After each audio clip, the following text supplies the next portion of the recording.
the official broadcast from the files of the Federal Bureau of Investigation. Presented transcribed as a public service by the Equitable Life Assurance Society of the United States and the Equitable Society's representative in your community.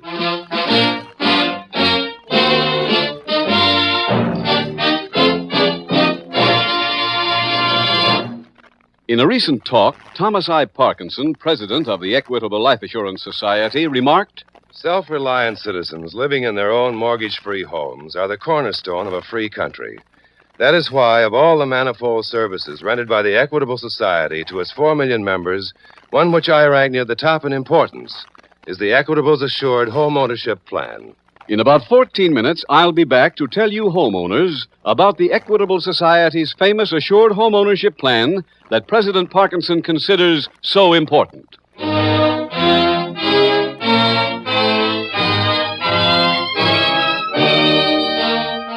Tonight, the subject of our FBI file, racketeering.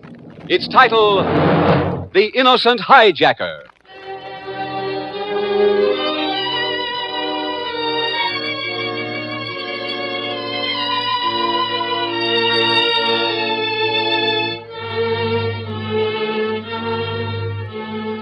Did you ever stop to consider how many Americans are found guilty each year of offenses for which they are sent to prison? Only a little thought will make you realize that it must be a dismal and appalling number. An annual crime crop that runs into hundreds of thousands of men and women. Roughly the same as jailing the entire population of a big city. Each year, likewise, the prison cells release thousands upon thousands of prisoners. Most of them come out on parole. Tonight's case from the files of the Federal Bureau of Investigation deals with one of these paroled men. This particular file was chosen because it illustrates a great and glaring weakness in our parole system. A weakness which can and should be corrected.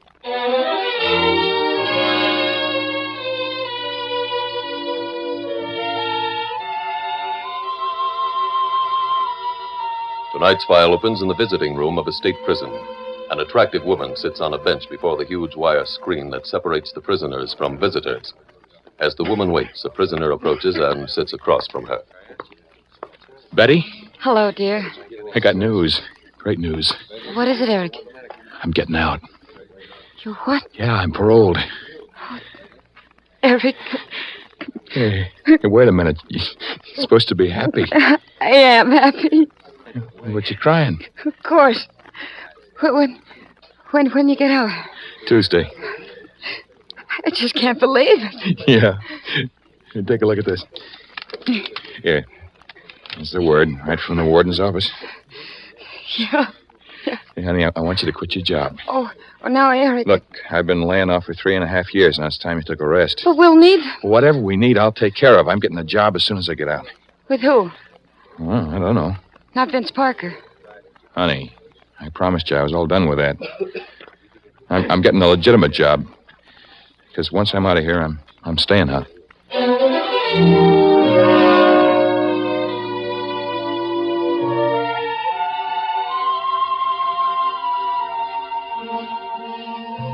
The following week in a nearby city, a flashily dressed man enters a midtown office.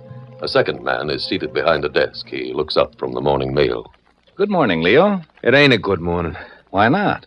Because 3 of our guys come up today and get hit with a book. 20 years each. 2-0. Yes, I know. How do you know? It just happened. One of my friends at the courthouse called me.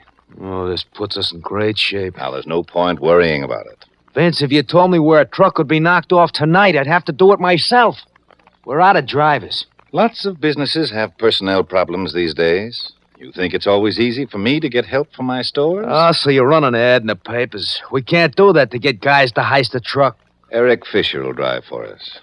Where's he hiding? He hasn't been released yet.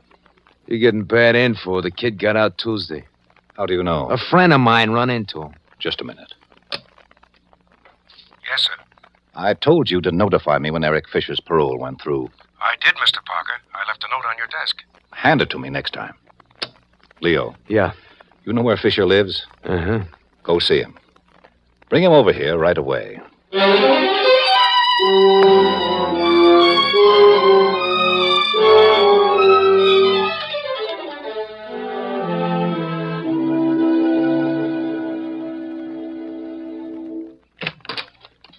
Groceries for Miss Fisher. Betty? Yes, Eric. Oh. Got the meat and potatoes, honey. You know something? I never knew I'd get such a bang out of a simple little thing like shopping.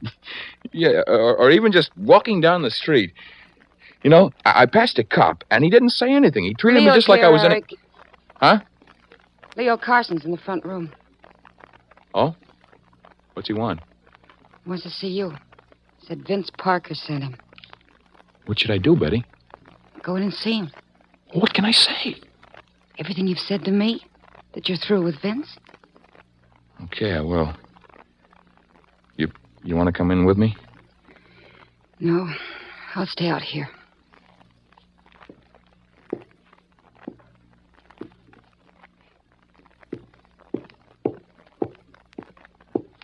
Hello, Leo.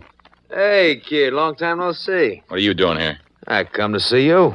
Find out how you're feeling. What kind of guy would I be if I didn't call on a pal when he got home, huh?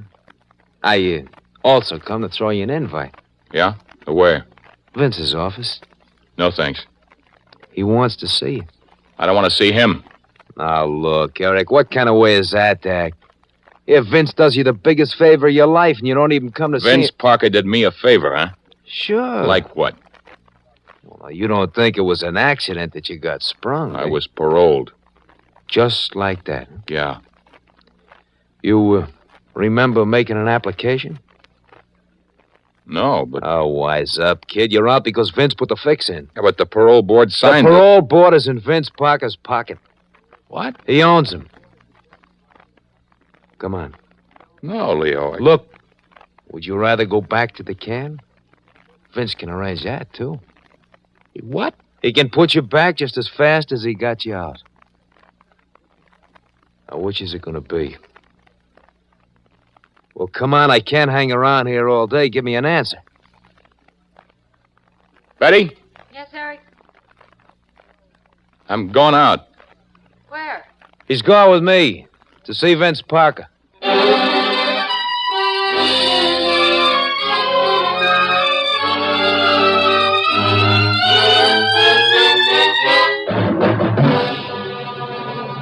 Later that day at the police pistol range on the outskirts of town, Agent Jim Taylor is among the group of FBI men taking regular firearms practice. Police Detective Ned Walker comes up behind him. You qualified, Jim. What? Oh, hello, Ned. Hi. You all through? Yeah. One in the locker room, huh? Okay. What happened in court this morning?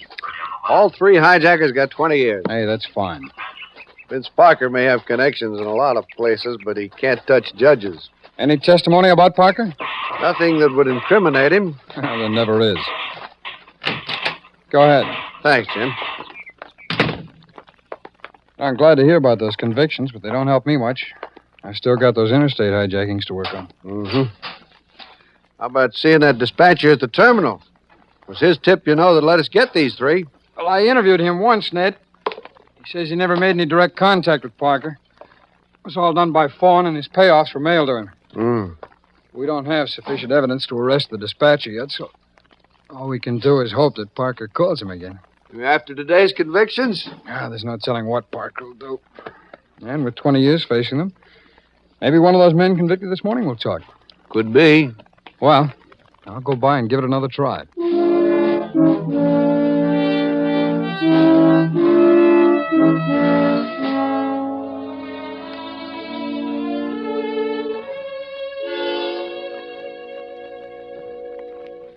Mr. Parker still here? Yes, go right in.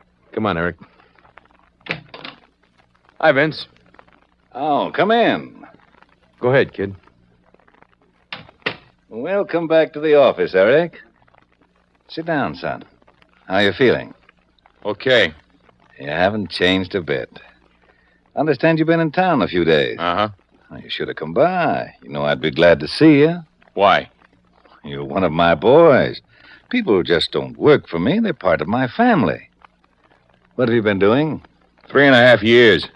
I mean, since you got out. Looking for a job? I told you when you went away your job here'd be waiting. Yeah, I know. I never welch. You're back on the payroll as of now. No, thanks. Can't you use the money? Sure. Then what is it? I don't want to work for you. Eric, how many years do you save with that parole?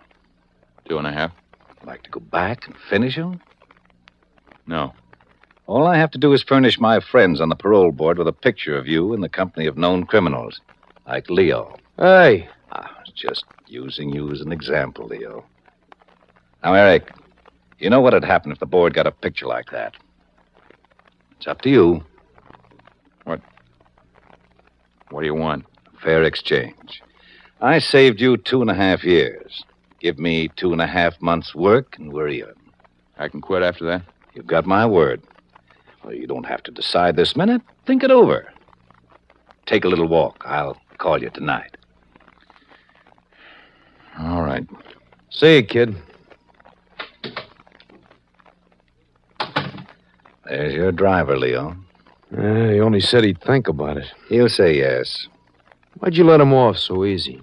I'm not sure I did. What? I've got an idea the dispatcher at the freight terminal may be working with the cops now, not us. Call him.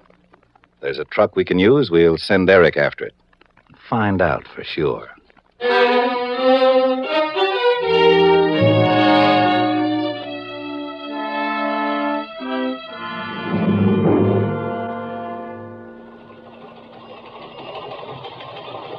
Jim? Oh, over here, Ned. They told me you were down here someplace. I'm expecting a teletype from Washington. On the Vince Parker case? No. Might have a lead for you on that one later tonight. Oh, what is it? The dispatcher at the freight terminal called us about 15 minutes ago. Hmm? He's been contacted again. I wonder why he didn't call our office. He knows you're working on interstate jobs. This one's local. Oh, I see. He tipped the contact about a truckload of silk. Wow, when's it being shipped? 10 o'clock tonight. It'll be hijacked just this side of the tunnel. Your men all set? Mm-hmm. Everything's covered. Good. I'll let you know if I come up with an angle on Vince Parker. Yeah, call me at home no matter how late it is, Ned. It'd be a pleasure to wake up Parker with that news.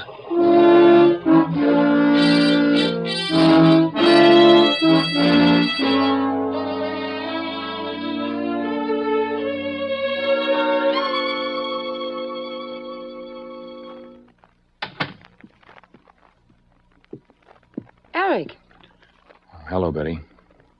when'd you get home? I don't know, honey. Maybe an hour ago. I left you a note saying I'd be next door. Yeah? I didn't see it.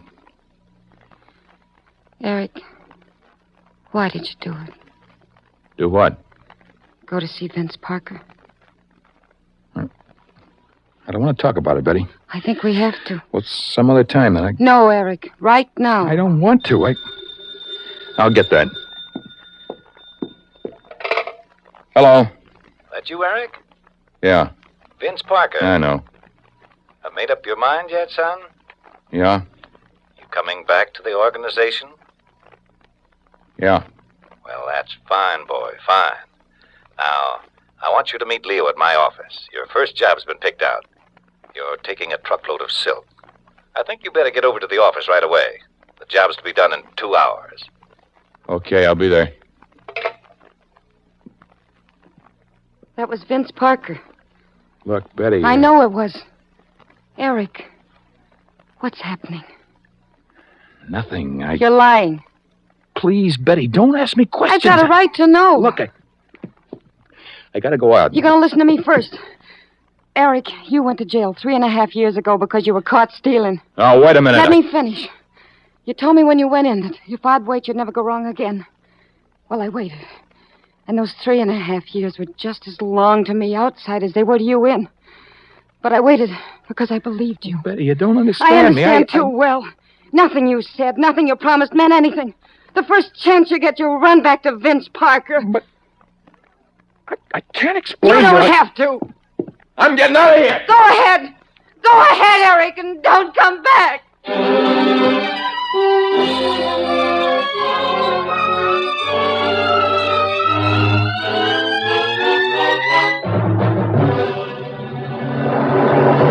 We will return in just a minute to tonight's exciting case from the official file, which shows how your FBI helps promote America's security. Now, a few words to homeowners on the subject of mortgages. Have you ever talked to anyone who has a truly modern mortgage on his home?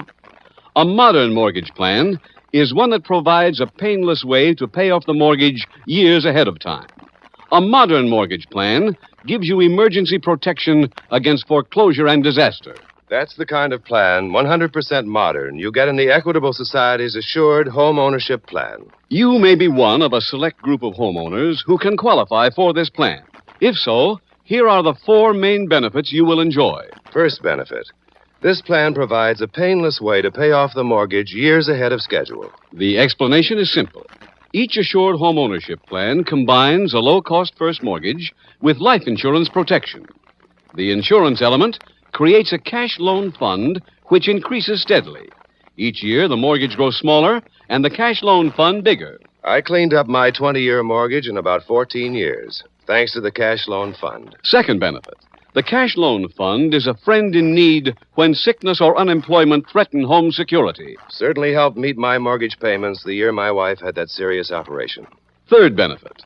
If the owner dies, his widow doesn't inherit a mortgage. She inherits her home free and clear. What's more, the Equitable Society not only cancels the mortgage, but also returns to the widow every cent her husband had paid to reduce the principal. Lastly, the mortgage draws interest not at 6, not at 5, but at 4%. And closing costs are low. Naturally, a plan like this can't be offered to everyone. Your Equitable Society representative will tell you whether you can qualify for this money-saving, home-saving, assured home ownership plan. Or write care of this station to the Equitable Society. That's EQUITABLE. The Equitable Life Assurance Society of the United States.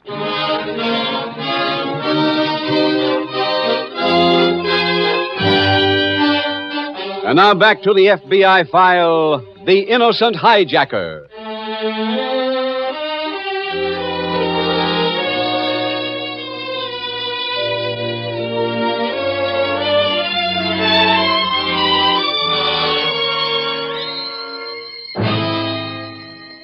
Neither Director J. Edgar Hoover nor any member of the Federal Bureau of Investigation is against the practice of paroling a prisoner who merits it.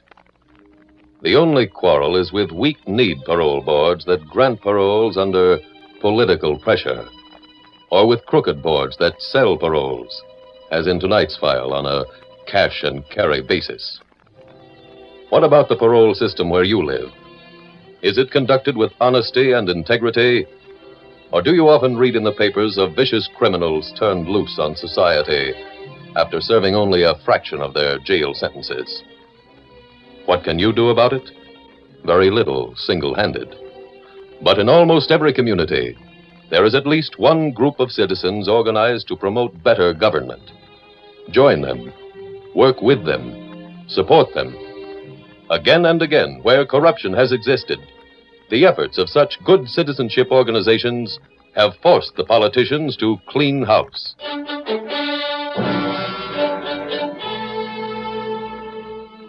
Tonight's file continues the following morning at the local FBI field office. Special Agent Jim Taylor returns to his desk to find Detective Ned Walker. You waiting for me, Ned? Yes, Jim. That hijacking went off on schedule. Oh? Sorry I didn't call. I've been at City Hospital all night. Why, what happened? Well, when we stopped the truck, there was some shooting. Hijacker get away? No, but he was badly wounded. Mm-hmm. I spent the night waiting for him to come to. No luck up to 20 minutes ago. Who is he, Ned? Somebody named Eric Fisher. Fisher. I'll call and have his record pulled for you. Don't bother. I checked at headquarters. Oh.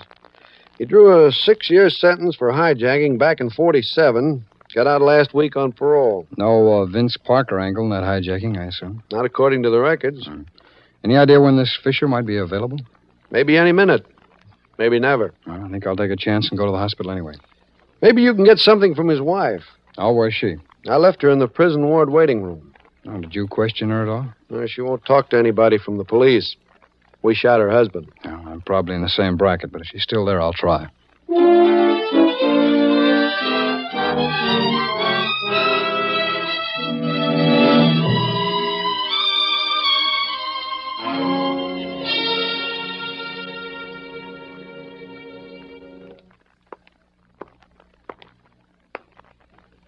Pardon me. Huh? Mrs. Fisher? That's right. You mind if I sit here? Go ahead. You a cop? I'm special agent of the FBI. Here are my credentials. Keep 'em. My name is Taylor. So what? I'd like to ask you a few questions. What difference does it make what I say? Doctors don't even know if my husband's going to live. You think you're helping him by not telling us what you know? You don't care what I know. Mrs. Fisher, hijacking's not a one-man crime. I'd like to find out who your husband was working with. With? You mean for? All right, who was he working for? Vince Parker. Are you sure? Of course I am. Can you prove it? I know it. That's enough. Well, not in a court of law. A man named Leo Carson came to our flat yesterday to see Eric. Mm-hmm. I went in the kitchen. In a little while, Eric called me and said he was going out. I asked where, and Carson said to see Vince Parker. I know this Leo Carson. He'll have a perfect alibi. Then last night, Eric got a call from Parker and left. Next thing I knew, some cop came in and told me about him getting shot. Did your husband tell you the call was from Parker? I know it was him. Well, unfortunately, that's not legal proof either. Let Parker prove something. Well, I'm afraid he doesn't have to. No, he's a big shot. No, it's not that. It's just that he's in the clear so far. If your husband recovers, though, we might get all the proof we need.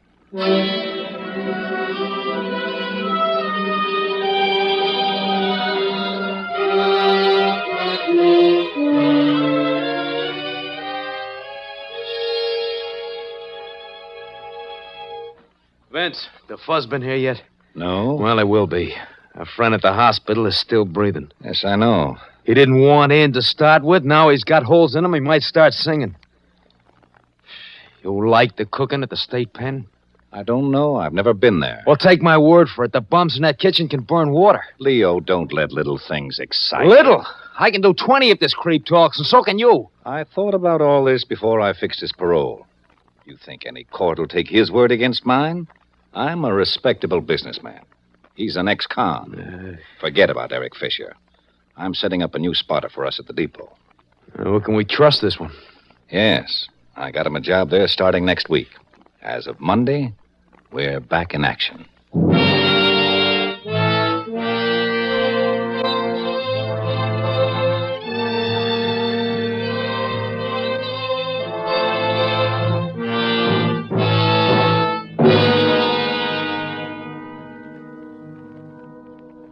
Ed, we almost tied Parker into that hijacking ring. How? Eric Fisher finally regained consciousness an hour ago. He admitted everything. Parker arranged for his parole without him knowing about it. Then he threatened to have it revoked unless Fisher paid off by working for him. Well, what else do you need? Proof. But Fisher's testimony will be enough. Yes, if he lives, but before he could sign a statement, he lapsed back into a coma. Oh, fine. I called on Parker after leaving the hospital. He just laughed the story off. Did Fisher tell you where Parker stored his loot? If we could find the warehouse, No, maybe... he didn't know, Ned.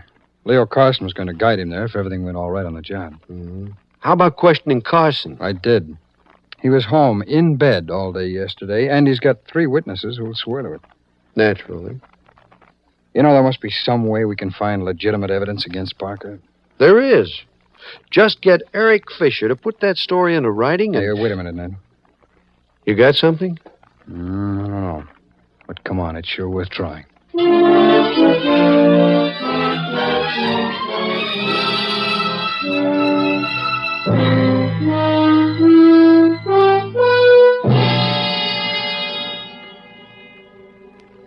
Everything's set with the new spotter, Vince? Starting Monday, you call him at noon. Okay. Now, here's the way it'll work under the new arrangement. You call him and... Yes? Mr. Taylor of the FBI is here again. Send him in. That FBI man is back again. Well, what for? Just be patient, Leo. We'll find out. Oh, back so soon, Mr. Taylor? Yep. You remember Mr. Carson? Yes, very well. Meet Detective Ned Walker, Police Department. How are you, Mr. Walker? Yeah, well, I'll see you later. Oh, don't leave, Carson. You'll find this interesting. You both will. When you left here this morning, Taylor, you promised not to return without some proof. That's right. We're not going over that story about the poor lad in the hospital again, are we? Only one portion. Fine. What was his name again? Eric Fisher. Oh, yes. Fisher told me that he never applied for his parole. Someone smuggled it to him inside a loaf of bread? Ned, may I have the original application from the prison file? Sure. Here you are, Jim. Thanks. Look this over, Mr. Parker. You'll notice there are no food stains on it. I'm sure you're trying to make some point with this. Fisher says that you arranged for his parole. What? Well, that's the best story yet. I never even heard of the boy. Take a closer look at the application. Any particular part? Yeah. Signature. It says Eric Fisher. Anything familiar about it? No. There should be. Why? You wrote it. Now, just a The minute. experts from our laboratory are willing to testify that you did. They are? Yes. Kind of destroys your story about not knowing him, doesn't it? Well, it doesn't mean he worked for me. No, but we can prove that, too. Oh, here are 2 more papers.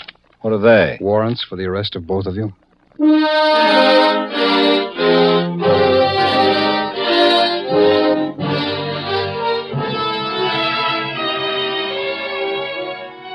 Vince Parker and Leo Carson were convicted of violation of the federal hijacking statute. Each received a sentence of 15 years in the federal penitentiary. Before the arrest of Vince Parker, further evidence was gathered which established his leadership of the hijacking ring. Leo Carson and the other members of the organization were also arrested and convicted.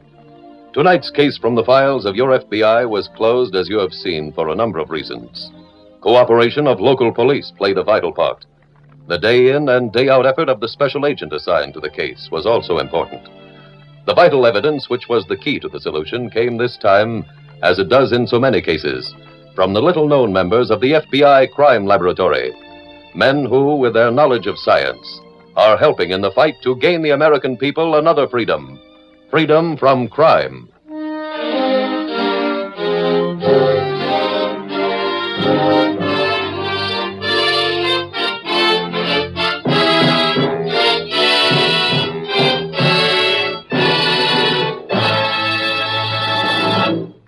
Now, one final message to homeowners. Are you looking forward to some future day when you'll be able to say, My mortgage is all paid off.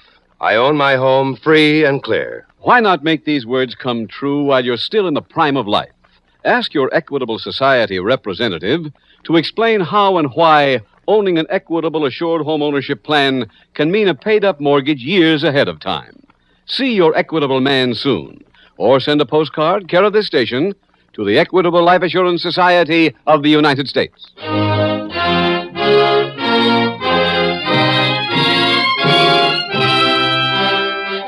Next week, we will dramatize another case from the files of the Federal Bureau of Investigation. Its subject, Manhunt. Its title, The Island Fugitive.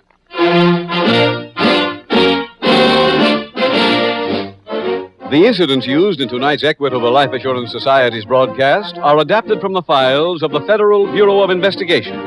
However, all names used are fictitious, and any similarity thereof to the names of places or persons, living or dead, is accidental.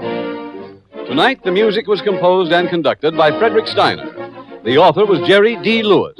Your narrator was William Woodson, and Special Agent Taylor was played by Stacey Harris. Others in the cast were Anthony Barrett, Ed Begley, Georgia Ellis, Lamont Johnson, and Tom Tully. This Is Your FBI is a Jerry Devine production. This is Larry Keating speaking for the Equitable Life Assurance Society of the United States and the Equitable Society's representative in your community, and inviting you to tune in again next week at the same time when the Equitable Life Assurance Society will bring you another thrilling transcribed story from the files of the Federal Bureau of Investigation. The Island Fugitive on This Is Your FBI. This is Your FBI.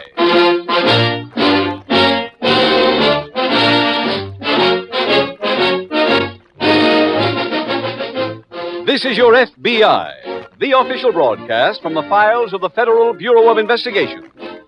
Presented transcribed as a public service by the Equitable Life Assurance Society of the United States and the Equitable Society's representative in your community.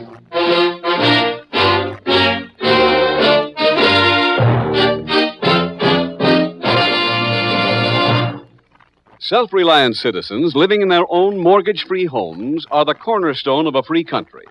That is why, of all the manifold services rendered by the Equitable Society to its 4 million members, One which ranks near the top in importance is the Equitable's Assured Home Ownership Plan. In about 14 minutes, Mr. Keating will be back to tell you homeowners about the Equitable Society's famous Assured Home Ownership Plan.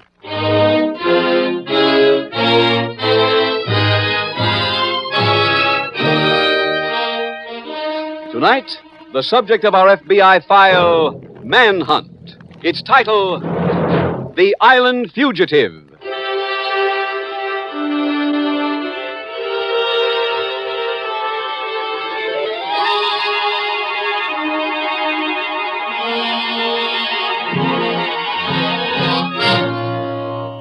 Tonight's case from the files of the Federal Bureau of Investigation tells one chapter from the story of Joe Burnett. Today, a killer, but 20 years ago, just a badly disciplined boy who craved excitement. Young Joe learned crime in the streets.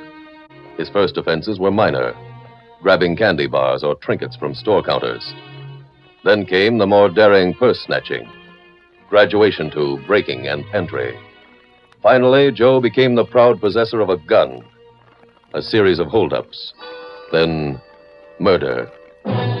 Interspersed along the route were many court appearances, leading to sentences at various institutions, reform schools, local jails, and state prison. In these places, inmates all too often find eager teachers well schooled in crime. From first undetected misdemeanors, they go farther and farther along the criminal highway. Soon, like all criminals, overconfidence leads to their inevitable slip.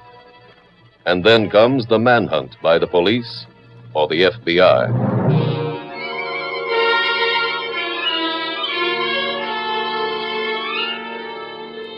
Tonight's file opens in the cabin of a chartered plane flying at low altitude over a large northern lake. The only land in sight is a series of small islands scattered through the water. It is dawn as the pilot turns and speaks to his passenger, Deputy Sheriff Hank Robbins. Some islands dead ahead. Wait till I check the map again.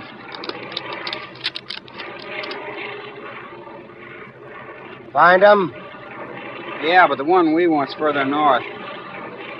How far? A couple of miles. This your first look at the lake? From up here, yeah. Sheriff Clay took me around on a boat last week when I reported. Cappy, what's that light? Channel buoy. Oh. On the Air Force, we used a light that blinked like that to signal for help. How long you been out of the service, Cappy? About 6 years. Sometimes I wish I was back in. Well, this seems like a pretty good deal you got here. It's dull, Hank. People charter this plane to look for lost kids on the lake or husbands that went fishing for a weekend. You know, you're asking me to help you find this guy Burnett is the first kick I've gotten in years. Well, there'll be plenty of kicks if we really do find him. He's wanted for murder. What makes you think he's around here? His uncle's a caretaker for one of the island homes. He helped Burnett hide out once before. The same place? No, out west. Let's have those binocs. Sure. Here. Is that the island? Uh-huh, that's it. Pretty small. And there's just the one house. You see any people? No. But smoke's pouring out of the chimney. Someone's there. Can we land on the lake, Cappy? I'm afraid not. Too much ice in that water. Well, let's go back then. Now that I know someone's there, I'll try making it by boat.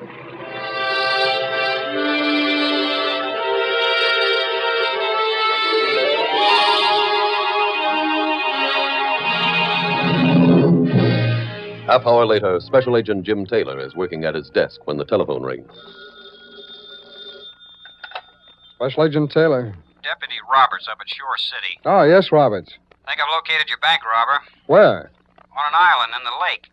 We got a tip right after you left that Joe Burnett has an uncle who's a caretaker on this island. Have you checked it yet? A friend of mine flew me over the place this morning. I saw indications that someone was living there. Roberts, is this the same uncle who helped to hide Burnett last time? Yeah. Any chance of landing a plane on the island? No, not even close by. We might make it by boat, though. Uh-huh. Can you get one? Well, the sheriff's out on another case, but I'll scout around on my own. Good. Wait for me at your office, and we'll go out to the island together.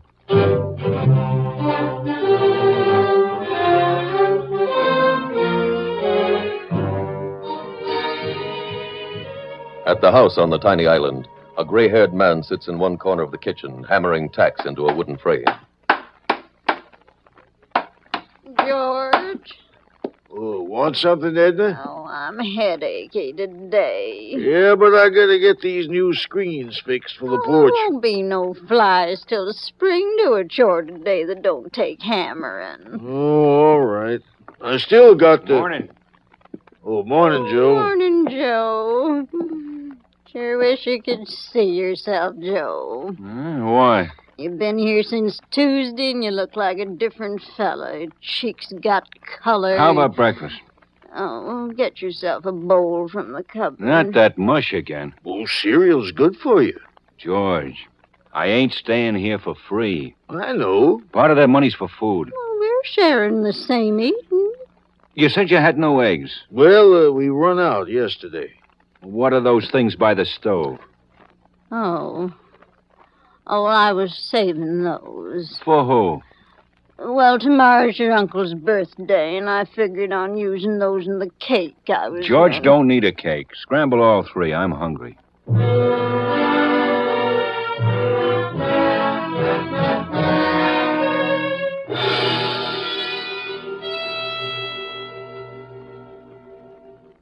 Deputy Roberts? I'm Sheriff Clay. Oh, I thought you were out of town, Sheriff. I'm Jim Taylor, FBI. Oh, hi, Jim. Glad to know you. Make yourself comfortable. Thanks. Is Roberts around? No, but he left word you were coming. Guess I might as well wait sitting down. It could be a long wait. Oh, what do you mean? Well, from the note he left, it seems you asked him to locate a boat and wait for you. Yeah, that's right.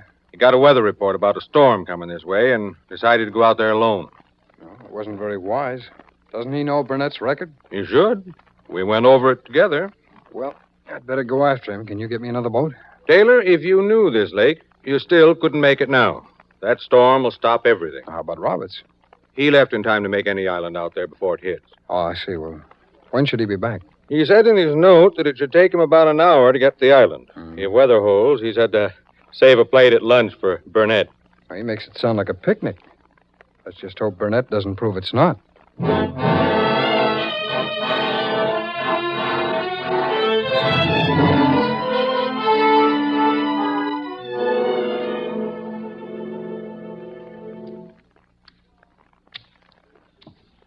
You painted that wall. I'm just giving it a second coat. Oh, can it wait a bit? Oh, guess so. Why? Oh, come on down. Oh, I've been up and down this ladder 50 times.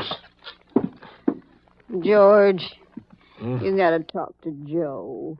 What's he done? Oh, nothing. We just made a bad bargain. He ought to be paying more than he is. Now, Edna. A deal's a deal. Well, I peeked into that satchel of his, and he's got better than $10,000 in it. I don't... You locked that door? Not that I recollect. Hello. Who are you? Deputy Sheriff Roberts. Sheriff? That's right. May I come in? Come ahead. Thanks. Are you Mr. Winfield? Yep. This is my wife. How are you, ma'am? Hello. Did you do us some coffee? I'd like a little information first. Oh, about what? Your nephew, Joe Burnett. George, that boy's got himself in trouble again. I just know it. Where is he? We don't know. He's not much of a hand for writing. Look, I know you helped him hide once before. Yeah. And he learned us our lesson. You think the boy's here with us? That's right.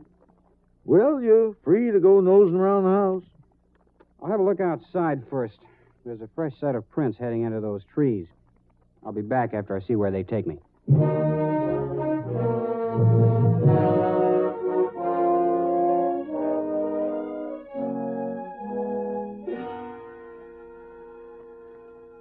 Taylor, I've got bad news for you. Oh, what's that, I Sheriff? just called the weather station. Storm coming up worse than they figured? Yes, and it might last longer. Mm-hmm. When'll they know? Not till the wind changes. Any chance that it missed the lake? Nope. I hope Hank hasn't started back. There's no way of going out after him, Sheriff? I've been around this lake for 30 years. When it storms out there, nothing moves. Oh. Oh, don't worry about Hank too much, though. He's new, but he's got a gun, and he knows how to use it.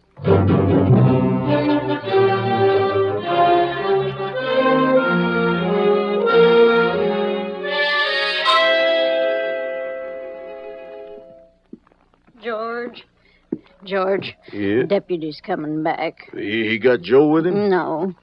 Then let him come. All Joe's things are hid away. Oh, I hope he don't go asking us a lot of questions. It makes me so nervous. I better let him in. Well, don't appear like you found nothing. That all depends. Who's here besides you two? Not a living soul. That's not true, Mr. Winfield. Why, we'd be lying to you. Outside your back door, there are 3 sets of new prints. Well, I've been in and out of there a couple of times. That'd make what you seen. These were made by 3 different size shoes. Oh. Who made the 3rd set? Well, I can't figure. You said I could look through the house. Go ahead. But there's a couple of rooms you can't see. Why not? Well, you see, the doors are locked and the owner's got the keys. What's wrong? I just saw a shadow move across that window. Oh, well, that must Quiet.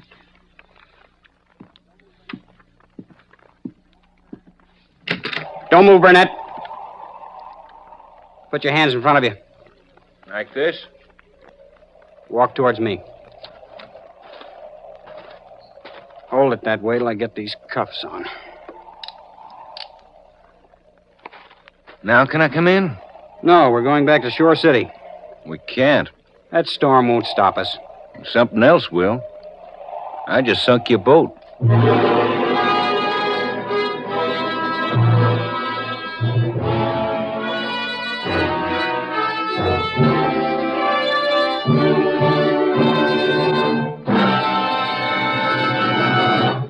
We will return in just a minute to tonight's exciting case from the official file, which shows how our FBI helps promote America's security.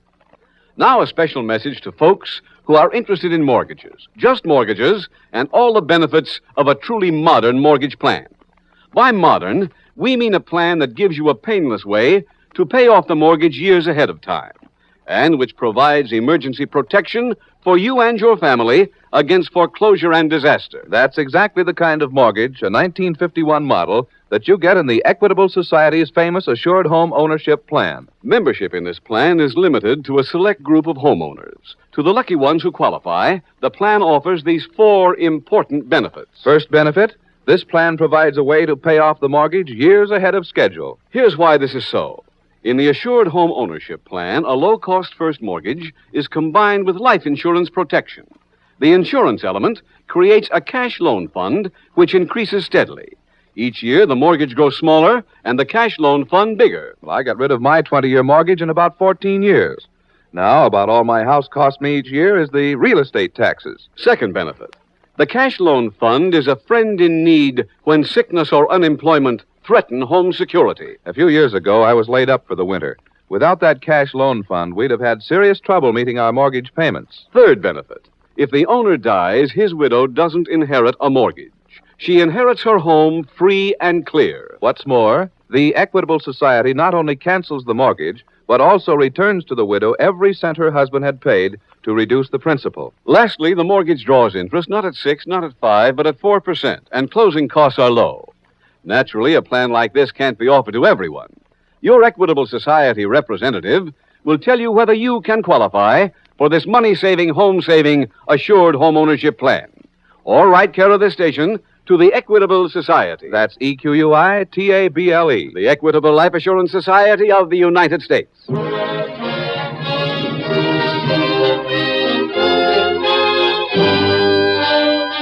And now back to the FBI file, The Island Fugitive.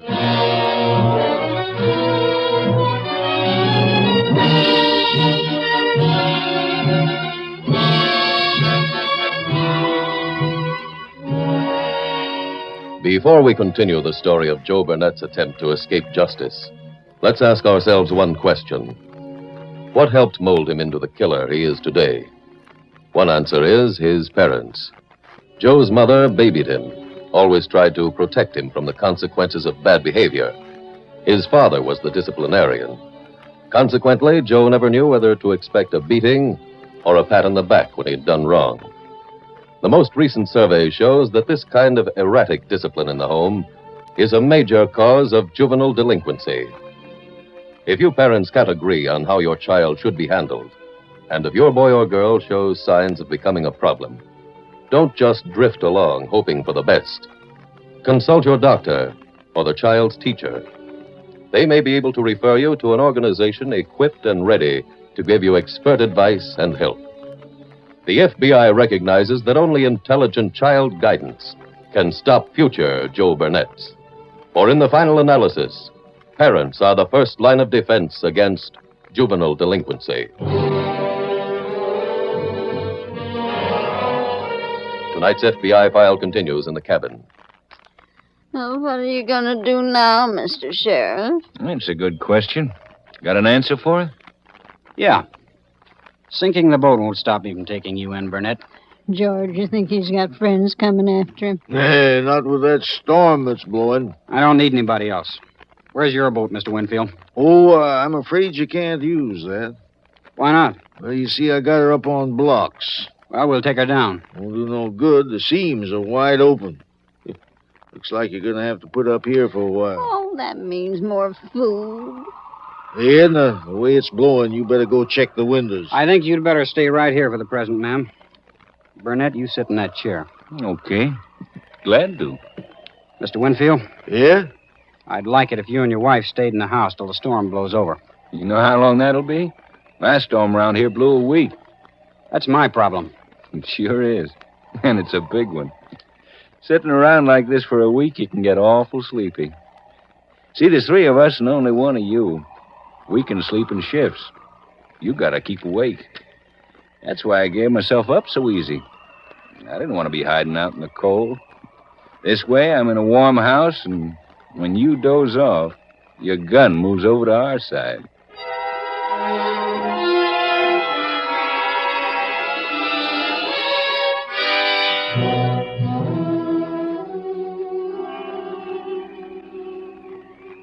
Sheriff, did you call the weather station again? Yes, there's a chance the wind will shift the way we want. Can we get a boat when it does? I've already arranged for one. Oh, fine. I know one thing we can do while we're waiting. No, what's that? Let's chart our course on that wall map. That's a good idea. Now, down here, is where we are now. Uh-huh. Which island are we heading for? Don't you know? No. Well, neither do I. Huh? No. No, I've no idea. All Robert said when he called was that Burnett was on one of the islands. Then we're stuck. Stuck? Well, how long would it take to cover all of them? Well, maybe 10 days. About all we can do now. Oh, wait a minute, Sheriff. Yeah? Roberts told me a pilot flew him over the place this morning. That'd be Cappy Nelson. Oh, well, he'd know where they went. How about calling him? Nelson's got no phone. Where does he live? In a hangar at the airport. Okay, I'll run out there.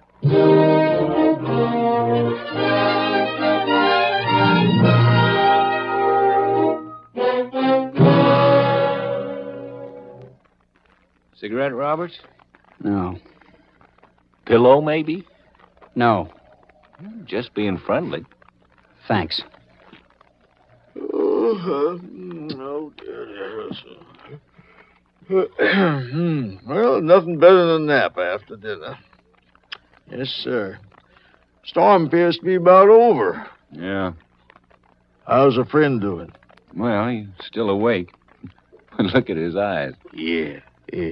Real sleepy. Well, you can take over now, George. I'll nap. And I'll tell you what's awful good. Yawn at him. You can yawn at one another. I'm going out. Hey, you mean you're leaving us? I want to look at that boat of yours. I'd like to borrow your flashlight. I don't have one. What's that over there on the table? Oh, well, I forgot. I forgot that was here. Well, I'll take it for a few minutes. Ain't no batteries in it. Oh, no? What makes it light? Well, now, it does light, don't it? Yeah. Where's your wife? In the kitchen doing dishes. Good. None of you leave the house till I come back.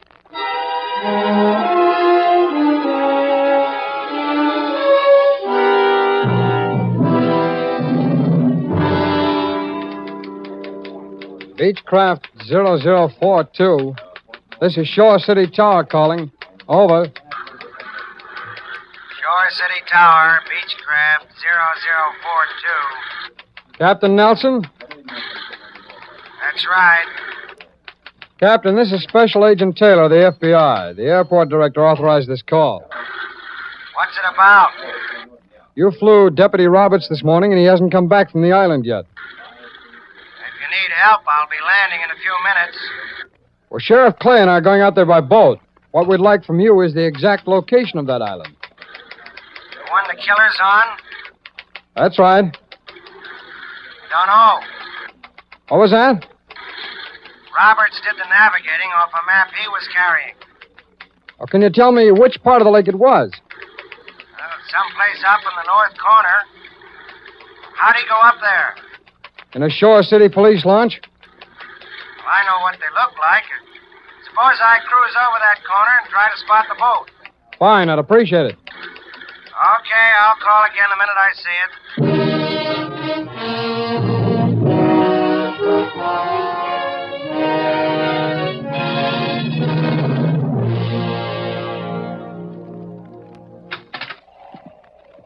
Find the boat, Roberts? Yes. Where's Mrs. Winfield? Inside, napping. Well, let her sleep. She'll be rested for the trip. Where's she going? Back to Shore City. We all are. How? There's nothing wrong with Winfield's boat. We leave as soon as it gets light. Oh, there ain't enough gas to make Shore City. The tank's full. I looked. For emergency, we'll take along a few of those 5-gallon cans from the back room. And gave this place a real shakedown, didn't you? Yeah. Wonder you missed that shotgun. Huh? Edna's pointing one straight at your back. You just stand, mister. Hand over the gun, Roberts. Thanks. You ought to be thanking Edna, I too. near broke my neck bringing this from the attic. George, get the keys to these cuffs. Sure. All right, Roberts, tell them where they are. My left-hand pocket. Yeah, got him. All right, unlock them here. Sure, sure. Hey, flying right over here. Uh-huh. Your friends, Roberts? I don't know. Ain't likely to be seeing much at night. We're taking no chances. George? Yeah? Start packing. Now? Yeah. Get all our stuff ready. Put it in the boat. Well, we got the guns. Why are we leaving? His friends might come after him. He's been wanting a boat ride. When it gets light enough, let's give him one.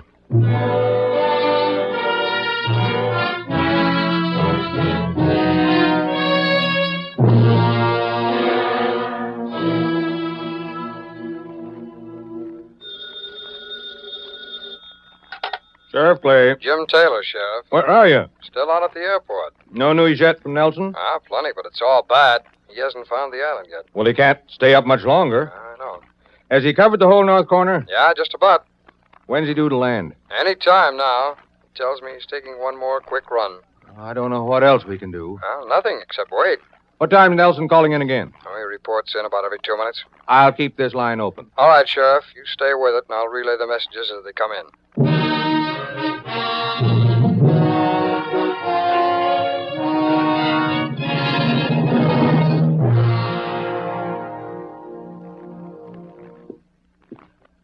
You ready to be going, Joe? Light enough now? To steer a boat by. Okay.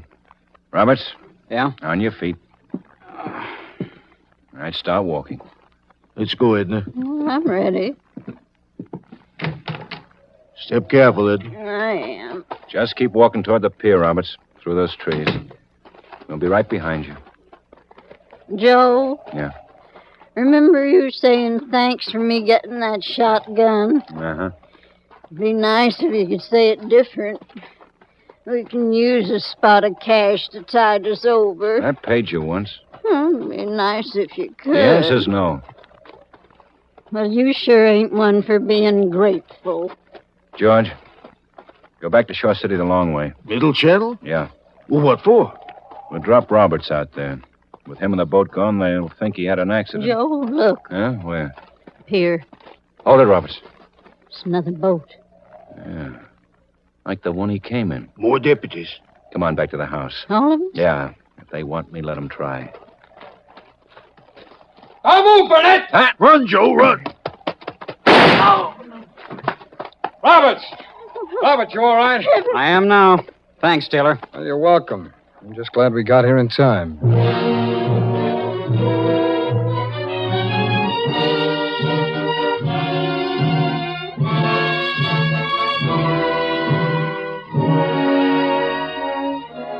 Joe Burnett was turned over to state authorities and prosecuted for murder. He received a life sentence. The Winfields were each given 6 months for harboring a federal fugitive. When Deputy Hank Roberts left the cabin after the storm, he searched for and located George Winfield's boat. Remembering that Cappy Nelson had told him that a blinking light is a signal for help, he removed the carbons from the flashlight batteries and set them a few inches apart. Using a wire to one of the spark plugs, Roberts was able to set up a blinking arc light by starting the motor. An adjustment on the throttle made the motor continue to run after he returned to the cabin, and also made his homemade arc light continue to blink, so Captain Nelson could see it when he flew over the island. And thus another case from the files of your FBI was closed. Another case in which a special agent received the fullest possible cooperation from local law enforcement officers. To Sheriff Clay, Deputy Roberts, and the thousands of other local police officials who have given the Bureau similar aid, we address this public note of appreciation. They are all men whose ability and courage your FBI is proud to salute.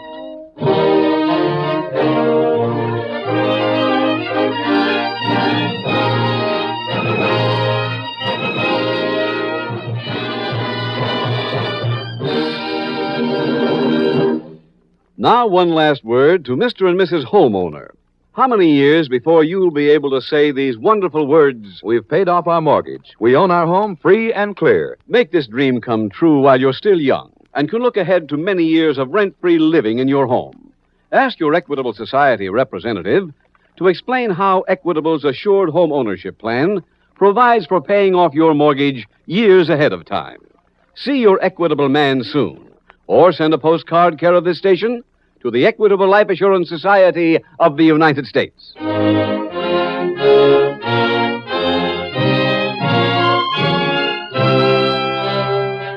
Next week, we will dramatize another case from the files of the Federal Bureau of Investigation. Its subject, bank theft. Its title, The Penny Lender.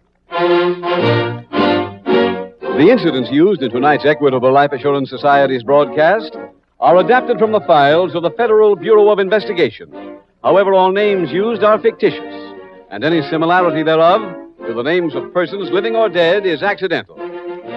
Tonight, the music was composed and conducted by Frederick Steiner.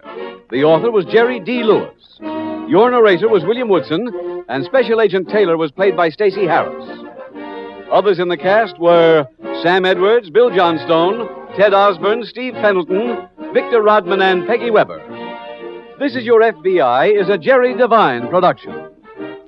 This is Larry Keating speaking for the Equitable Life Assurance Society of the United States and the Equitable Society's representative in your community, and inviting you to tune in again next week at this same time when the Equitable Life Assurance Society will bring you another thrilling transcribed story from the files of the Federal Bureau of Investigation, The Penny Lender, on This Is Your FBI. This is your FBI.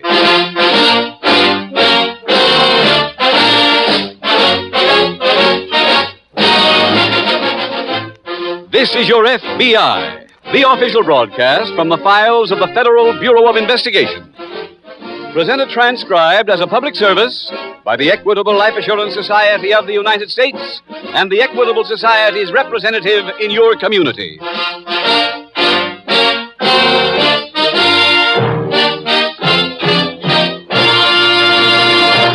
Self-reliant citizens living in their own mortgage-free homes are the cornerstone of a free country. That is why, of all the manifold services rendered by the Equitable Society to nearly 6 million people, one which ranks near the top in importance is the Equitable's Assured Home Ownership Plan. In about 14 minutes, Mr. Keating will be back to tell you, homeowners, about the Equitable Society's famous Assured Home Ownership Plan.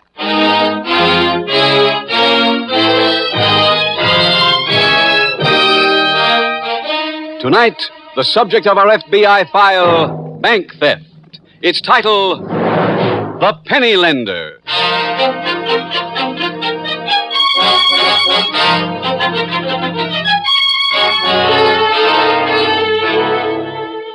This coming Sunday, February the 18th, marks the beginning of Crime Prevention Week. Its purpose is to call attention to the alarming fact that in this country, Almost 5,000 major crimes are committed every day. That's more than 200 every hour, more than 3 every minute. The problem is made more difficult because as fast as the FBI and local law enforcement agencies succeed in putting seasoned criminals behind bars, new recruits step in to swell the criminal ranks. As fast as some go straight, others go wrong. In tonight's case from official files of the Federal Bureau of Investigation, you will see where these recruits come from. Some are previously law-abiding citizens who succumb to temptation. Others are borderline cases, hovering on the fringes of the underworld, who finally decide to cross the border into crime.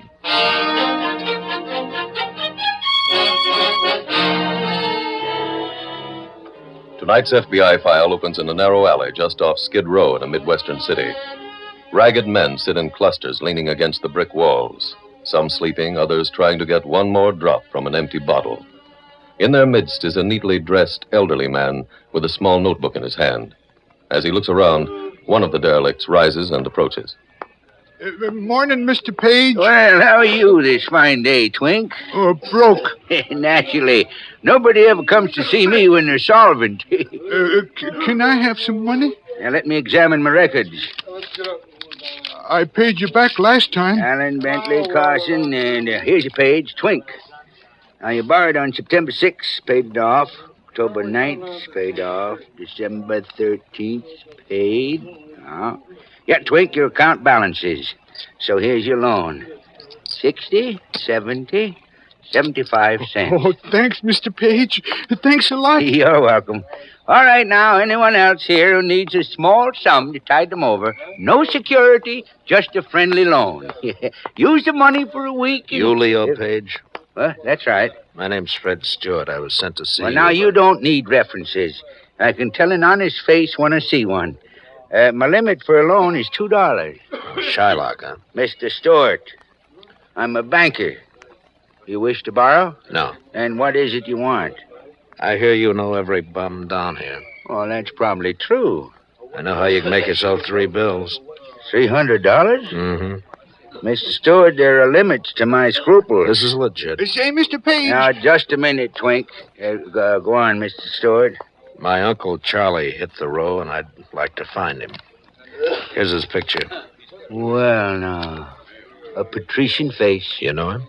Why, I've glimpsed his tragic features occasionally. He's what the men call a loner. Where is he? You mentioned a sum of money. It's in my pocket. Well, I'll take a down payment of 1/3. You got it. Here. Consider me in your employ. The other deuce is yours when you come up with it. Now, there's a foul-smelling hamburger house near here called Slim's. Yeah, down the block. Yeah, there are tables there in the rear. You seat yourself at one, and I'll join you there in an hour.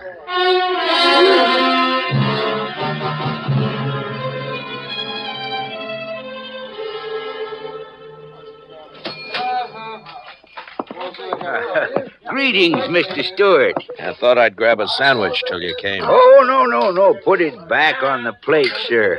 The man who runs this place thinks the pure food law is a myth. Well, that's better. Now, to business. You got some wood?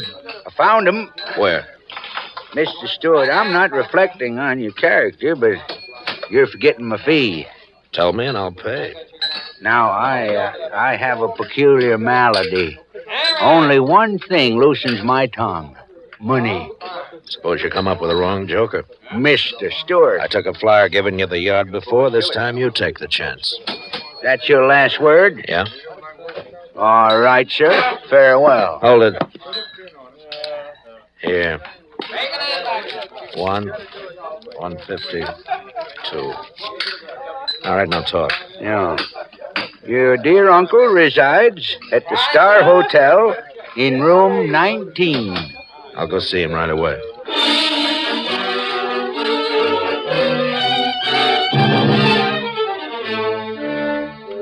Later that day at the local FBI field office, Special Agent Jim Taylor approaches the desk of Agent Walter Emery.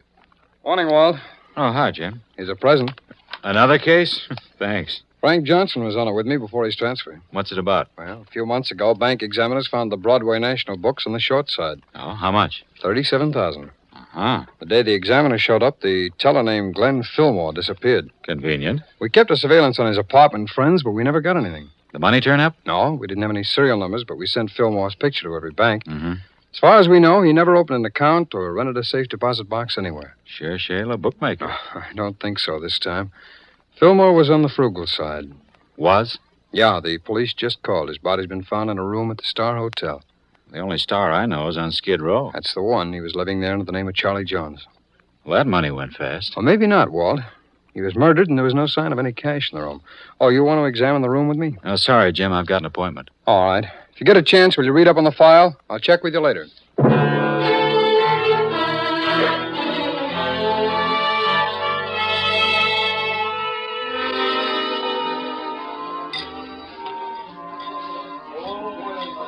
Hello, Roy. Oh, good evening, Mr. Stewart. Your usual table? Yeah, This please. way, please. This one will do. Very good, sir. A wine list? Thanks. Did you see our friend? The job's done. Anything in his room? I threw what he had in the bag. Your girl in the check room. The sauterne is excellent, sir, yes. When you go to the check room, there'll be an envelope in your overcoat. I had 300 expenses. For what? Finding him. Vicky told you he was on Skid Row. It's a big street. I paid a guy to locate him. You got $2,000 for the job. Plus expenses. Okay. Before I go for it, I want to see what I'm buying. I'll be right back. I'll be waiting. Here's your check, sir. Thank you. Vicky, have you dipped into the bag yet? Just now, I found the receipt for a package. Here. Thanks. Village Warehouse, October 4th. That's the day he took it on the LAM from the bank, so this receipt has to be for the package of dough. Yeah. Well, one way to find out. I'll claim it first thing in the morning.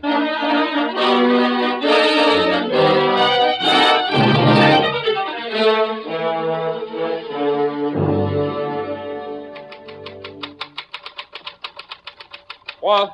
Hmm? Hey, Walt, anybody call me? Oh, no, Jim. Well, Fillmore's hotel room is cleaned out, but the porter told me somebody asked this morning how to find room 20.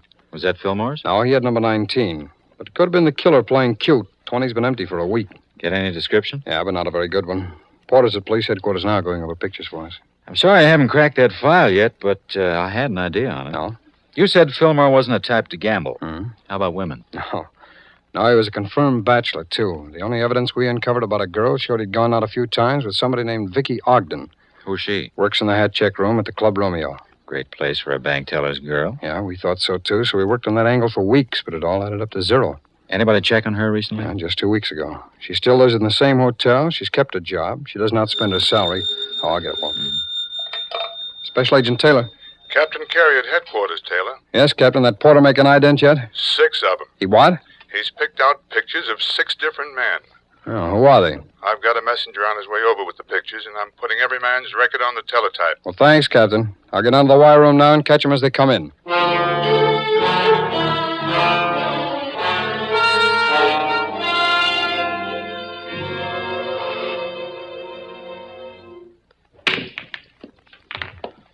Excellent shot, Mr. What? Stewart. I haven't seen a cue handled so deftly in years.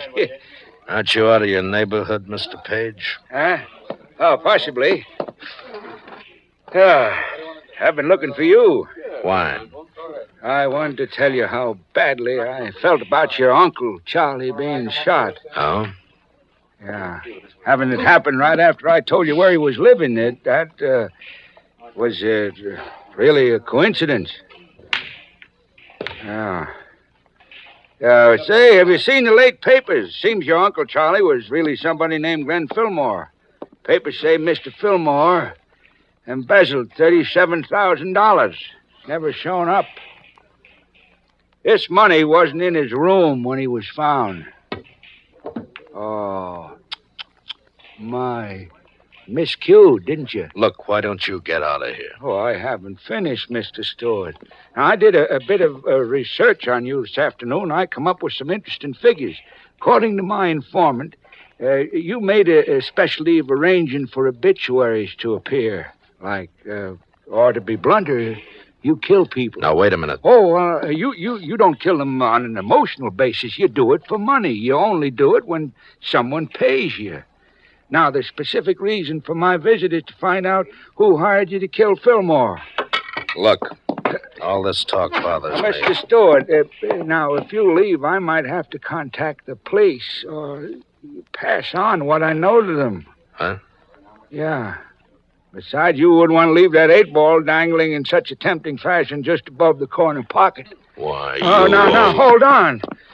In case you're thinking of plying your trade on me, I want you to know that I've planted letters in various places stating that if I shouldn't appear tomorrow morning, it'll be because of you. Now, pick up your cue and chalk it. That's it. Now, Mr. Stewart, we'll become confidential. Having a fairly accurate knowledge of current markets, I'd say you got $2,000 for the killing. Is that right? About right. My dear boy, that's coolie labor. From now on, I'm your friend, your advisor, and your partner. And whoever that client was is about to learn that $2,000 wasn't your fee, but merely the first installment. Now concentrate, son, and pocket that 8-ball.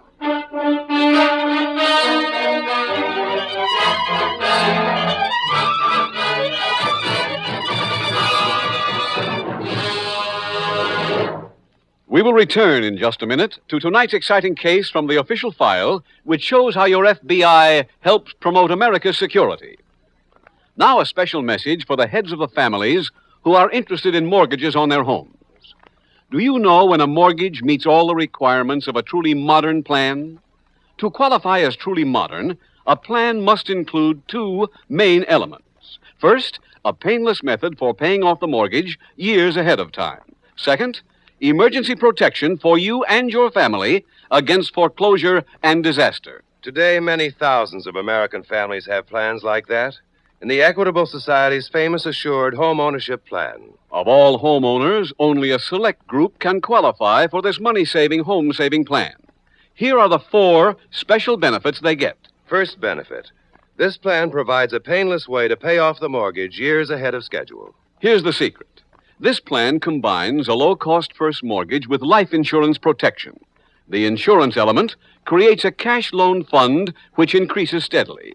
Each year, the mortgage grows smaller and the cash loan fund bigger. After about 14 years, my Equitable representative pointed out that my cash loan fund had grown big enough to clear off the whole 20-year mortgage.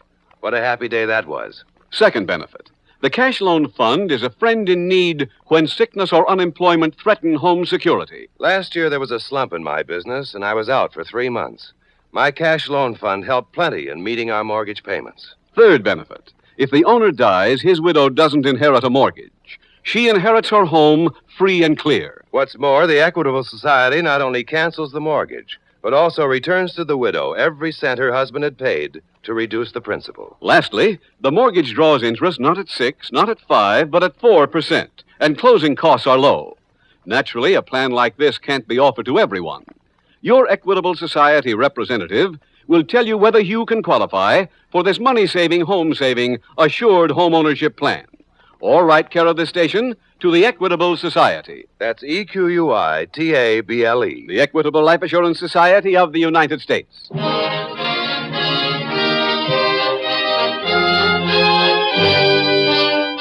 And now back to the FBI file, The Penny Lender.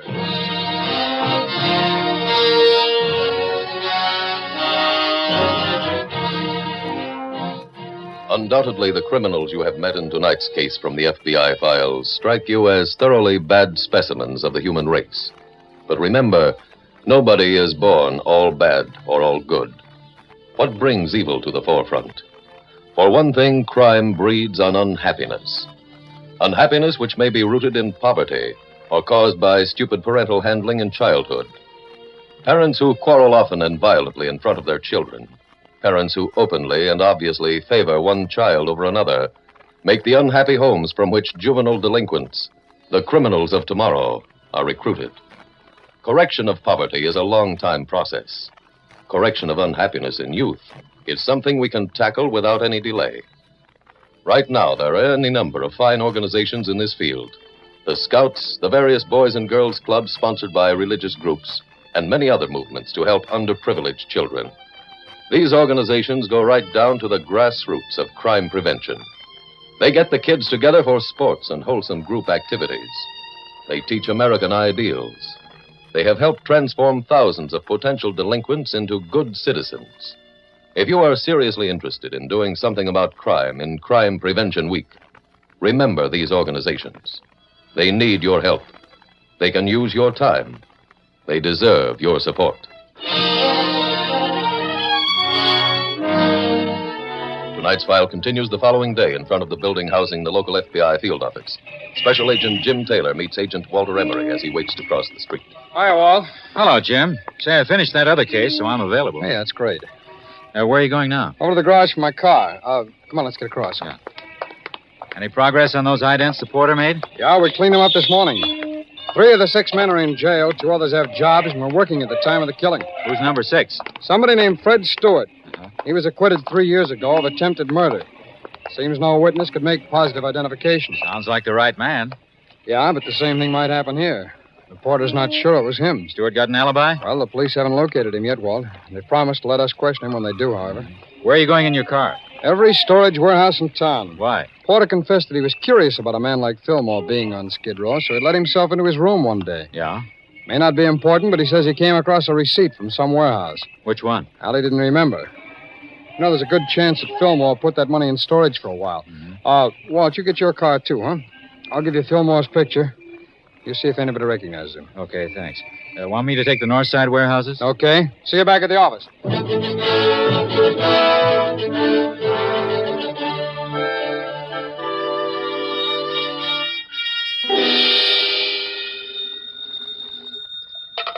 Hello. Fred, my boy, this is Leo. Yeah, I know. I'm calling to tell you I did not dissolve our partnership last night just because you wouldn't give me the name of your patron. This morning, I've been studying back copies of the newspapers. For what? Knowledge. I found out, for example, that a young lady named Vicky Ogden was Glenn Fillmore's girl, that she worked at the Club Romeo. Why tell me? Well, that's where you went after I left you last night. I followed you. Now, Fred, save us both a lot of time. Tell me who it was.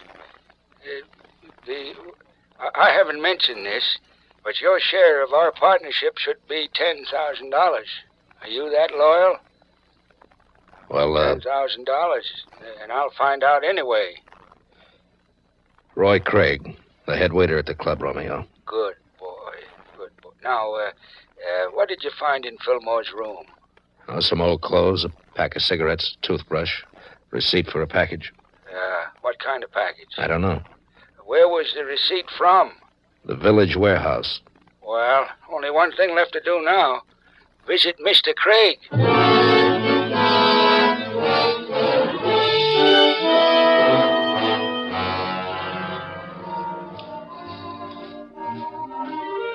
How many, sir? I beg your pardon? How many in your party, sir?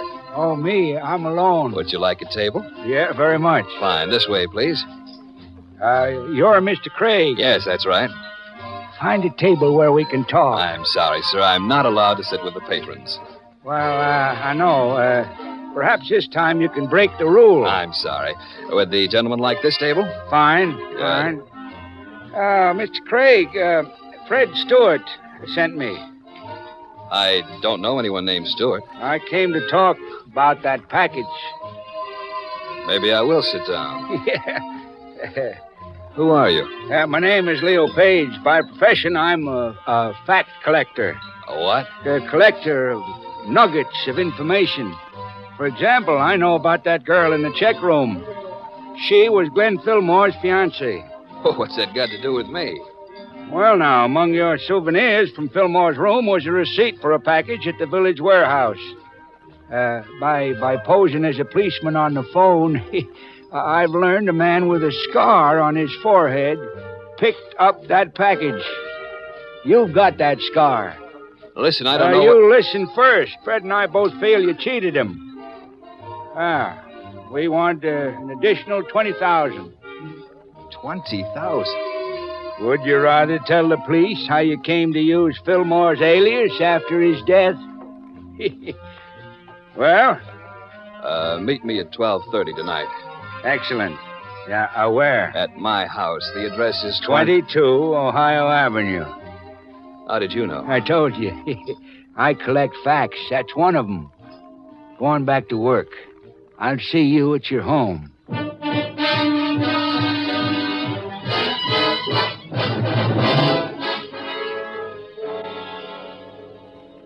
Walt, we've got a lead. Somebody recognize Fillmore's picture? No, but the village warehouse records show that Fillmore left a package for storage on the day that he disappeared. In his own name? Under his alias, Charlie Jones. The records also show that the package was picked up this morning. Oh?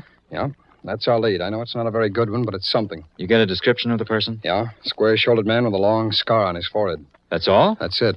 Must be a couple of thousand men in town who'd answer that description. I'll get it, Walt. Yeah.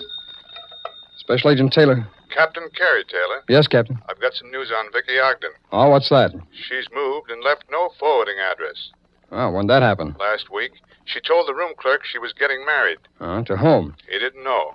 You checked at the Club Romeo? She still works there. Well, thanks, Captain. I'll go see her right now. Walt, I'm going over to Club Romeo to check on Vicky Ogden. If you get anything, meet me there.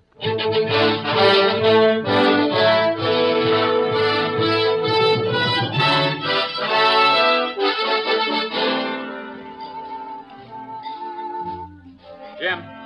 Oh, yeah, Walt. Have you interviewed the hat check girl? No, she left the club about an hour ago with the head waiter. His name's Roy Craig, and he's got a long scar running across his forehead. The man who came to the warehouse. That's it. The bartender identified Stewart's picture for me, too. He's been here a few times recently to see Craig. Jim, Stewart has to be Fillmore's killer. Oh, why? Just before I left the office, we got a teletype from Washington. Uh-huh. According to the unidentified ammunition file, the bullets that killed Fillmore matched the ones in that murder case you were telling me about. The case where Stewart was acquitted? Right. The police caught up with Stewart yet? No, not yet. Where did Craig and the girl go? No one knew. Any address on them? Not that the help here knew about. Everybody's address is in the manager's office. And where's he? Out. And nobody knows when he'll be back. Well, Jim, we can't hang around here all Wait a minute, Walt. I've just remembered something. Let's find a phone.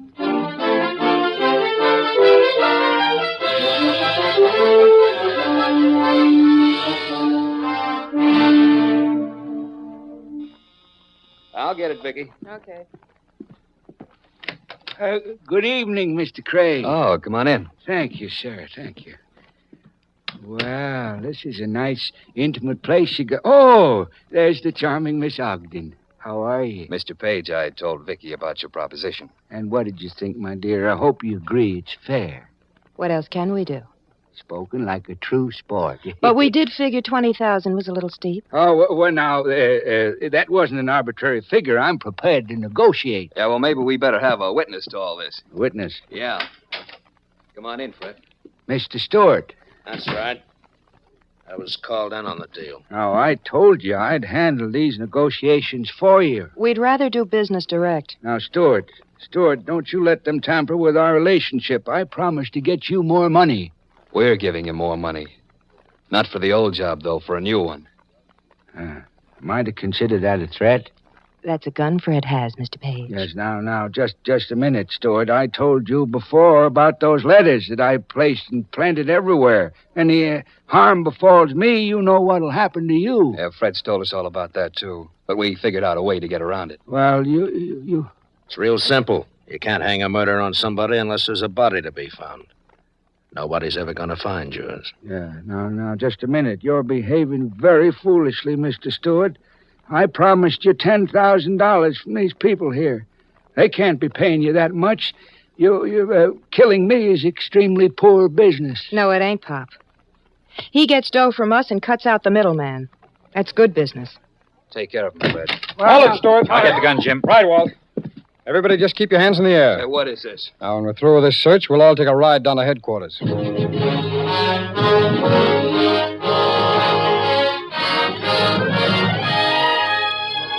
Roy Craig, Vicky Ogden, and Fred Stewart were turned over to state authorities, convicted in state court for murder, and given life sentences. The money taken by the embezzling bank teller was recovered and returned to the bank officials.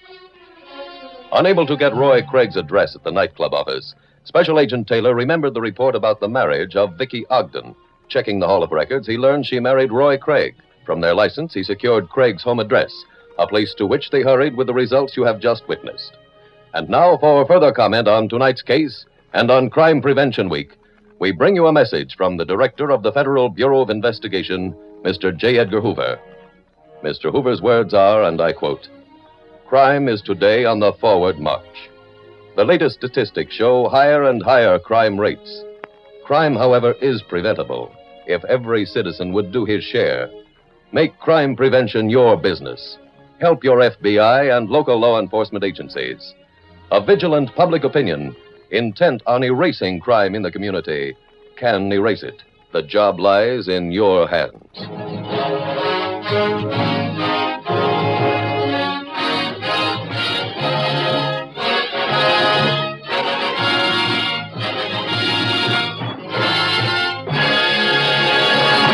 Now, one last question to homeowners.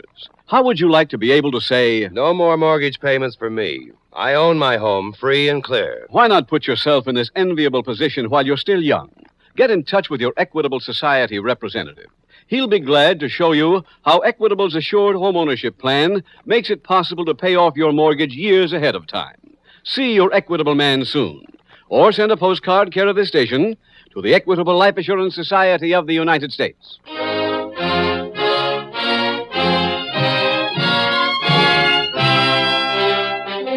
Next week, we will dramatize another case from the files of the Federal Bureau of Investigation. Its subject, jewel theft. Its title, The CanvasBacked FrameUp. The incidents used in tonight's Equitable Life Assurance Society's broadcast are adapted from the files of the Federal Bureau of Investigation.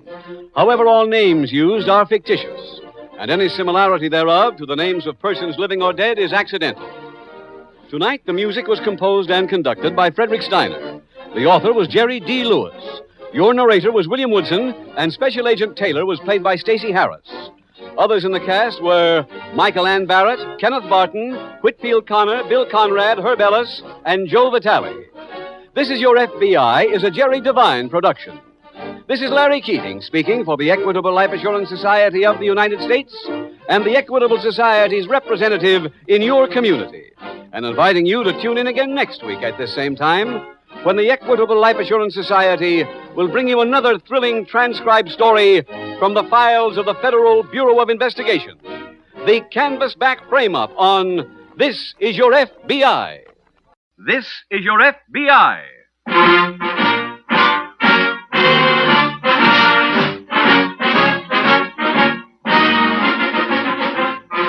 This is your FBI. The official broadcast from the files of the Federal Bureau of Investigation. Presented transcribed as a public service by the Equitable Life Assurance Society of the United States and the Equitable Society's representative in your community.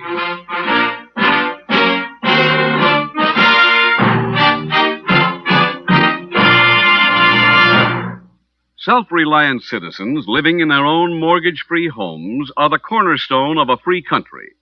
That is why, of all the manifold services rendered by the Equitable Society to nearly 6 million people, near the top in importance is the Equitable's Assured Home Ownership Plan.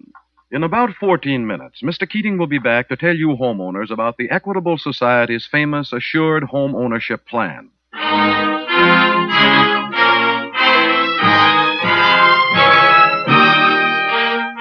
Tonight, the subject of our FBI file, jewel theft. Its title, The CanvasBacked FrameUp.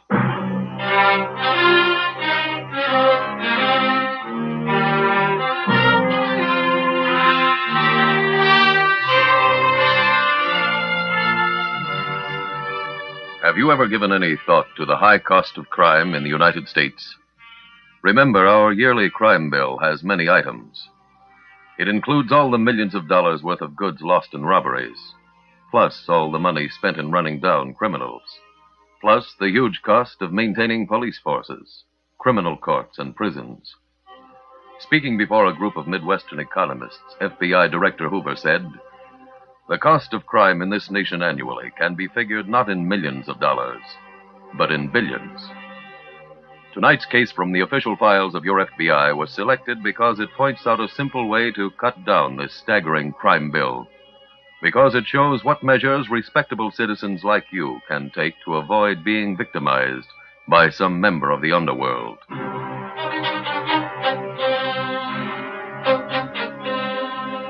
Tonight's file opens in a small, dimly lit gymnasium on the second floor of an old unpainted building located in the slum section of an eastern city. In one corner, a big heavyweight punches the bag as a lean, gray-haired man approaches. Hello, Johnny. Huh? Oh, hello, Mr. Ramsey. Well, kid, sharpening up the old left hand? Yeah. Yeah, you know, you look like you've been losing a little weight. Yeah, I've been working heavy every day. Good. Still want to come back, huh? Oh, sure. As soon as I get me a manager. Johnny, you got a manager? No, you walked out on me, Mr. Ramsey. Oh, no. Wait a minute, boy. It isn't like that, son. I turned you loose because I wasn't able to book you myself. I figured now that maybe somebody could do a better job than me. Get a little more shoulder into those punches, son. Attaboy. There you go. That's the stuff. That's it. You like to get back into action, Johnny, huh? Are you kidding? No, I got a bout for you. Okay, let's hear about it. Well, it ain't delivered yet. I wanted to make sure first that you'd take it. Oh, I'll take anything. Who's it with? Tiger Young. Oh, Mr. Ramsey, he's a touch. Why, I can flatten him in one round. Well, if you do, we got no deal. What? You know who owns Tiger Young?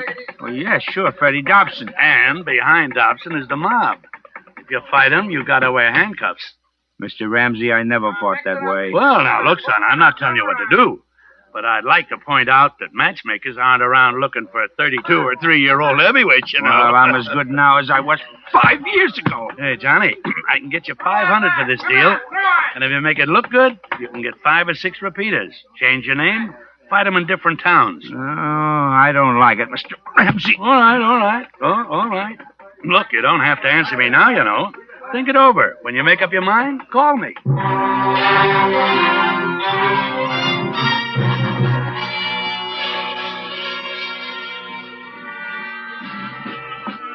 Now, did Miss Caldwell get in yet? Yeah, Champ. She's in her dressing room. Oh, thanks, Al.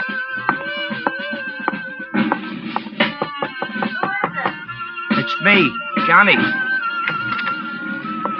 Hi, Alma. Look, I asked you to quit coming backstage. It ain't professional. I had to see Alma. What for? Well, I got something important to talk to you about. Couldn't it wait till after the show? No. Okay. What is it?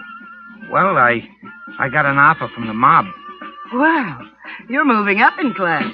They got a fighter. You gonna train him? No. Fight him. Who is it? Oh, it's a kid named Tiger Young. I remember the last time you went in with a young kid. Oh, I won't get hurt this trip. They letting you wear a helmet? I'm supposed to take a dive. Oh. They're trying to build a kid into a big name. By stopping you? They want me to fight him 6 times in different places. You see, the KOs will fatten his record. You'll have to join the Actors Union. I ain't sure I'm going to do it. Oh, what's in it? Oh, 500. For 6 fights? No, for each fight. And you're not sure? Well, no. Look, Johnny, I've been going with you for 3 years. Most of that time, you've taken me on a mad whirl of hamburger stands and movie balconies. So up comes somebody who wants to give you 3 fat G's. $3 ever-loving $1,000, and you're wondering whether you should take it. Well, let me tell you. Yeah? You're on next, Alma. Okay. Get out, will you? I gotta change. Look, Alma, Hello, will you? I just want to tell you that I'm taking the deal.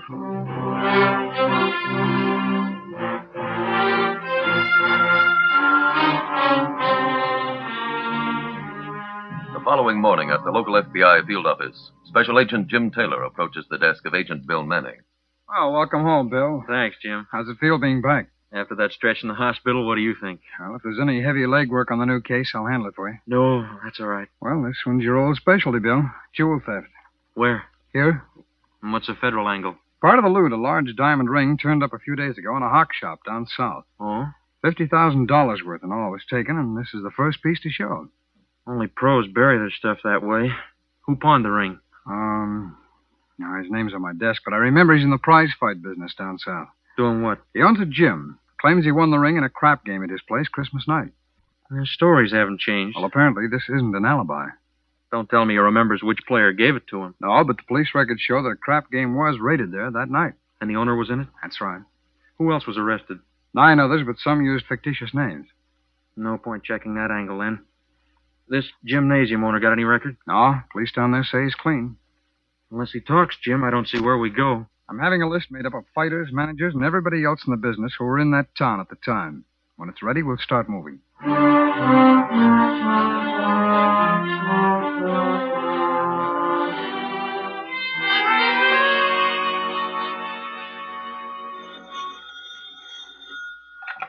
Hello? Hello? Is this Alma? Yeah? This is George Ramsey. Oh, thought you were out of town. Oh, I'm just here between trains. Johnny with you? No, he went directly to our next stand, Fort City. How'd the dive go? Very graceful. Say, Alma, I'm calling to ask you a little favor. You working this week? No. Could you come over to Fort City? I want you to talk to Johnny about something. Oh, well, what is it? Well, I can't explain it over the phone. Why should I go all the way to Ford City? Alma, there's money in it for you. You could make a lot of money. Will you come? When? Tomorrow night. There's a train gets in there about 7 o'clock. You come right over to the arena, and I'll have a ticket for you at the box office, and I'll see you inside during the fight.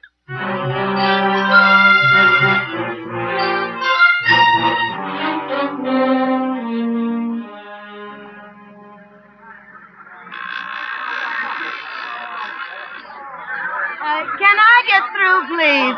Hi, George. Oh, hello, Alma. Well, kid, you look cute. What delayed you? The train was late. Mm-hmm. That's Johnny fighting? That's him. Oh, how come you're not in his corner? Well, his name is K.O. Drew tonight. I'm not even supposed to know him. Oh. Is that Tiger Young in there with him? Yep. He's a stiff. Well, that's why I sent for you. You want me to fight him? That's pretty good. No, I just want you to sell Johnny a small bill of goods. Like what? Well, the price of this fight tonight is 10 to 1. It'll be the same next week in Centerville. Now, if you can talk Johnny into flattening the Tiger the next time out, we can take some of that 10 to 1 and win ourselves a nice, neat little bundle. Well, what about the mob? It won't be their money we're taking. Don't worry about that. This will be local action. Yeah, but what'll they do to Johnny? Don't worry. Nothing will happen, I assure you. You think Johnny could stop him? Oh, he'll knock him bow-legged, sure. Have you talked to him about this? No, that's why I sent for you. I think you do a much better job. Are you interested? What do I get? You'll get half of what I win. Look, there's a nice, intimate little club around the corner from our hotel. You get him to take you over there tonight, see? The soft lights, the music, the nearness of you would kind of bring us both a nice, tidy little profit.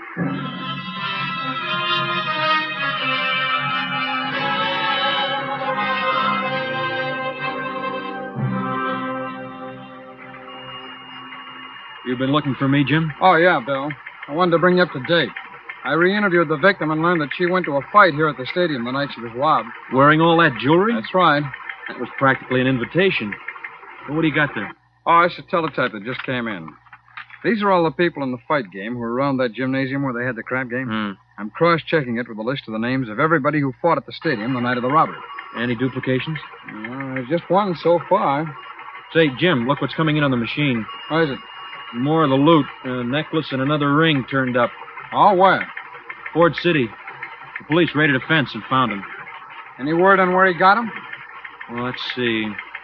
No, he refused to give police any information. We better call Ford City, Bill.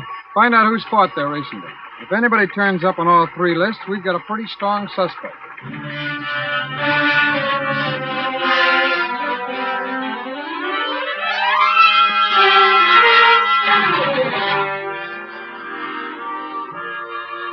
You want to dance, Alma? No, honey, let's just sit here. Or how about another drink? No, thanks. You know, Alma, I can't get over your coming here. What a surprise. Told you, I just got lonesome. Yeah? Well, I hope you keep feeling that way. Not when you're with me, I mean, but when I'm away from you. I will, honey. Hey, I got an idea. How about coming on to the next stand? Oh, I'm afraid I couldn't. I start rehearsing again next week. Well, you could come for a few days. Oh, but I'd be in the way. Oh, are you kidding? Well, look, I might as well tell you. I just don't want to see you take another dive. Oh, You know, I got so mad tonight. I kept saying to Ramsey all during the fight, if this thing was on the level, Johnny could murder that guy. You could, too, couldn't you? Yeah, sure. I could take him. Knock him out? Yeah. Then why don't you do it? Well, When you fight him again, why don't you level and put him away?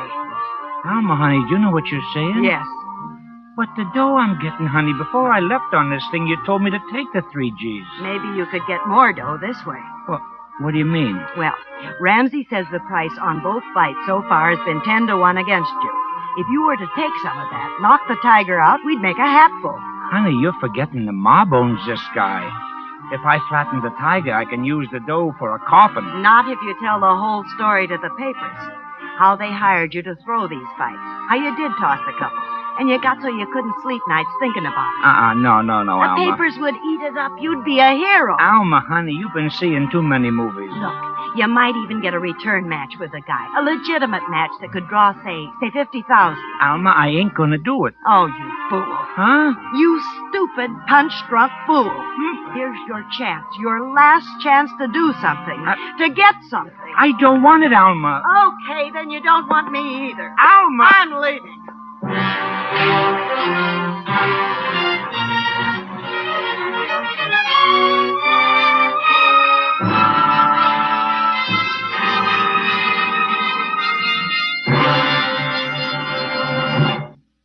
We will return in just a minute to tonight's exciting case from the official file, which shows how your FBI helps promote America's security.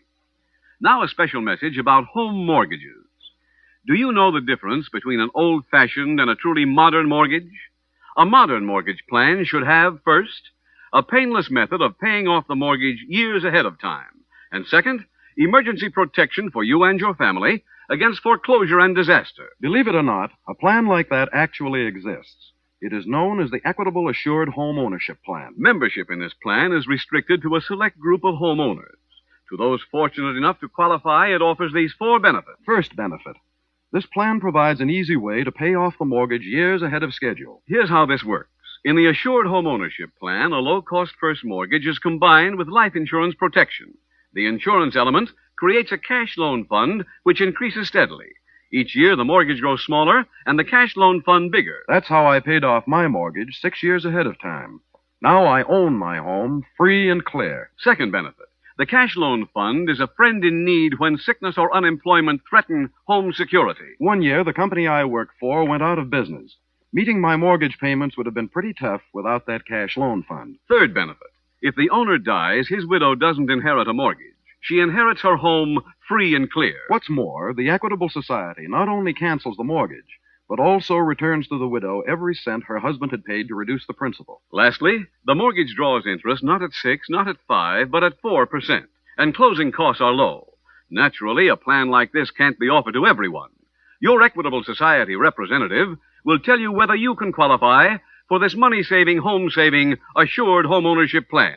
Or write care of this station to the Equitable Society. That's EQUITABLE.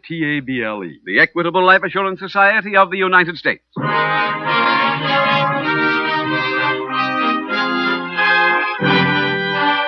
And now back to the FBI file, the CanvasBacked FrameUp.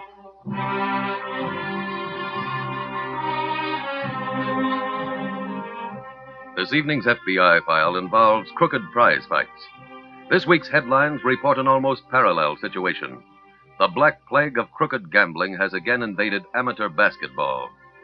While there is little excuse for the boys who betrayed their college, their teammates, and their parents, except their youth and inexperience, most of us feel inclined to put the major share of the blame on the vermin of professional gamblers and bookmakers. But forgetting excuses, isn't there a reason that goes far deeper than most of us admit? Isn't it the get-something-for-nothing spirit that has infected present-day society, the get-it-while-the-getting's-good philosophy of our times? That such a spirit should be reflected in our youth may shock us, but it should not surprise us. No field is safe from attempted encroachment by criminals. They will move in where the situation allows. It is up to you, the people, acting individually and together to stop them. Your FBI can tell you one heartening fact. Through your efforts, they can be stopped. Tonight's file continues the following week at the local FBI field office. Bill, I think I found our jewel thief. Who? He's a fighter named Johnny Boone. He was down south Christmas week. He fought at the stadium here the night the jewels were stolen, and he was in Ford City last week. Boone. That's it. I don't remember his name being on the list we got from Ford City. Oh, it wasn't. He fought there as K.O. Drew. Oh. I saw the billboards for last week's fight and recognized his picture. Where's Boone from? Here. I called the police, but they've got no record on him. Maybe he uses different names for stealing, too. Well, they're checking on that angle now. How about an address on him? No, nothing yet. Bill, I think we should go out and cover all the fight hangouts. That could give us some lead on where to find him.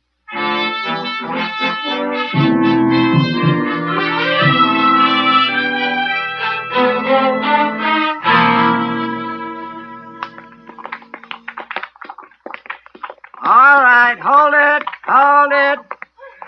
Now that you girls have shown me how to stumble, suppose you give me an idea of how you dance. Al, those kids are dead tired. They've been rehearsing 6 hours without a break. So have I. Sitting in a chair. How about some lunch? Okay. Take 30 minutes. Thanks. Hey, Alma. Oh, Alma. Oh, hi, Mr. Ramsey. Oh, okay. I was hoping I'd find you here. How come you're not in Centerville? Well, the fight's not till tonight. I came down especially to see you. What this time? Now, look, I want you to take another shot at persuading Johnny. No dice. Now, look, there's plenty of time. We can get our bets down. I don't want any part of it. I'm through with the guy. Alma, I want to show you something. Look, baby, I got a box here. Trying to bribe me with candy? Honey, this isn't candy. Take a peek. Jewelry. Is this stuff real? Every piece of it. What are you worried about winning a bet for? Well, you see, the stuff is a little bit warm. The longer it cools off, the more it's worth. I had to sell a few pieces, but I'd like to keep the rest. Why are you showing it to me? Well, so you can take your pick. Huh? Go ahead. How about that ring? It's yours. What's the angle? Well, now, look, this bracelet here matches the ring, see? You sell Johnny on the idea, and that's yours, too. When are you through rehearsing? In an hour. Well, there's a train to Centerville just about then. I'll be on it.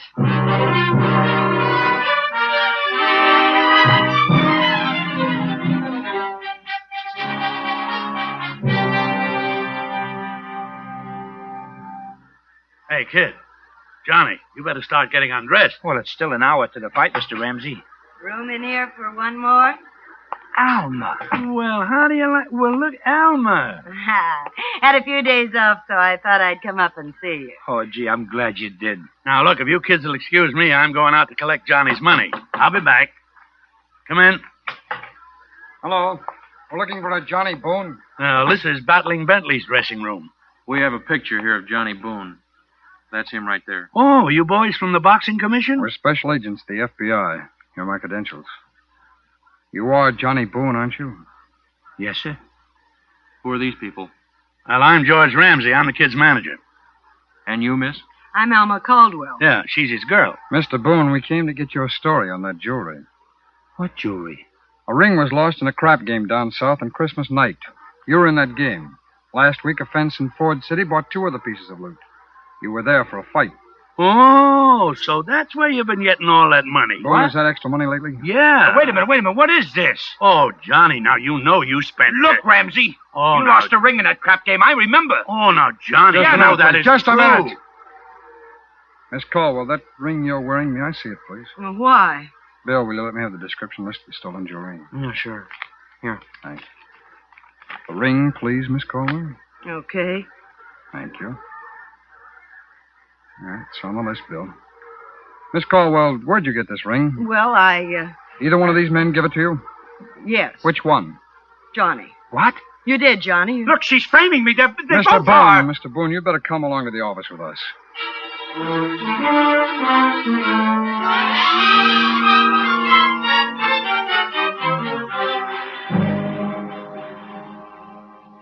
Jim, we just had a call from the office. They have a report on Boone's fingerprints. Oh, what's the story? The only card they've got on him shows that he was in the service. No arrest records at all. Uh-huh. Did you interview him again? Yeah. He still denies everything. Claims he was back at the training camp at the time of the robbery. Why would he go back there after the fight? He says to pay his bill and spend a quiet night. Well, that should be easy enough to check. I called the camp. Oh? Nobody remembers whether he came back or not. Uh-huh. How'd you make out with the manager? He's well covered. Claims he wasn't even managing Boone in Ford City. I'm having that checked now. Good. How about the girl? She still insists that Boone gave her the ring. Well, everything points to his guilt, all right.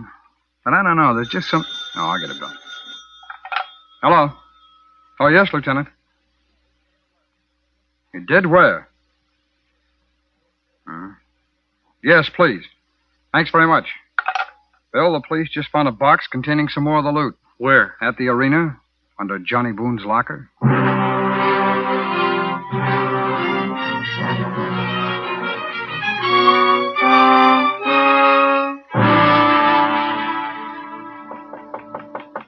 Who is it? Me, Alma. Oh, come on in. There's nothing drearier than a cheap hotel on a rainy afternoon. Well, how about a little drink? No, thanks. You know, George, I kind of feel like a heel. Why? Doing what I did to Johnny. Alma. Alma, this is George Ramsey you're talking to. I mean it, George. I feel awful. I think maybe I should go to the police and tell them the truth. Honey, you wouldn't be trying to make some kind of a little deal with me, now would you? A deal? I know you of old, honey. Oh, sweetie pie. When you get sentimental, I can hear a cash register start to ring. Well, you did promise me a bracelet. I'm sorry, but the boat sailed. I haven't got it anymore. I had to use it as a plant. What do you mean? I put it in a box under Johnny's locker. Why? Well, if the cops find it, they'll think it's Johnny's. If they don't, I just go back and pick it up. Suppose the cleaning guy finds it. Baby, this joint hasn't been cleaned since John L. Sullivan fought Jake Kilrain. Hello? Oh. Yeah, Mr. Taylor? Yeah? Well, Well, now, isn't that fine? Oh, I'm delighted. Thanks very much for letting me know. Alma, they've let Johnny go. What? That was the FBI man. He said they called back east and had Johnny's picture shown to the people who got robbed. They said he definitely wasn't the stick-up man. Come on, we got to get over to the arena in a hurry. What for? Johnny will head for there to get his clothes, and I don't want him to find that box.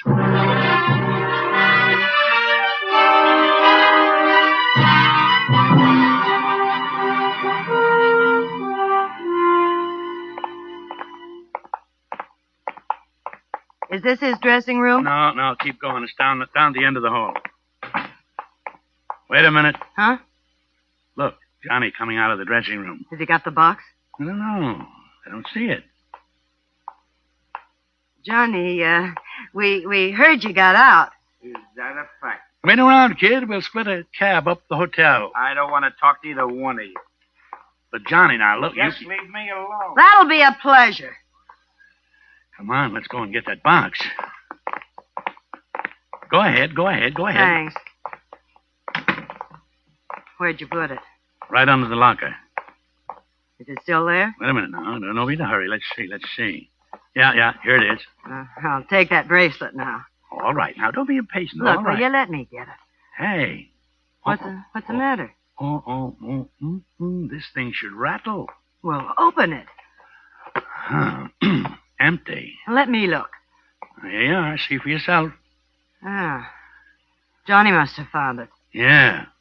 He'll have to go back to the hotel. Ditch the box. That's it. Let's go. Hold it, Ramsey. What do you want? We figured somebody'd come back for that box. What box? Bill, get the lamp ready, will you? Right, Jim. Hold out your hands, please. What for? Do as I ask, please. You too, Miss Cole. What's that thing supposed to... George! My hands, they're purple. Oh, look. So am I. You're both under arrest.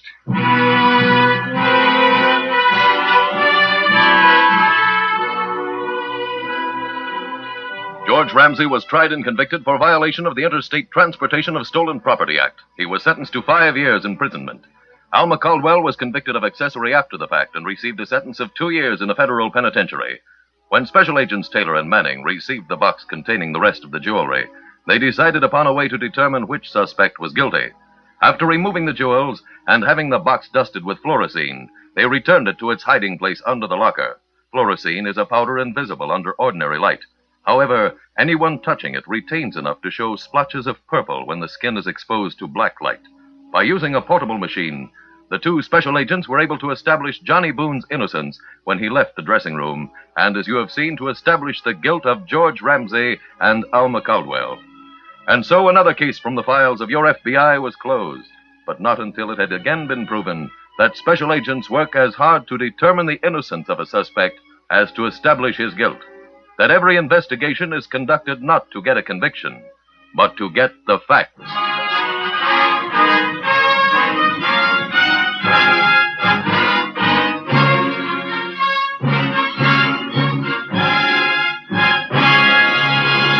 Now, one last word on mortgages. If you're a homeowner, wouldn't it give you a thrill to be able to say, no more mortgage to worry about. Now we own our home free and clear. And it's an even greater thrill to be able to say those words while you're still young, with many carefree years ahead of you. Ask your Equitable Society representative to explain how the Equitable Society's Assured Home Ownership Plan can make that dream come true years ahead of time. See your Equitable man soon, or send a postcard care of this station to the Equitable Life Assurance Society of the United States.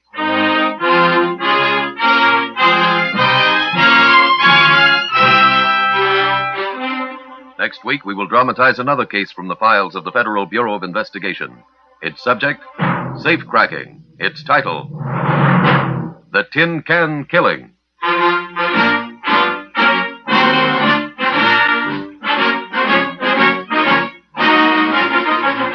The incidents used in tonight's Equitable Life Assurance Society's broadcast are adapted from the files of the Federal Bureau of Investigation. However, all names used are fictitious, and any similarity thereof to the names of places or persons living or dead is accidental. Tonight, the music was composed and conducted by Frederick Steiner. The author was Jerry D. Lewis. Your narrator was William Woodson, and Special Agent Taylor was played by Stacey Harris. Others in the cast were Walter Catlett, Dick Crenna, Marlo Dwyer, Wally Mayer, and John Sheehan. This is Your FBI, a Jerry Devine production, was directed by Sid Goodwin. This is Larry Keating speaking for the Equitable Life Assurance Society of the United States and the Equitable Society's representative in your community, and inviting you to tune in again next week at this same time when the Equitable Life Assurance Society will bring you another thrilling transcribed story from the files of the Federal Bureau of Investigation. The Tin Can Killing on This Is Your FBI. This is Your FBI.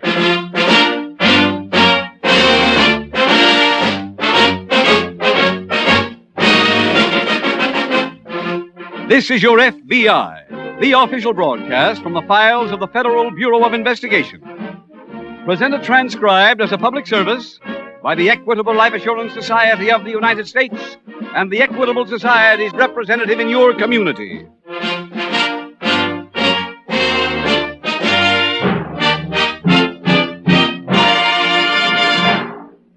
Self-reliant citizens living in their own mortgage-free homes are the cornerstone of a free country.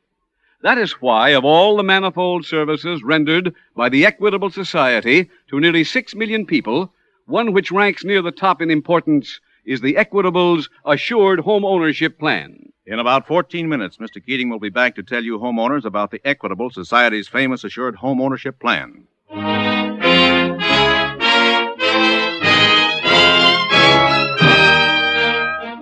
Tonight, the subject of our FBI file, Safecracking. Its title, The Tin Can Killing.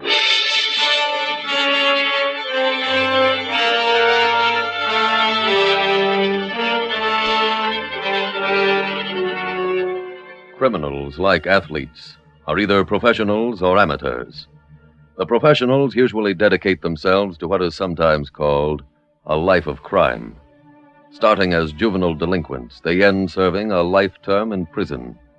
Many of them are specialists, experienced experts in holdups, hijacking, forging, or confidence games. But the amateur criminal is an entirely different breed of man. In this class comes the trusted employee who falsifies his accounts over a long period. Or the amateur may be some ordinary citizen who is suddenly given what seems like a magnificent opportunity to rob or commit an act of violence with little danger of getting caught. Tonight's case from the files of the Federal Bureau of Investigation deals with this second type of amateur criminal.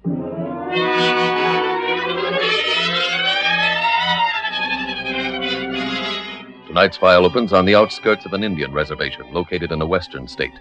It is early morning, and the quiet is broken only by the drone of a plane overhead. Suddenly, the plane falters. Its motor sputters. It loses altitude, fights to stay aloft. Then the motor fails completely. It tries to glide to safety, spins, and plunges to earth.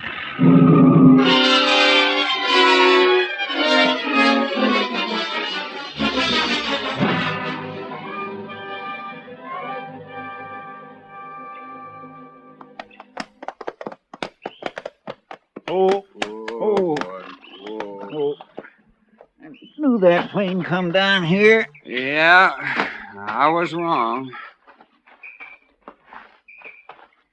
Ain't broke up as bad as I figured. No? Looks like folks inside. I guess they never had no chance to jump. The door's stuck. Give me a hand, Arnold. Okay. Now let's yank together. Oh, you near pulled my arm off. Let's go in.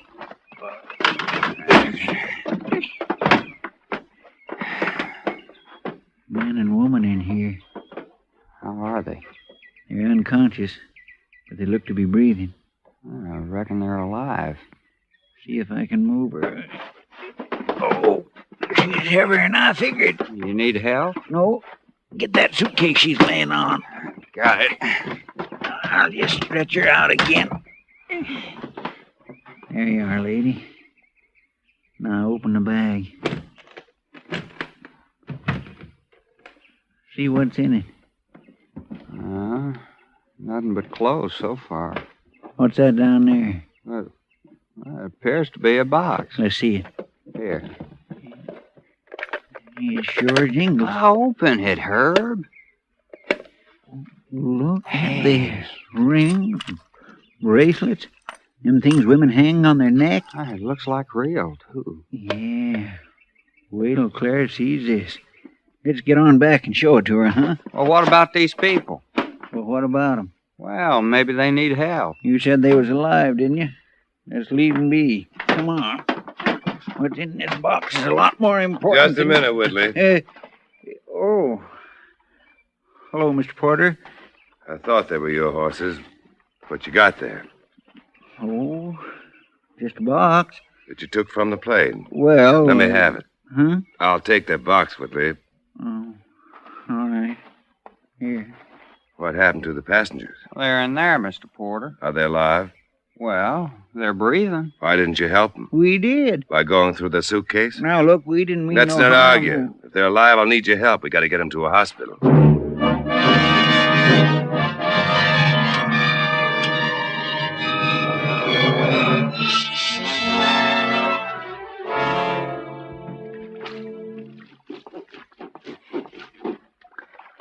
About time you two come home. Couldn't get back no quicker, Clara. Well, go put the groceries inside. Oh, we forgot 'em. What? Well, we just forgot 'em. I send two grown men out for a little shopping. You're gone half the day and you come back without 'em. Well, something happened. Arnold, start hanging up these clothes. Don't you want to know what happened? No.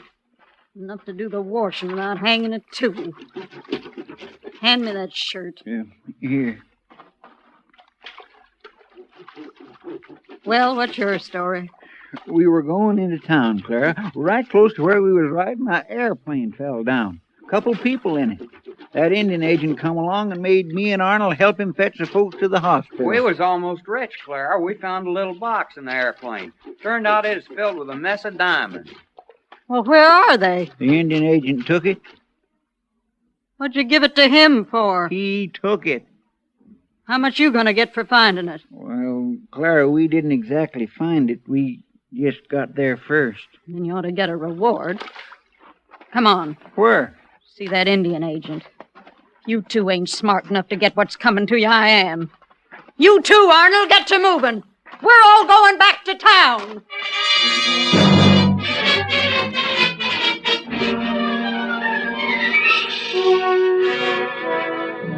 Meanwhile, at a nearby FBI field office, Special Agent Taylor is returning from the file room when his phone rings. Special Agent Taylor speaking. Bruce Porter, Jim. Oh, hello, Bruce. You here in town? No, I'm calling from the reservation. Got some business for you. Oh, what kind? I'd like to get idents on a couple of people. I mailed you their prints a little while ago. They crashed in a private plane on the reservation this morning.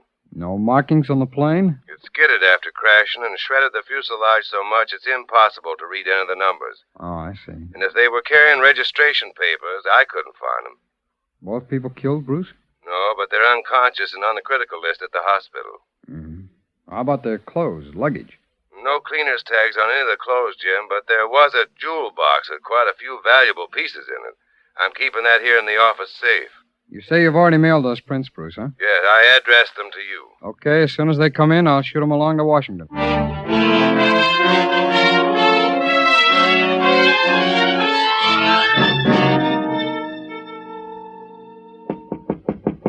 Come in.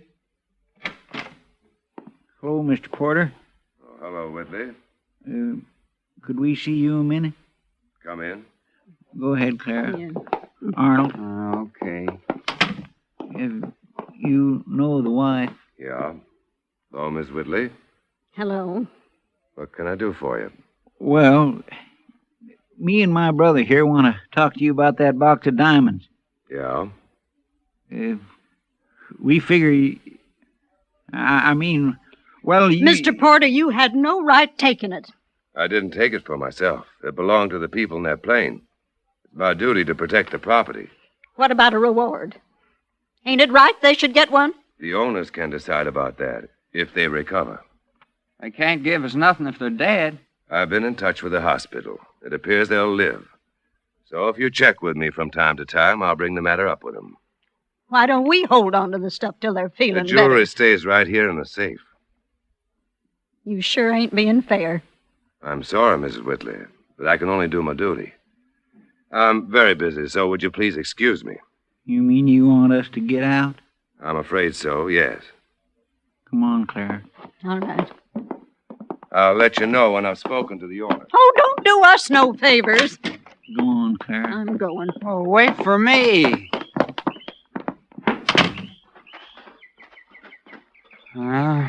Looks like we made a wasted trip. It ain't gonna be. Well, what can we do? There's plenty we can do. But you heard what he said. He said he's got the box in the safe. So you're going back tonight and get it.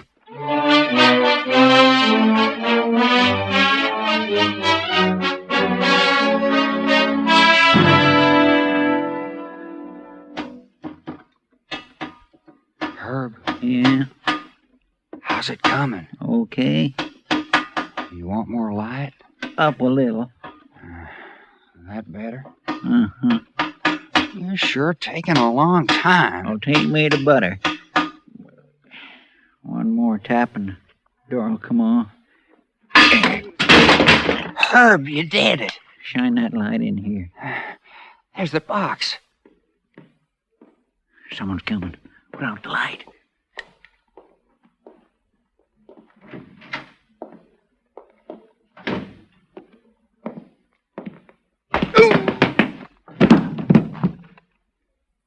It's an Indian agent. Who else do you expect? Get the box. We're going.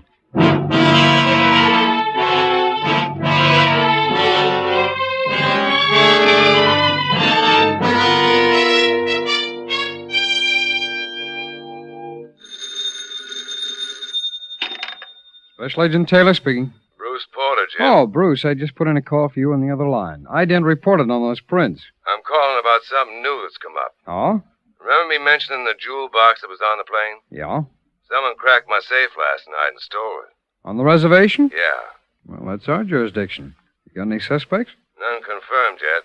Whoever did the job poisoned our watchdog first and then came in and robbed the safe. When this happened, Bruce? Late last night. I returned while the bandits were here, but before I could turn on the lights, I was slugged. Oh, you sound all right. It wasn't anything serious, just enough to put me out for a few hours. Well, Sheriff Spencer from over in Roseville was here and left for home this morning. Said he'd dropped the ident reports off at your office. You coming out to work on the robbery, Jim? Well, that's up to the agent in charge, Bruce. If he puts me on it, I'll grab the first plane.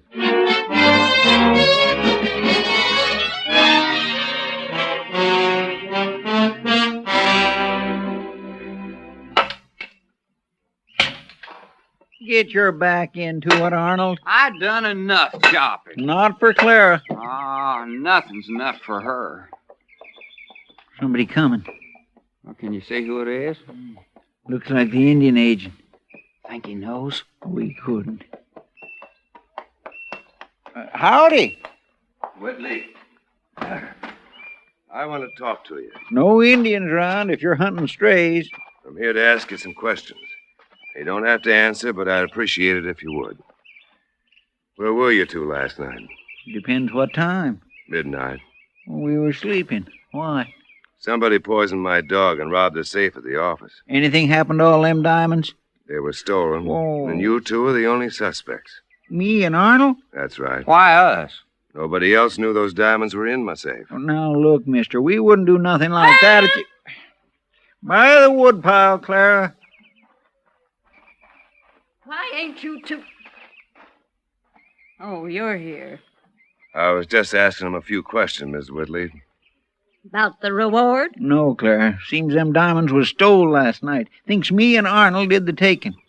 He's calling you crooks? Miss Whitley, my safe was broken into last night. The diamonds were stolen. You're just saying that so you can keep the reward. Your husband and his brother are the only ones who knew that the diamonds were in my safe. Can you prove it?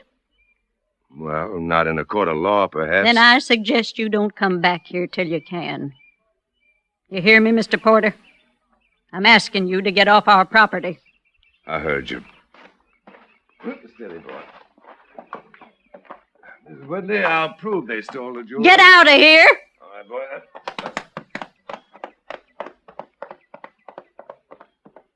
How much he asked you before I come? Just where we was last night. What'd you tell him? We said we was home here. Looks like he's going back the long way.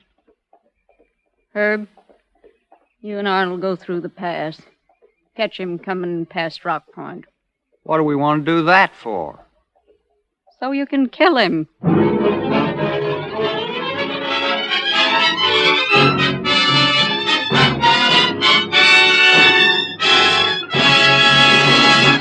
We will return in just a minute to tonight's exciting case from the official file, which shows how your FBI helps promote America's security.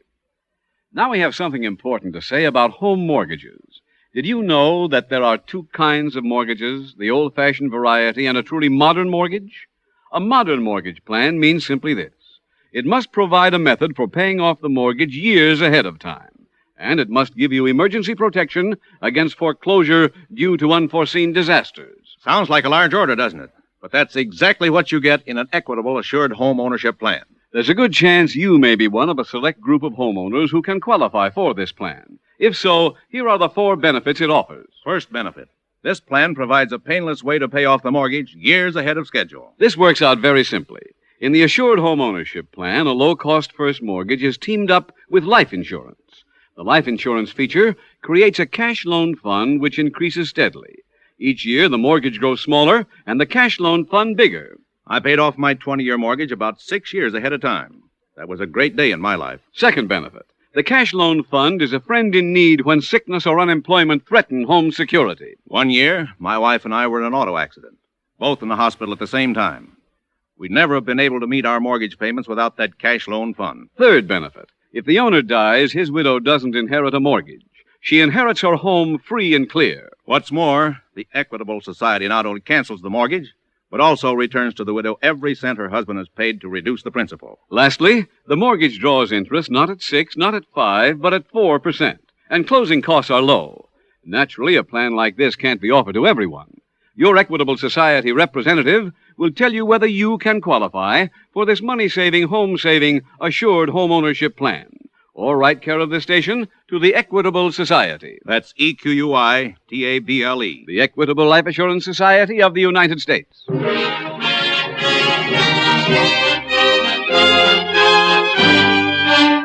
And now back to the FBI file, The Tin Can Killing.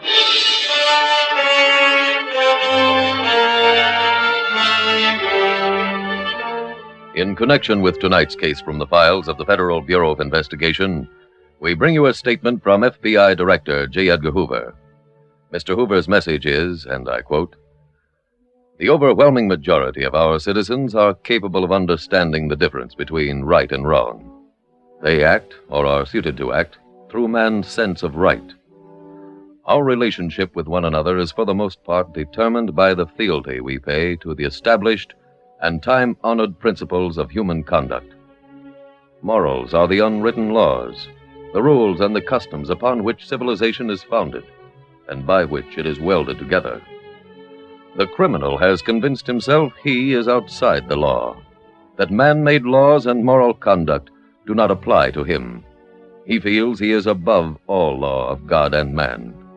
For that reason, he is morally indifferent, completely irresponsible. He takes what he wants, with no regard for others.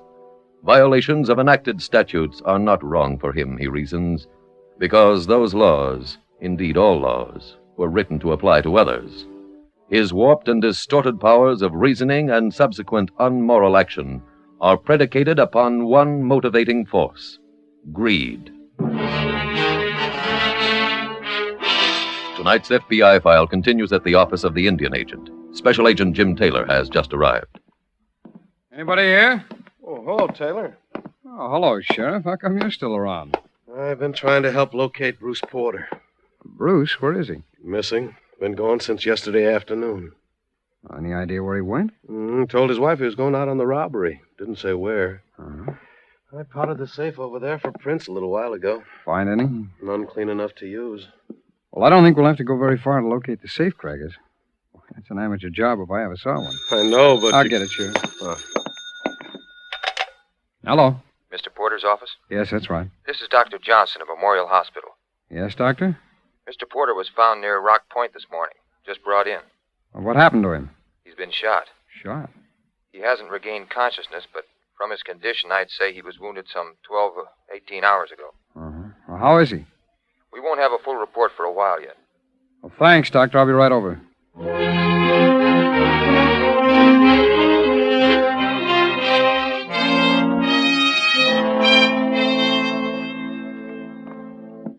saw Bruce, Sheriff. How is he? Oh, they think he'll pull through, all right? Good. Oh, here's the slug they took out of his shoulder.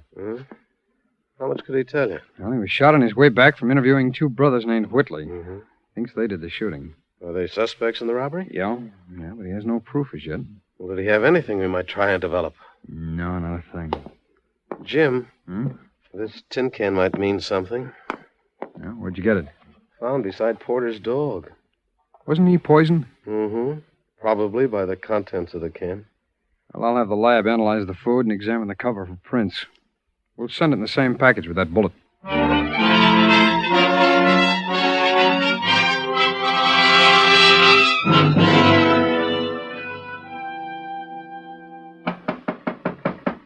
Answer that, Arnold. Well, it can't be for me. You heard him. Answer it. All right.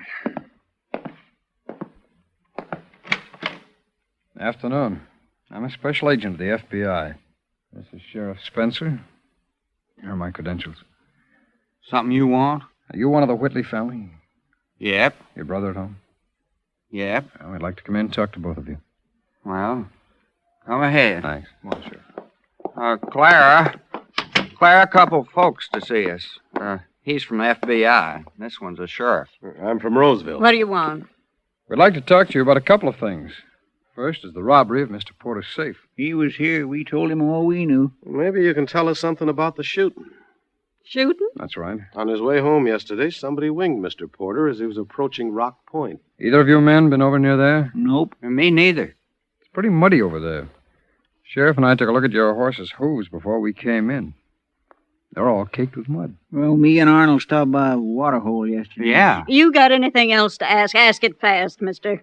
They got chores to do. Can't be sitting around all day jawing with strangers. You have any more questions, Sheriff? No. Then I guess that'll be all. You don't mind if we look around outside, do you? Just as long as you get out. Go ahead, Sheriff. Right. Let's walk around the shack and take a look at their trash pile.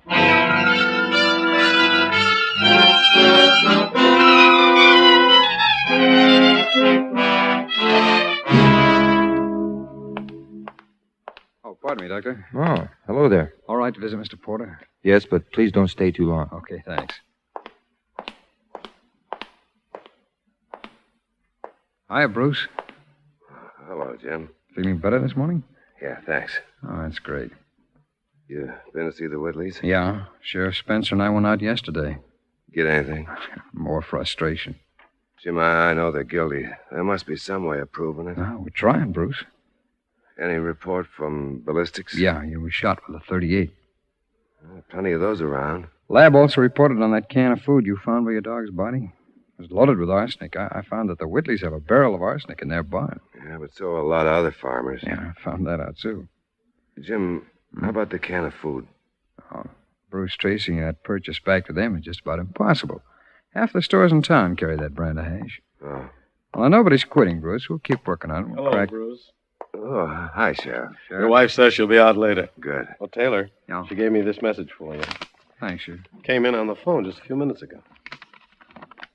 Oh, this is what I've been waiting for. Come on, Sheriff. Bruce, we'll talk to you later. Where you going? Get some warrants and pay another call on the Whitleys.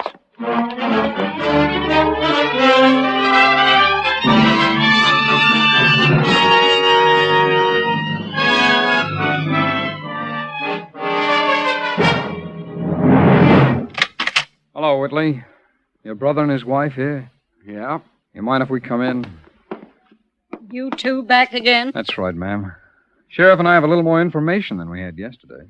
Only thing it'd interest us would be if you found those diamonds. Well, pretty close. From what we know now, you've got them. That ain't so. You know, you three may not have heard about it, but there's a lot more to police work today than just chasing people. There's something called scientific crime investigation. What's that? Well, maybe the best way to explain it to you is by example. You remember I was telling you yesterday about that mud on your horse's hooves? Yeah?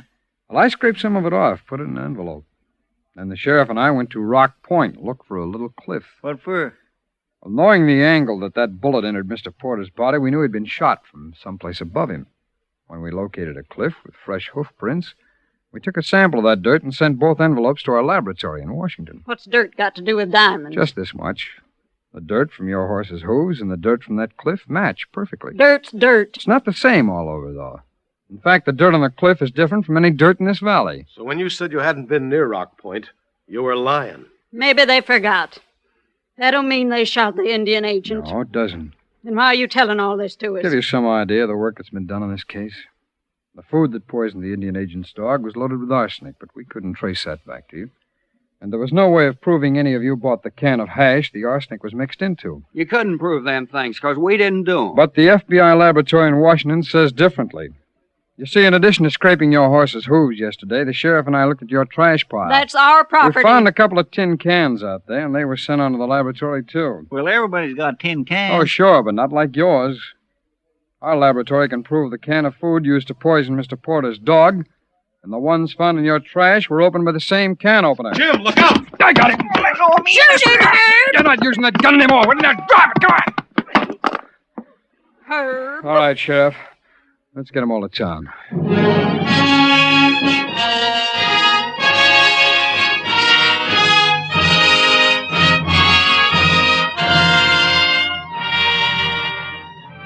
Herb, Clara, and Arnold Whitley were convicted of assault with intent to commit murder and burglary on an Indian reservation. Each received a sentence of 25 years in the federal penitentiary.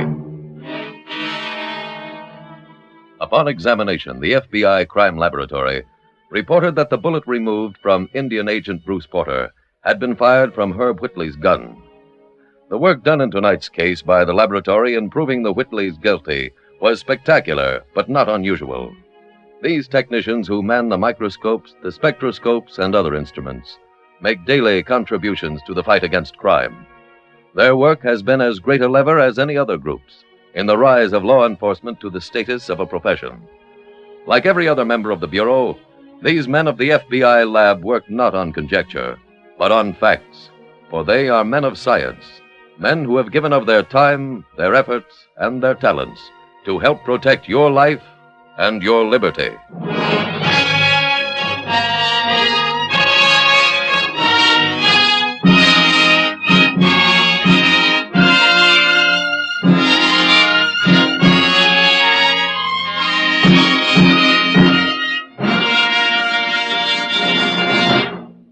Now, one last word to you homeowners.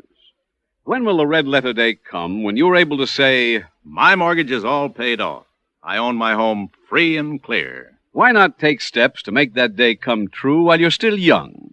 Let your Equitable Society representative show you how Equitable's Assured Homeownership Plan makes it easy to pay off your mortgage years ahead of time.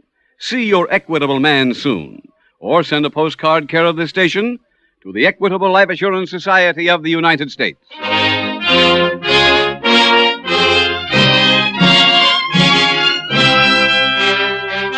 Next week, we will dramatize another case from the files of the Federal Bureau of Investigation. Its subject, hijacking. Its title, The Roaring Twenties.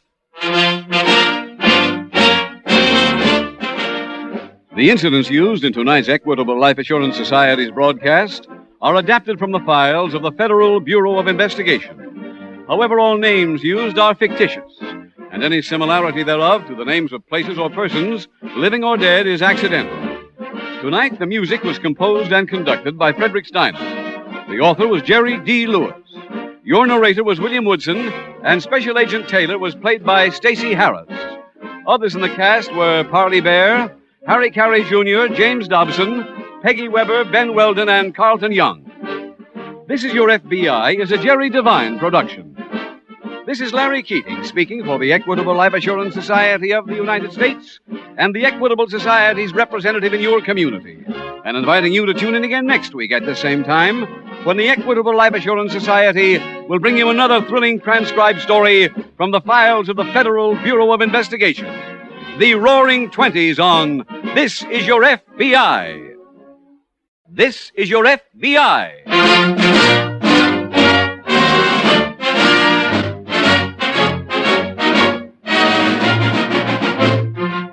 This is your FBI, the official broadcast from the files of the Federal Bureau of Investigation. Presented transcribed as a public service by the Equitable Life Assurance Society of the United States and the Equitable Society's representative in your community.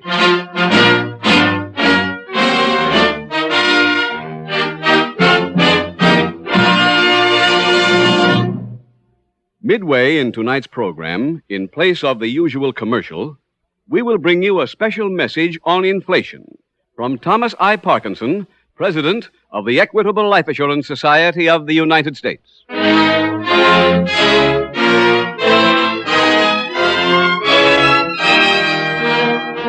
Tonight, the subject of our FBI file, hijacking. Its title, Captain Larceny.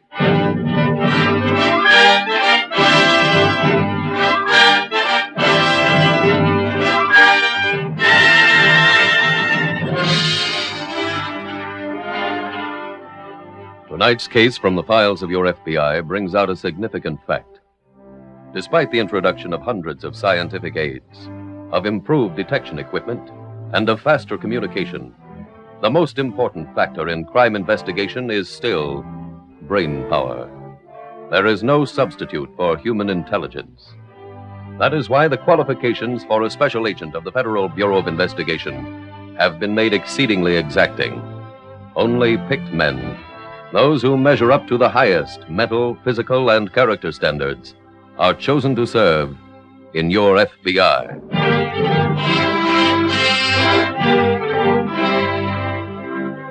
Tonight's file opens in a waterfront saloon as the bartender serves a customer a drink. Here you are, that's 4 bits. 4 bits. What do you do with a drunken sailor? What do you do with a drunken sailor? What do you do with a drunken sailor? Early in the morning. Fetch me a handful of rye whiskey, Georgie boy. Right. Well, don't distill the whiskey, son. Just pour it. Coming up. Gentlemen, to the sea.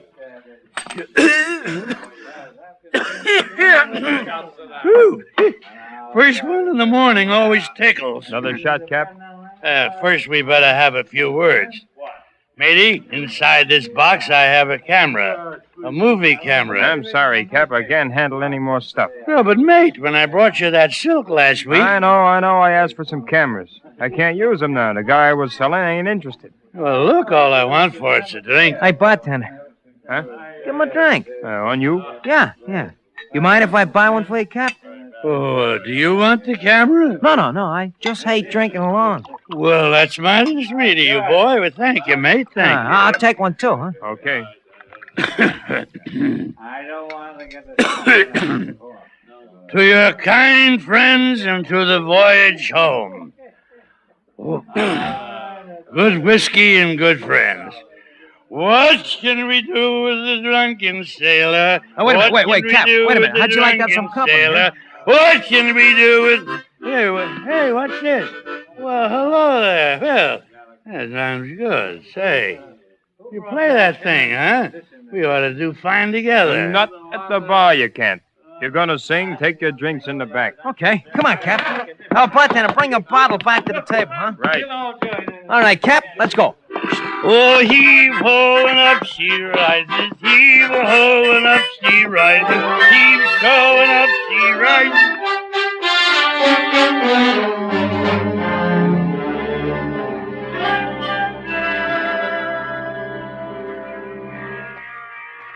Somebody start clearing that far corner. Hey, Gene. We got a couple of more trucks coming in today. Gene. Scotty, I told you to stay out of here. Get that big piece broken up, Charlie. But Gene, I want to tell you Scotty, something. I'm busy. But I got a deal for you. I wouldn't touch a deal of yours if I had a guarantee. Come on, back to work, Joe. This is a junkyard, not a flop house. Hey, Gene, will you stand still and listen for a minute? Look, you remember Whitey Jackson and Louis Adams? They're the guys heisted all the stuff off the docks last year. And they got knocked off. Yeah, but nobody ever come up with the stuff Whitey and Louis grabbed. I just found it. Oh, sure. I tell you, I come up with a guy who's got all of it. Who? An old bum I met this morning in a saloon on River Street. He tried to sell a bartender a camera, see? So I bought the bum a drink. He thinks he's a captain on a boat, so I played the harmonica while he sang some songs about sailors.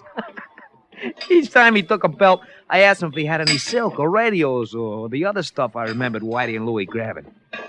He's got 'em all. Where? That's what we gotta find out. We? Yeah. I bought him a bottle, left him in a joint. He's waiting for us.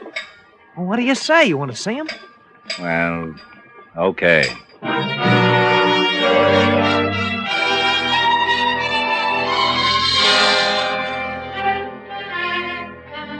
Later that morning at the local FBI field office, Special Agent Taylor returns to his desk to find Police Detective Doug Mitchell.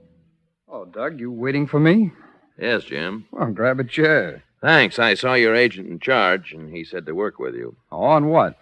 You weren't in the office last year, were you? No, I came from Salt Lake City in January. Well, just about a year ago, two thieves named Whitey Jackson and Louis Adams burglarized shipping piers up and down the river.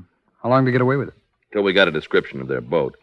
That night, the harbor patrol spotted them, and they tried to shoot their way out. That's a pretty tough order. Both of them were killed. But when the boat was examined, it was empty. Well, maybe they were out looking for a job to do, huh? No, there'd been another burglary an hour before. Well, Doug, could they have gotten back to home base and dropped off the loot? Yes, but from papers in their pockets, we located their drop. That was empty, too. Why all the sudden activity on the case now, Doug? None of the loot had ever turned up till last night. Oh. Found a couple of pieces when we raided a wholesale dry goods store on the north side.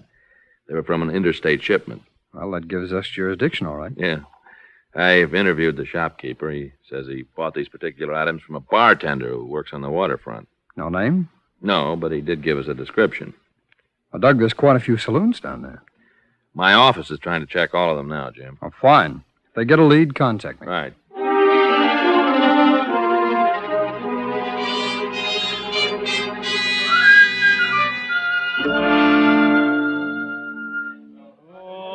Blow the man down into Liverpool town. Cut it Give down a me little, some Captain. time The to customers at the bar are beefing. The customers at the bar are beefing. Hey, what's that? What's that? Customers are beefing. Well, you tell those bar beefing customers that it's Captain Crawford doing these sea shanties. You tell them about me, will you? Tell them about me being the old skipper of the greatest ship ever. They don't care, and I'll tell you something, neither do I. Oh, is that so? Oh, so you let a man sit here and go around. Well, all right. Go ahead. I see somebody coming who does like my singing. Welcome aboard, mateys. I told you I'd be back, Cap. Hey, before you two sit down, keep him quiet or get him out. Yeah, sure. He'll be okay. Cap, I'd like you to meet a friend of mine. Hiya. Oh, hello, friend. Welcome. Welcome aboard, friend. Sit down. Come on, sit down. Yeah, sure. You still got your mouth organ, matey? Yeah, but first my friend here wants to talk to you. Oh, about the time we were 3 days out of Memphis. No. When the river was he wants to mean. talk about something else. Captain, I hear you know where I can locate some silk. Oh, silk. If I wanted to, I could show you so much silk, you'd think I was a silkworm. You know, in those days in Memphis... Cap, please, let's stay with the silk, huh? Yeah, where is it? It's on my ship. You got a ship? What do you mean? Why don't you believe me? No. Well, what do you think of... Say, wait a minute. Now, wait, Cap. Now, hold on. Cap, wait got a minute. it. There's only one way to prove it. Well, show it to him. I'll prove it. Certainly I'll show it to him. I'll show him. If somebody will just kindly help me so I can get up here with it. Now I'll have you both piped aboard.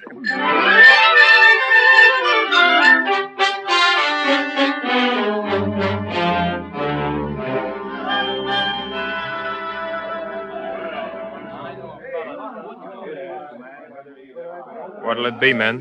You George Webster? That's right. I'm a special agent of the FBI. Here are my credentials. Mm-hmm. This is Detective Mitchell of the police. Hello, Webster. You're the guy that pinched me 2 years ago. This is a business call again. Hey, wait a minute. Go look me up. I've been working here since I got out. You can't pin a rap on me. Nobody's trying to pin anything on you, Webster. Then why'd you come here? Ask you a few questions.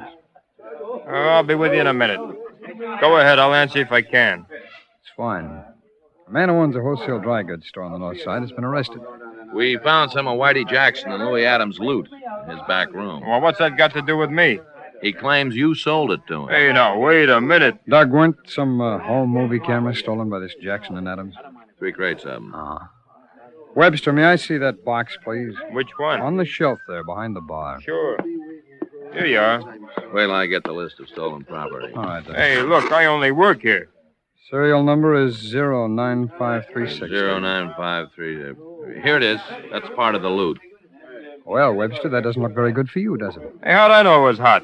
A guy come in and asked me to give him a couple of drinks for the camera. Am I supposed to fingerprint everybody? Did you say you got this from a customer? Yeah. An old guy named Cap. What's the rest of his name? That's all I know. He says he's a captain on a ship. Comes in there a couple of times a week with a camera, a little radio, or something else. I give him a few bucks, and he drinks it up in here. Hey, give us up here. In a minute. Can you describe this captain? Yeah. He's about 6 feet tall, gray hair. Usually he got on an old pea jacket and a white cap. You know where he lives?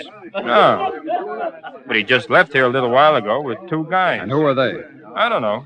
How about putting out a description on the captain, All right, Jim? Doug. And we'll talk to you, Webster, at headquarters.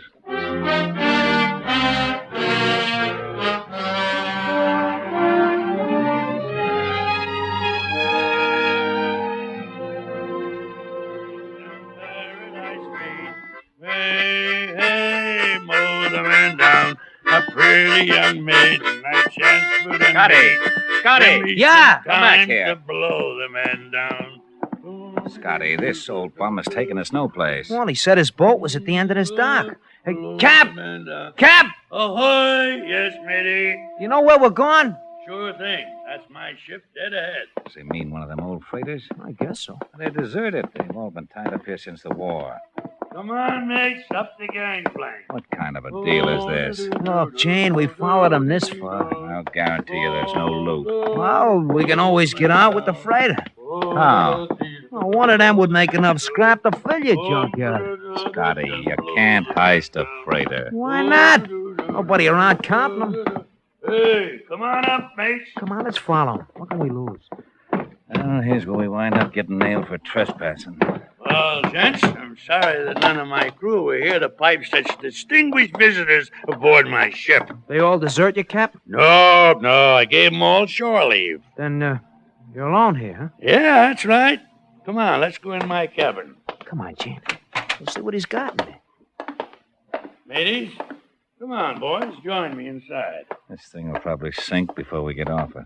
Gentlemen, after you, mateys. All right, go ahead, Jane. Okay. Now, just make yourself shipshape. Hey, Gene, look over there by the wall. Bolts of silk cameras. Yeah. What'd I tell you, huh? Hey, Cap. Yeah. You got any more of that stuff over there around the boat? Did you say boat? Young fella, ship. Never say boat. You understand? Ship. Okay. I won't. Look, you got any more of the silk around or those cameras? Oh, sure. Yeah, boy, here's the camera. Filming it, too. Come on, take it. Oh, we want to know if you got more stuff someplace else. Oh, jeez. Lots of it. The hole's full up. With silk and cameras? Yeah. Matey, you got that mouth organ with you? If you have, come on, let's have a tune. As I was Scotty, walking down let's get back to the yard and pick up a truck. Okay. Go, come on, play me some music.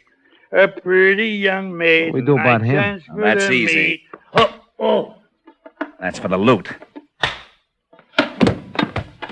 And that's as a music lover.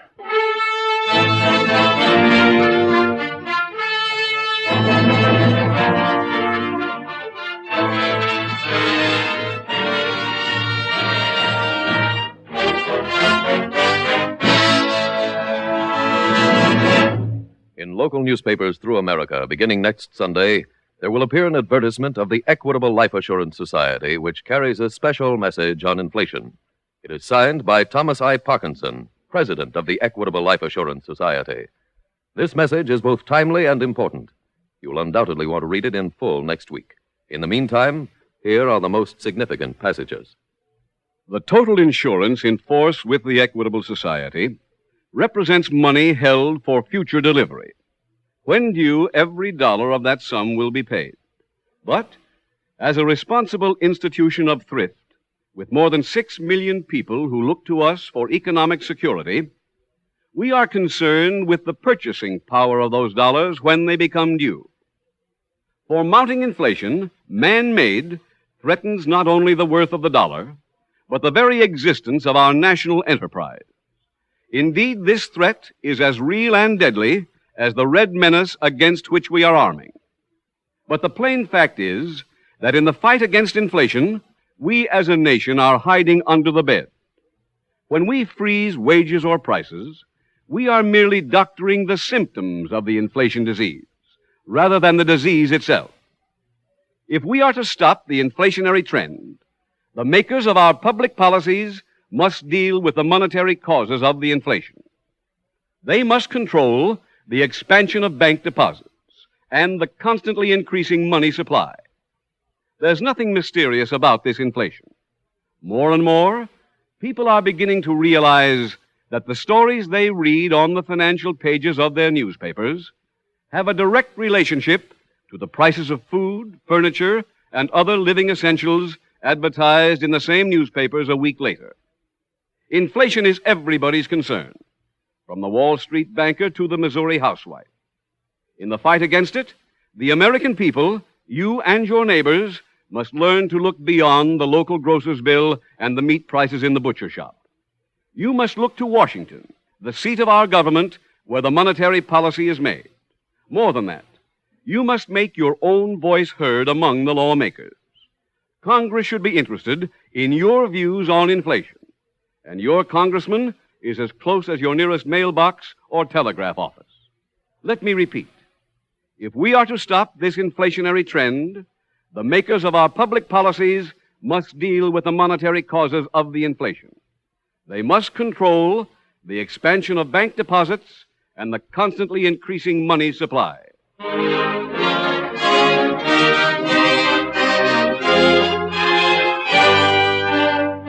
And now back to the FBI file, Captain Larceny.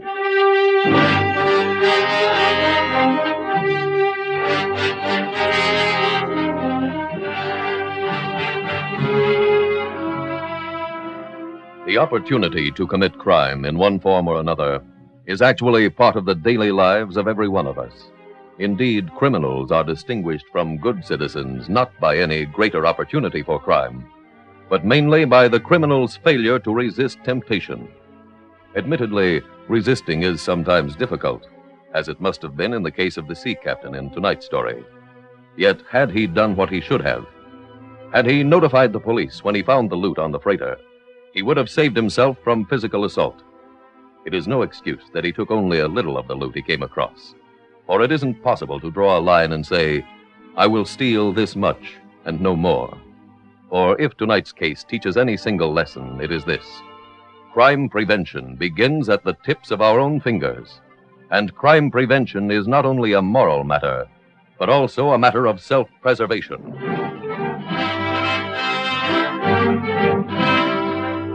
Tonight's file continues at police headquarters, where Special Agent Taylor is interviewing the suspected bartender. Webster, how about going over those pictures again? That's no use. You gave us a description on the captain, so I'm inclined to believe that he's an actual person. He is. But those other two men, you can't find their pictures. You can't tell us the names, and you don't even remember what they look like. It's true. I've seen him around, but... Oh, hello, Doug. Anything in on that alarm? No, not a word. How you doing here? Well, he either can't or won't give us any more help. I'm inclined to think... Wait a minute. I don't know whether this'll help or not, but about a week ago, Cap came in and showed me a tattoo on his arm. No? It was a picture of a ship. He have any special reason for showing it to you? Yeah, he said it was new. Did he say where he had it done? Someplace on Main Street. Well, that might give us a lead. Come on, Doug, let's cover every tattoo parlor down there.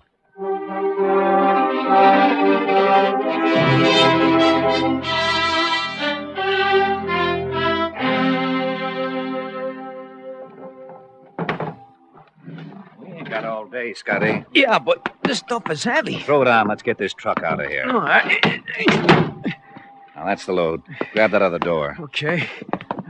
Come on. Oh, wait. I'll be right back. Where you going? My harmonica's still in the captain's cabin. Leave it there. That thing cost me 40 clams. All right, do what you want. I'm going. All right, forget it. Get in on this side. All right. How much you think we got? In both loads, about 10 G's worth.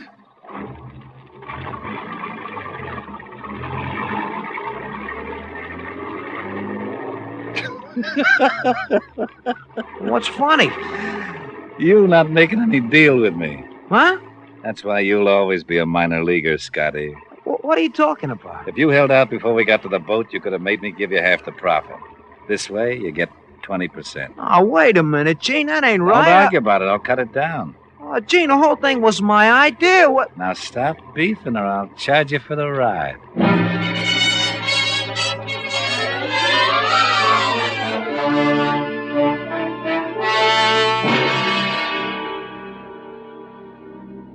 Anything come in on the captain, Doug? Not yet, Jim. We may find him anyway. I had some luck. Captain went to a tattoo parlor at Main and Broadway. Told the operator there his name was Crawford. And part of the tattoo was the name of his ship, the SS Peter Simon. Oh. You checked the ship's registry? Yeah, the SS Peter Simon's a freighter that's been mothballed since 1946. And nobody named Crawford was ever the captain on it. Where's the boat now? Registry's checking that. I questioned Webster again when I got back. No? You remember anything else? Not much. One of the men who left with the captain played a harmonica. Oh? Oh, pardon me, Jim. Sure. Detective Mitchell. Yes, that's right. It in? Oh, fine. Thanks for calling. The SS Peter Simon's tied up at Cliff Point. I'll ask the 20th Precinct to send a couple of men over to the pier. Fine. Let's get up there ourselves.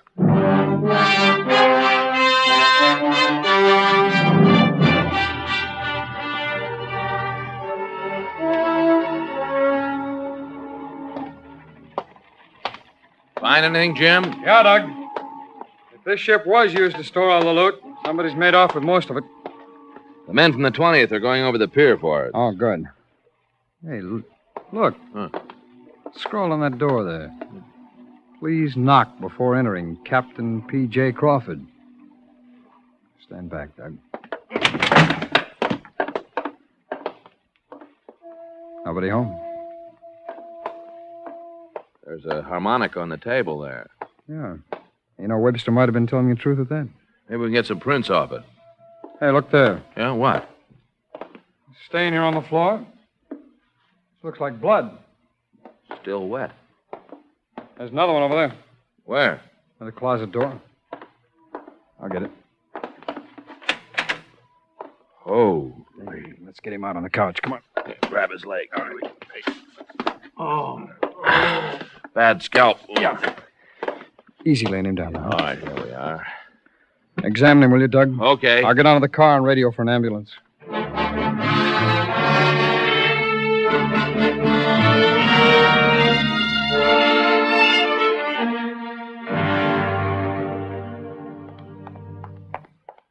Dr. Ciancimino.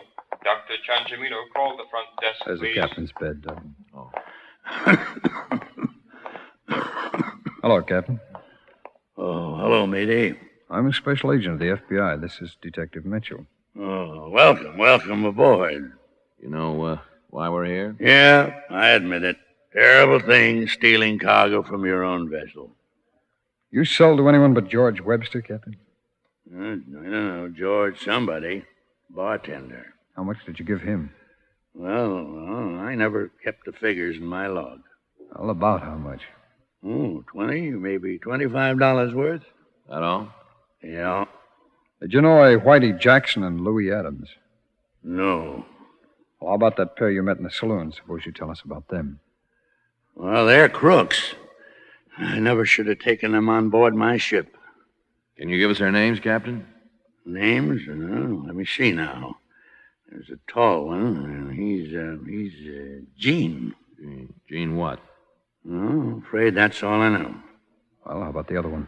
Well, the short one. Now, let me see. His name. Let me see. He'll come. Scotty, that's it, Scotty. Uh-huh. What did they look like? Well, I guess I was pretty drunk when I met the tall one. I don't remember much what he looked like. Well, can you give us a description of this Scotty? Yeah, let me see now. Scotty, he was kind of dark, wears a little mustache, dressed real seedy. Any scars or marks on him? Scars? Yes, he had a little one on his chin. Captain, do you think you'd recognize their pictures? Don't know that I would. Now, if I was to hear that short one just play that mouth organ, then I'd be sure. Scotty is the harmonica player? Oh, plays it sweet, too. Well, thank you, Captain. Come on, Doug. Where to? Let's find a phone.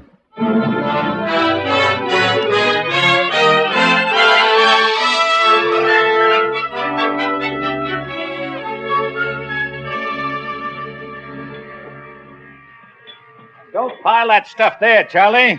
Crazy. Oh, Gin. Hi, Scotty. Put that under the shed. I waited for you last night. I got tied up here at the yard. You hear me? You got my dough? Come on in the shack. You really hate to pay. You know anybody who likes it? Go ahead. Now, hold out your mitt. 100, 200, 250, 3. Where's the rest? That's it. You said 20%. I changed my mind. It's like any business, Scotty. Sometimes the price goes down overnight. Gin, are you in the market for some pictures? Pictures? Yeah. That old camera the captain had on the boat works real good. Here, take a look. Nice one of you coming out of the hole with the silk, huh? What else you got? Well, first we make a price on this one. I figure, say a G. You little chisler. I also got some good poses of you loading stuff on the truck. Now, I ain't saying... You ain't saying nothing.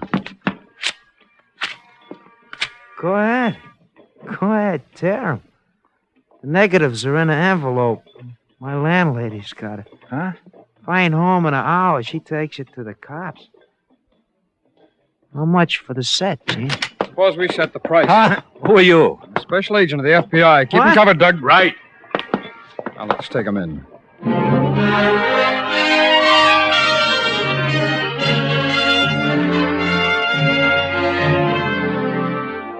Gene Fulton and Larry Scott were turned over to state authorities and prosecuted for assault with intent to kill. Each received a 10-year sentence. When Special Agent Taylor learned the man called Scotty was the one who played the harmonica and that he dressed in seedy clothes, it seemed reasonable that anyone owning an expensive instrument might pawn it when he found himself short. A series of phone calls to the city's pawn shops revealed a man answering Scotty's description was a regular customer. The pawn shop supplied his address, and at the rooming house, Agent Taylor and Detective Mitchell learned from his landlady where Scotty had gone. Almost all the stolen property was thus recovered, and later returned to the rightful owners. returned as a kind of dividend of law enforcement. It is true that vigorous police investigation always pays dividends to the people, but one thing is even more profitable: crime prevention. Practice it and see. The incidents used in tonight's Equitable Life Assurance Society's broadcast are adapted from the files of the Federal Bureau of Investigation. However, all names used are fictitious, and any similarity thereof to the names of persons living or dead is accidental. Tonight, the music was composed and conducted by Frederick Steiner. The author was Jerry D. Lewis. Your narrator was William Woodson, and Special Agent Taylor was played by Stacey Harris. Others in the cast were Jim Backus, Anthony Barrett, Ed Begley, Walter Catlett, and John Mitchell. This Is Your FBI is a Jerry Devine production. This is Larry Keating speaking for the Equitable Life Assurance Society of the United States and the Equitable Society's representative in your community, and inviting you to tune in again next week at this same time when the Equitable Life Assurance Society will bring you another thrilling transcribed story from the files of the Federal Bureau of Investigation. The Hollywood Shakedown on This Is Your FBI. This is your FBI.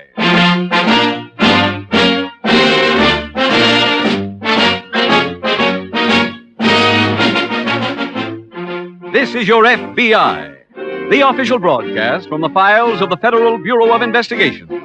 Presented transcribed as a public service by the Equitable Life Assurance Society of the United States and the Equitable Society's representative in your community.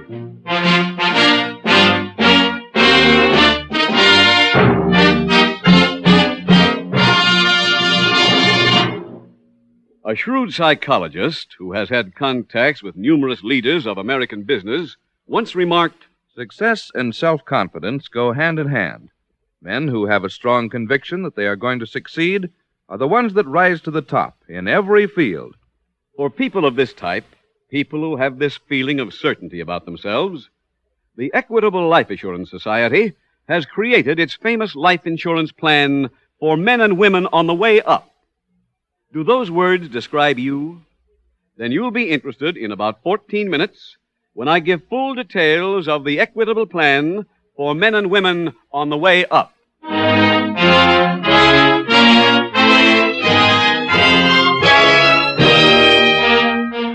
Tonight, the subject of our FBI file, extortion. Its title, The Hollywood Shakedown.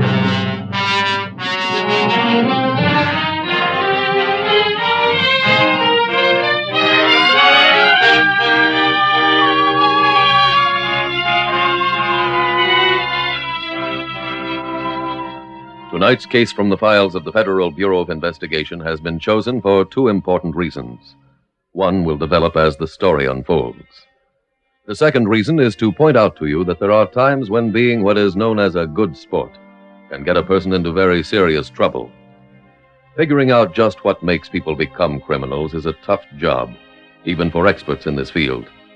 But they do know that some of us have a deep psychological need to be liked. And FBI records show that this desire for the approval of others can often lead to crime. In the beginning, the favor asked may seem only just a bit shady to those who can't say no at the right time. But it may lead them on far deeper than they first thought possible. Soon they find themselves involved with criminals and unable to get out from under. Tonight's case from the official files of the FBI shows what happens to a person who takes the first step into crime, motivated by nothing more than a weak good nature.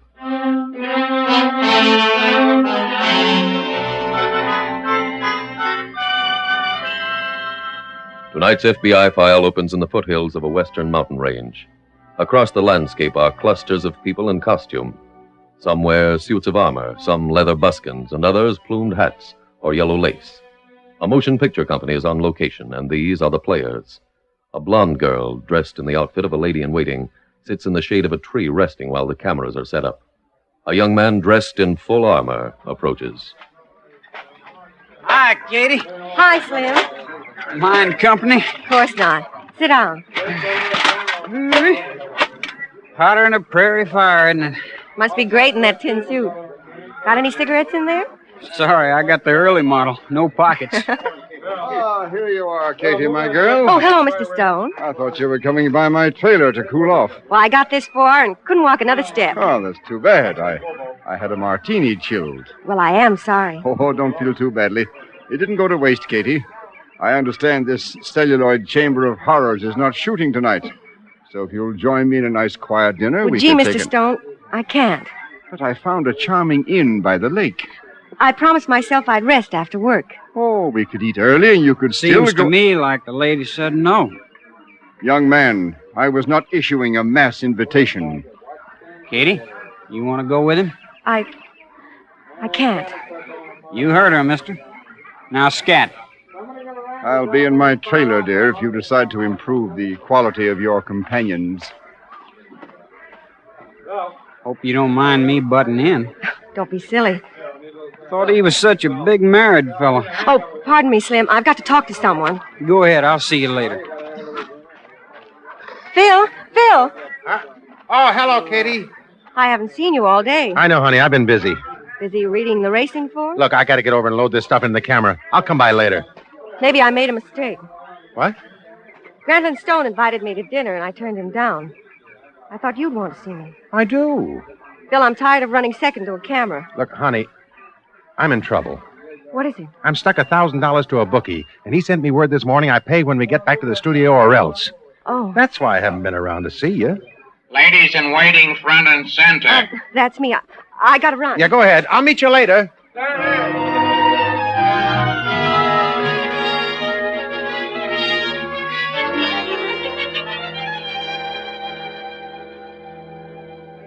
Man knows what his job is. We must reach the castle before dark, and we must be inside by midnight. We can do these things if we take the bridge.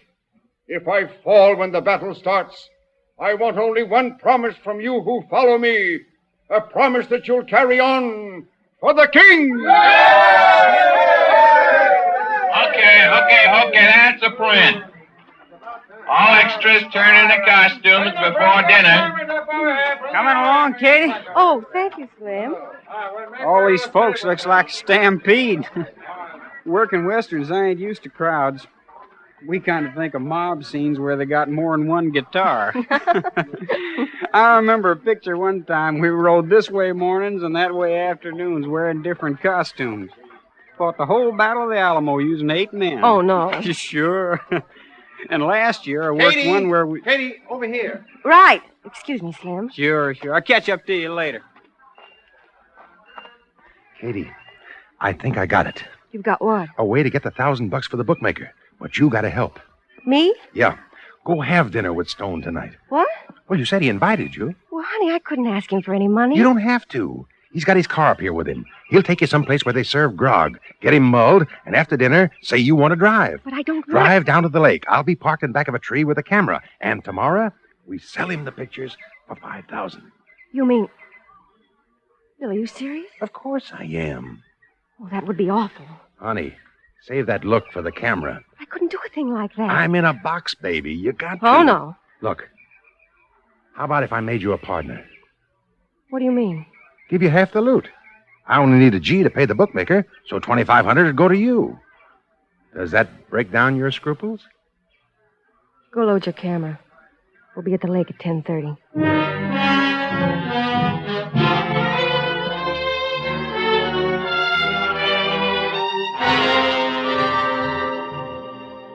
Nearby at a local FBI field office, Special Agent Jim Taylor greets Agent Vic Brown in the teletype room. Vic, have you ever worked on tracking down those 16-millimeter prints? No. It seems like a couple the studios made for the Army was stolen. Somebody's run off duplicate prints. Oh, another copyright case, huh? That's it. I've been tracing the print of a picture called Memories of Tomorrow, and I think I've come up with a lead on it. Yeah? What is it? Well, the studio records show one print was borrowed 2 weeks ago by an actor named Grantland Stone. Said he wanted to run it at home, but there's no record of it ever being returned. Been in touch with him? No, not yet. He's making a picture up at Warrensburg. Maybe we better go up there, huh? Yeah, I think so. I'll ask the garage to have a car ready for us first thing tomorrow morning.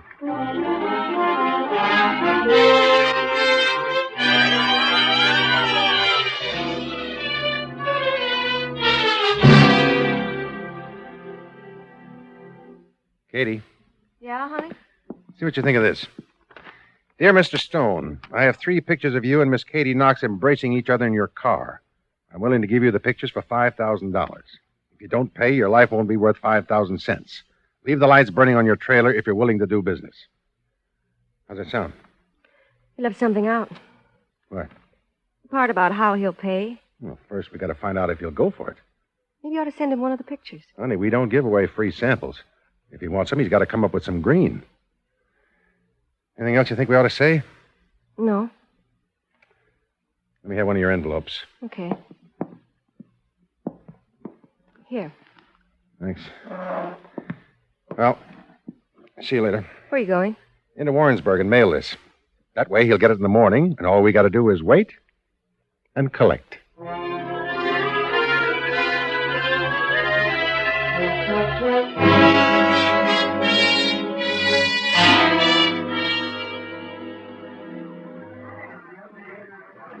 Pardon me.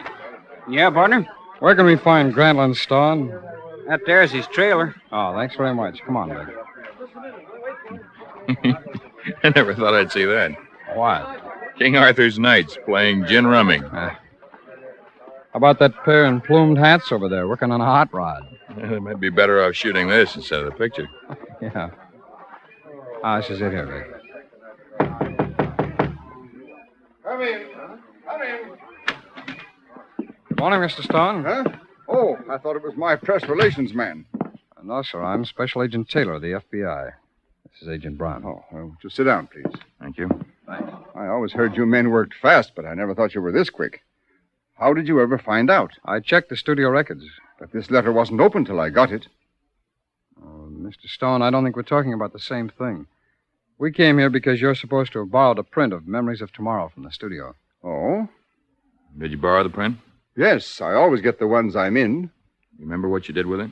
Well, I returned it, naturally. Not according to the studio records. Gentlemen, I had trouble about a print once before. My secretary now gets a receipt each time from the messenger. Did you get one for this? She must have. If you'll call her at the studio, I'm sure she'll show it to you. Fine. Thank you, Mr. Stone. Gentlemen, just a moment. As you noticed, I was rather confused about the purpose of your visit when you arrived. Yes, sir. Before I tell you the reason, let me ask, can I discuss a matter with you in confidence? Of course. Well, I'm a married man.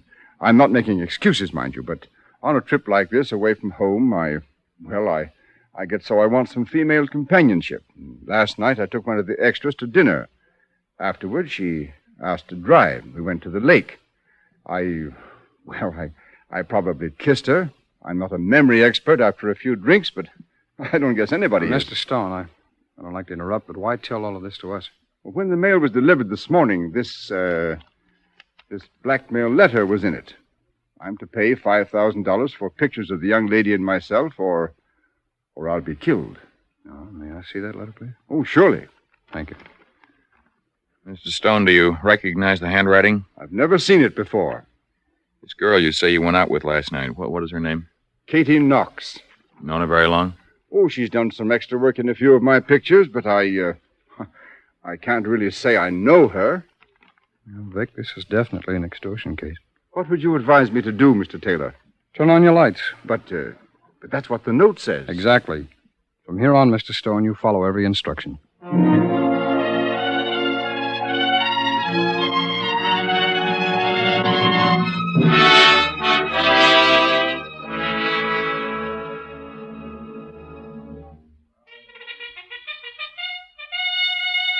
All right, everybody, now that's going to be your signal. When the trumpets blow again, the men on horses ride across camera left to right. You ladies in waiting curtsy toward the castle. Then the camera swings to the left again, picks up the men dragging the cannons.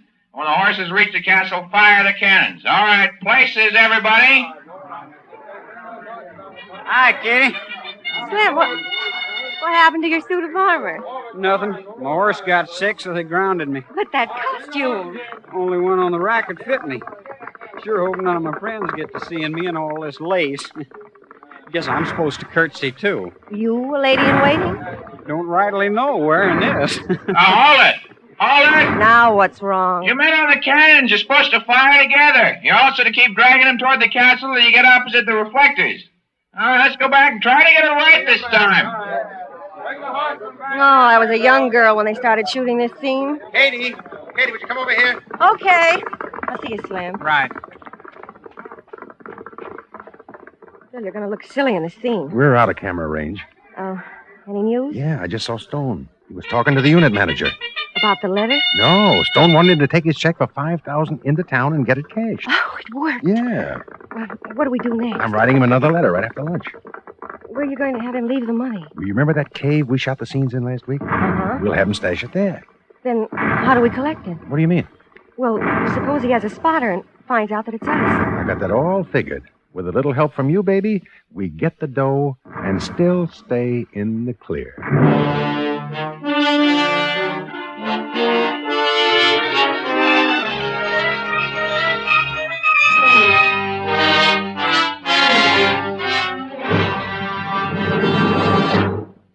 We will return shortly to tonight's case from the official files of your FBI.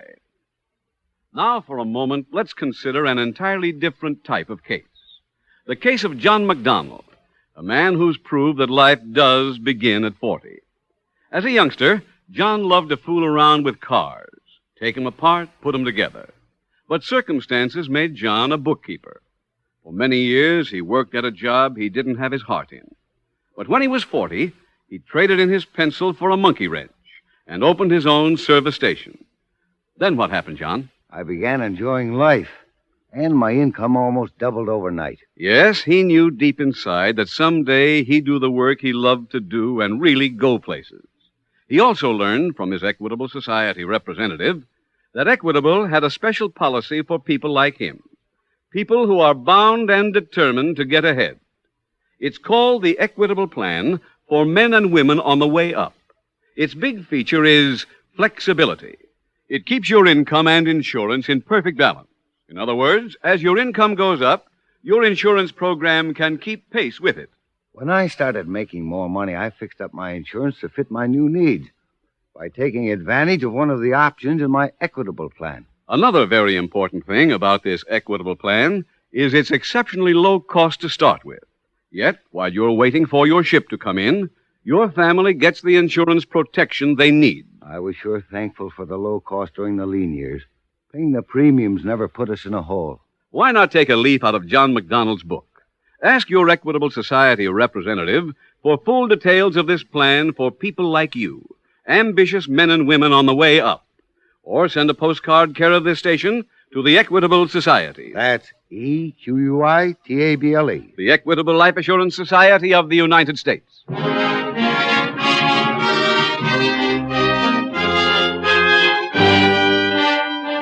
And now back to the FBI file, The Hollywood Shakedown.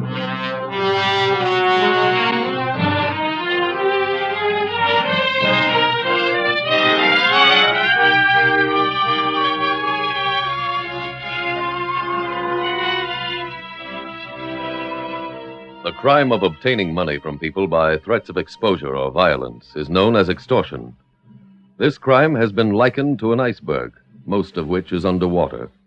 On the same principle, students of criminology estimate that the majority of all extortion schemes are never reported to any police agency.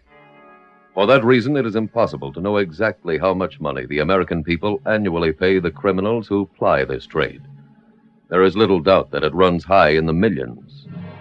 This amount could be reduced to absolute zero almost overnight. It can be done very simply. Every victim singled out by an extortionist should follow the example of Grantland Stone in tonight's file. The facts should be reported immediately to the police if a local statute has been violated, and to the FBI if a federal crime is indicated. They will do everything in their power to keep you from receiving unwelcomed publicity. They are experts in dealing with this type of criminal. They are always eager to cooperate in taking the profit out of crime.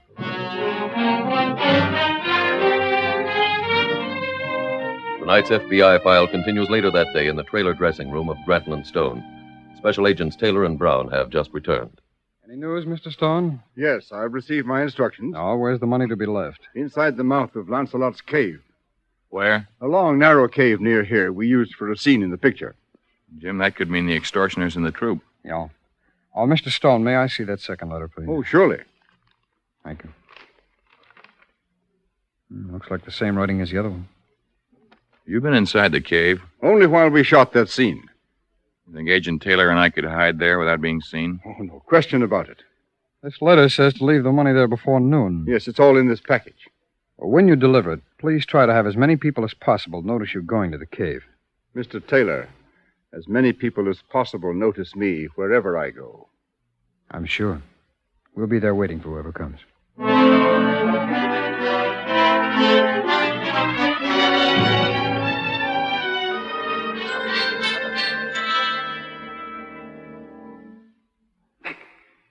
I'm here, Jim. You flash the light on for a second? Yeah. Now let's get a little closer to the money, huh? Okay, this is good. Turn the light on, will you? Tough getting used to the dark again. Mm-hmm. We don't have to see whoever comes, huh? I guess not. We'd only be sure. Quiet. Someone's coming.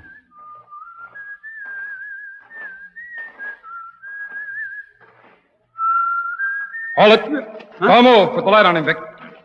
What's going on in here? We're special agents of the FBI. I'll take that package, please. Sure, Mr. Keep your hands in the air. Go ahead, Vic.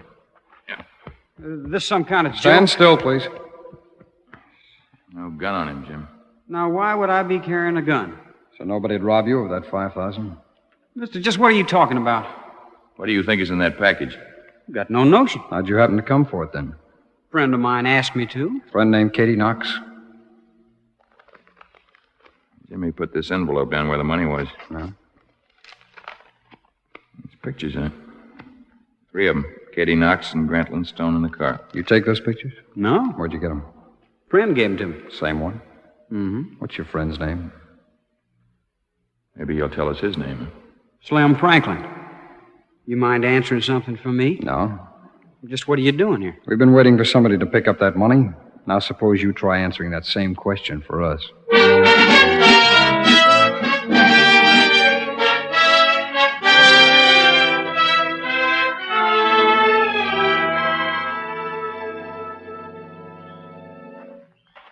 Franklin still denies everything, Vic. Oh, did you get through to the office? Yeah, a couple minutes ago. Hmm? All I said was no, right down the line. On everything? Katie Knox has no record. Neither has Slim Franklin. Handwriting on the notes doesn't match either sample. Oh, Franklin admits having some words with Stone day before yesterday. About what? The Knox girl. Oh? Yeah, he says he was sitting with her when Stone came up and asked for a date. She refused, and when Stone persisted, Franklin chased him away. That doesn't make sense. She did have dinner with him. Yeah, I know. Has he said anything else about Miss Knox? Plenty, except when I asked if she's the one who sent him there. Could mean they're both in on it. Well, Vic, I can't tell you why, but I just don't think Franklin's mixed up as deep as it looks. You haven't changed your mind about the girl, have you? No. She's my candidate. Hey, maybe Franklin will open up to you about her. Want me to try? Yeah, will you? I'll go see what she has to say about him.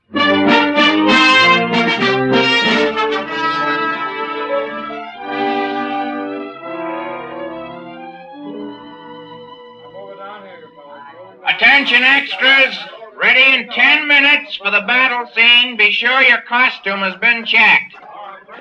Phil, I have to talk to you. An FBI man came to see me When? a few minutes ago. They've got Slim in jail. Yeah, I heard about that. We've got to do something. I know. If I don't get that $1,000 for that bookmaker... I mean about this.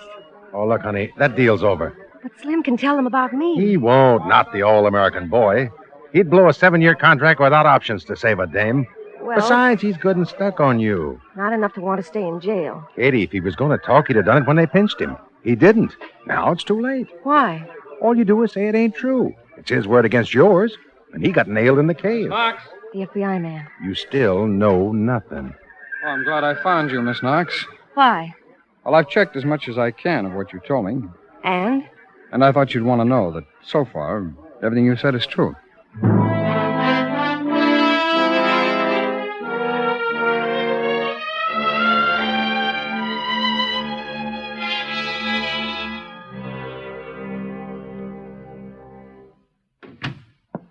Any news, Mr. Taylor? Oh, no, not very much, Mr. Stone.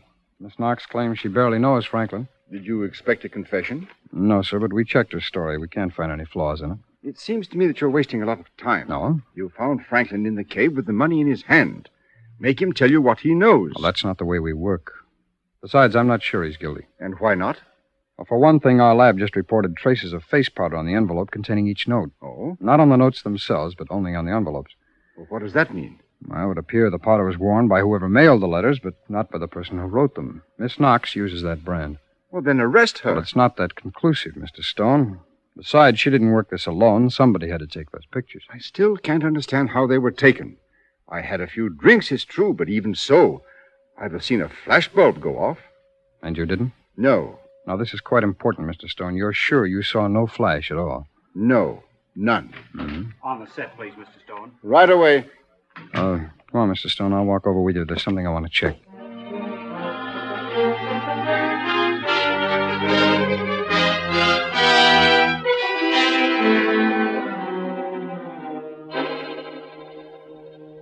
Remember, there is more at stake in the battle we are about to fight than personal glory.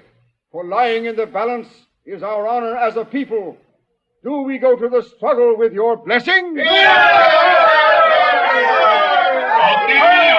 that's a print. That's a print. Katie, I'm going. What? I'm leaving. Well, you can't. We're not through shooting. Look, the bookmaker called. He won't wait, so I better hit the ever-loving road. No, you don't. You're not running out on me. This was your idea, Phil, and you're not leaving me holding... Who's that? The FBI guy is coming around the truck. Just a minute, please. See you later, Katie. Oh, you too, Adams. What's wrong? We've checked the rest of your story, Miss Knox. Mr. Taylor, could you wait till later to ask any more questions? We're all finished asking questions. This is the part where I give you some answers. For example, Adams here was your partner, not Slim Franklin. I was what? You took those pictures at the lake. Stone didn't see any flash bulb flare. That meant one thing. Infrared. You signed out for a camera Wednesday night, Adams. Sure, for my work. You also signed out for some infrared film and bulbs. Phil! Shut up. We don't need any more information from her, Adams. Your signature in the book where you signed out for that camera and the equipment is a perfect match for the writing in the extortion letters.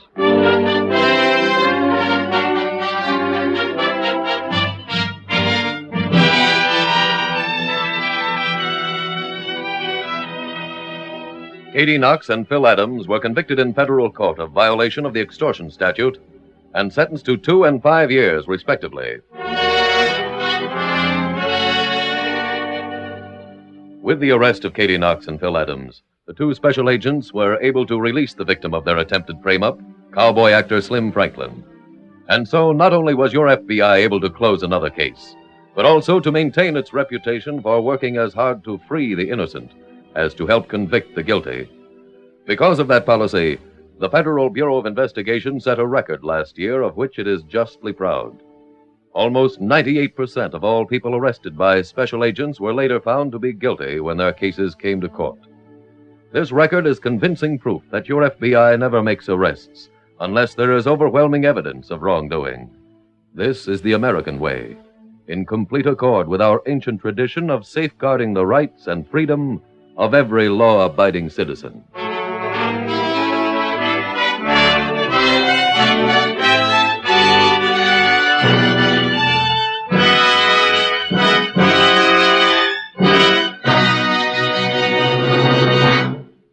Now, one last word on the Equitable Society's plan for men and women on the way up. A plan made for the man who's looking forward to the day when his boss will say to him, Ed, you're getting Olson's job with a very substantial increase in salary. Are you that kind of man? Then don't wait another day. Ask your Equitable Society representative to work out your personal plan for a man on the way up. Or send a postcard, care of this station, to the Equitable Life Assurance Society.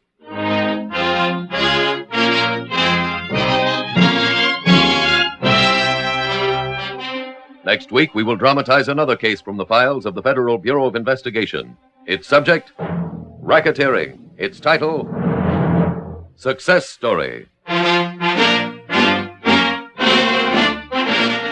The incidents used in tonight's Equitable Life Assurance Society's broadcast are adapted from the files of the Federal Bureau of Investigation. However, all names used are fictitious, and any similarity thereof to the names of persons living or dead is accidental. Tonight, the music was composed and conducted by Frederick Steiner. The author was Jerry D. Lewis. Your narrator was William Woodson, and Special Agent Taylor was played by Stacey Harris. Others in the cast were Sam Edwards, J.C. Flippen, Lamont Johnson, Charlotte Lawrence, and Herb Rawlinson. This Is Your FBI is a Jerry Devine production. This is Larry Keating speaking for the Equitable Life Assurance Society of the United States and the Equitable Society's representative in your community, and inviting you to tune in again next week at this same time when the Equitable Life Assurance Society will bring you another thrilling transcribed story from the files of the Federal Bureau of Investigation. Success story on This Is Your FBI.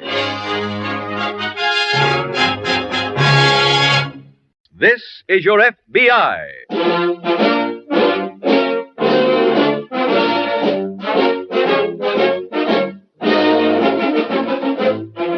This is Your FBI, the official broadcast from the files of the Federal Bureau of Investigation. Presented transcribed as a public service by the Equitable Life Assurance Society of the United States and the Equitable Society's representative in your community.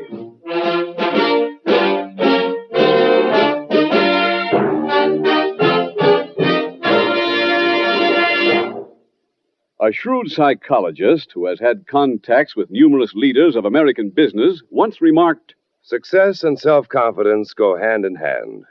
Men who have a strong conviction that they're going to succeed are the ones that rise to the top in every field."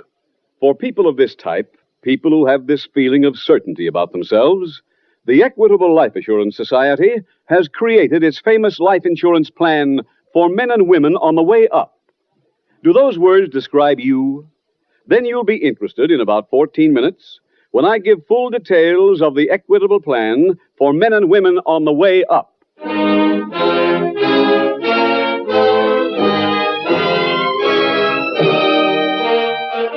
Tonight, the subject of our FBI file, racketeering. Its title, Success Story.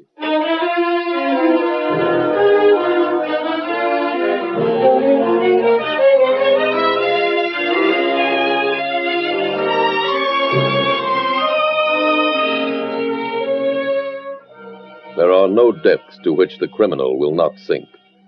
For example, within the past month, a racket was uncovered where mothers of servicemen in Korea were being asked by a swindler for money to pay for their son's passage home. In another case, a man was arrested on a charge of booking horse bets of 10 cents and up, made by high school boys with their lunch money. Despite the depravity of their acts, though, these men are run-of-the-mill criminals. What of the more successful lawbreakers? The wealthy ones. The ones who have worked their way up the social ladder to the point where they live in good neighborhoods, among decent citizens, to the point where everything about them is the same as the decent persons. Everything, that is, but the source of their income. Tonight's case from the files of your FBI will tell you the story of one of these criminals, and of how he owes his every success to you.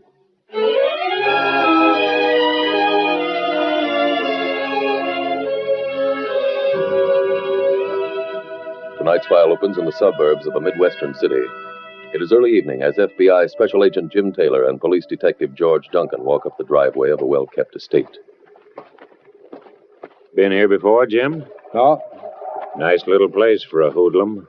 Well, I guess you can afford this when you own a steel company. Hotel chain, fleet of cabs, parking lots, a few department stores. But only one swimming pool. Oh? Where's that? Round and back by the badminton court.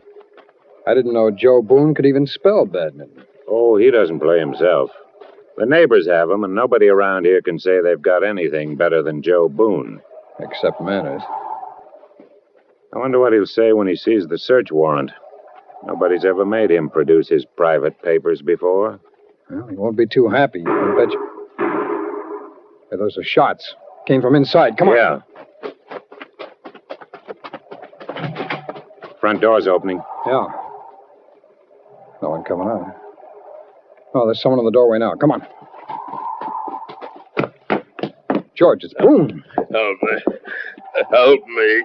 I'm shot. Grab him. Well, let's get him back inside. Come on. Leave him there. Let him die. Look out, Jim. She's got a gun. Don't worry. I took care of him. That's all I wanted.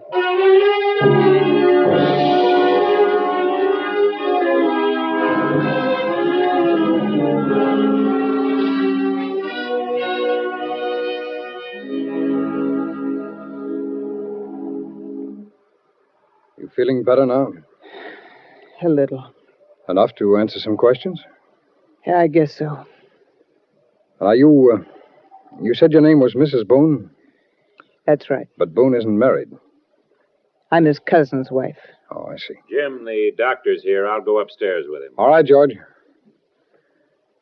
Now, Mrs. Boone, what can you tell me about the shooting? Just one thing.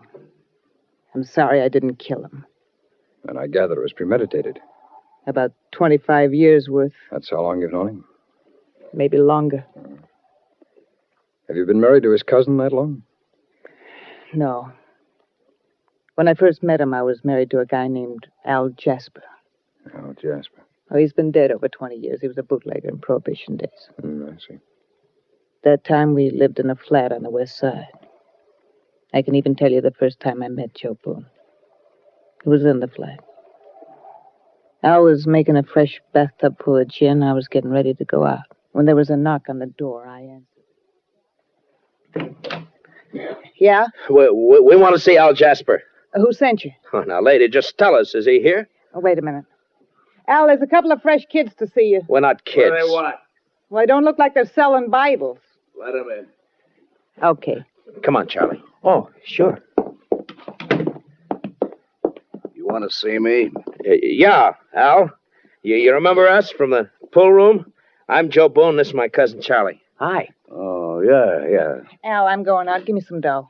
I gave you 20 yesterday. Well, you saw the paper. 7 favorites won yesterday. I wish you'd bet on one sometime. I'd rather quit playing. Okay. Here's a fin. What's that for? Stamps? You want it or don't you? I guess so. I'll see you later. What do you want? We'd like to talk to you about some gin. I got a fresh bathtub full. No. We don't want to buy any. Me and Charlie want to handle your stuff. Where? Washington High School. Huh? That's where I go. You both in school? Oh, no. I quit a couple of years ago. He couldn't stand the kidding about me catching up to him. He's older than you? Uh-huh. Charlie, how come you let him do all the talking? Oh, that's the way it's always been. I'm the one gets the ideas. Hand me those gin labels, will you, please? Oh, yeah, sure. Yeah. What makes you think you can hustle my stuff in school? Well, seniors got dances every Friday night, see? The ones that can't steal their old man's flask have got to get their own. And sometimes it's tough. Yeah, how come? Well, half the places that sell it won't let the guys buy it because they're kids. The other half raise the price from $75 to $2 a pint. Guys can't stand that, so they don't drink. Now, if I sell a case for you every Friday night, what's in it for me? How much do you want? I ask you first. You're a little hustler, eh? You want the deal? You can have 2 bits a bottle. Shake. Well, inside of 2 years, Joe, Charlie, and Al controlled the gin market in every high school in the city. Nice boys. Things went that way for a couple of years. And then Joe got caught. He was convicted and sent away for 2 years. When he got out, he wound up at my flat. I didn't even know he'd been... Hiya, Ruth. Joe, I didn't know. I got out yesterday. Well, come on in. Thanks. Gee, it's good to see you. Hey, things look different in here. No more bottles around. No more gin in the bathtub. Yeah, I heard about Al. Who killed him? I don't know. Did you try to find out?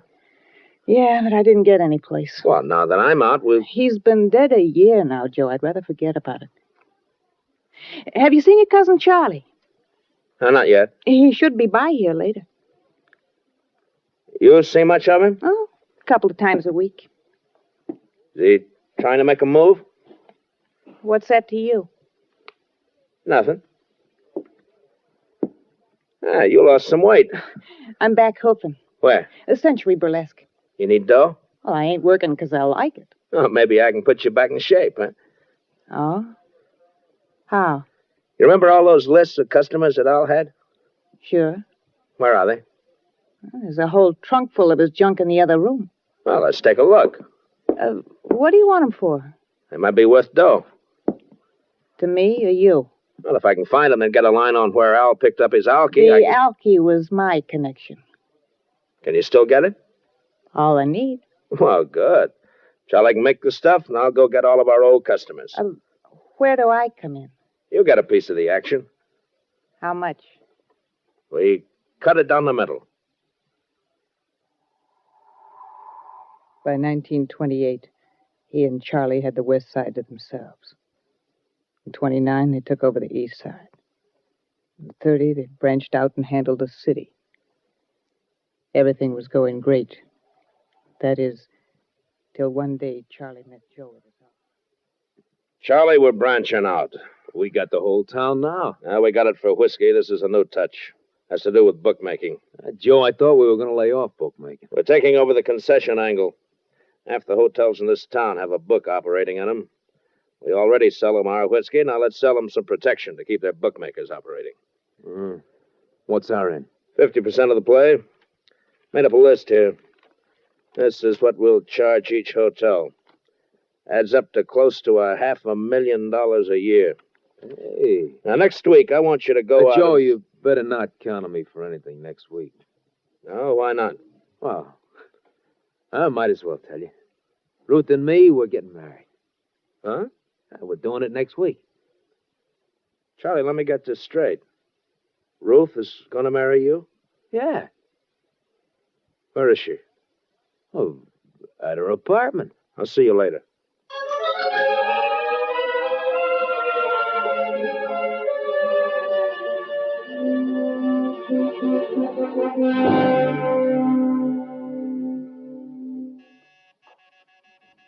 Just a minute.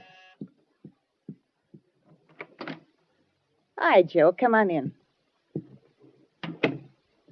Ruth, Charlie just told me. About us? Yeah. You're not marrying him. Who said so? Me. Well, what have you got to do with it? Look, I've worked hard to build the business to where it is, and I'm not going to have you step in and ruin it. What are you talking about? I asked Charlie to do something for me next week, and he says I better not count on him because he's getting married. That's a new answer, ain't it? He's getting married, so everything's got to stop. Look, Joe... I ain't finished. I cut you in for 50% when we started. I gave Charlie 25. You know what that means? Well, I'll tell you. You two will have 75% between you, leaving 25 for me. Let me tell you something, sweetheart. Joe Boone quit hustling for anybody else a long time ago. You said all you wanted to? Yeah. For now. Well, then let me tell you something. There's only one reason why you're carrying on like this. You wanted me yourself. What? Are you kidding? No. I know you, Joe. You like to leave things around till you're ready for them. Then you reach out and take them. That's what you were planning to do with me. Stop it, will you? You're just doing this to show me. Oh, no. No, I'm doing it because I love Charlie. You love him. You love Charlie, huh? Yeah. And no matter what you say or do, I'm marrying him. Ruth. Ruth, I thought... Oh, hi, Joe. What are you doing here? He came to congratulate me, Charlie. And he just did.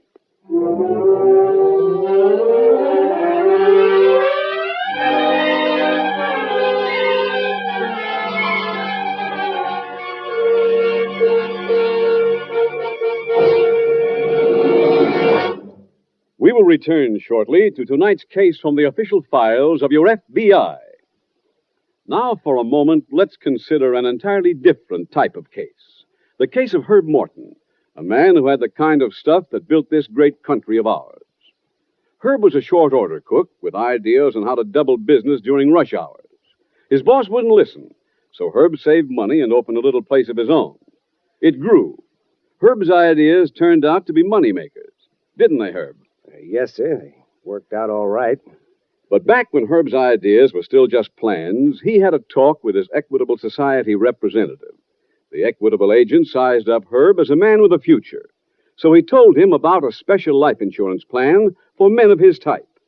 The Equitable plan for men and women on the way up. It differs from other life insurance plans in one important respect.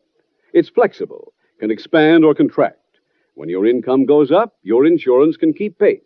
In short, this plan is geared to your future success. When more money started coming in, first thing I did was see my equitable representative. He advised me to take advantage of one of the options of my equitable plan, to bring my insurance in line with my new income. And remember, there is a second big advantage to this plan. Its costs can be kept exceptionally low until your earnings go up. Yet your family gets the life insurance they need. Before I had my own business, that low cost was a big help. We didn't have to tighten our belts to keep up our insurance. Herb expected to get ahead. He did. You expect to get ahead, and you will. So why not ask your Equitable Society representative about this equitable plan for men and women on the way up? Or send a postcard care of this station to the Equitable Society. That's EQUITABLE. The Equitable Life Assurance Society of the United States.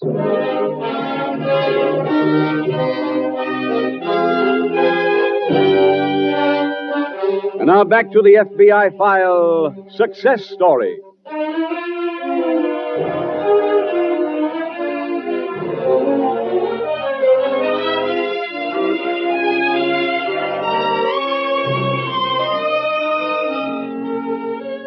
Joe Boone is a typical example of the top men in streamlined 20th century crime. These men use corruption where once they used bullets. Where Al Capones reveled in their every headline, these 1951 model hoodlums work hard to keep their names in the background. Bullets make news, but no one can hear the rustle of money. No one, that is, but the people the money is buying. So, for a time, one or another of these underworld higher-ups may think of himself as beyond the reach of the law. From this is born a delusion of grandeur which carries with it the seeds of his own destruction. Sooner or later, he lowers his guard for a moment, makes the fatal slip which finally provides law enforcement agencies like your FBI with the evidence they have long been seeking. So don't be deceived by the temporary success of some Joe Boone in your community. In the long run, crime does not pay. It never does. It never will.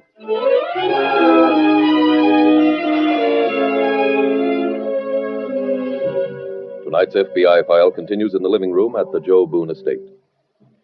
Pardon me, Mr. Taylor. I'm Dr. Haskell. Oh, hello, Doctor. How's Boone? I'm afraid he's too sick to move. Is he going to live? Well, it's a 50-50 proposition. He won't die. He's too lucky. I must say he made me a flattering offer. He said he'd give me a piece of his taxicab company if I'd save him. Well, that sounds like Boone. Your detective friend asked me to tell you that the police stenographer is here, but Boone isn't making any statements. Oh, fine, thanks. And, Doctor, would you mind telling him to let me know if he does? Surely. Thank you. Well, I've got to get back upstairs. Now, Mrs. Boone, what happened after you married Charlie? Well, he and Joe stayed on being partners. When Prohibition was over, they moved on to other rackets. Well, for instance? Things like bar supplies. If you owned a saloon any place in the city, you had to get peanuts, jukeboxes, cigarette machines from him. Mm-hmm. Did you ever have any further run-ins with Joe? No. I'd only see him when I'd have to. Should have known better, of course, but he acted like he'd forgotten the whole deal. Till one day last year when Charlie went to Joe's office. Hello, Charlie. How are Ruth and the kids? Joe, we got trouble. No? What? A guy named Harding over on the east side is giving us a bad time. He owns 8 saloons, and he canceled us out. Why? Well, that last boost we put on the prices. He's buying supplies out of town now. Well, 8 saloons. Let him go. But, Joe, that ain't all. He's bringing in his own jukeboxes and machines, and I hear that he figures he can start pushing them into other places around town where the guys are sore at us. Oh. Well, that's different. Joe, maybe if you had lunch with him like you did with that guy 2 years ago? No, I can't, Charlie. Well, why not? I'm trying to get the other stockholders in the steel company to sign over their proxies to me. How'd it look if I try to pressure a saloon keeper and he complains to the papers? Have you talked to this Harding yourself, Ed? A dozen times. I saw something in the papers this morning about Chalky Lee being picked up for vagrancy. He's out. Are you sure? One of the boys just told me. Mm-hmm. All right, get hold of him. Have him give Mr. Harding the treatment. I know about the Harding case, Mrs. Boone. Chalky Lee drove Harding across the state line before he gave him that fatal beating. That's how we got in on the case. Oh. Oh, Jim. Oh, yeah, George. Any news? No change in his condition. I thought maybe I'd go try to find his private papers. That's a good idea. Mrs. Boone, would you know where they might be? There's a safe behind the picture in his bedroom. The combination is engraved inside the case of his wristwatch. Thank you. George, see if you can find anything about an Acme and Zero Novelty Company, will you? Who were they? Well, that's the firm Chalky Lee said hired him to beat up on Harding. Oh. Company's a dummy corporation, but from what the accountants at our office tell me, the stock is held by a holding company, and that's also a dummy corporation. Mm-hmm. There are crisscrosses of voting controls in one firm being held by the preferred stockholders in another, and manipulations we haven't completely analyzed as yet. In fact, I didn't get the whole picture even after I visited Boone at his office. You comfortable in that chair, Mr. Taylor? Yes, thanks. Good. Frankly, I expected you before this. Oh? Yes, I put in for a passport about 3 months ago, and I know you guys check up on everybody now. Well, that's not so, Mr. Boone, and it's not why I'm here. Oh? I guess I got the wrong dope, then. I came to see you to get some details on the death of a man named Harding. Earl Harding. Harding? Harding? Oh, yes, there was something in the papers about him. He was having trouble with the Acme and Zero Novelty Corporation. I thought maybe you could tell me about that. Well, why me? It's one of your firms. Mine? Well, Mr. Taylor, I'm not sure, but maybe I do own some stock in it. I own a couple of shares in lots of companies, but that doesn't mean that they're my outfits. You own it all. Well, if I did, I'd be running it, wouldn't I? That's right. Tell me, if I give you an okay, do you still need a warrant to go through my files? No. Well, go ahead. There they are, over there. Look through every one of them and tell me if you can find anything about that company. Well, Mr. Boone, you don't have the reputation for being careless. Oh, now, look, Mr. Taylor, I know my rights. If you've got something, tell me about it. Otherwise, call my lawyer. Our men have checked the records and made a chart of the holding companies and other dummy firms that own the Acme and Zero Novelty Corporation stock. Here, take a look at it. Here's Boone in this company. There's a Boone in that company. Boone in that company. And Boone in this one. Yes, I see that. And in addition, I found a tenant at Chalky Lee's rooming house who says that she took a message for Lee. A message that a Mr. Boone called. Well, Boone's a common name. Not that common. I think a jury'd consider these two things more than just a coincidence. All right, Taylor. You've got the evidence, and it's dead right. Except for one thing. Oh, what's that? The Acme and Zero Novelty Corporation is owned and operated by my cousin, Charlie Boone. I guess he's the man you want. Well, George, that's why I'm so interested in finding something upstairs that'll tie Joe Boone into the company. I'll give everything a double check, Jim. Fine. And I'll let you know if his condition changes. Thanks. Mrs. Boone? Yeah. I think that just about brings your story up to this evening. Now, would you mind describing what happened here? Sure, I'll tell you. You know what happened to Charlie. He was picked up on a killing charge. Yes, I know. I knew that Joe was the only one who might have him sprung. So I came here to see what I could do. Sit down, Ruth. Sit down. Thanks. Have you seen Charlie? This afternoon. How is he? Okay. If he needs any money for lawyers or anything, just Joe, he told me. Oh? Told you what? About you ordering him to hire Chalky Lee. Well, I'm sorry to hear Charlie's making up stories now. He's not a liar. Ruth, in his spot, you try anything. You've got to help him. How? Well, tell the cops you ordered Charlie to have the job done. What? It'd save his life, Joe. If he's convicted, he'll go to the chair. Well, that's the chance he took when he went into the thing.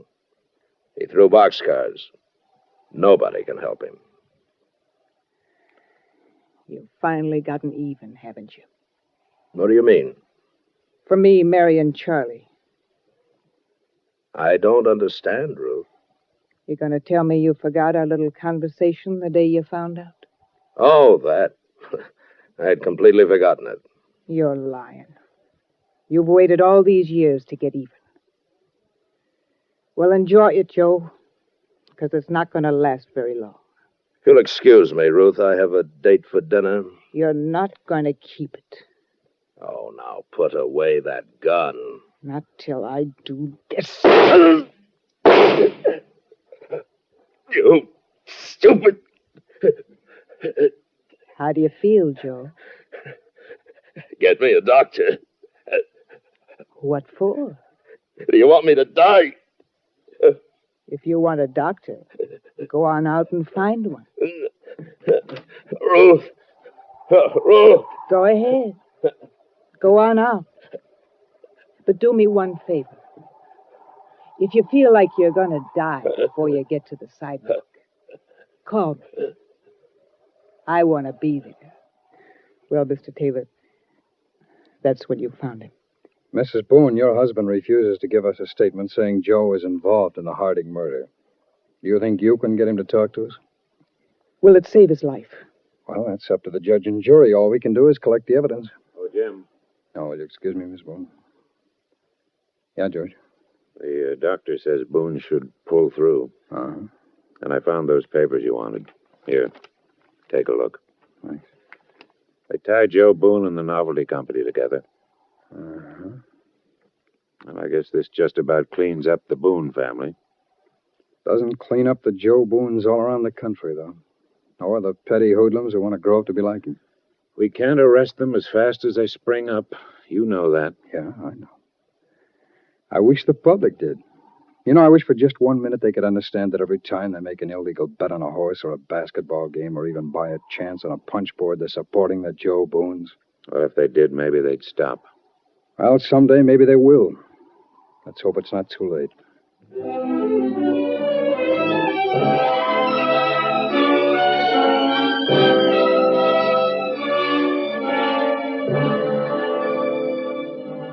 Joe and Charlie Boone were both convicted in federal court on a charge of kidnapping and sentenced to life imprisonment. Ruth Boone was convicted in state court of assault with intent to kill and received a 5-year sentence. The things Special Agent Taylor told George Duncan are unfortunately all true.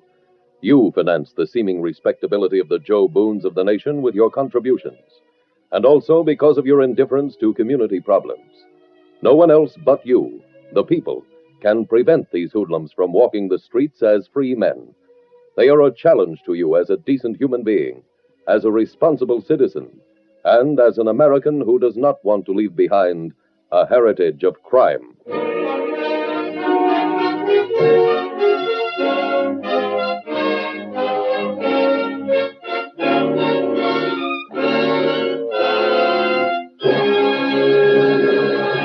Now, one final reminder about the Equitable Society's plan for men and women on the way up.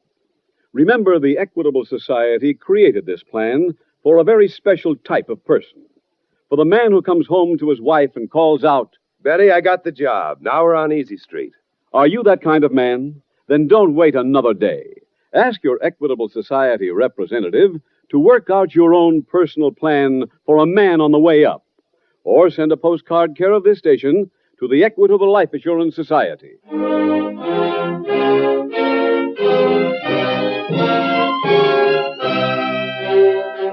Next week, we will dramatize another case from the files of the Federal Bureau of Investigation. Its subject, espionage. Its title, The Saboteurs. The incidents used in tonight's Equitable Life Assurance Society's broadcast are adapted from the files of the Federal Bureau of Investigation. However, all names used are fictitious, and any similarity thereof to the names of persons living or dead is accidental. Tonight, the music was composed and conducted by Frederick Steiner. The author was Jerry D. Lewis. Your narrator was William Woodson, and Special Agent Taylor was played by Stacey Harris. Others in the cast were Anthony Barrett, Bill Conrad, Joe Gilbert, Ed McDonald, Henry Morgan, and Vic Rodman. This Is Your FBI is a Jerry Devine production. This is Larry Keating speaking for the Equitable Life Assurance Society of the United States and the Equitable Society's representative in your community, and inviting you to tune in again next week at the same time when the Equitable Life Assurance Society will bring you another thrilling transcribed story from the files of the Federal Bureau of Investigation. The Saboteurs on This Is Your FBI. This is Your FBI.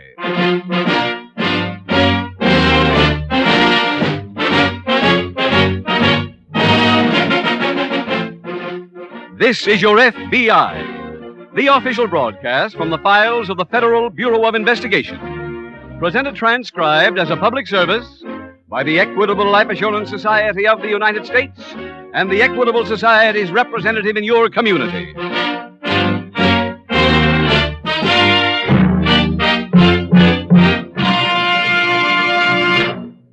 A shrewd psychologist who has had contacts with numerous leaders of American business once remarked, "Success and self-confidence go hand in hand.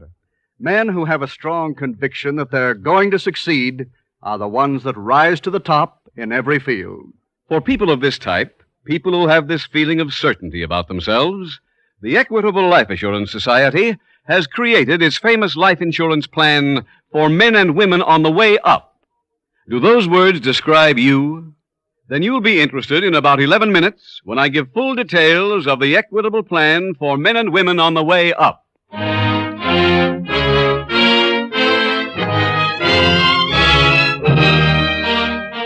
Tonight, the subject of our FBI file, espionage. Its title, The Saboteurs.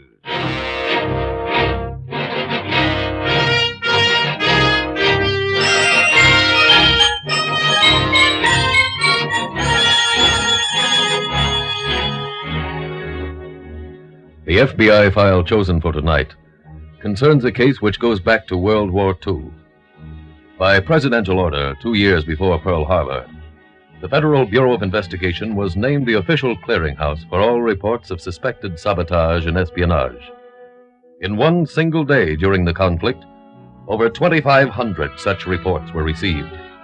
Each one of them had to be checked separately. Tonight's case will serve to remind you that special agents of the FBI have now had vast experience combating all the tricks and stratagems of spies, traitors, and saboteurs. In the present emergency, whether it be enemy agents from without or fifth columnists from within, you may be sure that your FBI is ready.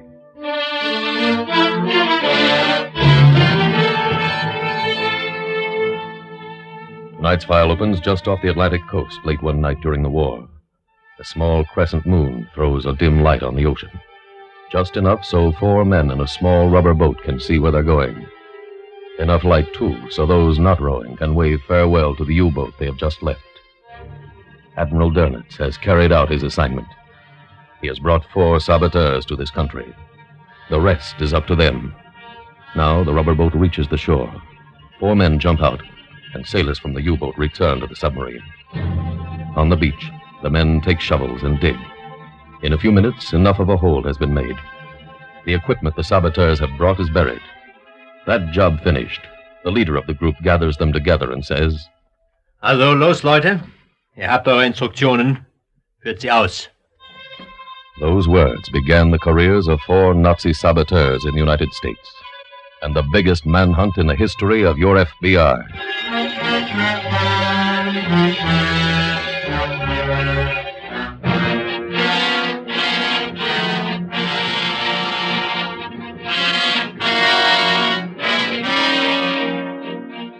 Later, as dawn was breaking over the ocean, other men were busy on that same sandy stretch of beach.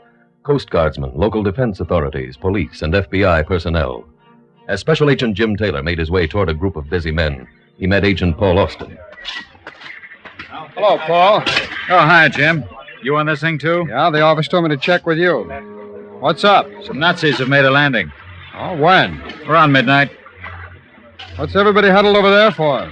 We uncovered the cache where they buried their equipment. Oh. They came well prepared. So far, we've come up with $40,000 in cash, some guns, high explosives, bombs, cameras, detonators, and timing devices. Well, that's quite a load. And if they buried this much, no telling what they carried away with them. Paul, how many came ashore? Well, we're not sure, Jim. They were only spotted by one person. He get close enough to give us any description? Yeah, he went over our files at the office and picked out the picture of somebody named Otto Miller. Miller? He was in Bund activities here before the war. 2 years ago, he went back to Germany. Oh. We've got full information on him. How about that picture you mentioned? The office has copies on the way by messenger. Fine. Well, the minute we get them, let's check these houses along the beach.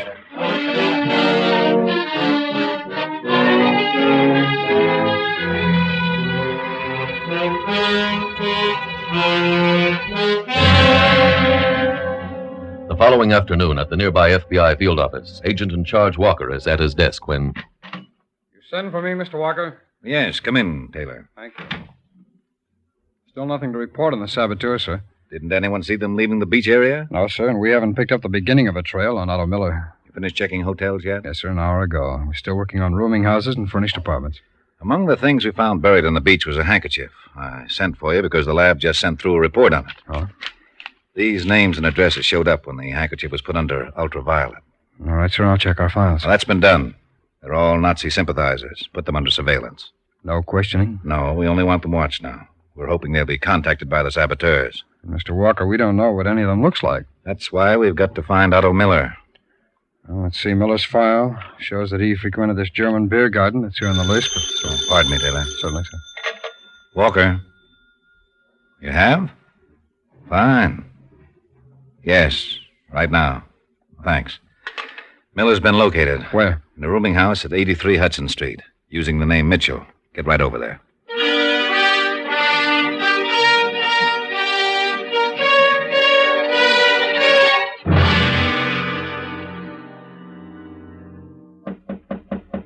Come in.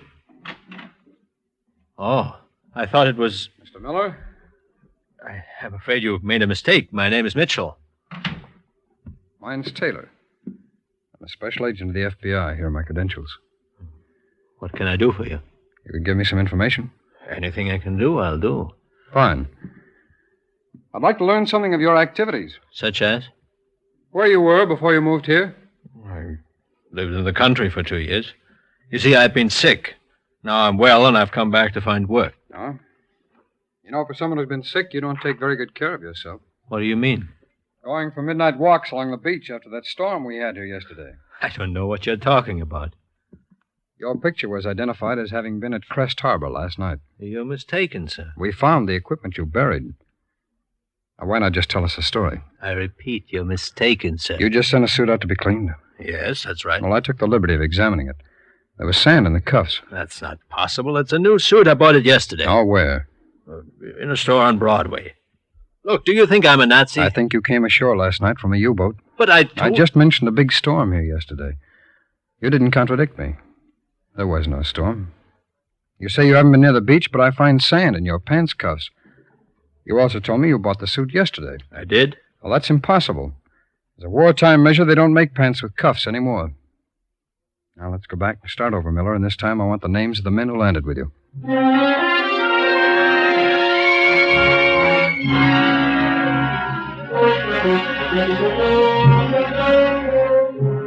Here's the pet shop, Paul. Should we move in?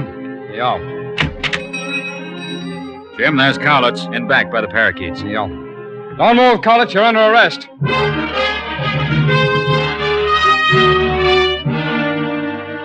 Mannheim's not showing today, Jim. Well, stay here, will you? I'll go call the office. Maybe they picked up Gallatin at the beer hall. Okay, I'll check it. Wait a minute. There he is. Yeah, I see him. Get the warrant ready. All right, Mannheim, you're under arrest. There's Gallatin. At the bar? No, he just came in the back door. Come on, Paul. This means we've got all four of them.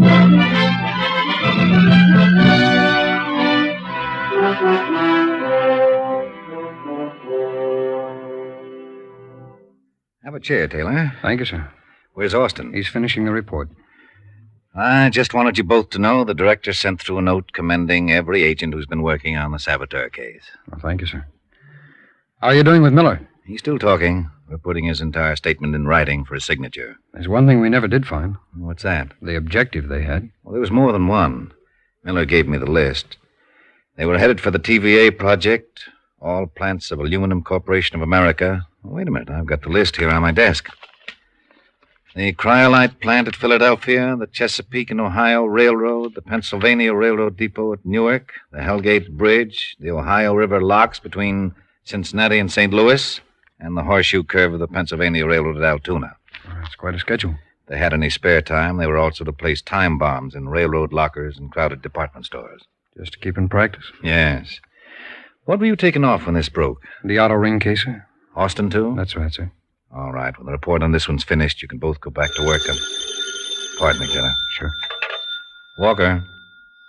That's right. He did? Have you asked him where? I see. Yes, I'll be here. Right. Never mind the auto ring, Taylor. You're still on Saboteurs. Another case break? The same one. But we caught all four, sir. Otto Miller just talked again. There's another U-boat on the way.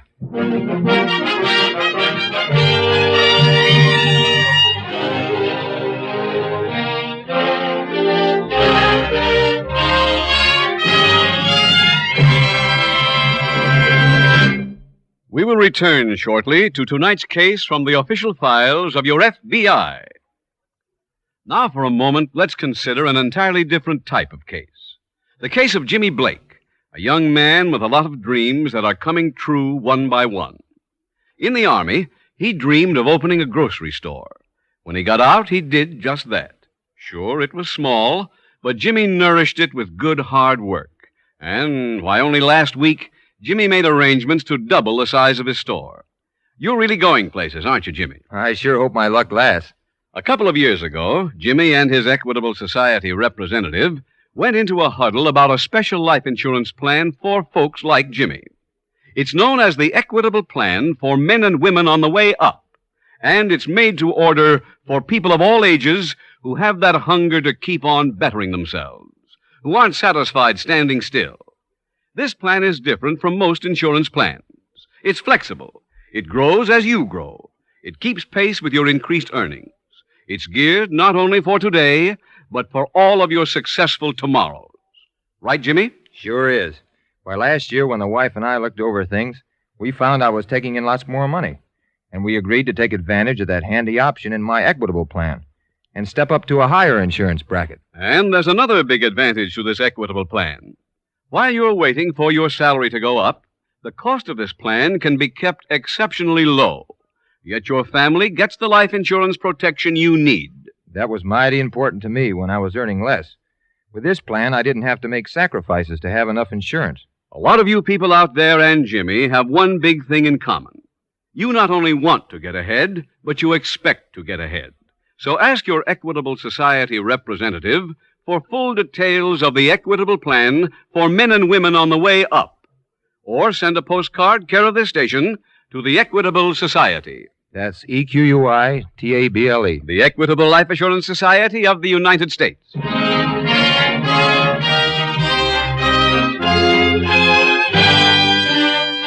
And now back to the FBI file, The Saboteurs.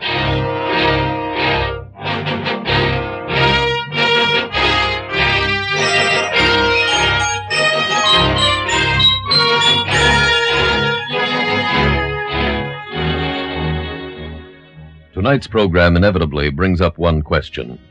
If this nation should again become engaged in all-out war, are we now better prepared to cope with spies and saboteurs? The answer is yes. Industrial plants have not forgotten how to apply the protective measures they learned in World War II. And throughout the past 5 years of uneasy peace, your FBI has never for one moment let down its guard, has never ceased to take every possible precaution against the enemy within our gates. In today's emergency, the men of your FBI again call on you, the people, to give your full cooperation, to help make America spy-proof and sabotage-proof. If the nature of your work means that you possess any secret or vital information, keep it to yourself. If you work in a defense plant, don't talk about your job in public places. If you see or hear anything suspicious, don't try to investigate it yourself. Check page 1 of your phone book for the number, then call the nearest field office of your FBI.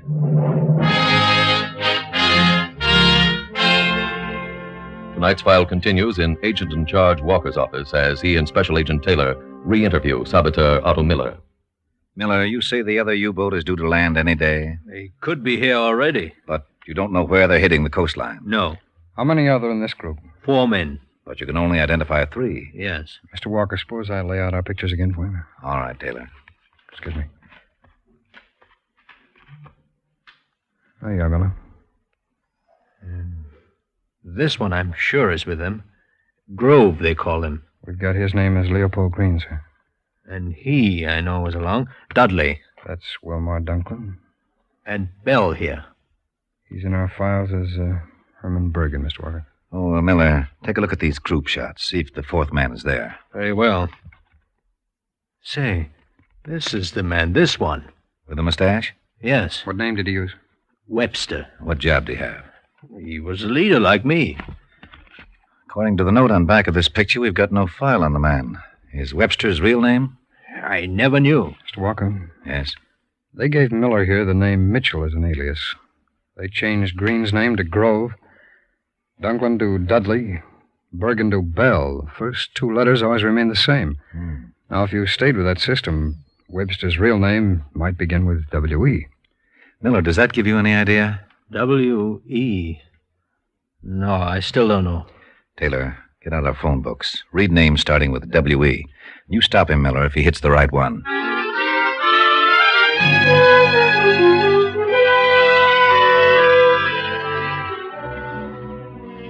Was his name Weeks? No. Weirden? No. Weatherby? More German. Weber? No. Weil? It's no use, Mr. Let's keep Taylor. going, Miller. If it's not in this book, we'll try the next.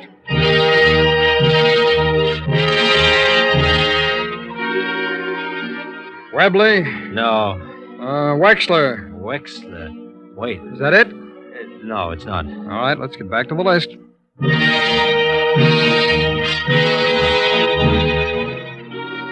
Wedberg? No. Weiss? No. Wetzel? Wetzel. That's it, Mr. Taylor. That's his name.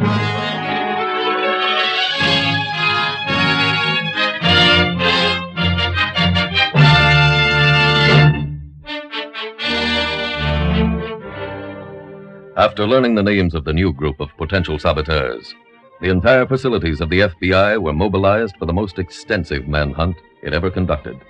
It was learned that the second submarine had landed men in Jacksonville, Florida, several days after receiving this information in Agent Walker's office. Taylor, we just got a teletype. 2 of the new group have been apprehended. Which one, sir? Herman Bergen and Leopold Green. Well, that's 2 down, 2 to go. You gotten any lead on Wilmer Dunklin? No, sir. What about Wetzel? Well, I just heard from Washington. They have no record on anyone named Wetzel being a Nazi sympathizer. I see. Oh, pardon me. Certainly, sir. Walker. Yes, this is the agent in charge. That's right. What name did you say? I see. Yes, I'll be here. Goodbye. You don't have to search for Wilmer Dunklin. That was he on the phone. What? He called to find out if he could come in and see me. Why? He says he's got something to talk to me about. I'll say he has. He'll be here in half an hour. Go to Jenkins' desk and stay close to the intercom. I'll call you later.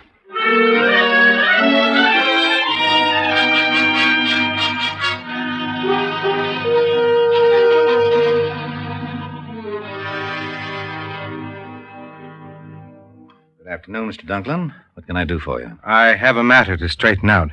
All right.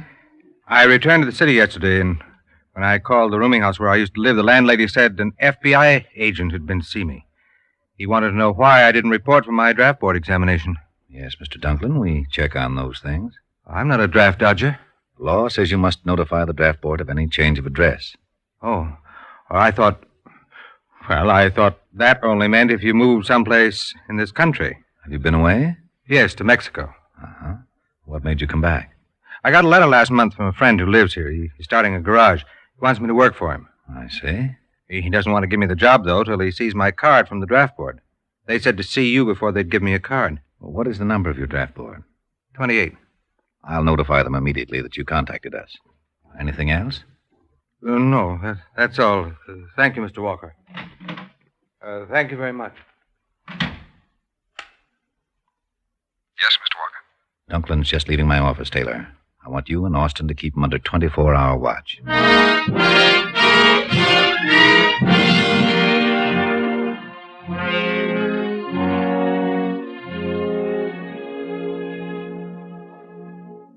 No luck yet, Mr. Walker. Has Dunklin shown any sign of getting in touch with Wetzel? Well, I'm not sure, sir. At 8:55 last night, he took a cab to the railroad station. He asked the information clerk what time the next train was due in from Florida. That's where the other saboteurs landed. Yes, sir, I know, but if he went there to meet Wetzel, he was disappointed. After the train unloaded, he left alone. Where'd he go? Back to his room. Maybe called Wetzel from there. He's got no phone in his room, sir. There's a pay station in the hall, but he didn't use that. Taylor, we've got to find Wetzel. He's the leader. He can operate alone. Well, do you want us to arrest Dunklin and question him? Does he suspect he's under surveillance? No, sir, he hasn't given any indication of it. Then let him go anywhere he pleases, as long as you two are watching him.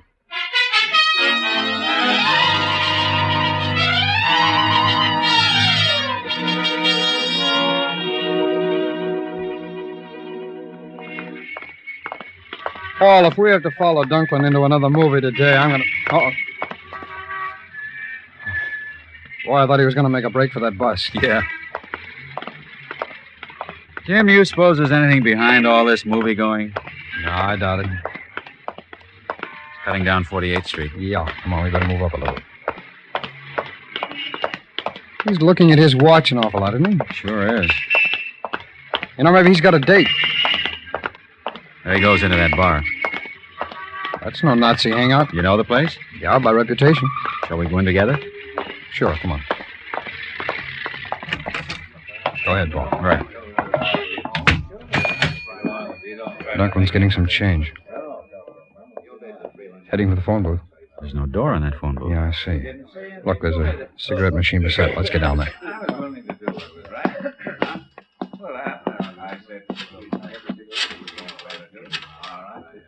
You got a dime on you, Jim? I think so. Let's see. Hello? Is Mr. Wetzel there? Yeah. Yeah, thanks. What's that? Thanks. No message. Well, Paul, Wetzel's in town, or due. Yeah. Dunklin's stopping at the bar. Yeah. Grab your cigarettes. We'll pick him up again outside.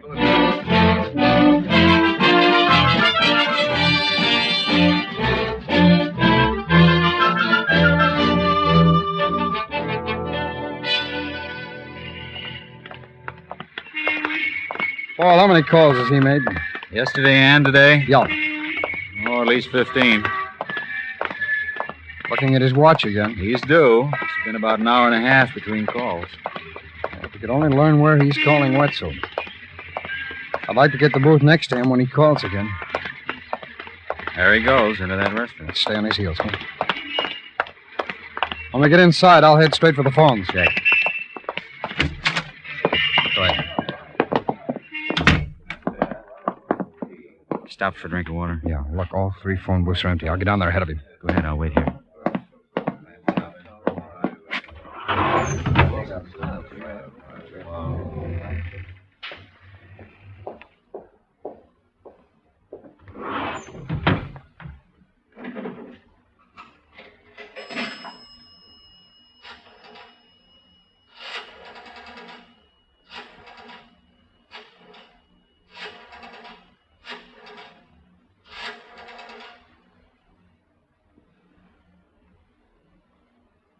Mr. Wetzel, please. Thank you. Wetzel? This is Dunklin. I've been calling for 3 days. I can't. We mustn't see each other for a long time. No. Don't get in touch with me. I'll contact you. Goodbye.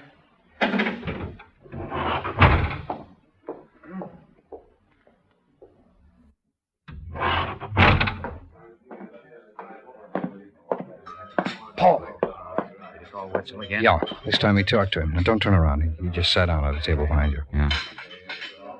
Oh, good. He's looking at the menu, so I guess he'll eat. Stay by this booth and keep an eye on him. I'll be back as quick as I can.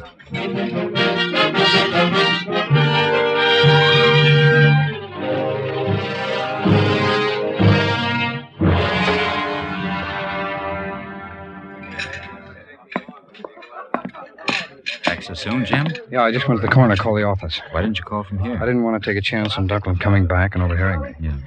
I told the SAC about his calling Wetzel at bridge 31425. How did you get the number? Counting the clicks each time he dialed. Oh, yeah, good. Where is that bridge number? The office is checking now. Let's hope it works. I will know pretty soon. Oh, I gave the office the number in this booth there. Templin's ordered the full dinner.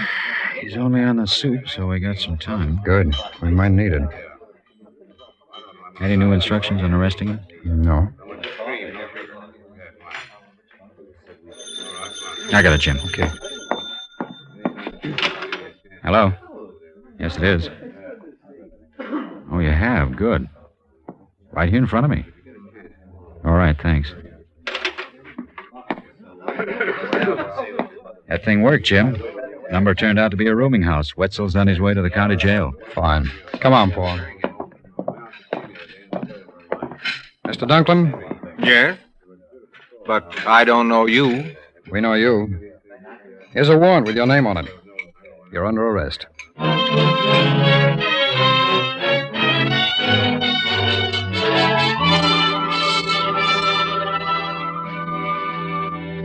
All of the saboteurs were tried before a military commission and convicted. One received life imprisonment, one 30 years imprisonment in a federal penitentiary, and the other 6 were executed. And thus the Federal Bureau of Investigation faced and met its greatest wartime challenge. The abysmal failure of the first attempts to land saboteurs in America caused a change in German plans. From documents captured after the war, it was learned that the Nazi High Command intended to land a group from a U-boat every 6 weeks. Only 2 more were ever dispatched. They landed in Maine in November 1944, and like the men in these first 2 groups, were captured before they had a chance to do any damage. Their utter failure in World War II is a source of gratification, as is the fact that not one single case of enemy-directed sabotage came to light during all those war years. However, your FBI realizes that future saboteurs will not be apprehended by a reputation, but only by the same methods which worked before: hard work, long hours, and, most important, citizen cooperation.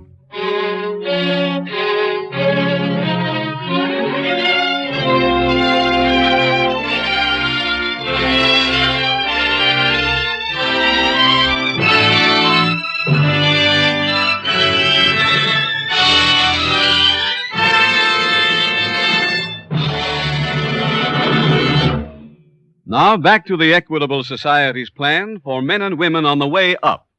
Remember, this plan was designed for a very special type of individual. For the man who knows that someday he'll be able to tell his family, "Kids, the boss gave me a promotion and a nice raise. How do you like that?" Are you that kind of man? Then ask your Equitable Society representative to work out your own personal plan for a man on the way up. Or send a postcard care of this station to the Equitable Life Assurance Society.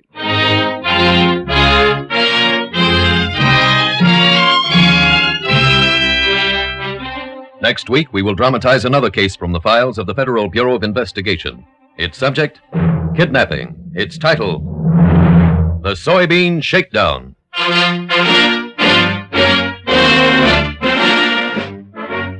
The incidents used in tonight's Equitable Life Assurance Society's broadcast are adapted from the files of the Federal Bureau of Investigation. However, all names used are fictitious, and any similarity thereof to the names of places or persons, living or dead, is accidental.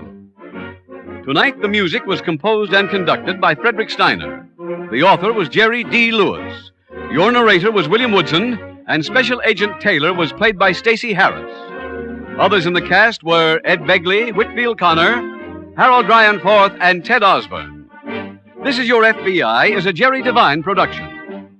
This is Larry Keating speaking for the Equitable Life Assurance Society of the United States and the Equitable Society's representative in your community, and inviting you to tune in again next week at this same time when the Equitable Life Assurance Society will bring you another thrilling transcribed story from the files of the Federal Bureau of Investigation. The Soybean Shakedown on This Is Your FBI. This is your FBI.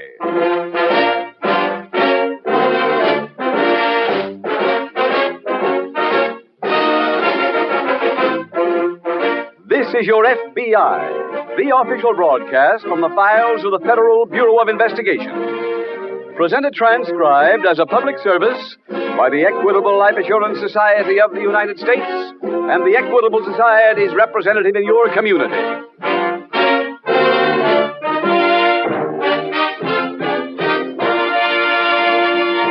A shrewd psychologist who has had contacts with numerous leaders of American business once remarked, "Success and self-confidence go hand in hand. Men who have a strong conviction that they are going to succeed are the ones that rise to the top in every field."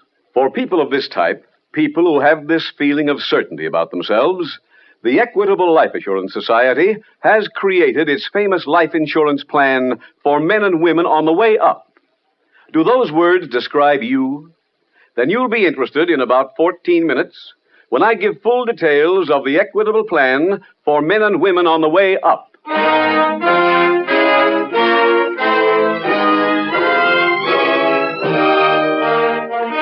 Tonight, the subject of our FBI file, kidnapping. Its title, The Soybean Shakedown.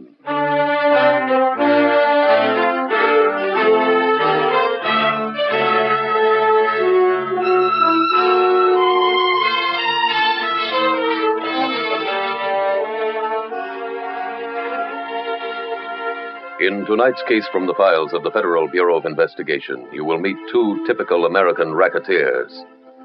For a quick lesson in crime prevention, let's take a brief look at the backgrounds of these two hoodlums. By what is not an odd coincidence, both men grew up in what are known to social workers as broken homes, in homes which had been deserted by the father. During the critical years of adolescence, every growing boy needs what psychologists call an ego ideal. In other words, a grown man on whom he can pattern his conduct, someone to admire and hero worship. With no father to play this role in his life, a youth is always in greater danger of falling under corrupting influences. This is the real tragedy of divorce. This is what every father in tonight's audience who may be thinking of divorce should bear in mind. The loss of one parent during a child's youth may mean the difference between good citizenship and delinquency. To be sure, not all children from broken homes go wrong, but it is a fact that a broken home is often a major factor in delinquency. Your FBI invites you to see what two products of such broken homes can develop into when they reach adult years.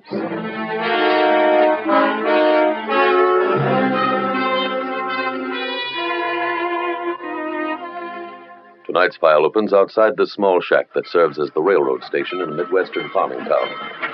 A lone man stands on the platform watching the noon train from the city arrive.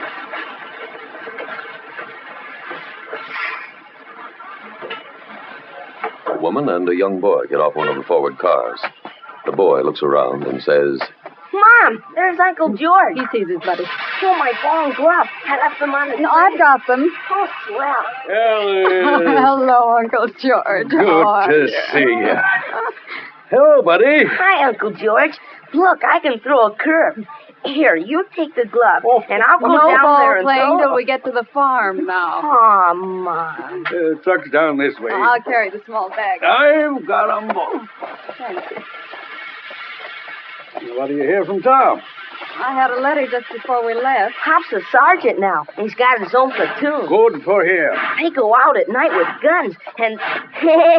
All right. He know about you moving up here with me? Mm-hmm. I wrote him right after you called. You know how far it is to Korea? 7,850 miles. I looked it up in my geography. Quite a piece. Uncle George, did you ever run into Neil York? Who? Neil York. He went to school with Tom. I think the last we heard, he was on the state police. Can't say I remember him.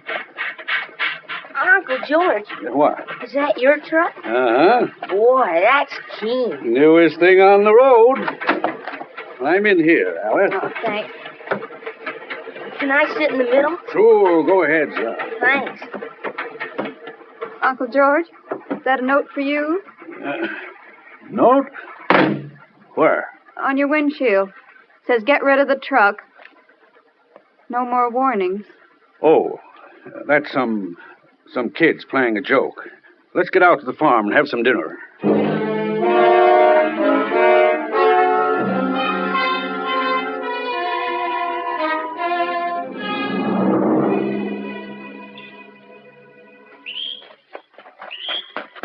Uncle George, Bossy's milk and the barn's cleaned up. Can I drive the tractor? Now, buddy. Well, now, you better go easy, boy. You've been milking Bossy like she's a fountain. And you'll have that field so dug up with... Then can I pick some hay? Sure. Thanks. Alice, does that boy ever just plain walk? Now, he can help it. Visitor? Looks that way. Who are they? Couple men from town. Morning, Mr. Wayne. I've told you before to keep off my property. You drove into town again yesterday. That's right. We left a note on your windshield. I saw it. What's all this? Yeah, keep out of it, Alice. Say, Mr. Wayne, you want a tip? Not from you two. Don't move another load of beans to the city unless it's in one of our trucks. We've seen lots of them turn over lately. Oh. You men, get out of here. Go on. Okay. Just remember, this is a final one. Come on, Blackie. Okay. Uncle George, what are they talking about? It's nothing to fret over. I can handle it.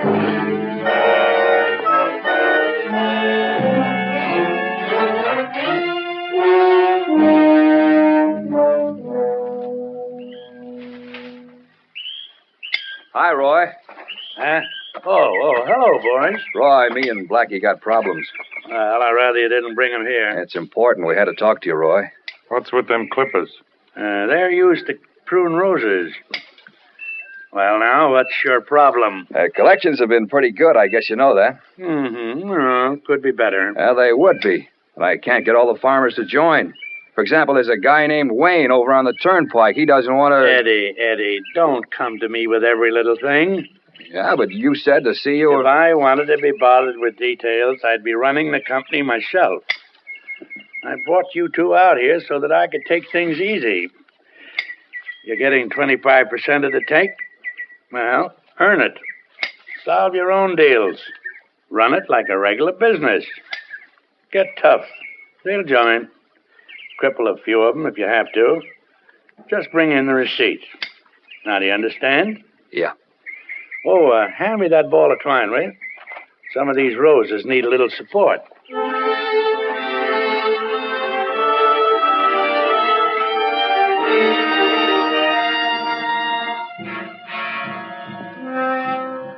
A few hours later, Alice Dawson is at the nearby state police barracks being greeted by Trooper Neil York. Alice, it's good to see you again. Oh, thanks, Neil. Come on over and sit down. What do you hear from Tom? Oh, he's fine. Here we are. Thanks. I guess young Buddy's an old man by now. 12. Well, what a 12. Yeah, you should have brought him along. I almost did. But, well, Neil, this isn't altogether a social visit. Oh? You remember Bud's Uncle George? Just about. His name's Payne or... Wayne. George Wayne. Yeah, that's right. Well, what about him? He's in trouble, Neil. What kind? Well, I'm not sure myself, but I'll tell you what I know. All right. Uncle George met me at the train last week, and I found a note on his truck telling him to get rid of it. Go on. And this morning, 2 men came to the farm. They threatened to kill him if he drove another load of beans into the city. Now, I'm not sure of their names, Eddie but... Powell and Blackie Grant. Who are they? Racketeers. We've got an outfit called the Southern County Produce Company that rents trucks. We've gotten pretty near every soybean farmer around here to hire their vehicles. Why? Well, at first, it's a good deal for the farmers. They rent the trucks cheaper than they can run their own. After 1 month, though, Powell raises the rates. Well, why don't the farmers drive their own trucks? Well, a few tried, but they had bad accidents right afterwards. You know about it, and you're letting it go on. Alice, we're so short of men, we have trouble handling traffic. Somebody must be able to do something. Maybe you can. Me? So far, not a single farmer's been willing to testify about this coercion. Can you get Uncle George to sign a statement for us? I'll try. What do you want him to say? Exactly what you told me. I'm going into town this afternoon to see a friend of mine at the FBI. Get that down on paper and they'll have a case.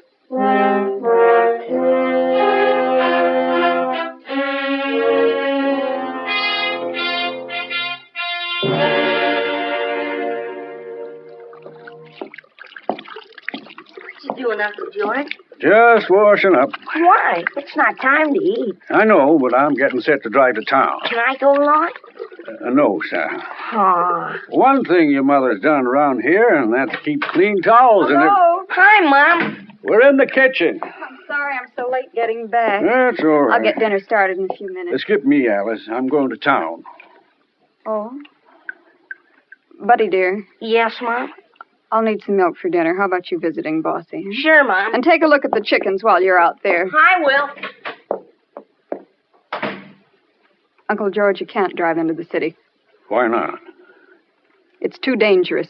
Now, Alice, you're scared because of those punks. They're okay? not punks. Eddie Powell and Blackie Grant are racketeers.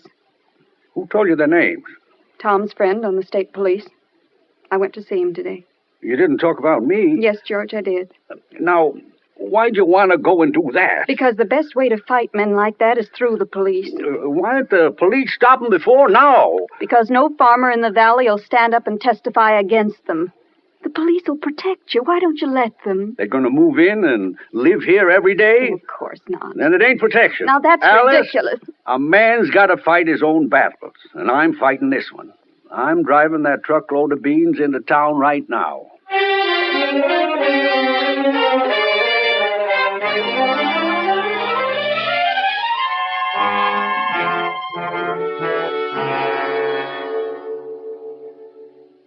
And that's the story, Jim. What do you think? Well, there's not much doubt about it being a conspiracy to interfere with interstate commerce. No, those trucks cross the state line coming to the market. The one thing we need is a witness. Well, this George Wayne might give us a statement. I'll know tonight or in the morning for sure. Neil, who runs the Southern County Produce Company? A man named Eddie Powell. He's got an assistant named Blackie Grant. You mean this whole deal's a two-man operation? Well, so far as we know. Eddie Powell. You know, I'm pretty sure Roy Fergus had somebody with that name working for him. Well, Fergus moved up near Gatesville not long ago. Oh? Hey, maybe there's a connection. But, Jim, he bought himself a big place up there, and well, from what I hear, all he does is putter around his garden. Neil, men like Fergus never really quit as long as there's an easy dollar laying around. Tell me, how long you be in town? I'm catching the 410 back to Gatesville. Oh, I can't be ready that quick, so you go ahead, huh? I'll see you up there first thing in the morning.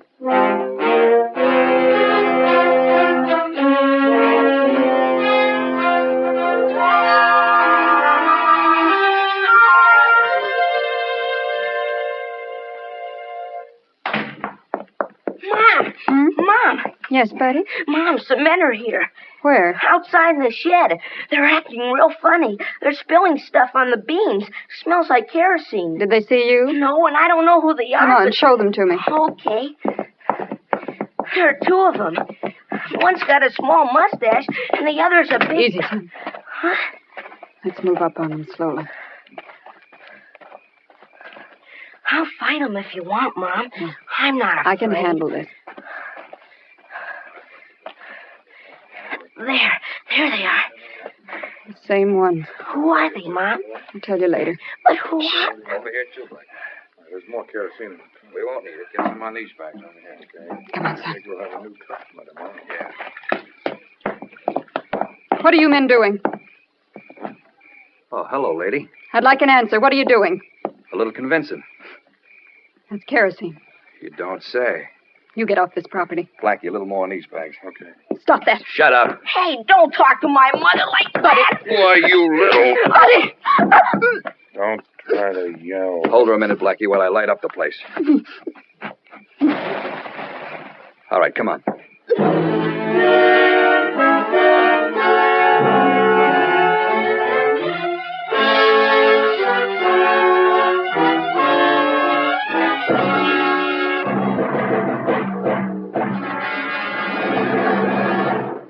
We will return shortly to tonight's case from the official files of your FBI. Now, for a moment, let's consider an entirely different type of case. One which shows how ambitious men can get ahead under our American system of free enterprise. The case of Bob Lawrence. When Bob graduated from high school, he got a job in the plant where his dad has been working for years.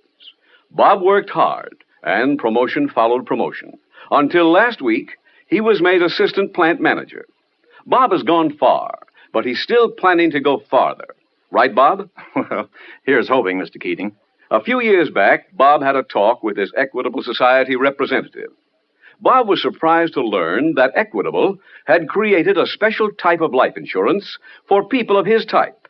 It's known as the Equitable Plan for Men and Women on the Way Up, and it's designed to order for all you people, regardless of your present age, who expect to be holding better jobs and earning more money in the years to come.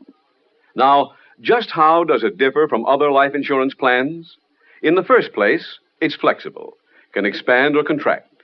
When your income goes up, your insurance can keep pace. In short, this plan is geared to your future success. I got a nice promotion last year. One of the first moves I made was to take advantage of one of the options of my Equitable Plan.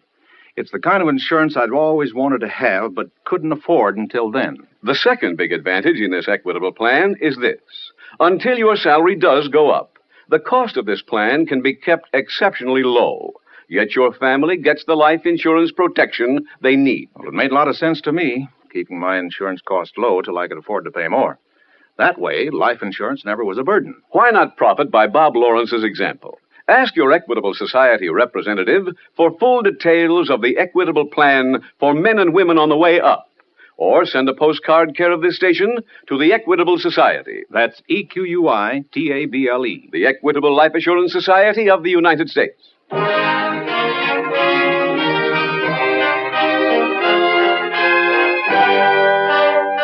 And now back to the FBI file, the Soybean Shakedown.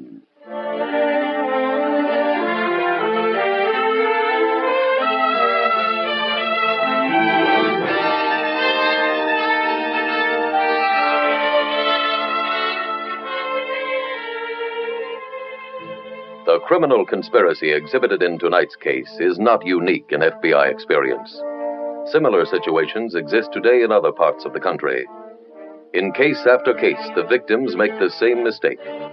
Like George Wayne, they fail to recognize that there is nothing a criminal fears more than being reported to the authorities. That most criminals, in spite of their big talk and bold threats, are cowards at heart. If George Wayne had faced the issue squarely, had cooperated with the state police, he might have saved himself, his niece, and her son much hardship.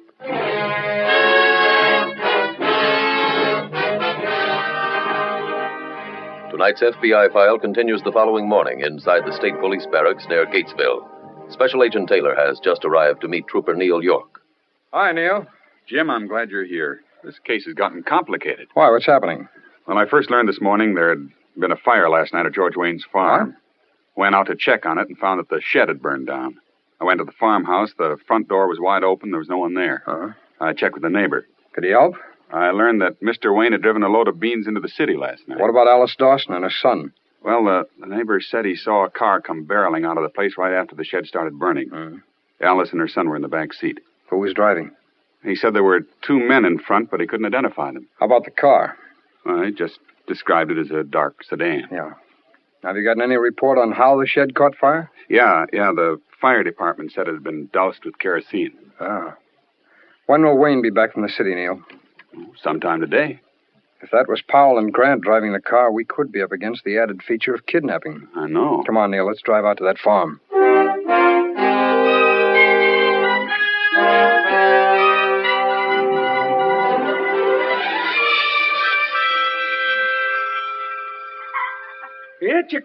Roy. Huh? Oh. Roy, we got trouble. Yeah? What now? Well, we went out to that guy Wayne's place, started to burn the shed when a dame and her kid came out. He started yelling, so we had to take them with us. Mm-hmm. What do you mean? We put them in the car and hauled them away. Oh, that was brilliant. Where are they now? In the warehouse. Is Blackie with them? Yeah. Are either of them hurt? No. What should we do with them, Roy? Well, now, wait a minute. Let's see. If they get loose, they'll make trouble. I'll let the mother go. She'll run right to the law. No, not if you keep the kid. You tell her the boy'll go free if she doesn't rumble to the law. Yeah? You keep an eye on her after you let her go. If she keeps her bargain, return the kid. Well, suppose she don't. Eddie, do I have to spell everything out for you? No, but I... Tell her if she goes to the law, she gets the kid back anyway. Only in different shape. Here, chick, chick, chick, chick, chick, chick, chick, chick, chick, chick.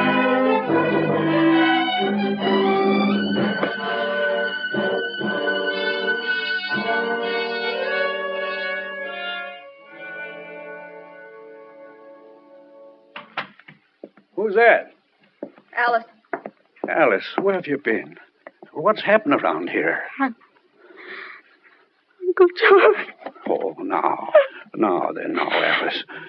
No, all right, now, tell me, what's been going on?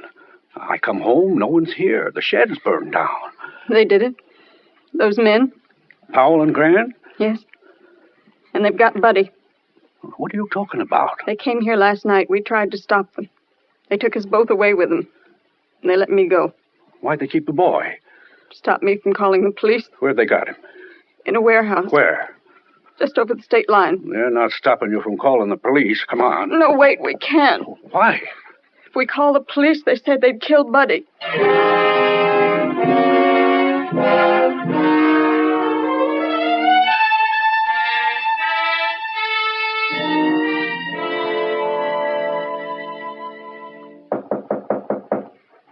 I'll get it, Uncle George. Alice, Hello, Neil. what are you doing here? I told you I was staying with Bud's uncle. Well, Mrs. Dawson, we heard you were kidnapped. What? Oh, sorry, Alice. This is Agent Taylor of the FBI. How are you, Mrs. Dawson? Hello. Please come in. Thank Who's you. that, Alice? Go ahead, Neil. It's, Neil York. Oh, hello there. Hello, Mr. Wayne. This is Mr. Taylor. How are you, do you sir? do, Mr. Taylor? Uncle George, they heard I was kidnapped. Mrs. Dawson, do you mind if we ask you a few questions? Of course not. Or did you leave here last night in a car with two men? No. Alice, you weren't here last night. Oh, yes, I took Uncle George's jalopy into the village. Buddy wrote his father a letter, and he wanted to mail it at the post office. Were you here when the shed was burned? No. Tell me, why are you asking me all this? We're trying to get some information. Mr. Wayne, maybe you can help us. Glad to, if I can. I understand you've been threatened by Eddie Powell and warned against running your own truck. Powell? Who's he? Well, don't you know, sir? Can't recall by the name. Alice told me yesterday 2 men came out here and threatened you. If it wasn't Powell and Grant, who was it? Alice, you tell him that? Yes, I did, but I guess I was mistaken. Mr. Wayne, if you're not talking because you're afraid, the police will give you protection. Like some protection against them crows. Been eating my beans right Neil, off. we're not getting anything here. Come on, let's get back to your place.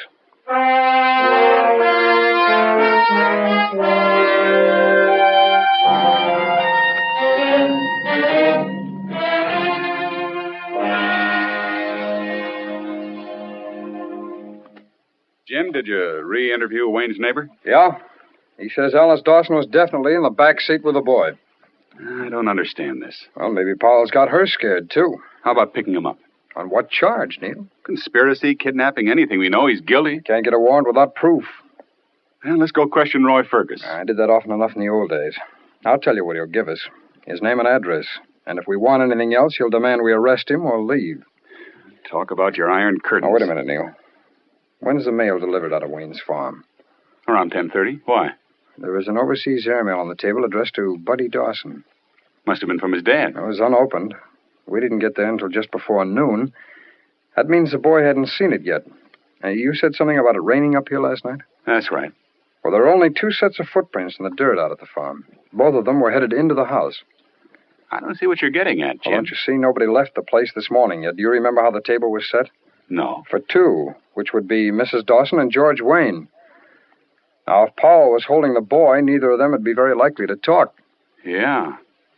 But still, how do we prove it without their help? Let's take a chance on something. If I call Mrs. Dawson and tell her that I want...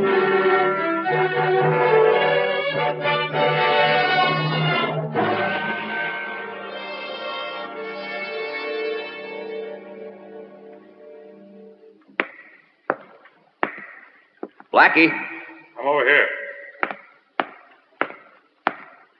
where's the kid? Back of them bales. Been crying all morning. Finally went to sleep. Better wake him up. So he can cry again? No, we're taking him out of here. You mean we're letting him go? No, we're moving him into town. How come? State cop went to see his mother after she got back to the farm. I called Roy, told him about it, and he said the kid should be moved. Okay. Wait. Who's that? Mrs. Dawson. Kid's mother. What do you want? Came to get my son. He ain't here. But you told me to come here. He told you? Yes, he just called me. You're a liar. I talked to you less than an hour ago. Something phony about this. Grab her, Blackie. Hold it, both of you. Huh? I got him covered, Jim. Neil, how did you... Mrs. Dawson will explain everything on the way down to headquarters.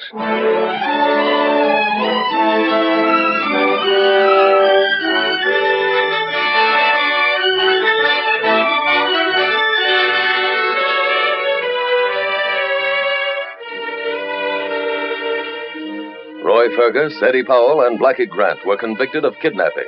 Each was given a sentence of life in the federal penitentiary. Special Agent Taylor knew if his theory about the boy still being held captive was true, the only person who might lead them to the hideout was Mrs. Dawson. Calling her, he said he was Eddie Powell and told her to come and pick up her son. It was then a simple matter to follow George Wayne's car to the warehouse. And so another case from the files of the Federal Bureau of Investigation was closed. During the search of the warehouse following Powell and Grant's arrest, evidence was found which linked the allegedly retired Roy Fergus to the Shakedown racket. Enough evidence to convict him along with his hired hoodlums. Other gangs still operate, though. They, too, must be broken up. Your FBI tells you how they can be smashed, and with your cooperation, they will be.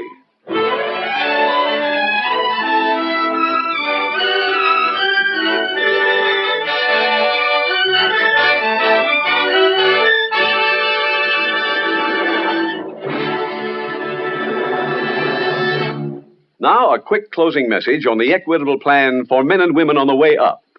The Equitable Society created this plan for a very special type of person. For the man who's looking forward to the day when he can tell his wife, Mary, I'll be making 25% more money this year than last. We're sitting pretty. Are you that kind of man? Then don't wait another day. Ask your Equitable Society representative to work out your own personal plan for a man on the way up. Or send a postcard care of this station to the Equitable Life Assurance Society.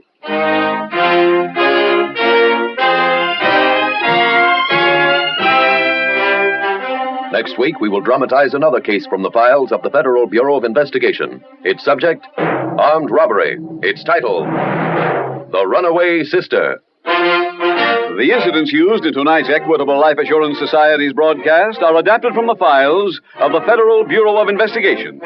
However, all names used are fictitious, and any similarity thereof to the names of places or persons, living or dead, is accidental. Tonight, the music was composed and conducted by Frederick Steiner. The author was Jerry D. Lewis. Your narrator was William Woodson, and Special Agent Taylor was played by Stacey Harris. Others in the cast were Herbert Butterfield, Walter Catlett, Herbert Ellis, Kenneth Peters, Richard Reeves, Jeffrey Silver, and Peggy Weber. This Is Your FBI is a Jerry Devine production. This is Larry Keating speaking for the Equitable Life Assurance Society of the United States and the Equitable Society's representative in your community, and inviting you to tune in again next week at this same time when the Equitable Life Assurance Society will bring you another thrilling transcribed story from the files of the Federal Bureau of Investigation. The Runaway Sister on This Is Your FBI. This is your FBI.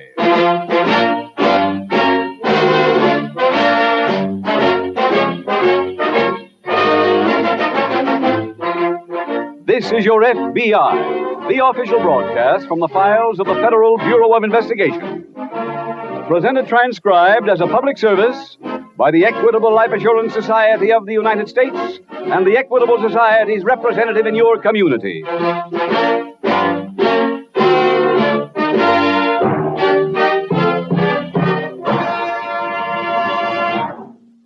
A shrewd psychologist who has had contacts with numerous leaders of American business once remarked, "Success and self-confidence go hand in hand.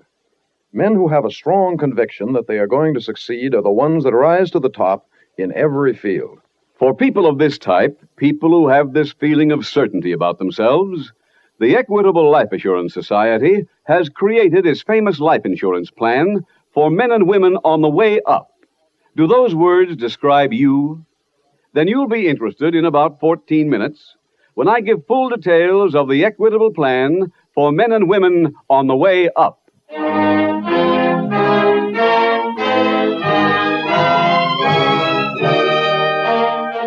Tonight, the subject of our FBI file, Armed Robbery. Its title, The Runaway Sister.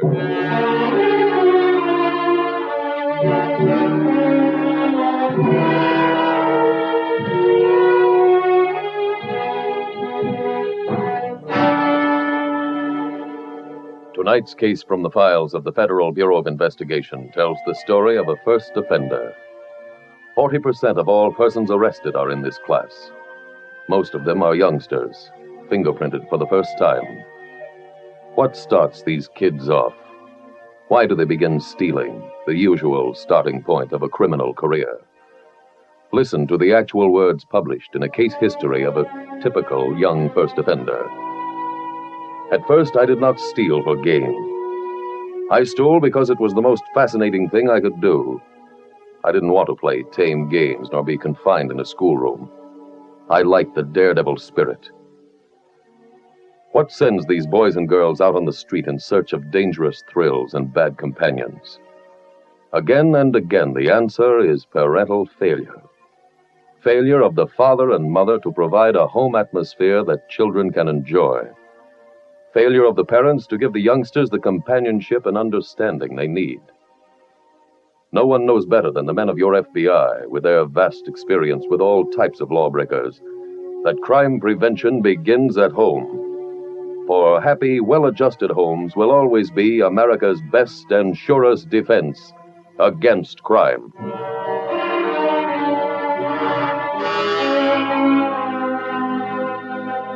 Tonight's file opens on a crowded subway train in a large eastern city. It is late afternoon. The train has just left the station. Passengers are rushing for the few remaining seats.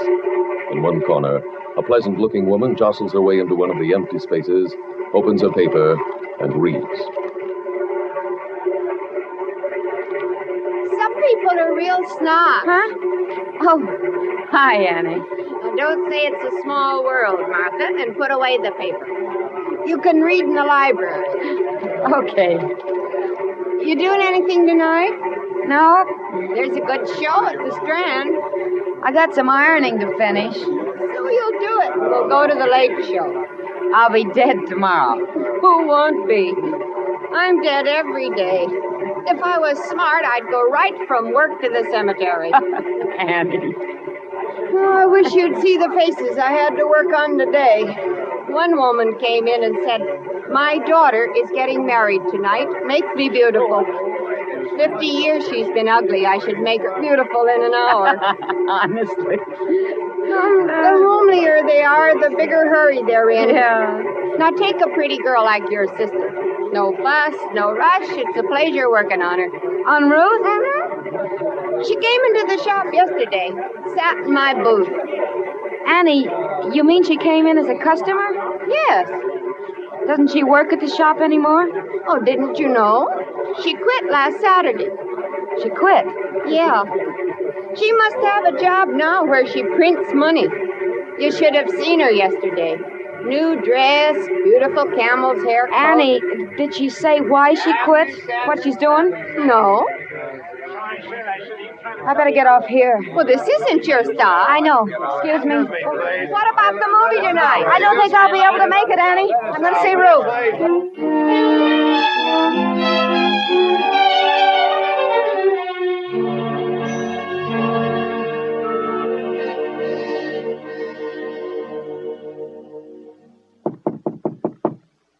Just a minute. Oh, hi, Martha. Come on in. Thanks. Oh, grab a chair and sit down. Wish I had time to talk, but I'm packing. Where are you going? New York. Oh, throw me that slip, please. When are you leaving? Tonight. Is that why you quit your job? Uh-huh. Oh, I don't know how I'll ever get all this in one bag. Ruth, I want to talk to you. Oh, go ahead. When'd you decide to go to New York? The other day, Why? Jack asked me to go with him. Jack Scobie? Mm-hmm. I'm not going to let you do it. Martha, I'm 21 years old. When I was 21, Mom and Pop still had to put their okay on any boy I went out with. You think they were right? I never got into any trouble. And you never had any fun either. Honey. Look at you. Living in a hall bedroom with an L train running through all night. Is that what I'm supposed to look forward to? Ruth, Jack Scobie is a cheap hoodlum. He wants to marry me. When?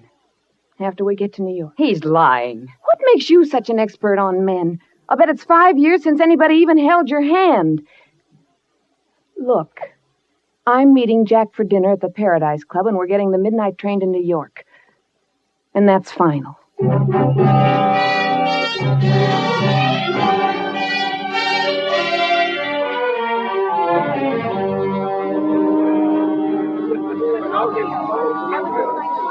Hello, Jack. Oh, hi, Charlie. Sit down. I called you all over town. For what? The job I told you about, the finance company at the bus station. You said that was next week? Yeah, I moved it up. To when? Tonight. Who else is in on it? Ruth. Who? The dame I go with. No, thanks. Oh, what's the matter? I got a rule, that's all. I don't work with dames. But this thing's all set up. Look, she goes to the counter first. I'm behind her.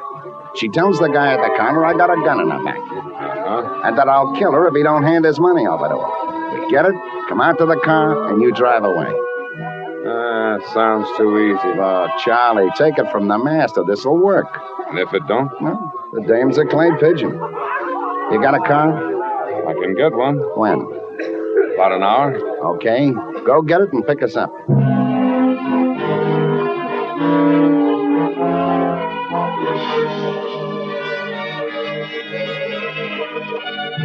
Meanwhile, at the local FBI field office, Special Agent Jim Taylor is at his desk when two men approach. Hello, Jim. Oh, hi, Tony. Meet Larry Adams. He's new on the robbery detail. Hello, Taylor. We have some information for you. Oh, what kind? The Broadway Savings and Finance will be held up tonight. What? I got the tip a little while ago. Oh, which branch? The one at the bus station. They're covered by federal deposit insurance, Jim. Yeah, I know, Tony, but it's not our jurisdiction until there's actually been a robbery. Who's doing the job? That's the part my informant couldn't tell me. Have you notified the bank officials? Yeah. Well, then all you have to do now is wait for the thieves to break in. It's not that easy. Bus station branch is open. At night? They started a new policy this week, Jim. Service till midnight. Oh, I see. We're covering the place with 6 men. I hope that's enough. Well, shouldn't it be? Well, you ever been inside? No, Tony. I've just driven by. They've only got 3 walls. The 4th side's open to the bus station. The commuters wander through the place all night. Boy, that does make it rough, huh? Well, we'll do the best we can. When's this thing supposed to happen? At the rush hour, between 7 and 8. Like to come down with us and watch it, Jim? Well, I can't, Tony. This report has got to be finished tonight. Then you'll be here? Yeah. No telling how late. Okay, I'll call you and let you know what happened.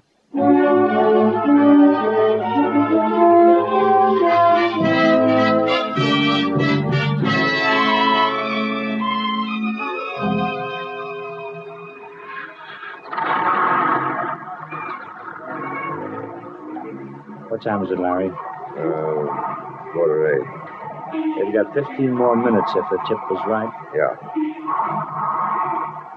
Think we ought to go down to the main level? Why?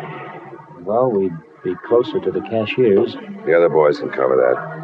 We can see the whole bus station from up here. Where did the cashiers put the phony money? In the bottom drawer. Uh-oh, look. Where? The second cashier over. The girl at the counter? Yeah, with the man right behind her. She look familiar? No, but the cashier's taking the phony money out of the bottom drawer and handing it to her. Let's go. Look, she's walking away. Uh-huh. That man that was behind her, he's with her now. They're heading for the Broadway exit. Frank's on that door, isn't he? Yeah. He's stopping them, Tony. Man's pulling a gun. They got Frank. We're getting away. Come on.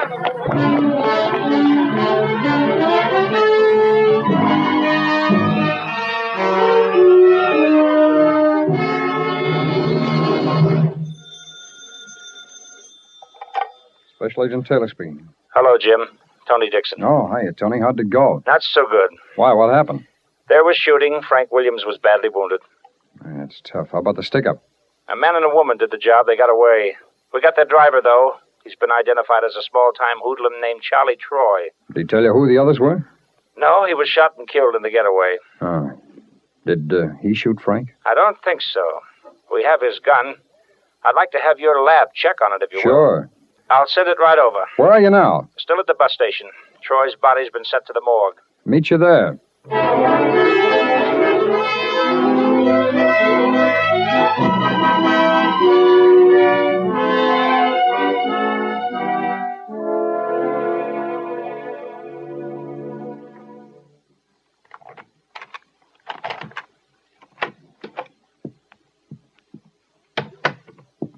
Martha? What? Don't turn on the lights. Ruth. Please keep it dark.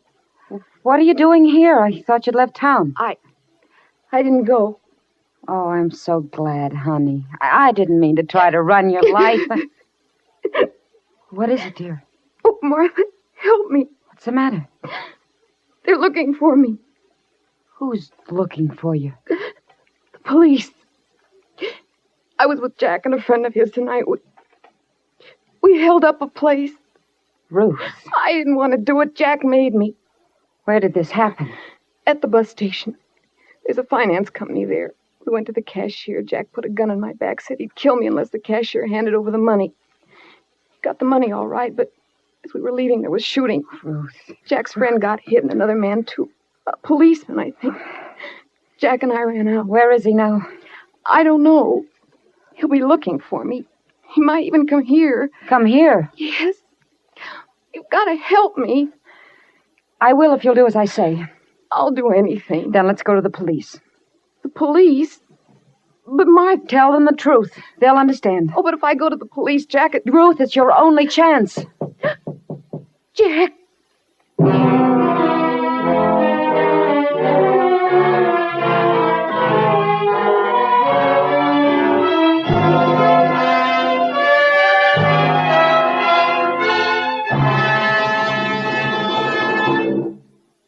We will return in a moment to tonight's case from the official files of your FBI. Now let's consider an entirely different type of case, one which shows how people get ahead in this wonderful land of opportunity of ours. Gene Corse was a shoe salesman. He had an idea that patience was a shoe salesman's biggest asset. Gene developed an almost uncanny patience. He never rushed a customer, and as a result, Gene very seldom failed to make a sale. Soon Gene was promoted to store manager. What kind of a job have you got now, Gene? Well, I'm now assistant sales manager for the whole chain. But years ago, when Gene was a salesman at a very modest salary, he not only dreamed of getting ahead, he planned on it. And when his Equitable Society representative told him about the Equitable Plan for men and women on the way up, Gene said, "That's for me." Yes, the Equitable Plan is for people of any age. Men and women who expect more money from their jobs because they give more effort to their jobs. As these people acquire incomes and greater responsibilities, they're truly glad they're part of the Equitable Plan. Because, unlike most life insurance programs, this one is flexible. It's set up to grow as you grow. As I made more money and had more family responsibilities, I was sure glad of the options in my Equitable Plan that made it possible for me to step up to a higher life insurance bracket. Here's another mighty big advantage of this Equitable Plan. Until your salary does go higher, the cost of this plan can be kept exceptionally low. Yet your family gets the life insurance protection they need. Well, that low cost of my Equitable Plan meant a lot to me at first. I didn't have to lose sleep worrying about paying it. Profit from Gene Corse's experience. Ask your Equitable Society representative for full details of the Equitable Plan for men and women like yourself, people on the way up. Or send a postcard care of this station to the Equitable Society. That's EQUITABLE. The Equitable Life Assurance Society of the United States.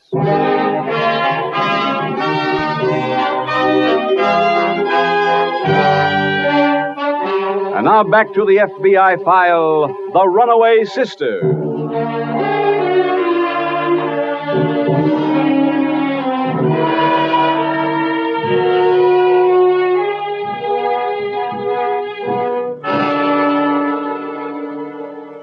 Among the lawbreakers in tonight's FBI files, one, as has been previously pointed out, is a first offender, a beginner in crime.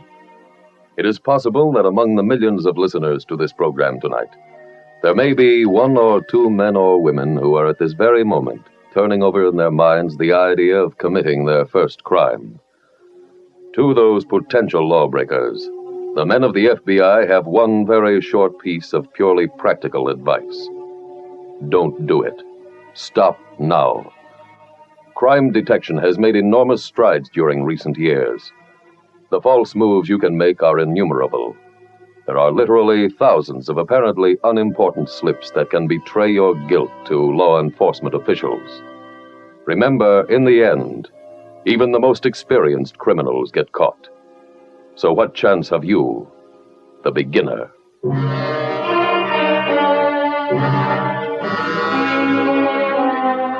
Tonight's file continues at Martha Lake's furnished room. Quick, Ruth, into the closet. Okay.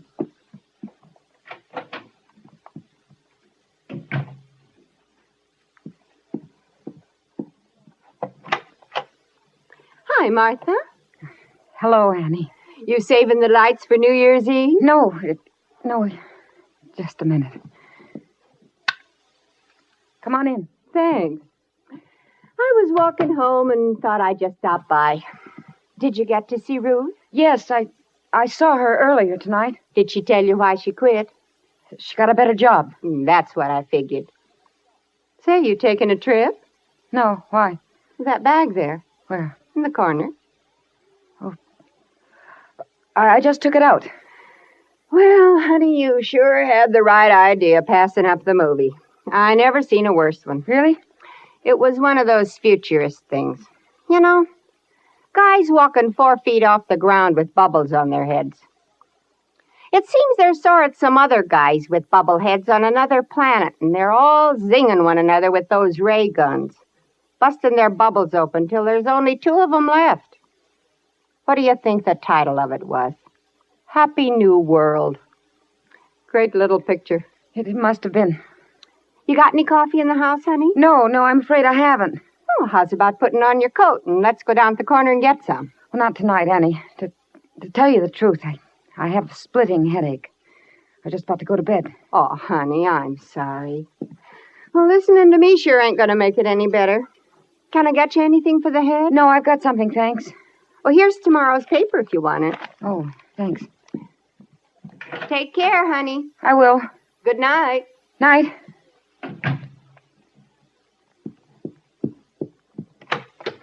Come out. She's gone? Yes. Ruth, what's that bag doing here? Well, you brought it in. Yes. What's in it? The stolen money.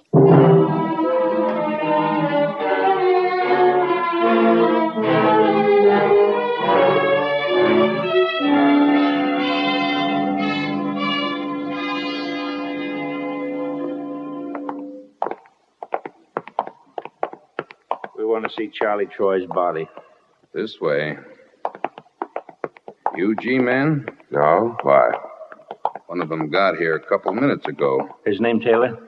I think so. There he is over there, by that slab. Hi, Jim.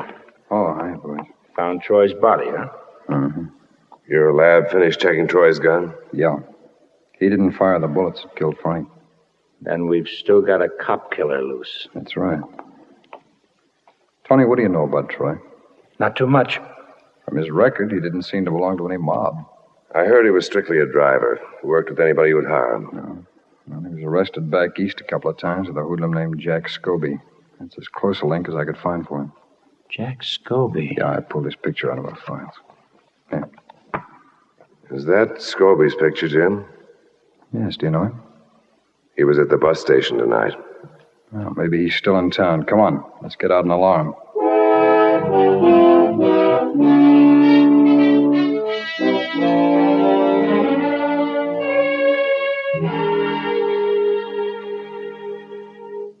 I've checked Scobie's movements, Tony. Before the stick-up? Yeah, he met a girl at a nightclub. Her name is Ruth Lake. She left the place with him. She must have been the girl on the job. I think so. I found out where she lived, went there, but she'd moved earlier this evening. But I did get one lead. She and Scobie aren't together, or at least they weren't an hour ago. How do you know? He was at her place looking for her. Did anyone know where she might be found? Well, according to the janitor, she's got a sister living here in town. He didn't know her first name. Well, we could check the phone book. Yeah. You say the name was Lake? That's right. Excuse me. Sure. Dixon speaking. Tony, this is Larry. I got something on Scobie. What? He was spotted a few minutes ago leaving the 72nd Street L station. Good. Taylor's here, Larry. We'll get a car and start cruising that neighborhood.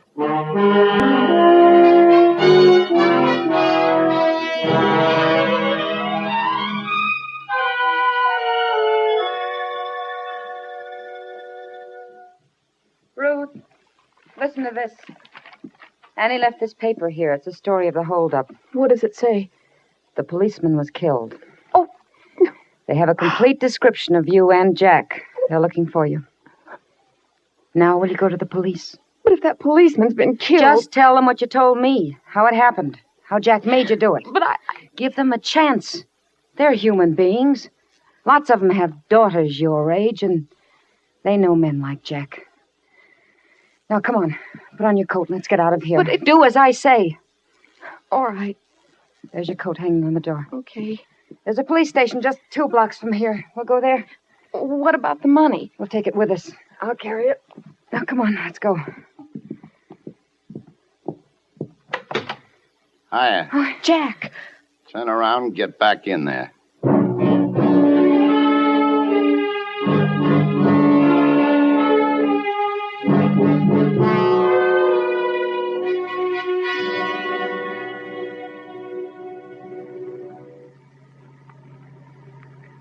I wish these streets were better lit, Tony. It'd help. Hold it.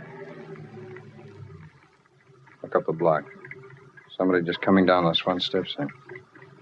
Uh-huh. Scobie's size. You want to get out? No, let's let him pass by. Right.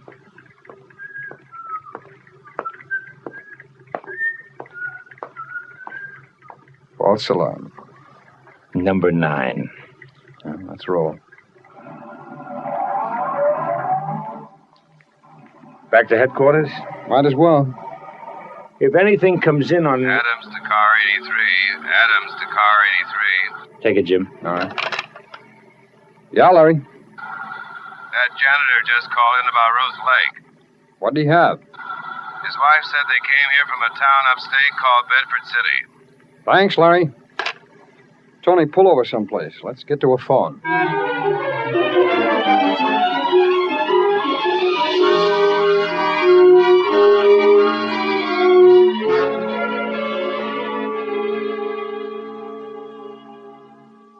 Had quite a time finding you, Ruth. Good thing I remembered you had a sister, huh? You get out of here. Sorry, honey, I'm staying. Then we're getting out. No, you're not. Jack, please. Let me have that bag. Huh? That bag you got there. I'm going to use this for traveling purposes, right, Ruth? She isn't going anyplace with you. I'm talking to her. Jack, after what happened, I can't go away with you. No kidding. That's your only reason? Yes. I thought maybe you might have dipped into this bag a little. I'll just take a look and make sure, huh? Yeah, don't make any moves for that door. I used this gun once tonight, and I can use it again. Hey. What is this? You put this in here? What are you talking about? This phony move, this stage money. You pulled the switch. That bag hasn't been opened. Oh, give me that. It's the truth, Jack. It's just as it was when I left you. Where is it staged? Jack, Leave her alone. Keep out of this. Oh, I want the dough. Where did you put it? We're telling you the truth. Get it up. Stop it! Hold it, Scobie. Huh? Drop that gun. Go on, drop it. I can't. I'll get the gun, Jim. Thanks, Tony. Now, let's all get out of headquarters.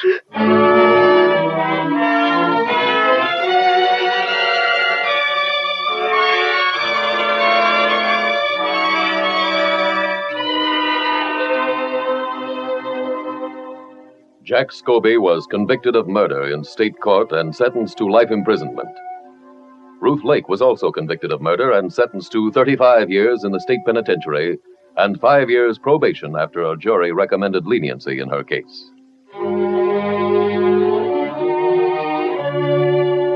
When Special Agent Taylor learned Ruth Lake and her sister had come from Bedford City, he phoned the police there. Within a matter of minutes, they located the parents, who told them where Martha Lake was living. In the prosecution of this case, you will notice that Miss Martha Lake was not charged with any crime. That actually she was technically guilty of harboring a fugitive was overlooked. For the law is not a set of printed words on musty pages, but a humane instrument for governing the conduct of people. First offenders, like Ruth Lake, are often treated as she was. But do not let the clemency shown her tempt you. Sentences meted out by our courts depend on two things: the severity of the crime and the defendant's intent, which sometimes varies. The intent, however, of your FBI never changes. It is always to see whether you commit your first or your 10th crime, that you don't get away with it. And nobody does.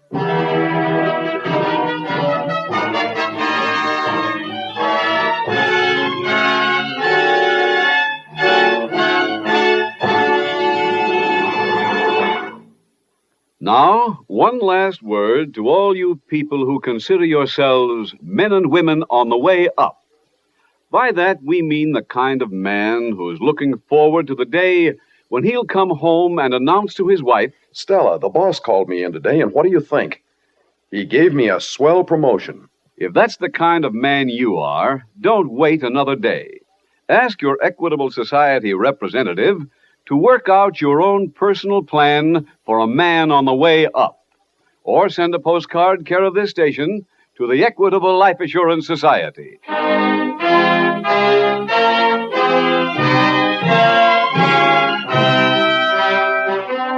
Next week, we will dramatize another case from the files of the Federal Bureau of Investigation. Its subject, flight to avoid prosecution. Its title, The Big Fix. The incidents used in tonight's Equitable Life Assurance Society's broadcast are adapted from the files of the Federal Bureau of Investigation. However, all names used are fictitious, and any similarity thereof to the names of places or persons, living or dead, is accidental. Tonight, the music was composed and conducted by Frederick Steiner. The author was Jerry D. Lewis. Your narrator was William Woodson, and Special Agent Taylor was played by Stacey Harris. Others in the cast were Tony Caruso, Ted DeCorsia, Georgia Ellis, Isabel Jewell, Joyce McCluskey, Wally Mayer, and Carlton Young. This Is Your FBI is a Jerry Devine production. This is Larry Keating speaking for the Equitable Life Assurance Society of the United States and the Equitable Society's representative in your community, and inviting you to tune in again next week at this same time when the Equitable Life Assurance Society will bring you another thrilling transcribed story from the files of the Federal Bureau of Investigation. The Big Fix on This Is Your FBI. This is your FBI.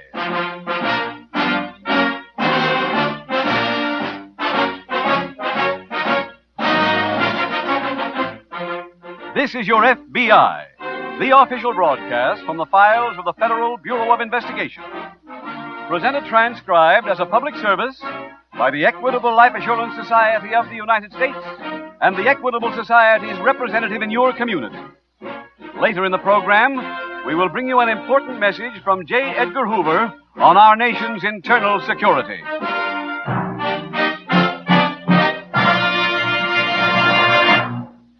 A shrewd psychologist who has had contacts with numerous leaders of American business once remarked, "Success and self-confidence go hand in hand.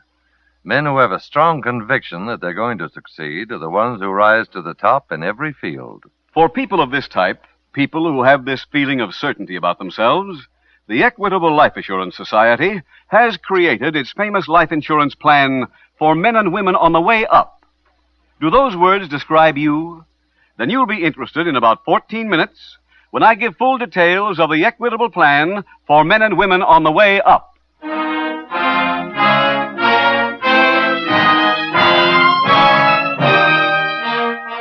Tonight, the subject of our FBI file, Flight to Avoid Prosecution. Its title, The Big Fix.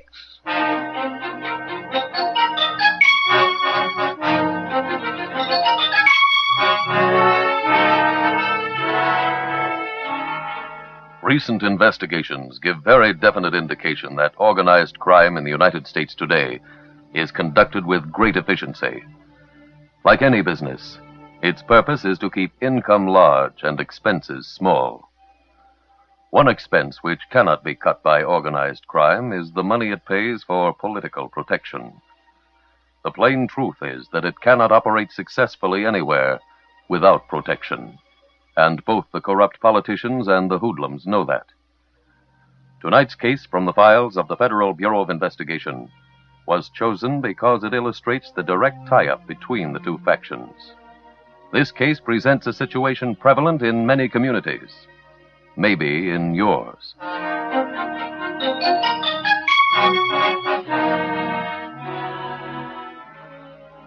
Tonight's file opens on the main street of one of America's tropical island possessions.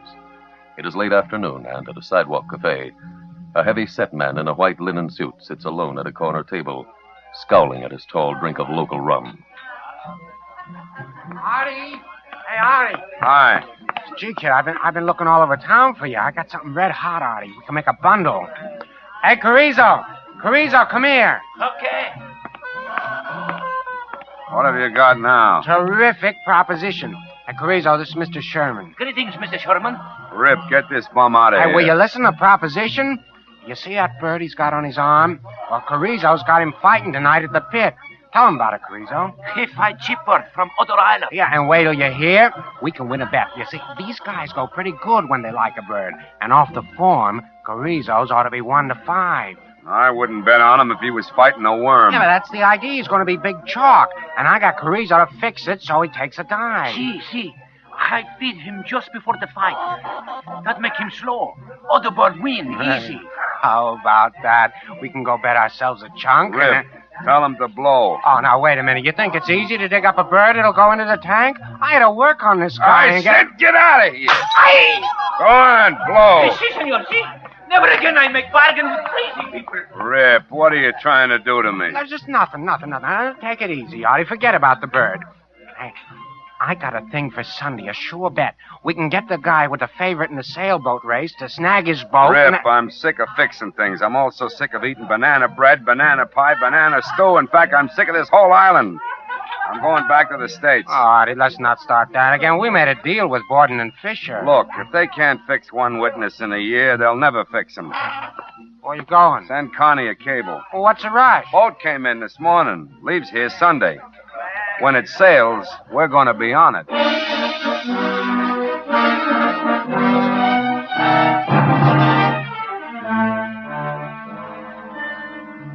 A few days later, in an eastern city in the United States, warm spring sunshine beats down on an old frame house that is surrounded by a coal yard.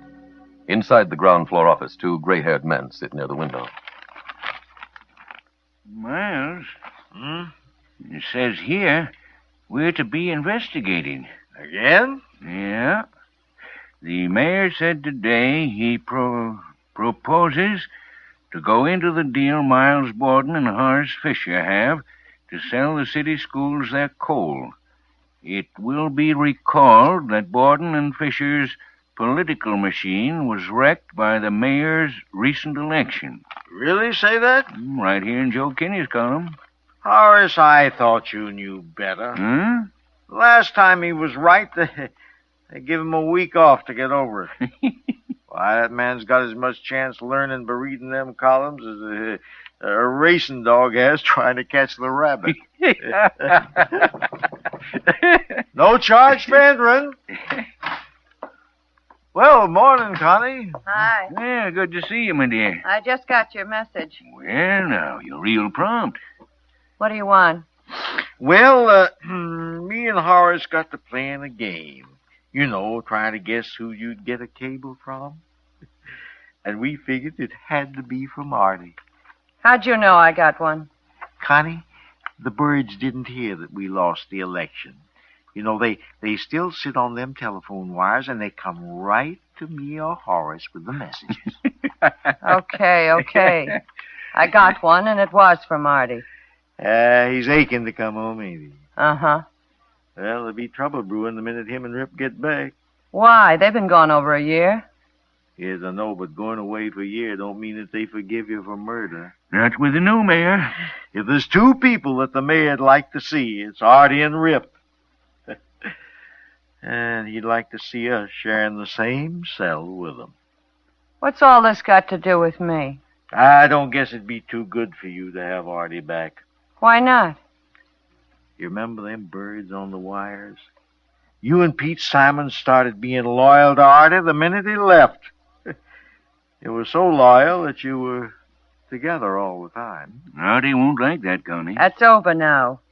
Artie'll never find out. You know, it's strange who them birds will talk to. That's why we got to stop cutting bait. We're all in it, and we got to work together. Wait a minute. I still like Artie, and I'm not crossing him. Now, what's on your mind? All we want you to do is to send the boy a cable. What's it supposed to say? Oh, we got it all wrote down for you. Yeah. All you got to do is go to the cable office and give it to him. It's easier than voting a straight ticket.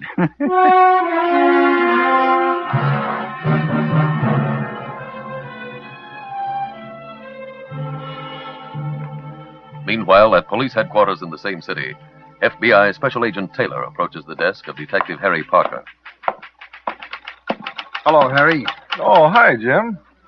All those papers for me? No, I've just got several more cases assigned to me. Oh. The agent who's been handling them up to now was transferred last week. Well, can I help? Yeah, you might on one. I noticed from the previous reports you worked on this case here.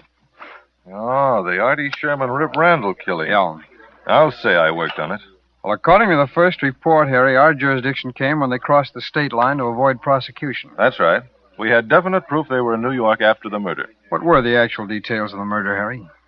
You came here after they left, didn't you? Yeah, about 3 months after. Mm-hmm. Artie Sherman controlled the slot machines in this county up to the last election.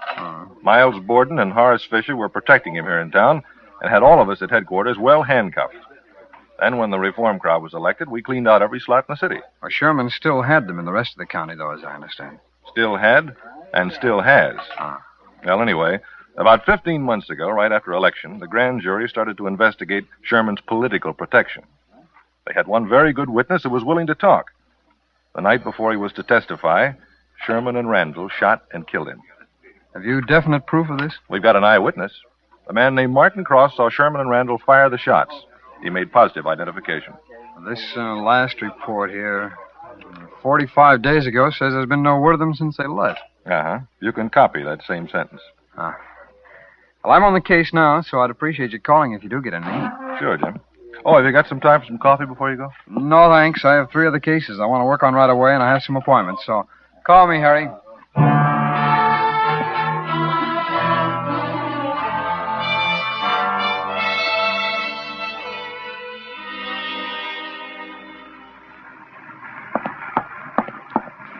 Artie, I've been looking all over the boat for you. We got action. Yeah? Hey, you know that guy you played shuffleboard with this morning? Uh-huh. Well, play him again tomorrow. But make him shoot the dark ones. Why? Well, I had him shaved so they ain't round. He'll be throwing curves. You are a genius. Yeah, okay. Well, try this one on for size. I made a connection in the engine room. For what? Well, you know that raffle thing where everybody on the boat guesses how far we're going to go in a day? Yeah, the ship's pool. Yeah, that's it. Well, these guys in the engine room got friendly, and I made them a proposition. And they said they'll see to it that we win the pool. Oh, pardon me, sir. Hmm? This radiogram was just received. Oh, thanks. Here. Thank you, sir.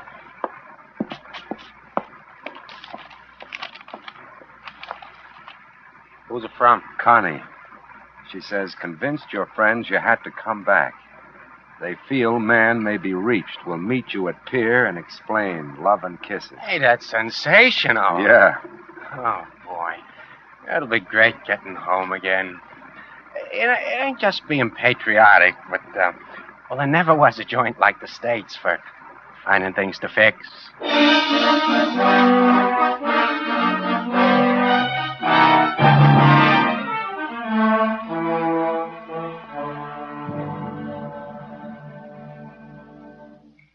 Hey, Harry, that Sherman case we talked about last week? Yes, Jim. There's some new developments. What happened? I got a call this morning with a tip that Artie Sherman and Rip Randall were back. Who called? He wouldn't give his name, but he said they returned on the SS Holiday. I went to the pier and checked. Sherman and Randall were passengers, all right. Oh, no wonder we never found them around here. The taxi starters don't remember seeing either one, and no luggage in their name is being forwarded anywhere, so the tip doesn't mean too much. Well, at least we know they're back. That's worth something. Yeah. Harry, we'd better alert all hotels. Right. And while we're watching every one of Sherman's and Randall's old hangouts, the sheriff's office will handle the rest of the county. How about Sherman's old girl? Well, I haven't had a chance to see her yet or talk to that witness, Martin Cross? Yeah, Cross. I think we ought to notify him that Sherman's back in the country. He'll need some protection. Yeah, I guess you're right. We can take care of that. And Sherman's girl lives at the Century Hotel, doesn't she? The last I heard she did. You want me to go see her? Yeah, will you? I'll visit Mr. Cross.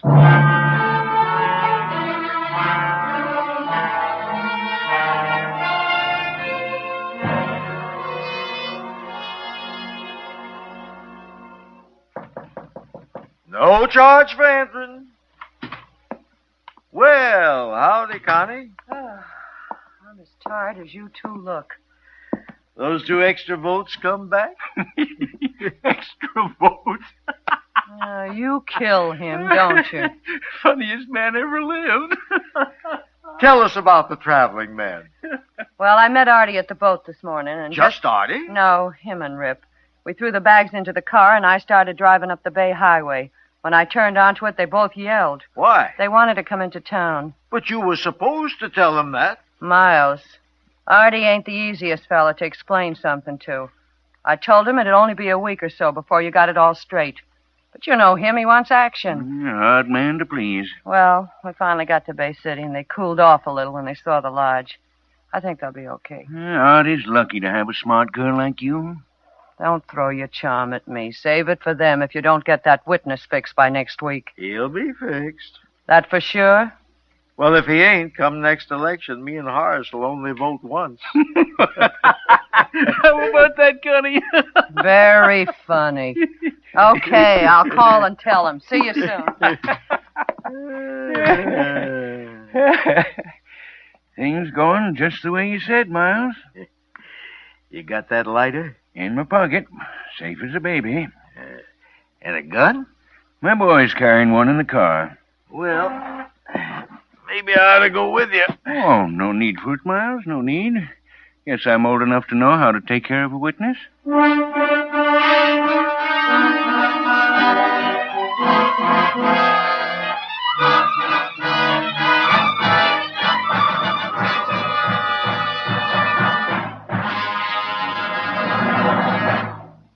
We will return shortly to tonight's case from the official files of your FBI. Now, for a moment, let's consider an entirely different type of case. The case of Jimmy Carlton, an ambitious fellow who worked in a factory. Jim and his wife had one big dream, to own their own home. After years of saving, their dream came true. 3 weeks later, Jim walked into the new house and told his wife, Mary, that he had sold it. She was broken-hearted. The fact that Jim had sold it at a nice profit helped heal her heart. So they bought another, and the same thing happened. Say, Jim, how did this thing turn out? Well, I kept buying and selling houses so often that I quit the factory job. Today, I'm a licensed real estate man. Some years ago, Jim's Equitable Society representative spotted him as a fellow who was bound to get ahead. So he told him about the Equitable Plan for men and women on the way up. A plan for people of any age who dream of success and work to make their dreams come true. The Equitable Plan is different from other life insurance plans. It's flexible. It's like a rubber band around your income. When your income gets bigger, this plan can stretch. In other words, it's life insurance that grows as you grow. This year, I got some good commissions, so I figured it was a good time to take advantage of one of the options in my Equitable Plan and get my insurance in step with my new earnings. And there's another big advantage to this Equitable Plan. Until you get ahead in your job, until you make more money, the cost of this plan can be kept exceptionally low. Yet your family gets the life insurance protection they need. When I was earning a lot less, my Equitable Plan cost a lot less. So my life insurance never got to be a burden. Are you planning to get ahead? Sure you are. So why not do what Jimmy did? Ask your Equitable Society representative about the Equitable Plan for men and women on the way up. Or send a postcard care of this station to the Equitable Society. That's EQUITABLE TABLE. The Equitable Life Assurance Society of the United States.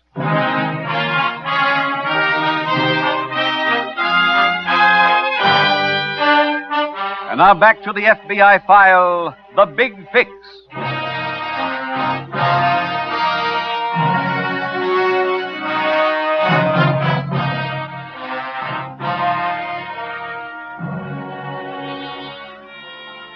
In tonight's case from the files of your FBI, you have met a criminal who controlled the slot machine racket and two political bosses who gave him protection. Only one thing makes it possible for an unholy alliance like this to exist: the apathy and indifference of the citizens. For proof, you need look no further than the voting figures. Of a total of 80 million potential voters in this nation, less than half went to the polls in the last non-presidential election. That's playing directly into the hands of the corrupt politician, for it allows him to control election outcomes with comparatively few votes. The irate citizen who raves and rants against the grafting political machine and then fails to vote on election day is, after all, a fairly ridiculous figure. You, the voter, can help break the power of any political machine and its ability to do business with crime. That is your right, your privilege, and your duty.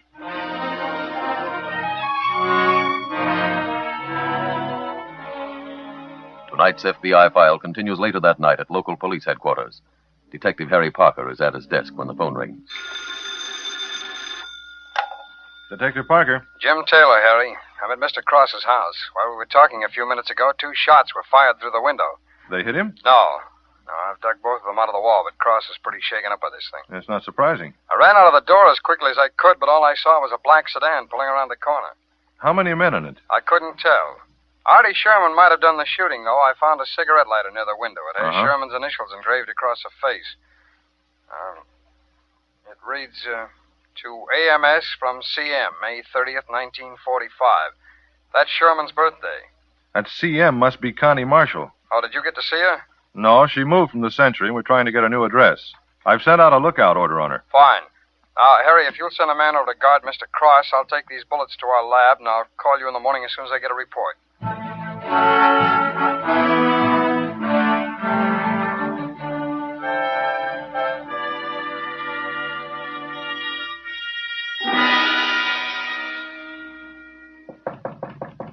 No charge for entering. A fine couple of phonies you are. Something wrong? You see the morning papers? Well, it's a good picture of Artie. What'd he do now? Don't play cute with me. Horace, it says here that Artie took a couple of shots at that witness. No. He didn't do it, and you two know he didn't. Well, it says so right here. Look, when I left here last night, I called Artie at the lodge. I talked to him at 8:30. The paper says the thing happened at 8:45. Well, why don't you go to the cops and tell them? It'd clear him for sure. And nail him for sure. They wouldn't like to know where he was when I called him, would they?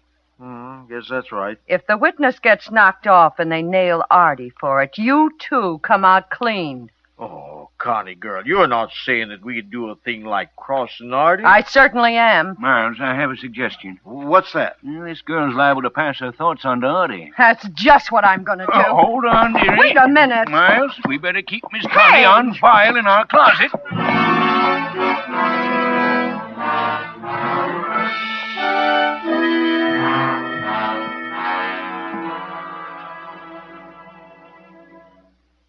Word on the Marshall girl, Jim. Maybe we'll pick her up with Sherman and Randall. I got another tip. Oh, when? About 10 minutes ago. Sounded like the same voice, too. He said Sherman and Rip Randall are at a lodge on Route 7 just outside of Bay City. Are you going up there? No, time is too valuable now, Harry. I just teletyped the state police barracks near Bay City to check on it. The tip said Sherman and Randall had themselves an arsenal and had their minds made up they'd never be taken alive. Lots of hills around Bay City, Jim.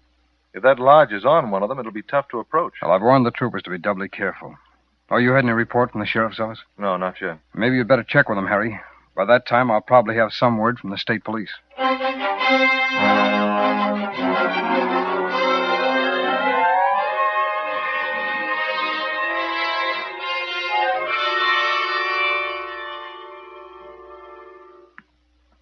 can I fix your drink?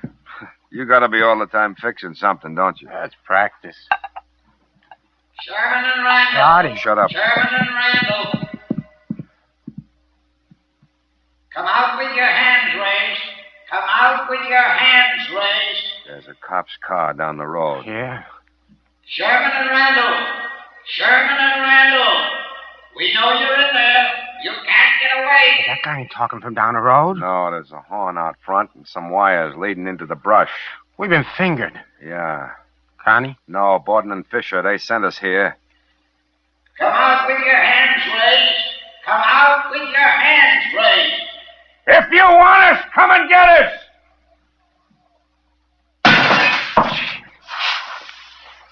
Tear gas. Come on, Rip. Out the back way. Stop, or we'll fire. Keep running, Rip.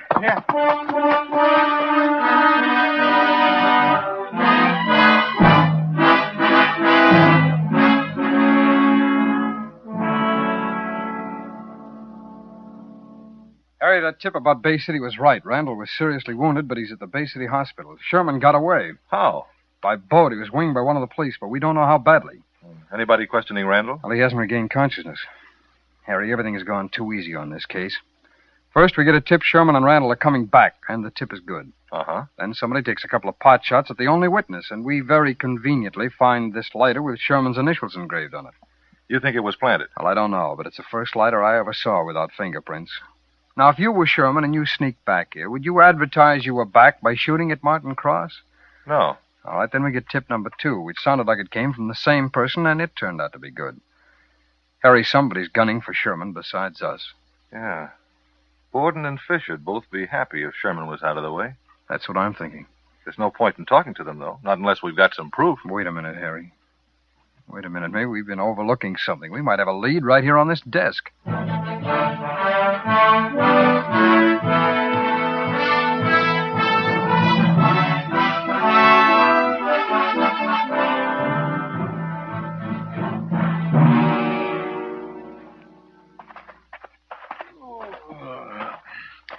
My gracious, Horace, I'm full of food. Yeah.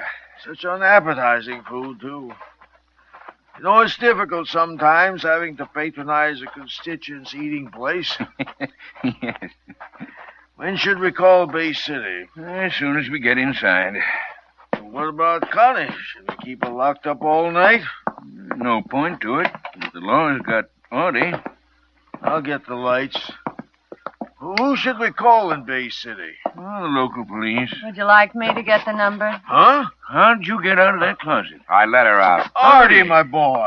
Don't give me that con. But it's good to see you. Look, boys, he knows the whole deal. Now, Connie, did you go and tell him that ridiculous story? She didn't have to tell me anything. I already knew you guys framed me. Say, boy, you're bleeding. A cop did that. A cop you sent to get me. Oh, now that's pure fabrication.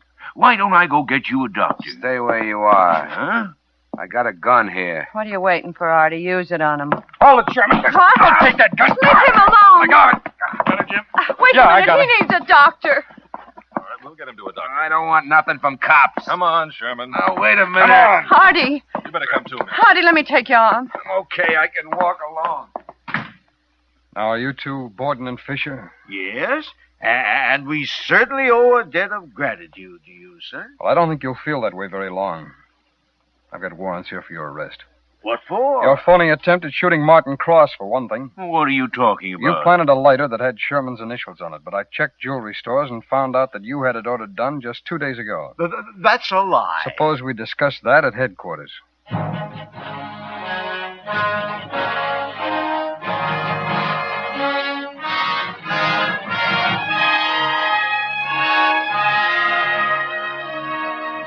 Artie Sherman was given a life sentence in state court for murder. Borden and Fisher were convicted of conspiracy to violate the federal unlawful flight to avoid prosecution statute, and as accessories, and sentenced to serve 10 years in a federal penitentiary. And now, ladies and gentlemen, here is a vital message on our nation's internal security from J. Edgar Hoover, Director of the Federal Bureau of Investigation. Mr. Hoover's message is, and I quote, "We have a twofold responsibility in preserving the nation's internal security. We must take all necessary measures to defend the country's secrets and vital areas from foreign spies and subversive groups within the country. But we also have the responsibility to preserve the civil liberties of the individual citizen.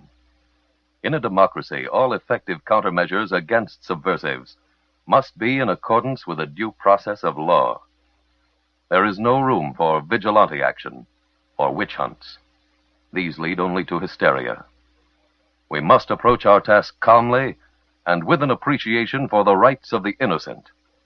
Otherwise, we may destroy the very thing we seek to preserve.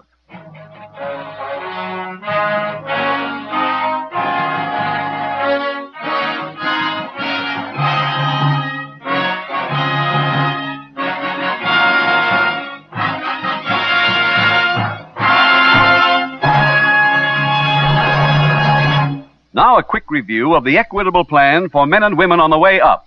Briefly, this plan is designed for those who intend to get ahead. For men who are sure that some fine day they'll be able to tell their wives, "Hey, Helen, guess what?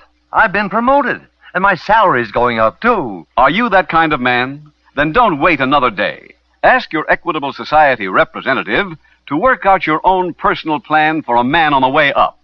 Or send a postcard care of this station to the Equitable Life Assurance Society.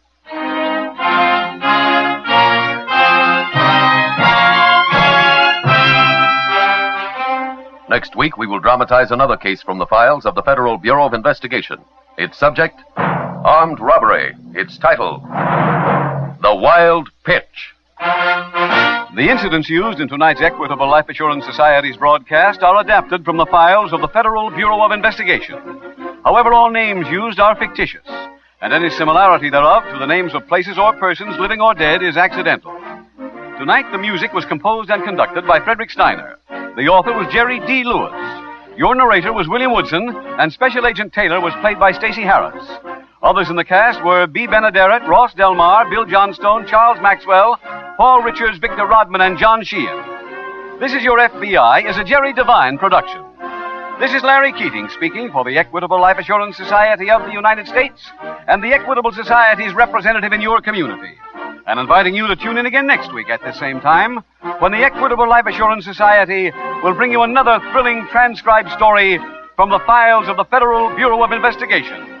The Wild Pitch on This Is Your FBI. This is your FBI.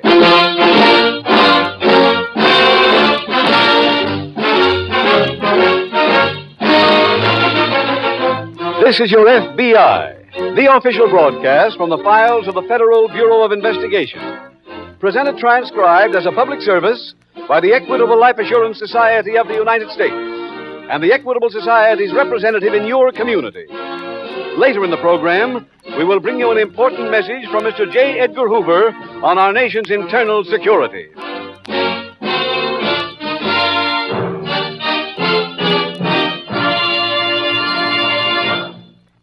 A shrewd psychologist who has had contacts with numerous leaders of American business once remarked, "Success and self-confidence go hand in hand.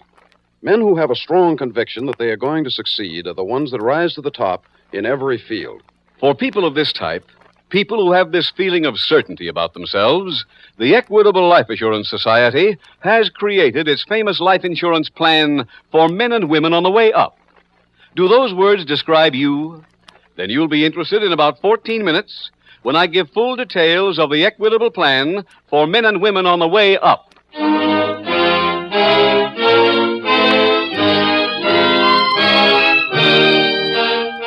Tonight, the subject of our FBI file, armed robbery. Its title, The Wild Pitch.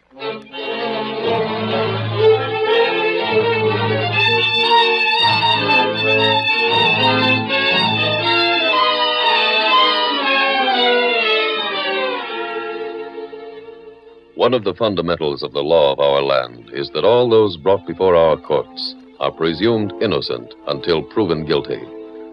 That spirit not only prevails in our courts of law, it is deeply ingrained in all our law enforcement officials, from the local police force to the Federal Bureau of Investigation. Here in America, we have never known, and let us hope never shall know, the police practices of totalitarian countries where arrests are made on mere whim or grudge without warrants. where every man lives in constant danger of being framed by his own government. Tonight's case is a striking example of how your FBI not only tracks down the guilty, but also goes all the way to protect the innocent.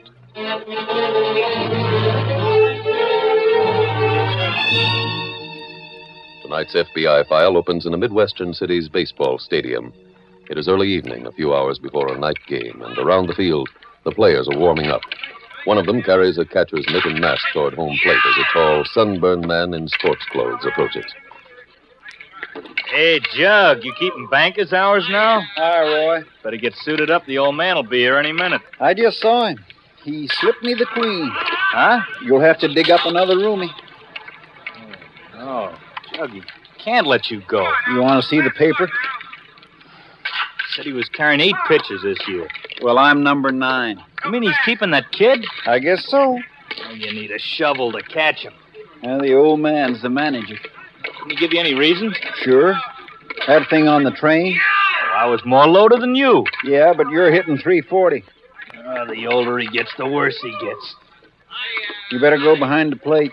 He might plaster one on you for talking to me. I'll see you around. Need a little? No, thanks. What are you going to do? Oh, I don't know. Steal the gate receipts, rob a bank, kidnap the old man. I'll find some deal. Well, good luck, Jug. Thanks, Roy.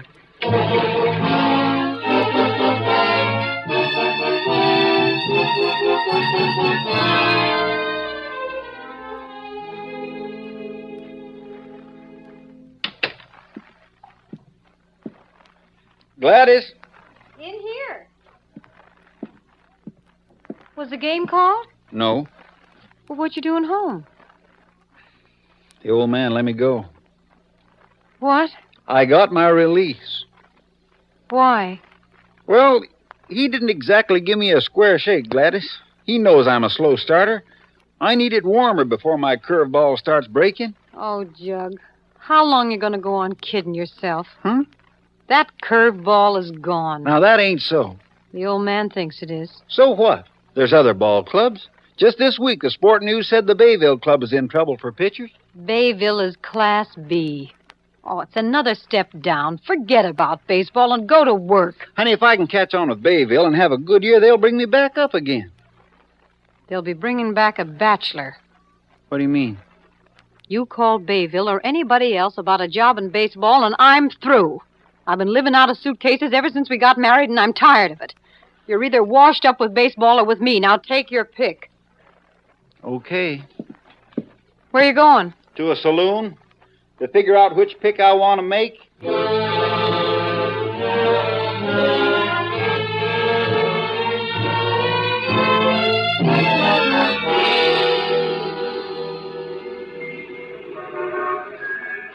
Pull up, Jojo. Already? Game ain't started yet. I can't get no more cars in here unless we start piling them. Those night games sure pull them. Hey! Hey! Looking for your car, mister? I'm looking for a place to sit down. She don't want me to drink. The old man don't want me to drink. Mister, ain't you Jug Fulton? Sure. Who are you? I work here in the parking lot. Hey, easy, mister. Seems like you ought to be over at the ballpark. Come on, I'll Leave get you. me alone. Keep your hands off me. Okay. They fired me. Threw me away like I was a stale hunk of bread. Wish you and me go get a drink, pal. You got a bottle in your pocket. I gotta have water. I can't stand it straight. Makes me drunk. We got water in the shack. Then let's go do a little plain and fancy drinking.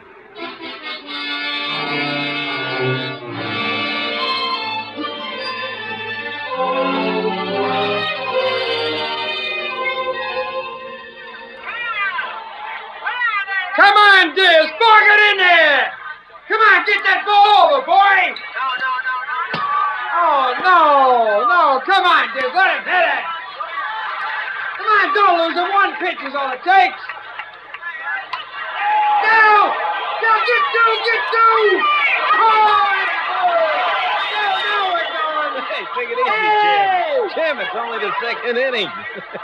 All the FBI men I see in the movies are calm, cool, and collected. Well, it's okay for you to sit back. Now that you're assigned to this precinct up here, you'll be at the ballpark every night. Well, not quite, Jim, but I'll manage to drop by every once in a while. Oh, sure. Well, just to see that nobody steals the bleachers. Come on, Diz. Get that ball in there. Oh, back! Back! Oh, brother, that's my boy out there. Okay, come on now. Let's everybody hit. Pardon me, Hit Lieutenant. away. Yes, you want me? They sent me up for you. Who did? One of the men in the office. He says tell you the safe's been robbed. All right, I'll see you later, Jim. Pete, you want me to go with you? No, thanks. Route the club home, huh? I'll take a look downstairs. See you later.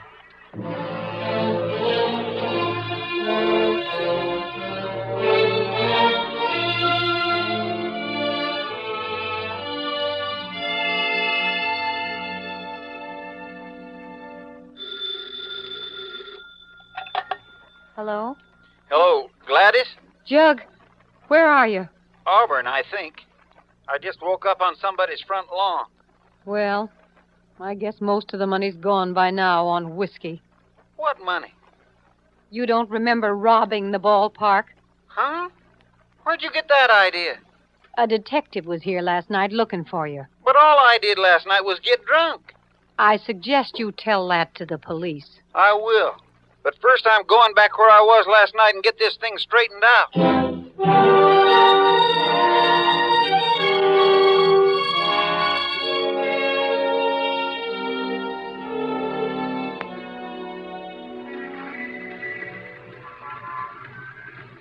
Back it up a little, mister.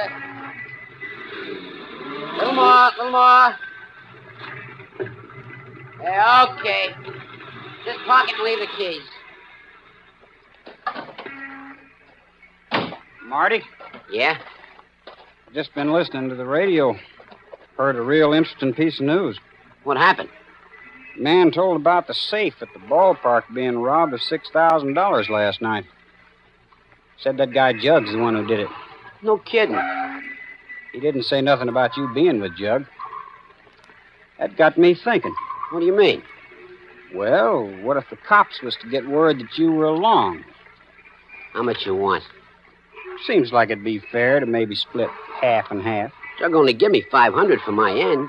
Marty, you wouldn't be trying to fool a little old country boy. That's what he handed me, $500. You want $250 or don't you? Ain't what I was looking forward to, but pay me.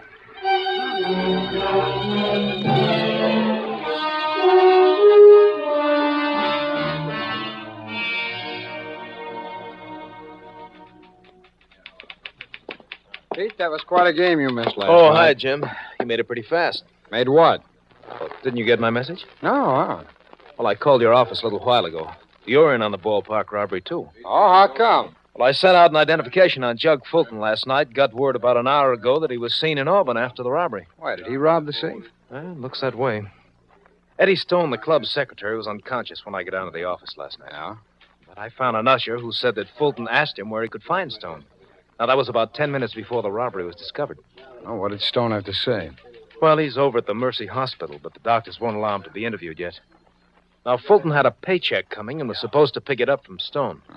The check was missing from the safe, and so was about $6,000 in cash. Wow. Now, you say Fulton was across the state line in Auburn after the robbery? That's right. Yeah, that gives us jurisdiction, all right. We've had a surveillance at his home since about 9:30 last night. He hasn't even shown up yet. Jim, I know on this job you're not supposed to feel sorry for thieves, but I do for him. Has Fulton got any record, Pete? Well, I wired the police everywhere he ever pitched. He's got one drunk and disorderly from last year. Been around a long time. I don't remember him ever having a reputation as a lush. Well, from the dope I get, he never drank till recently. Well, if he did it, we got to find him. You want to go up to the ballpark with me? No, I've got to finish this report, Jim. I better meet you. All right, Pete. I'll see you there.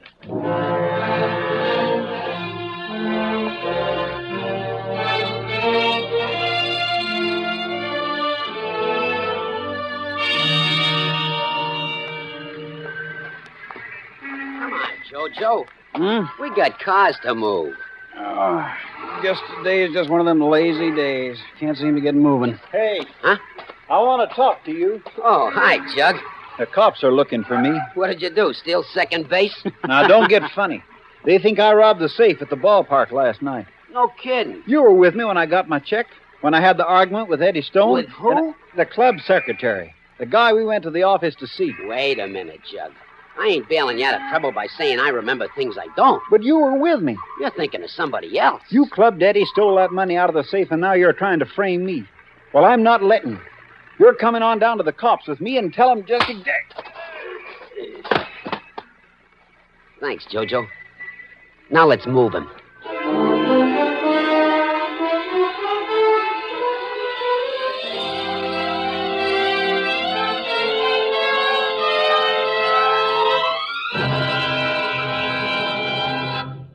We will return in just a moment to tonight's case from the official files of your FBI. Now let's consider an entirely different type of case. One which shows that anything can, and usually does, happen to men of determination in this great country. Nick Rose was 30 when he was discharged from the Army after the Second World War. He'd been in the invasion of Africa and then did a lot of island hopping in the Pacific. Home again, he invaded a plastic manufacturing plant with lots of hard work and enthusiasm. And pretty soon, his salary started hopping. Now he's married, has a couple of fine children, owns his own home. Nick, you're really on the way up, aren't you? I sure hope so. Nick wasn't getting much of a salary when he talked to his Equitable Life representative. But Nick had faith in himself. He knew he'd get ahead. And when he heard about the Equitable Plan for men and women on the way up, he knew it was his kind of a plan. The Equitable Plan is a plan for people who have that extra initiative, drive, and gumption that can't help but get them more money and more responsibilities. For this type of person, it's a perfect plan.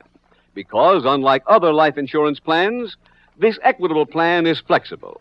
It's geared to grow as you grow. This year, I got a pretty good promotion. My wife had another baby. I figured this was the time for me to take advantage of one of the options of my Equitable Plan and adapt my insurance up to my new income and responsibilities. Another very important thing about the Equitable Plan is its exceptionally low cost to start with. Yet in the meantime, your family gets the life insurance protection they need. Even on the small salary I was making when I started working at my job, it wasn't hard to make the payments on my Equitable Plan. Why not profit from Nick's example? Why not be ready for your success when it comes? Ask your Equitable Society representative about the Equitable Plan for men and women on the way up. Or send a postcard care of this station to the Equitable Society. That's EQUITABLE.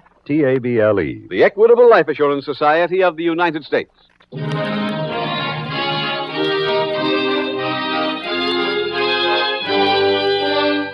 And now back to the FBI file, The Wild Pitch.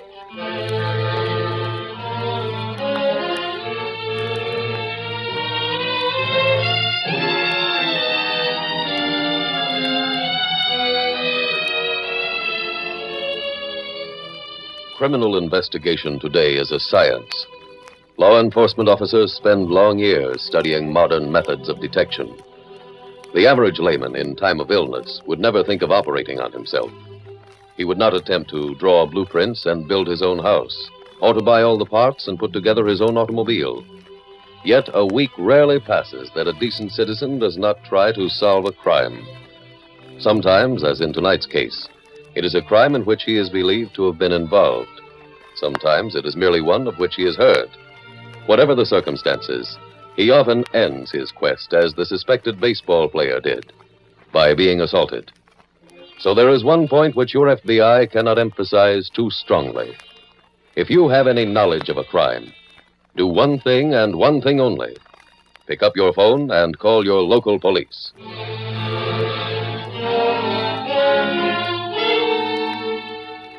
Tonight's file continues at the ballpark. It is early afternoon, and several players are in back of the batting practice cage waiting their turn when FBI Special Agent Jim Taylor approaches. Pardon me. You Roy Brown? That's right. I'm Special Agent Traitor, the FBI. Can I talk to you for a minute, please? Oh, sure. Here, let's get out of the way. Get run over by these guys trying to get in their licks before the bell. All right. Yeah, right over here. That's good. You were Jug Fulton's roommate, weren't you? Yeah, on the road. How long have you known him? Oh, I don't know. 10 years, I guess. He hasn't been with this club that long, has he? Neither have I. We weren't friends that long ago. He was on another ball club in the Sally League when we were down there. Oh, I see. Well, Brown, I hear he said something to you yesterday about stealing the gate receipts. Oh, now, wait a minute. He was joking. I asked him what he was going to do, and he said something like rob a bank, steal the gate receipts. Look, Mr. Taylor, he couldn't be the one that took that money. Well, it looks like he was. Let me tell you how honest Jug is. Last year, we had a guy in the bleachers with field glasses watching the other catchers and stealing the signs. He waved a towel when the curve was coming. Jug made him lay off when he came up to hit. Stealing signals and stealing $6,000 are two different things. Are you Mr. Taylor? Yes, that's right. Call for you on that phone in the dugout. All right, will you pardon me, Mr. Brown? Sure. I'll be here if you want me. All right. Which dugout? Follow me. You know who's calling? Said his name was Lieutenant Hall. Uh-huh. Right down here. Yeah, I see. Thanks very much. Hello, Pete. Jim, I just got a report on Fulton. Oh? He was found by a couple of workmen in a vacant lot near the river. Where is he now? Well, they took him home. I'm going up to see him. Fine, I'll meet you there.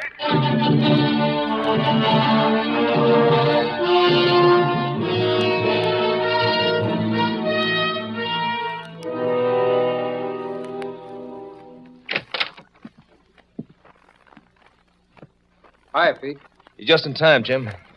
Fulton, this is Agent Taylor, the FBI. Hi. Hello, Fulton. He's been telling me he was framed, but I found this on the floor. Must have dropped out of his pocket when he was getting undressed.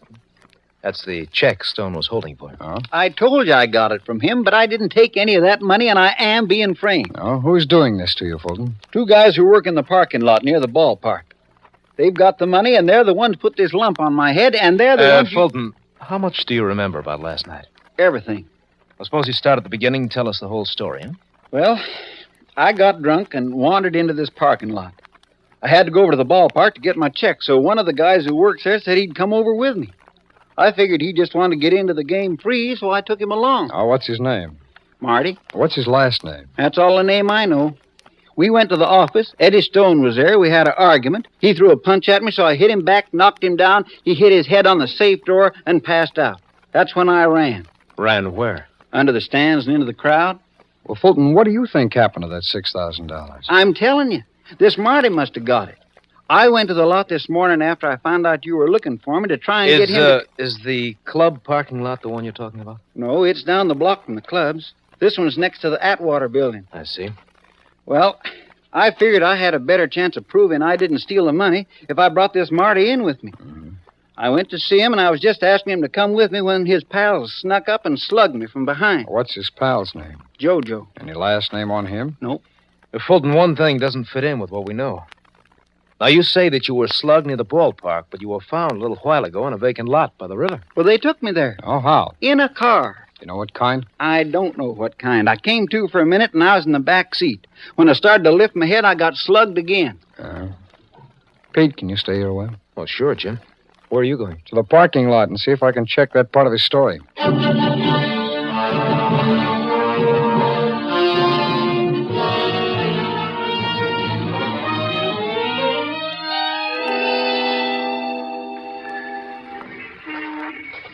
Your name Marty? Yeah.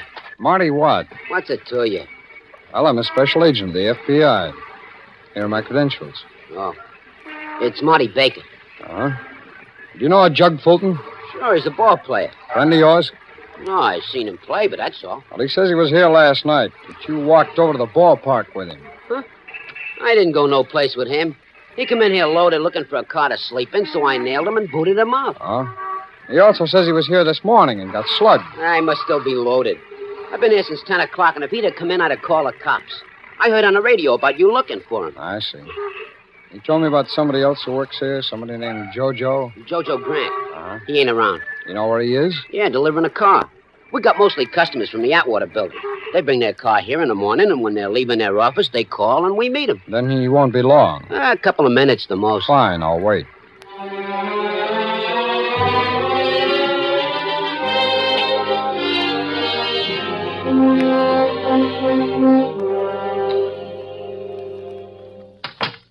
That you, Jim? Yeah, Pete.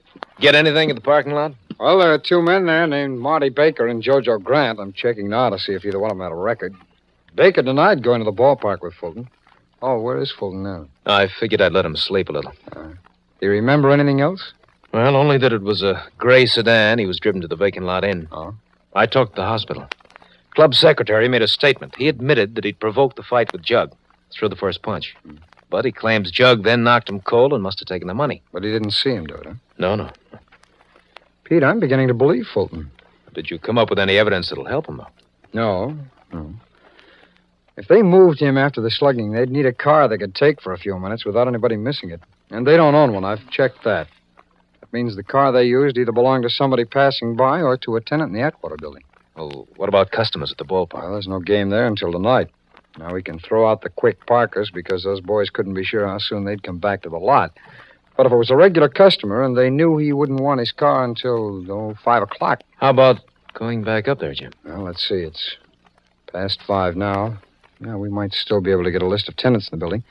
Then we'll have the Motor Vehicle Bureau give us a quick name check.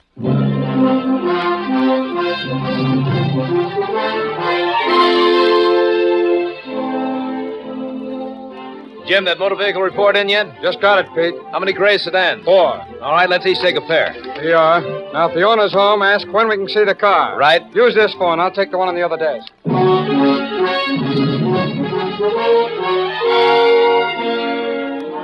Oh, no luck, Jim. On both? Uh-huh. Neither man went to the office today. Well, then our theory's got one more chance. Oh, what's that? This man, Carl Foster. He's the only one left. Can't you reach him? Well, his wife expects him home any minute. Now, come on, Pete. Let's take a chance and go out there.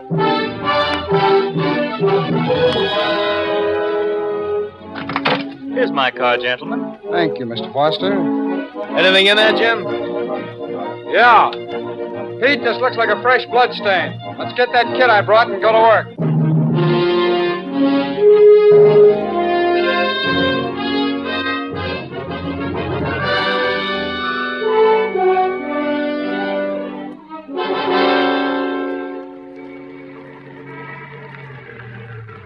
Hey, you can't leave your car there. Get it out of... Hello, Baker. Well, I see you got Fulton. Yeah, we caught up with him. I brought him by with Lieutenant Hall here so you and Grant could identify him as the man who was here last night. Well, sure it's him. Don't he admit it? Oh, where's Jojo Grant? Wait a minute. Hey, Jojo. Yeah? Come here. Pete, maybe we'd all better get out for this. Right, Jim. I'll slide out over there. Taking 2 guys to hold him up tonight, I see. I'm not drunk. Sure nice seeing you when you ain't. Baker, I want you and Grant to take a good look at this car. You recognize it? Not right off. Well, it belongs to a regular customer of this lot, a man named Carl Foster. This is the car you two used after you slugged Fulton. Mister, I told you before, I ain't seen him since last night. Well, this car's tire tracks are at the vacant lot where Fulton was found. Hey, Marty, you suppose Foster done it? Never mind that alibi, Grant. I ain't got nothing to alibi for, mister. I think you have. Now, Fulton says Baker was driving and you were in the back with him, Grant, and slugged him when he came to on his way to the vacant lot. The man's talking out of his head. He located Baker's fingerprints behind the rearview mirror. So what? I've been driving the car every day, moving it around the lot. Yeah, we know that. We also found a blood stain on the back seat. Now, how do you explain the fact that cleaning fluid was used to try and remove that blood stain? How do I know? We found a can of cleaning fluid in the well behind the back seat with your prints and Grant's all over it. How do you know they were our prints? Well, we discovered you both have arrest records. Your prints were with them. Well, guess maybe it was an old can of stuff we used on the car. Mr. Taylor, don't let him squirm out of it. Don't worry, Fulton. There's a serial number on that can of fluid. We traced it back to the store that sold it. Grant, you bought that can this afternoon, and before you paid for it, you asked the clerk whether or not it would remove a blood stain. Why, you stupid... It's too late for that now, Baker. All right, Pete, they're both yours.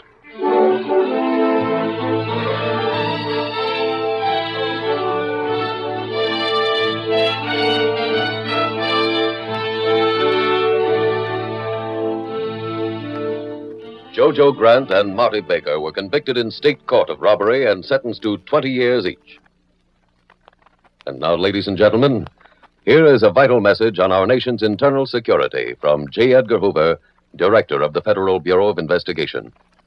Mr. Hoover's message is, and I quote, "Sabotage may be an act designed to destroy or damage national defense materials, to impede production, injure plant premises, to destroy public utilities, or to produce defective national defense goods.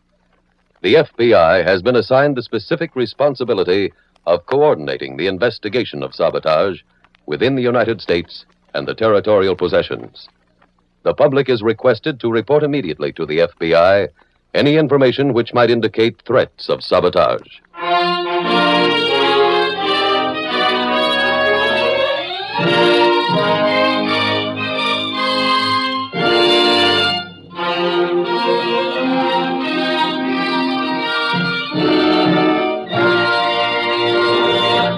Now, for just half a minute, back to the Equitable plan for men and women on the way up. Equitable created this plan for a very special type of person. For the man who knows that someday he'll tell his wife, Polly, get a sitter for the kids tonight. We're going out to celebrate the biggest promotion I ever got in my life. Are you reasonably sure that someday you'll have good news like that? Then don't wait another day. Ask your Equitable Society representative to work out your own personal plan for a man on the way up. Or send a postcard care of this station to the Equitable Life Assurance Society.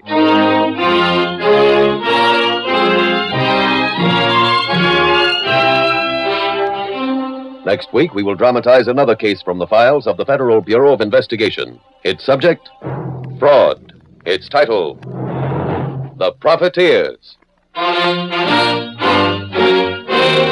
The incidents used in tonight's Equitable Life Assurance Society's broadcast are adapted from the files of the Federal Bureau of Investigation.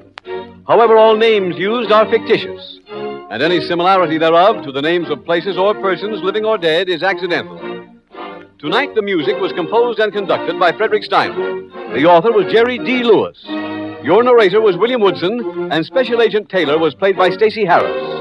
Others in the cast were Parley Bear, Anthony Barrett, Sam Edwards, Billy Hallopp, Jeanette Nolan, Harry Rosenthal, and Gil Stratton, Jr. This Is Your FBI is a Jerry Devine production. This is Larry Keating speaking for the Equitable Life Assurance Society of the United States and the Equitable Society's representative in your community, and inviting you to tune in again next week at this same time when the Equitable Life Assurance Society will bring you another thrilling transcribed story from the files of the Federal Bureau of Investigation. The Profiteers on This Is Your FBI. This is your FBI.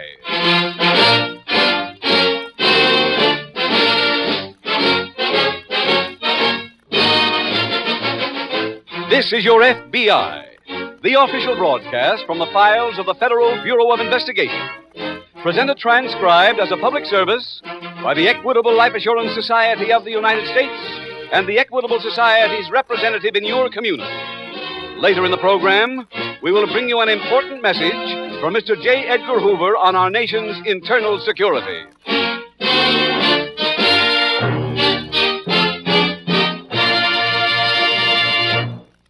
A shrewd psychologist who has had contacts with numerous leaders of American business once remarked, "Success and self-confidence go hand in hand. Men who have a strong conviction that they are going to succeed are the ones who rise to the top in every field."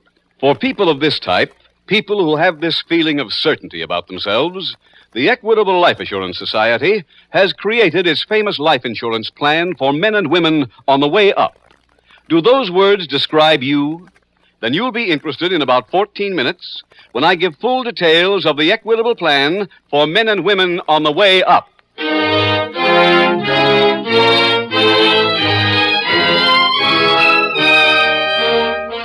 Tonight, the subject of our FBI file, fraud. Its title, The Profiteers.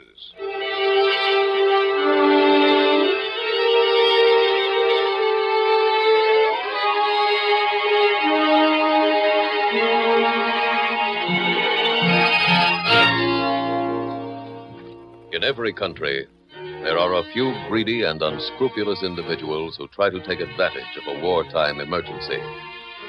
War, to these chiselers, is not a time for sacrifice. It is a golden opportunity for illegal profits. Tonight's case from the official files of the Federal Bureau of Investigation dates back to World War II. It was chosen to serve as a reminder that America must always be on its guard against the type of man who puts his pocketbook above patriotism.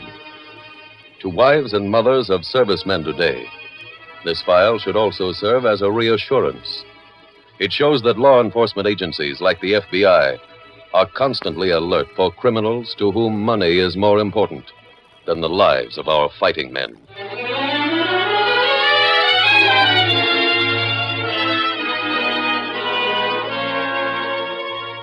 Tonight's FBI file opens on a sandy stretch of desert in North Africa, back in the year 1943. Some distance from Tunis, a company of GI infantry is pinned down waiting for their artillery support to strike at an enemy concentration. As the artillery shells continue to fall beyond the lines, a weary soldier shuffles through the early dawn toward a shallow foxhole. Hey, Bert. Huh? Oh, hi, Jig. Come on. You moving up already? No. The phone's gone dead at the CP. Not again. We gotta find out where the line's broke. How come we get all the easy jobs? Pull, I guess. Got some wire? Artie's got the spool. It's been out since Chow. Here's the line. No, I checked it this far. Let's keep going. If these flies get any bigger, I'm going to throw a saddle in them. They wouldn't let you ride. This is the infantry. Nothing wrong with the wire so far, Jake. It's broke somewhere. I know, but... Hey. Huh? Up there. Guy stretched out. Come on. It's Artie. Yeah.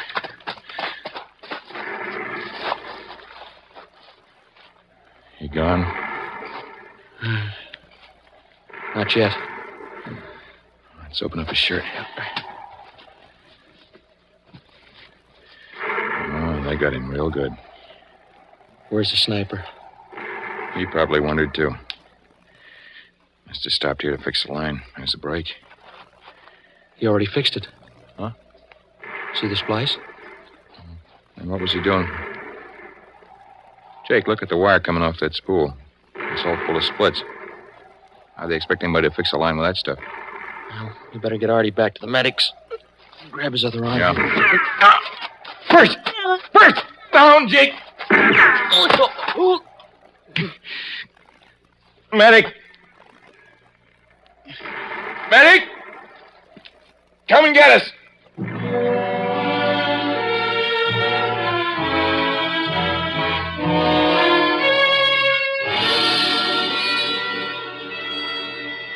A few months later, at an FBI field office in the eastern part of the United States, Special Agent Jim Taylor is at his desk when a friend approaches.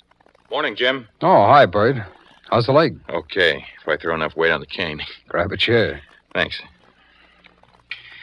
Jim, I need some help. Name it, Bert. If I can do anything, you know I will. I never told you how I got this leg. Wanted to straighten everything out myself, but I can't, so that's why I'm here. Bert, I don't think I understand. Well, my outfit was near Tunis. We stopped when our artillery couldn't zero in on some German tanks because the phone from our command post went dead. A friend of mine named Artie French went out after Chow with a spool of wire to fix the break in the line. When he didn't come back, 2 of us were sent out after him.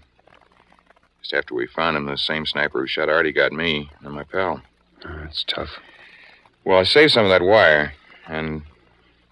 Well, Jim, it was just plain no good. It came apart in your hand. Here, take a look for yourself.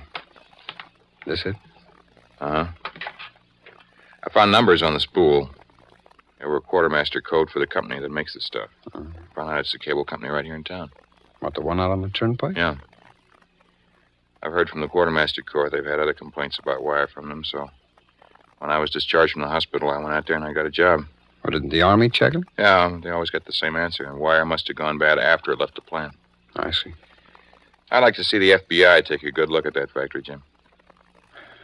Well, Bert, we can't just decide to investigate a place. I know how you feel, but, well, there's got to be more evidence. And how about this? Yesterday, I cut this piece of wire off a spool with an okayed inspection tag on it. That's as bad as the stuff I brought back from Africa. Look for yourself. See. You don't have to be an electrician to see that. Yeah. I'll leave the samples, will you? Sure. I'll have the lab run some tests, and we'll see what we can do.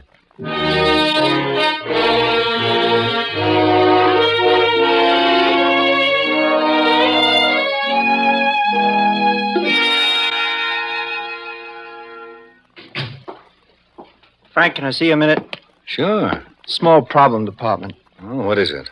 We've got a visitor outside, an FBI man. Well, we'll take care of him. You're the general manager. What does he want? He showed me a couple of strands. Says there's been a complaint about them. Can't you handle that? I didn't try to. Why not? My job is turning out the wire. What happens to it after it leaves here is your business. What'd you tell him? I asked him to wait. Where is he now? Out by the cashier's desk. You know, Frank, 3 inspections in 6 months. That's a little heavy. When I moved you up to the foreman's job, Joe, you knew what the deal was, and you went along with it. I know I did, but this Send the FBI man in here. You get things lined up over at the plant. By the time we finish giving him the treatment, we'll have the FBI for a customer.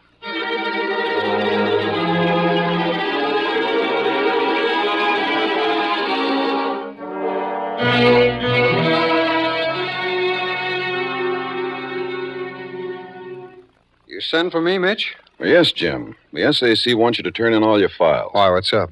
Well, he's putting you on that cable company case. I thought Harrison went out there. He did. And as far as he could tell, the inspection machines were working perfectly. Well, then why are we still on the case, Mitch? Well, I have a lab report here on the wire samples. Yeah? Not one of them should have passed a legitimate inspection. And Harrison only saw what they wanted him to, huh? Yeah, it appears that way. Jim, is your GI friend still working out at the plant? Yeah. Oh, we want you to go out there tomorrow and get a job. They're advertising for men. But don't use your friend for reference. Well, should I try and get to any special department? Stop by the lab and see Doc Hanson. He'll tell you what to look for.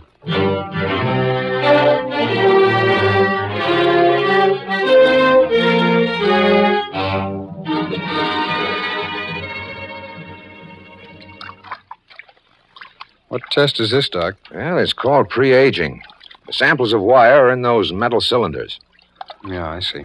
After the water's heated, this valve here automatically opens and applies pressure on the wire. Now, what for? Oh, to see if it'll stand up under rough conditions in the field. Wire takes a tougher physical than a human being. Well, it's supposed to, anyway. Come over here, Jim. Now, this is the last machine. Yeah? It's called the sparking tester. Finished wire runs through these coils charged with electricity. Easy. And here's a spool of wire where the insulation's unbroken. Now, look, I'll run part of it through. All right.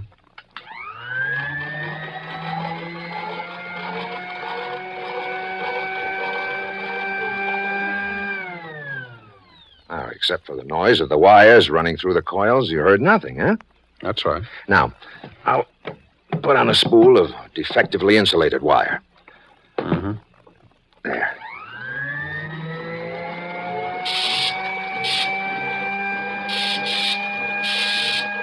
Hey, what's that? Well, each time there's a break in the insulation, this buzzer sounds off. Yeah. Now, you're an expert, Jim. Oh, sure. When do you go out there? Tomorrow morning.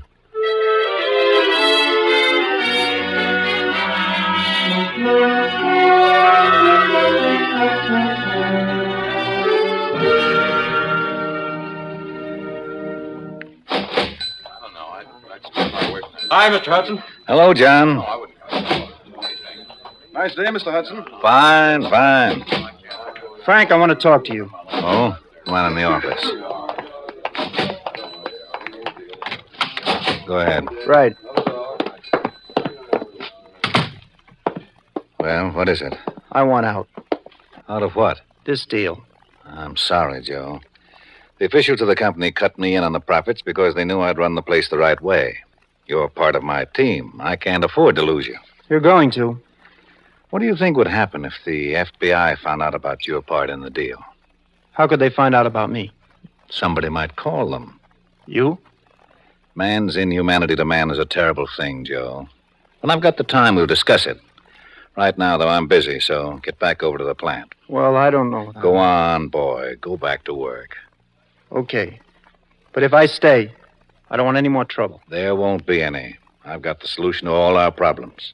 Come back after the whistle blows, and I'll tell you all about it.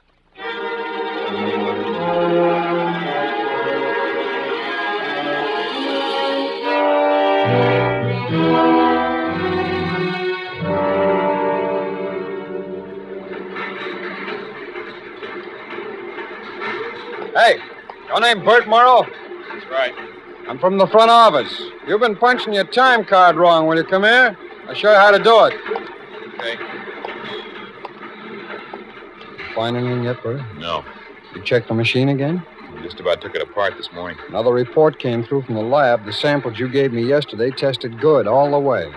I'll get this. And maybe I'll ask Joe Stone to transfer me to another machine. No, you stay put. Well, Jim, can't you come up with anything out of all those books in the front of us? I'm working on a new angle now. It might pay off. What is it? I got up a list this afternoon of where every shipment of wire went during the last 3 weeks. What for? Well, before the spools are shipped overseas, I want to have samples re-examined. The lab's all set up to give me quick reports. As soon as I leave here tonight, I'll start calling every Army depot on the list.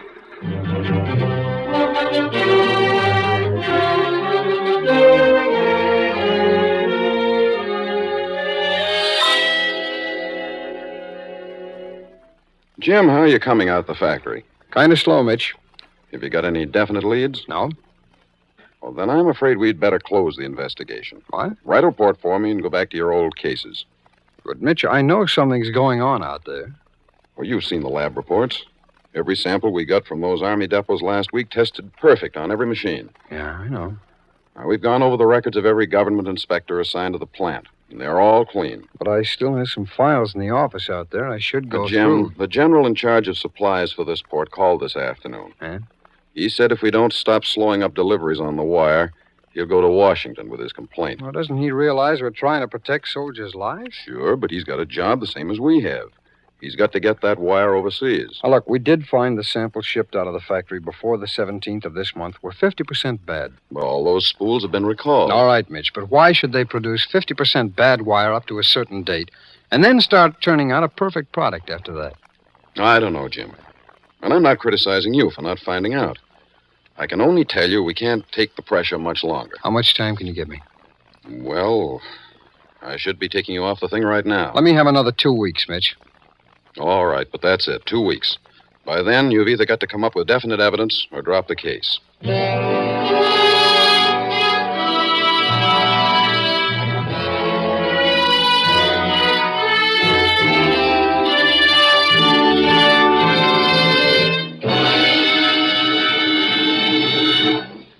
We will return shortly to tonight's case from the official files of your FBI. Now, for a moment, let's consider an entirely different type of case. The story of Jack Morley, a man who realized that there's no end to the frontiers of American opportunity. Jack was a milkman. In the dawn's early light, he delivered much more than milk.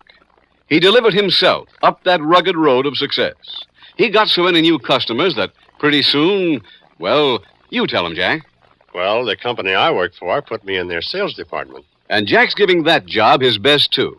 He's got a lot more responsibilities, and he's making more money. Back when Jack was driving the milk truck, he dreamed of getting ahead. His Equitable Society representative had a strong hunch that Jack was a fellow whose dreams would come true.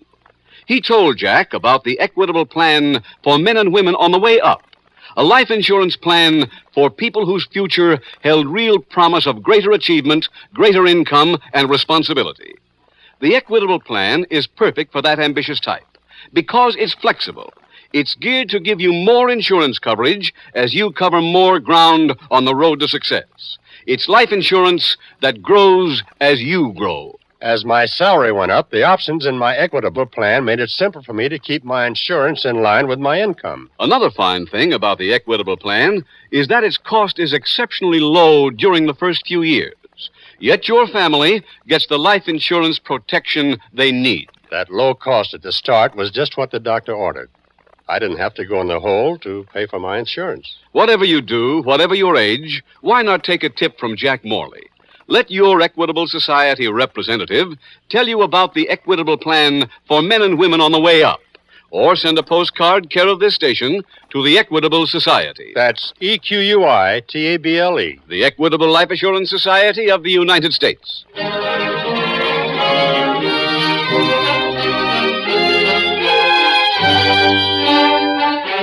And now back to the FBI file, The Profiteers.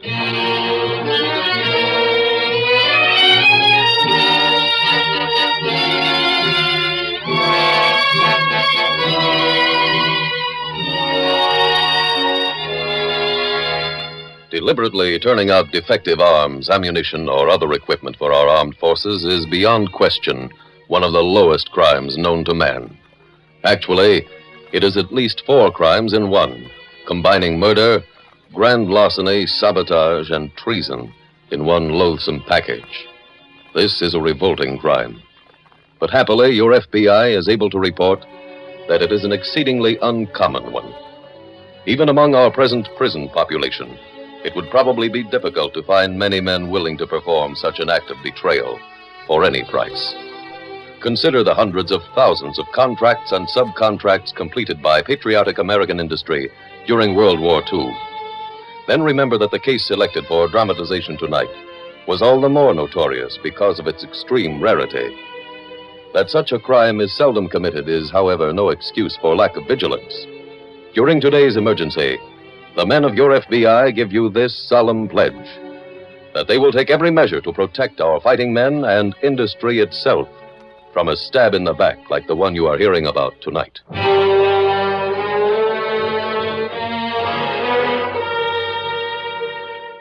Tonight's FBI file continues a week later in the factory office of General Manager Frank Hudson. Foreman Joe Stone has just entered. Joe, things are picking up. We got a Navy order today. For what? Wire. What else? But we can't handle the business we've got. Got the men on overtime now. I know. Well, should we put on a whole new shift? There's no need for that. All we have to do is go back to using the rejects. Not me, Frank. I didn't call you up here to discuss this, Joe. Those are orders. Suppose the FBI comes back. We've been turning out perfect wire for a month now. Have you got any idea what that's done to our profits? I don't care. Well, I do. I'm operating this plant on a percentage. The less profits, the less I get. Now, I'll be here tonight at the usual time, Joe. Don't be late.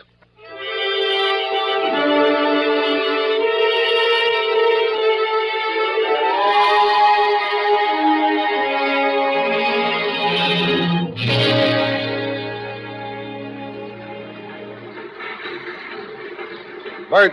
Yes, Jim. Bert, I think I may have a lead. What? I just finished checking the sign-in book from the front gate. Joe Stone and Frank Hudson used to come back to the factory every night around midnight. You know why? No, but they stopped on the 16th of last month, all right? The next day, the wire started coming through perfect. Wonder why they quit. I don't know, but they made another midnight visit last night. Oh? How's your machine been working today? Haven't had a single reject. Well, that means I'm on the right track. What are you going to do? Try and get some proof. Oh. By being here tonight in case they do come back.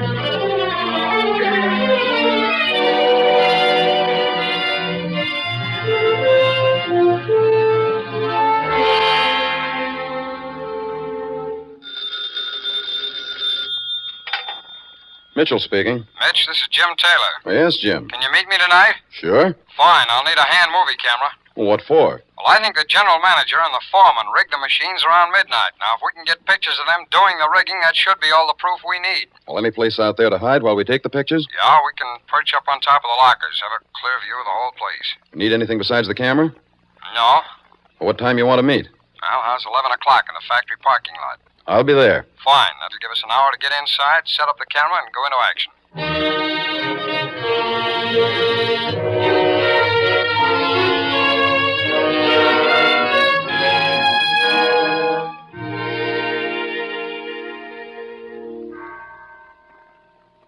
Jim, that's 12:30. Yeah, I know. They ever show up this late? Not very often. Tough for sure tonight.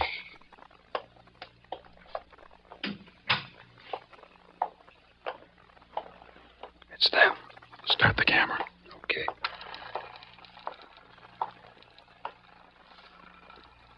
Take this machine first. All right, hand me that wrench. Here.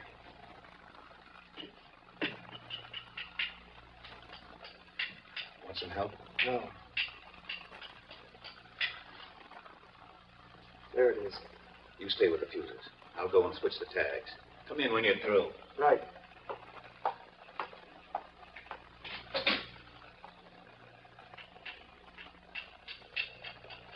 Getting it, Jim. Yeah.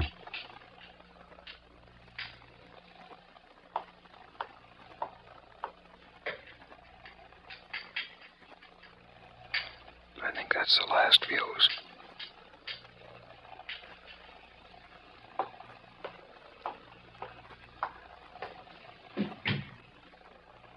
Where did they go?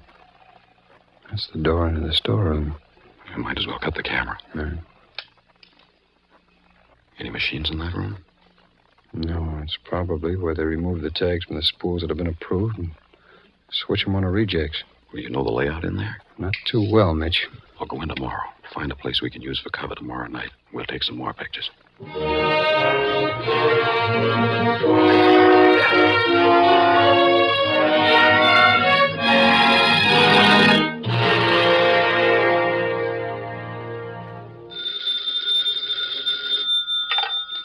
Mitchell speaking. Mitch, this is Jim.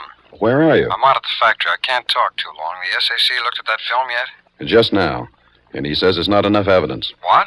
He pointed out Hudson and Stone might claim they were repairing the machine instead of rigging it. At that time of night? Well, there's no proof in the film what time it is. Yeah, I know, Mitch, but they ought How to be about enough- getting pictures of them tonight in the storeroom? Oh, there's no chance, Mitch. There's no cover at all in that place. Well, got any other ideas? Just one. Well, what is it? You contact Harrison. See if he can arrange to have 2 inspectors.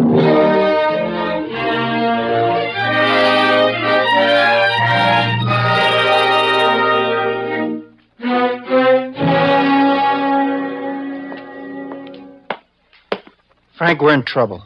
What happened? There are a couple of FBI men outside, and one of them's the agent who was out here last month. Harrison? Yeah. And there are 2 government inspectors with them that I never saw before. They want to go through the plant right away. Stall them. I don't think we can. Go out and tell them the rules are that no one enters the plant area without a personal pass from me. I told them that.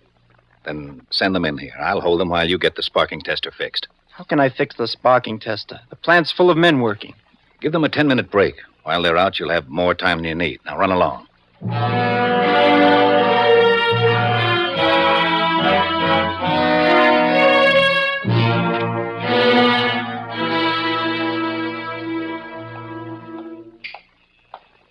Here he comes, Bert. What do I do? Just stay by the machine. Hello, Mr. Stone. Who are you? I work in the office. Well, go back up there. Tomorrow you're supposed to be taking a break. There's something wrong with my machine. I'll fix it on the company's time. Look, Mr. Stone, if it breaks down, I'll get laid off. We don't treat our men that way. Go on outside, both of you. So you can tamper with that machine? What? That's your idea, isn't it? What's your name? Taylor? What department you work in? Bookkeeping. You're fired. Go get your time. Oh, I've got another job, Mr. Stone. Here are my credentials. FBI. That's right. You're under arrest. Jim, here comes Hudson. Look, he's the boss. Yes, I know, Mr. Stone. This other warrant has his name on it.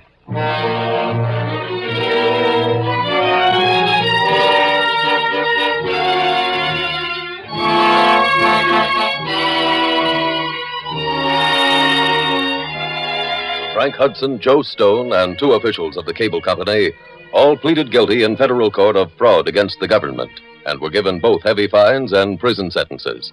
In addition, the corporation was fined $10,000. And now, ladies and gentlemen, here is a vital message on our nation's internal security from J. Edgar Hoover, Director of the Federal Bureau of Investigation. Mr. Hoover's message is, and I quote, "The nation's internal security program is cast on a nationwide premise. The FBI has been assigned the specific responsibility of coordinating all investigations of espionage, sabotage, and subversive activities within the continental United States and the territorial possessions. Only through a national coordinated program of investigation may subversive forces be uncovered and effectively countered. Activity in a single community may be only a fragment of the whole operation. To be successful, the local effort must be coordinated with the national effort, and in this, the local authority's principal responsibility is to report the information to the federal agency which has the authority to act. All law enforcement agencies, patriotic groups, and loyal citizens have a part in this program."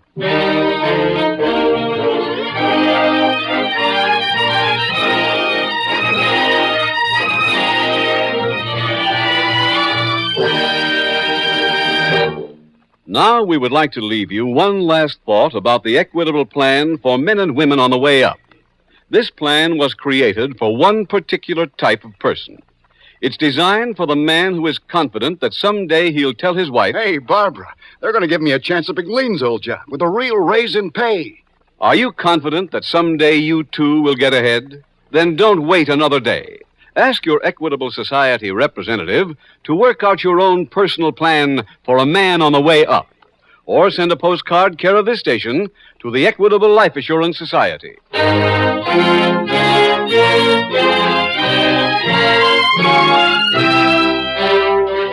Next week, we will dramatize another case from the files of the Federal Bureau of Investigation. Its subject, illegal gambling. Its title, The Corruptors. The incidents used in tonight's Equitable Life Assurance Society's broadcast are adapted from the files of the Federal Bureau of Investigation. However, all names used are fictitious, and any similarity thereof to the names of places or persons, living or dead, is accidental. Tonight, the music was composed and conducted by Frederick Steiner. The author was Jerry D. Lewis. Your narrator was William Woodson, and Special Agent Taylor was played by Stacey Harris. Others in the cast were Ed Begley, Dick Trenna, Hal Dawson, Lamont Johnson, Vernon Rich, and Adam Williams. This Is Your FBI is a Jerry Devine production. This is Larry Keating speaking for the Equitable Life Assurance Society of the United States and the Equitable Society's representative in your community, and inviting you to tune in again next week at this same time when the Equitable Life Assurance Society will bring you another thrilling transcribed story from the files of the Federal Bureau of Investigation. The Corruptors on This Is Your FBI. This is Your FBI.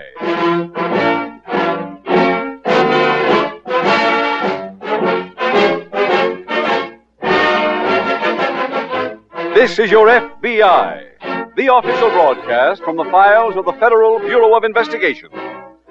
Presented transcribed as a public service by the Equitable Life Assurance Society of the United States and the Equitable Society's representative in your community. Later in the program, we will bring you an important message from Mr. J. Edgar Hoover on our nation's internal security.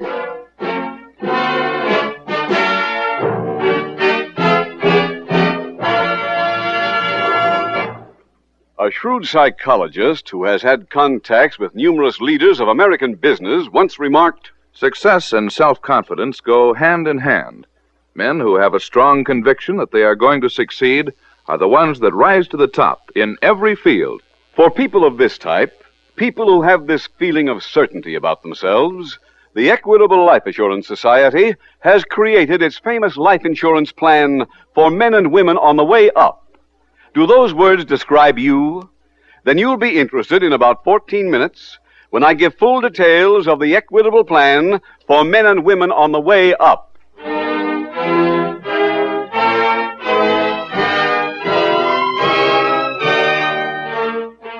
Tonight, the subject of our FBI file, illegal gambling. Its title, The Corruptors.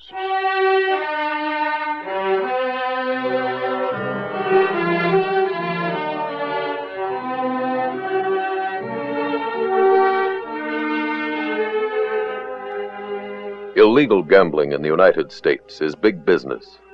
One bookmaker recently admitted to a gross take of over $20 million in a single year, and he is merely one of hundreds. With such sums of money at their disposal, sooner or later, the men who control the horse rooms, the gambling houses, and the numbers racket move in and attempt to control the political machine. Bribes to higher-ups tie the hands of every conscientious police officer. To prove, however, that it is by no means impossible to break up such a situation, the following case from the files of the Federal Bureau of Investigation has been selected for dramatization.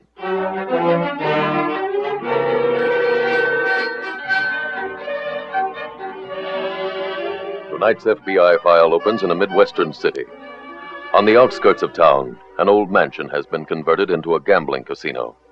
It is early evening, but already there are tense people huddled around different tables, some playing roulette, craps, chemin de fer, birdcage 21, and other so-called games of chance. A short, middle-aged man walks across the deep carpet. He nods to players at several tables as he passes and heads toward a door marked Private. Well, here we are again. Greetings, Phil. Oh, hello, Sid. Yes, sir, the Iceman cometh. Yeah. Come in and close the door. Okay, pal. Well, you got that folding stuff for me? Betty, where's that envelope? It's right there on your desk. Oh, yeah. Here you are. Just a little more due for the commissioner's garden. Got something else for you. All contributions are gratefully received, you know. One of my customers got this for speeding. Tell the commissioner to fix it. Oh, now, wait a minute. He's running a police department, not a... Sid. I want it fixed. Okay. Anything else? No. Well, if there is, Phil, just call me. The number is Larceny 81000. Oh! Yeah. Now, so long, pal. I'm glad he only comes here once a week. Can't the commissioner find anybody better to collect his payoffs? He couldn't find anyone worse. Oh, and why does he use him? Because he's just as stupid as his collector. Hey, Phil, we got trouble. What's the matter? Just got word from the Duke. The heat's on. Huh? We're being sloughed. When, Archie? Around 11 o'clock tonight. Well, I just paid off. Yeah, then you're being crossed. Betty, call police headquarters. Get me the commissioner. Well, he won't be there this late. Then try him at home. I'm paying him to stay open, and if he can't deliver, I'll get City Hall to put up a new front.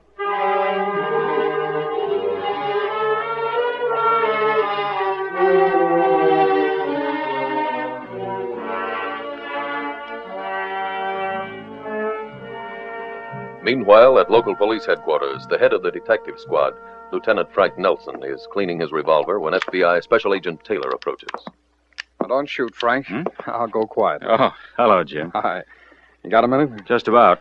I wanted to get a little information about one of the men on your squad. Oh, who's that? Joe Carter. Chief put in an application for him to attend the next FBI Academy class. Oh, yeah, I knew about that. Maybe I'll go after Joe gets back. To the Academy? Yeah, why not? Well, I don't know. I thought you weren't interested. Well, I said I didn't want to go until I put the skids under Phil Putnam. I drove by Putnam's a little while ago. Plenty of cars in the parking lot. There won't be tomorrow night. Oh? You see this warrant? For Putnam? Uh-huh. Well, can you get away with it? Commissioner swore it out personally. The commissioner? That's right. Well, what happened? I don't know. What did the chief say? He was very happy. He hates those hoodlums as much as I do. When are you calling on Putnam? Tonight at 11. And I'm going with enough men to take everybody and close the place.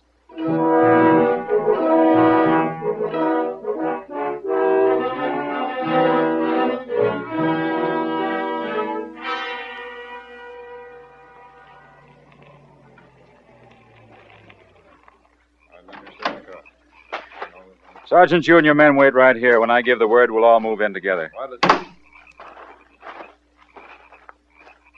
Hi there. Oh, hello, Putnam. How are you tonight, Lieutenant? Couldn't be better. I've got something for you. What's that? A warrant. It's got your name on it, and I've got witnesses that it's being served. Now I'm going inside with my men and close this place for good. Now, wait, Lieutenant. Everything's been fixed. Oh, no. The commissioner signed this himself. Yeah, he told me all about it. When? 10 minutes ago. I don't believe you. Well, you don't have to. I can let you hear it from the commissioner. Where is he? He's on the phone. The doorman's got an extension out here. Come on.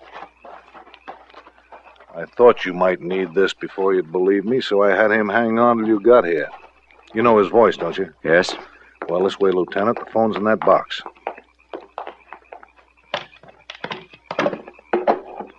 Hello? Yes, Commissioner. This is Lieutenant Nelson. That's right. I'm out here and... What? But this afternoon you said that... Huh. Yes, sir, I heard you. Good night, Commissioner. You look disappointed. What do you want me to do, throw my hat in the air? Well, no, just forget it. We all make mistakes. This was no mistake. All right, come on inside and bring your guys. I'll buy you all a drink. No, thanks. Now, look, you're making this a personal thing. It's not. It's just a part of your job, like having the thing taken care of is a part of mine. Putnam, don't tell me how to do my work. I came out here tonight with a warrant. And Commissioner or no Commissioner, I'm serving it. Here. Now, wait. All right, Sergeant, get your men. We're moving in.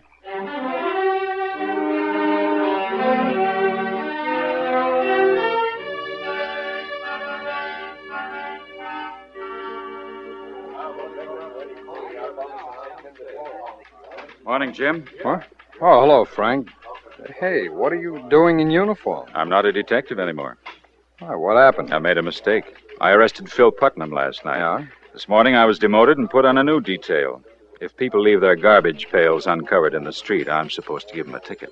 Well, Putnam works fast, doesn't he? Before the ink was dry on the charge book last night, the commissioner had him sprung. I mean, didn't the chief have to okay your demotion? He couldn't do anything, Jim. This is a direct order. If he doesn't obey, he's fired, and the next chief breaks me. Frank, I wish I could help you. Well, maybe you can, Jim. How? One of the attendants in Putnam's parking lot was arrested 3 years ago. He's got a record, and he'd have been in big trouble if I hadn't proved he wasn't guilty. Yeah? I think I can get a statement for you from him. Well, on what? Putnam has slot machines out there. He's got them from Chicago. Now, if you could get proof, couldn't you charge him with violation of the slot machine law? No, Frank. That law was just passed. Doesn't apply to machines shipped interstate before the passage. Oh, so you can't do anything about it, huh? Not unless they break a federal law. I better get used to this uniform. Oh, now, Frank, you know as well as I do, gambling's a local, not a federal problem. In cities where the people don't want the Phil Putnams around, the anti-gambling statutes are enforced. Citizens get the kind of law enforcement that they want. Yeah, that's true. Voters are going to go to the polls again next month. Well, they'll have their chance to get rid of the machine. You think they will, though? No. Some of them don't even care enough to vote.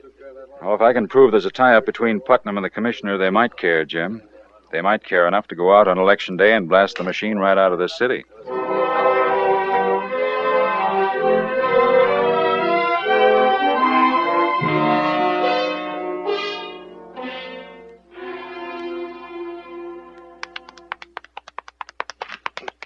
Take it easy, Willie. That better? Uh-huh. Yeah.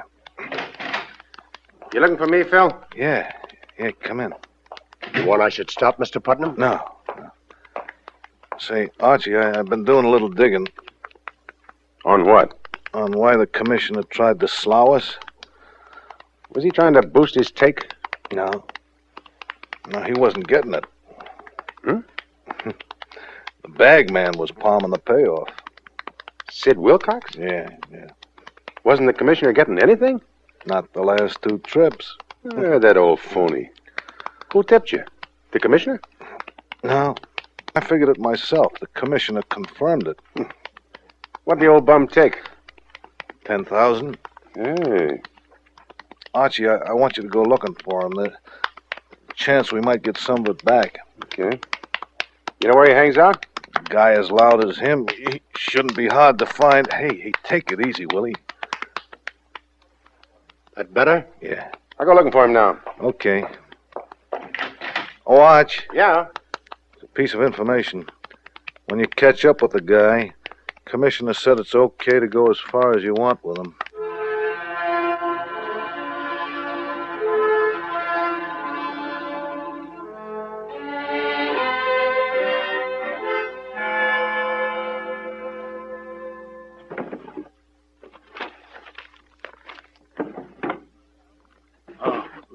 Lieutenant Nelson? He used to be. Well, if you don't mind, I'd like to talk to you. Go ahead. I know why you were demoted. You ought to. Huh? You're on the inside. I've seen you around City Hall. Your name's Wilcox, isn't it? Yeah, and I need some help. I'm in trouble. Why tell me? We're not on the same team. But you're the only one who can fix this. I'm not in the fixing business. Well, you can't let him kill me. Who wants to? Well? Well, Phil Putnam's got a grudge against me. Putnam's not a killer? Well, it's a man who works for him. Archie Dawson? Yeah. How much do you owe Putnam? I don't know him anything. Now, look, Mr. Wilcox, you came in that door and asked me for help. I didn't send for you. Now, if you like, you can leave right now. But if you want to stay, you'll have to tell me the truth. Look, I'm trying to tell you I the know truth. Phil Putnam. He's interested in one thing, money. That's why I asked you how much you owed him. That's the only reason he'd put Dawson on you. I'm willing to help, but on one condition, that you tell me everything. Well, all right. It is money. And how much? $10,000. I thought he never gave anybody credit at the club. Yeah, but this isn't a gambling debt. Oh? No, I collected the money for a friend of mine. A friend at City Hall? Yeah. Why didn't you go see him? Well, I did. And he threw me out. What's his name? What's the name of this friend you collected for? The commissioner. Say that again? Commissioner Baldwin. Will you put that in writing? Yeah. Let's see now. Place to tell your story is the grand jury. They meet day after tomorrow. Oh, they'll find me before that. I know where you'd be safe, city jail. I'll arrest you now and have you held until you can go before the grand jury. Oh, thanks. Thanks, Lieutenant. I'm not a lieutenant anymore, Wilcox, but I might be again when you get through talking.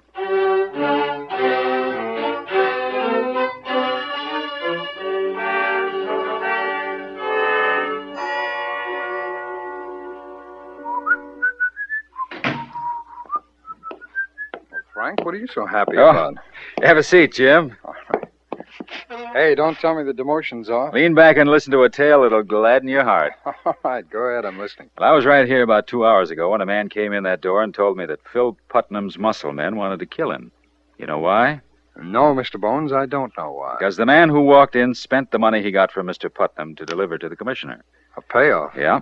Man's name is Wilcox, and he's now in city jail where he's agreed to stay until Monday morning. And then I'm going to take him by the hand to the grand jury.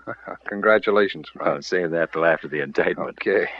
Oh, the application the chief put in for Joe Carter to go to the academy was accepted? Oh, swell. Now, how about you? Now that I'm getting Putnam out of the way, I'll put in for the next class. Fine. You come by the office in the morning. I'll give you the application blank. You just have the chief sign it. And Oh, pardon me, Jim. Sure. Nelson speaking. Yes, that's right. What? When? But he said that... Mm-hmm. Okay, thanks for calling.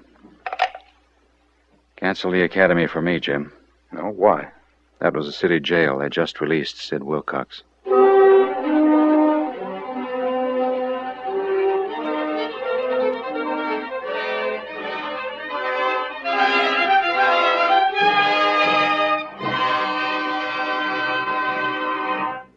We will return shortly to tonight's case from the official files of your FBI.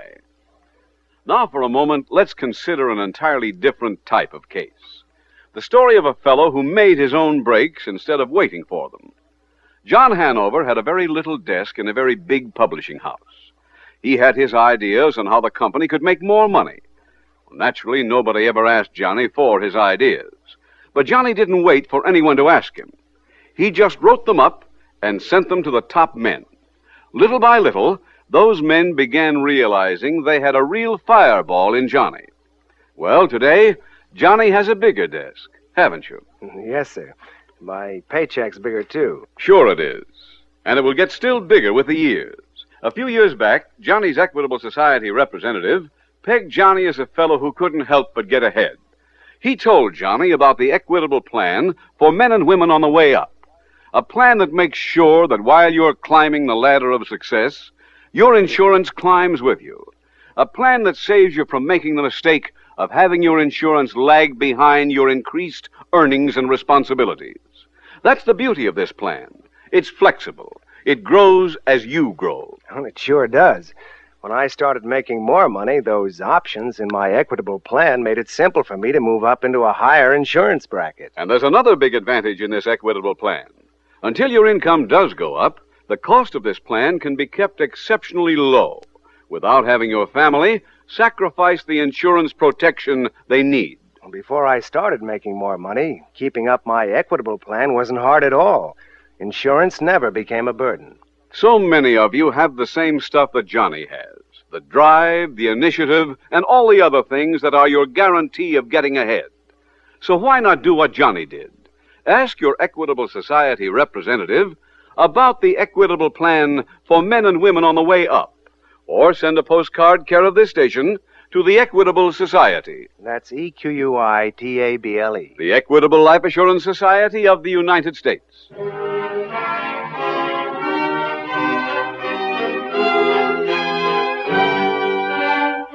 And now back to the FBI file, The Corruptors.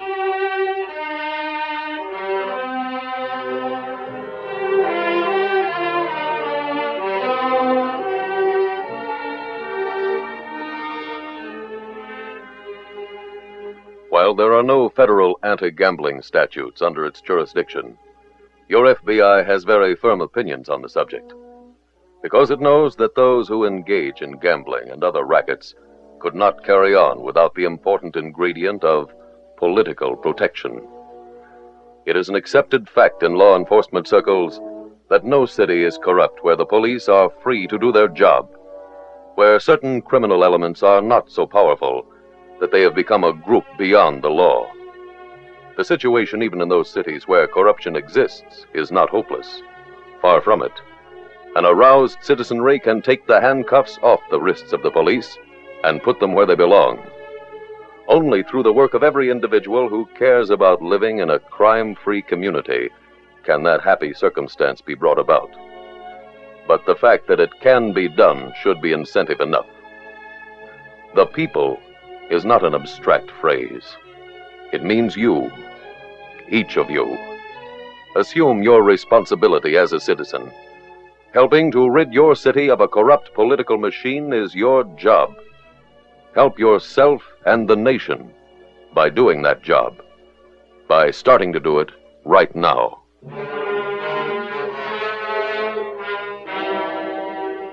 Tonight's FBI file continues later that day, outside the back door of Phil Putnam's office at the gambling casino. Go on, now, cut it out. Now, will you? Go on, let go of me, will you? Dummy up, will you? Need some help, Archie? With him? Come on, get moving. No, I won't. Sid, you can walk into Phil's office or get carried in. Now, what'll it be? All right, I'll walk. You go back out front, Willie. Okay. Go ahead. Phil? In here. Well, you made it pretty quick. Hey, Phil, will you ask this big St. Bernard to leave me alone? He says he ain't got any of the dough left. No, and I haven't. I bet it on the wrong horses, and I blew the works. Well, there's something more important than the money right now. Why did you go to the cops? Who, me? Yeah. Why, Phil, you know I wouldn't do a thing like that. Well, how come you were in jail? I was arrested for stealing a car. Charge book said you were being held as a material witness for the grand jury, and there's only one story you know that they'd be interested in. Huh? Well, what's that? They'd like to know about me paying off the commissioner, and you're just a little man who could tell them. Who, me? Me talk? Yeah, you talk. Maybe you think this is a peanut stand I've got here. Well, it's not. This is big business. I do over 100,000 a week. That's why I got you out of jail. If you ever started talking to that grand jury, I'd be closed the next day. Oh, look, Phil. Now, look, you got me all wrong. Archie, take him over to my place on the lake. Okay. Huh? What for? Well, we got a story about you and the commissioner to plant, and if you're here, you just might not tell it right. You want me to drive him out? Yeah, take Willie. He can stay and keep Sid company. Well, I'm not going. You're going, and you're staying out there till we decide what else to do with you. No, I'm not leaving here. Oh, do we have to go through that again? Hey, now, let go, will you? Go on, get your big So paws long, off of me. Sid, so long. Have a nice trip.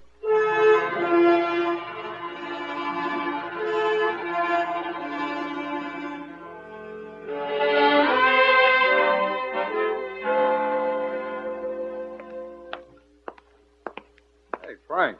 Hello, Jim. What are you doing over here? Well, I'm trying to get some information from the court records there. How about you? Well, they're lining up the docket of witnesses the grand jury will hear on Monday. I want to be one of them. Well, with Wilcox gone, Frank, what have you got? Enough, I think. After you left my office, I went to the city jail. Yeah. Sid Wilcox refused to be released when they told him the charge against him was dropped. Well, then how'd he get out? A couple of the commissioner's men put him out. The commissioner seems to have a pretty nice network. And when he got in front of the jail, who do you suppose is waiting for him? Archie Dawson. Right. Forced him into a car and they drove away. Out to the casino, I guess. Huh? I'll find out. How? As soon as I'm through here, I'm paying another call on Putnam.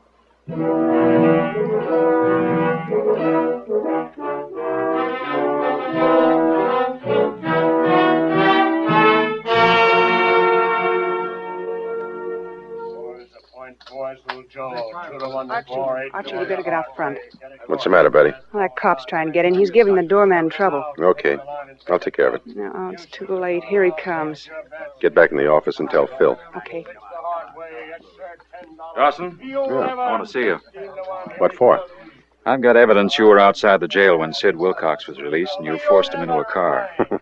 Are you kidding? I've got witnesses who saw you. Look, I ain't seen Wilcox in a week. I don't know where he is, and if I did, I wouldn't care. You're lying. Now, wait a minute. What's going on here? He says I met Sid Wilcox and shoved him in a car when the bum got out of jail. Now, Nelson, you ought to be more careful about accusing people, especially after the jam you just got into. Jam? Yeah. Don't tell me you haven't heard about it yet. What are you talking about? Wilcox told how you threatened to beat him up unless he'd lie and invent a story about collecting payoffs from me for the commissioner. Said that you did it just to get a promotion. That's ridiculous. Well, all I know is the commissioner isn't pressing charges against me. Or against me. I'd let you make a bet on that, but in this club we got a rule. The house never bets on sure things.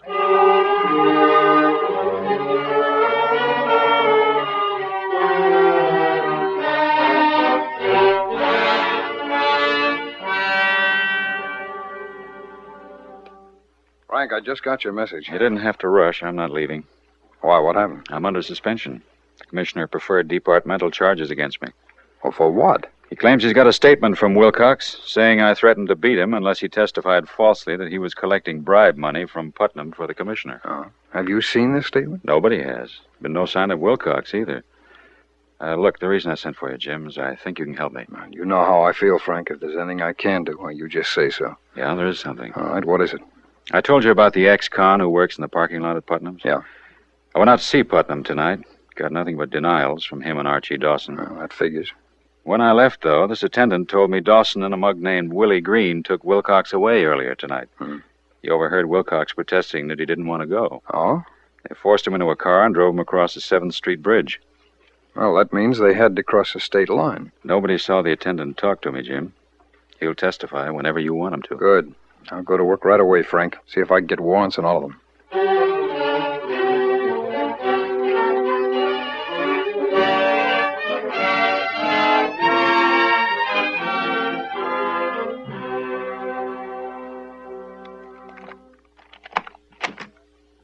Go ahead, Arch. Right. Willie? Good afternoon, gentlemen. Where's Willie? Oh, my custodian? He's upstairs. And he lets you run loose down here? He trusts me, Archie. He knows that I've come to love this place. In fact, I was about to write a testimonial. Get put away by Putnam. Every prisoner a king. How do you like that, boys, huh? Very funny. Yeah. Want to get out of here, Wilcox? Well, that's up to you and the commissioner, isn't it? He thinks it's okay if you've got the story right. The one about the cop? Uh-huh. Huh. I can sing it, tell it, or play it on a comb. We'll just tell it. Okay. How's this? Lieutenant Nelson caught me booking a horse bet, and he arrested me. When we got to the station house, he said he'd beat me up if I didn't say I was collecting money from you to give to the commissioner. So, gentlemen, what could I do? Faced with the threat of violence on one side, sheer disgrace on the other, what could I do? Hold it, kid, will you? Just stay with the facts. But, Phil, a little emotional appeal He is just always... wants you to tell the story. Okay, very well. Next time I will. Let's get back to town. You mean me too? Yeah, you're going to tell that story to the grand jury. Suppose we all go back together. Who are you? He's an FBI man. How did he get in here? Willie's not very exclusive. Not very conscious either. Willie's in the closet. I came out here looking for Sid Wilcox. Who tipped you? I found out about this place from the county real estate records. Now, as I said before, let's all go back to town together.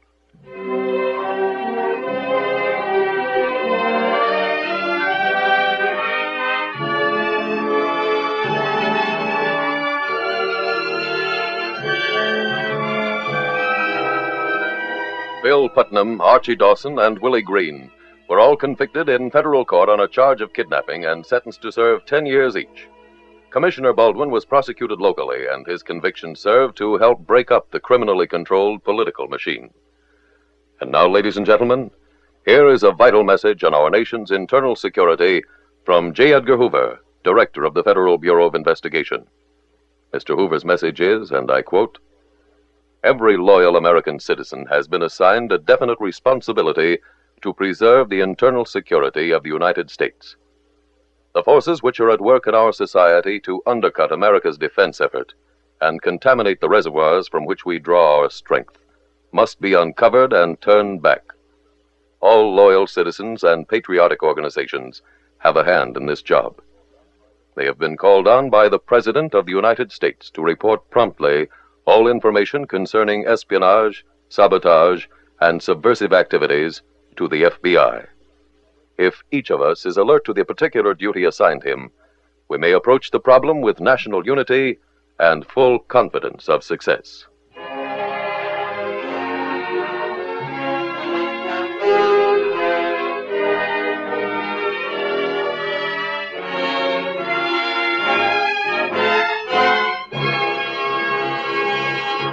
Now, one last suggestion about the equitable plan for men and women on the way up. Remember, it's made for the man who knows that the day's not too far away when he'll tell his wife, "Look, Kay, $25 more in my pay envelope. Some promotion." Are you pretty sure that it can happen to you? That it will happen to you? Then don't wait another day. Ask your Equitable Society representative to work out your own personal plan for a man on the way up. or send a postcard care of this station to the Equitable Life Assurance Society. The incidents used in tonight's Equitable Life Assurance Society's broadcast are adapted from the files of the Federal Bureau of Investigation. However, all names used are fictitious, and any similarity thereof to the names of places or persons, living or dead, is accidental. Tonight, the music was composed and conducted by Frederick Steiner. The author was Jerry D. Lewis. Your narrator was William Woodson, and Special Agent Taylor was played by Stacey Harris. Others in the cast were Alice Backus, Walter Catlett, Whit Connor, J.C. Flippin, Tony Hughes, and Sheldon Leonard. This Is Your FBI is a Jerry Devine production. This is Larry Keating speaking for the Equitable Life Assurance Society of the United States and the Equitable Society's representative in your community, and inviting you to tune in again next week at the same time when the Equitable Life Assurance Society will bring you another thrilling transcribed story from the files of the Federal Bureau of Investigation. The Straw Hat Shakedown on This Is Your FBI. This is your FBI.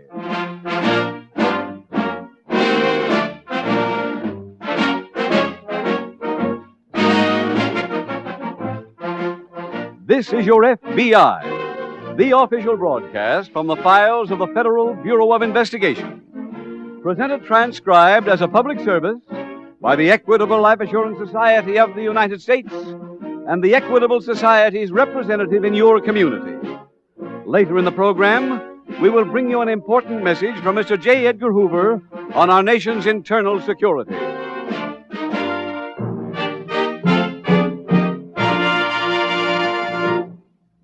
A shrewd psychologist who has had contacts with numerous leaders of American business once remarked, "Success and self-confidence go hand in hand. Men who have a strong conviction that they're going to succeed are the ones that rise to the top in every field." For people of this type, people who have this feeling of certainty about themselves, the Equitable Life Assurance Society has created its famous life insurance plan for men and women on the way up. Do those words describe you? Then you'll be interested in about 14 minutes when I give full details of the Equitable plan for men and women on the way up.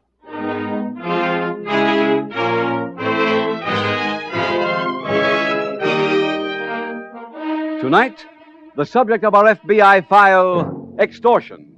Its title, The Straw Hat Shakedown.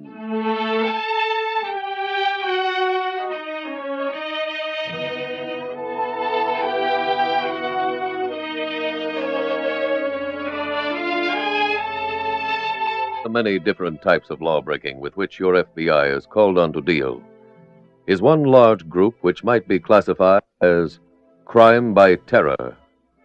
In every case, the basis of such a crime is a threat. Call it blackmail or extortion, and the threat is undesirable publicity for the victim. Call it racketeering, and the usual menace is damage to the victim's property or his business. In almost every case, however, the threat is fundamentally a bluff, because the criminal has good reason to fear publicity even more than the individual he threatens. When the prospective victim keeps his head, he can turn this fear to his own advantage by immediately reporting the matter to the proper authorities. Tonight's case from the official files of your FBI is the story of a person who lacked the moral courage to call on the local police for help. The results, as you will see, were tragic.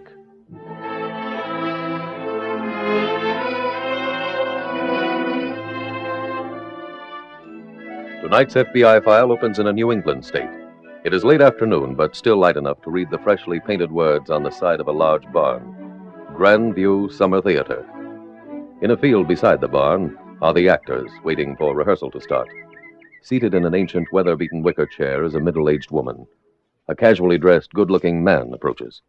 Hello, May. How are you, Elliot? Oh, bored, thank you. The quiet countryside, how I loathe it. Has the Gauleiter been around? Oh, no, darling. Our dear director doesn't mix with the actors. Familiarity breeds that thing, you know. Well, I must say this summer bid's fair to be as ghastly as the rest of the season's been.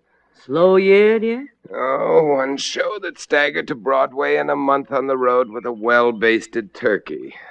Where'd you play? Mostly towns where the audience ate their young. Mr. St. Clair, I wonder if you'd run over our scene. I'd like some advice. Buy a textbook on plumbing and study it thoroughly. Oh, I'm serious. Having watched you through one rehearsal, so am I. Well, I don't consider that very funny, Mr. St. I Clair. didn't intend it to be, young man. Now scat. Scat! Oh, sure will. I'd forgotten how tender a juvenile can be. Oh, I wish I could forget this whole engagement. I'd like to be in a plane right now, winging westward to the land of the cinema. Well, darling, why aren't you? It has to do with money, dear. Lack of it. Mr. St. Clair, may I talk to you, please? Surely. I was given to understand that you'd played this part before. That's true, several times. This same interpretation? Yes, why? Well, to be honest, I sense a lack of feeling, Mr. St. Clair. I don't quite believe this man you're doing. I'll consider that a matter of individual opinion. I'm afraid it goes beyond that. I'm billed as director of this piece. I want the performances up to my standard. We'll do a complete run-through in a few minutes. Let's bring him to life, St. Clair, shall we? Bless his little pear-shaped tones. Bless his little pear-shaped head. Well, I may go off the dry tonight. Can you afford a bottle, dear? I don't have to. Didn't you see the invitation? To what?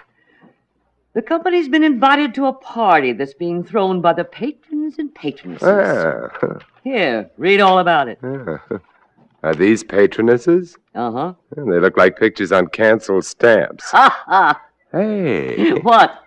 I know one of these fair damsels. Is that a boast or a confession? More than that, darling, it's a reprieve.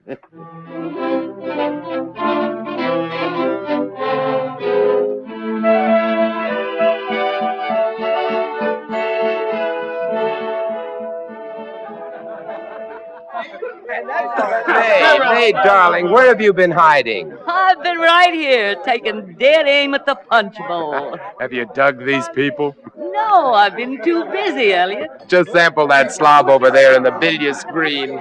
Oh, Elliot, you're cynical. Yeah, and what makes you such a little ray of sunshine? The punch bowl, darling. Pardon me, honey. I see my friend has finally arrived. Oh, I didn't know you had one. Edith? What? Elliot. Sorry to surprise you like this. What are you doing here? I'm one of the trained seals on exhibit. Real live actors, and not 20-inch, life-size. You're a member of the company? Yes, I was a last-minute inspiration on the part of the management. Oh. Well, your joy at seeing me is touching. What did you expect? I thought there might be an ember. You're wrong. That obese little man who just gave his hat to the maid, is that your husband? Yes, and I... Just a minute. He's paying his respects to the hostess. He'll be a while. Please let go of my arm. He's gotten rather flabby, hasn't he? Elliot, please. Darling, I want you to meet me at the barn in an hour.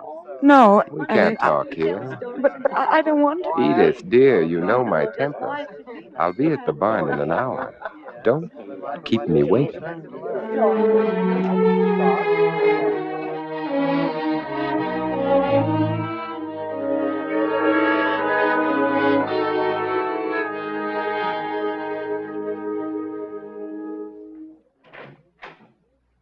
Edith? Yes? I'm on stage. I thought you'd enjoy meeting here in the set. Elliot, I can't stay long. Oh, but darling, this is the first time we've been alone in 10 years. I don't know why I came here. You came to see me and to go through my scrapbook. Your scrapbook? Sure, I thought you'd be interested in the progress I've made since those days. Look, this is 2 seasons ago, Cyrano. And why they picked Ferrer to do the picture after my notices at the Wellington Drama Festival is beyond me. Elliot, I must go. Wait. I knew you'd want to see this picture of us. You kept that? Of course. And then this one of you. Actress arrested in extortion plot. Actress Edith Wayne this afternoon was arrested by police as she attempted to... I remember. Yeah, but look at the picture. You handcuffed to the marshal on your way to jail. Elliot, what do you want? I'd like to sell my scrapbook. Nobody knows better than you. I wasn't guilty that time. Edith, darling, I need money quite badly. My price for the book is $5,000. That's ridiculous. I couldn't get that Darling, much. you couldn't possibly have married that cretin for love. I want $5,000 from either you or Mr. Calhoun. And I want it Saturday night.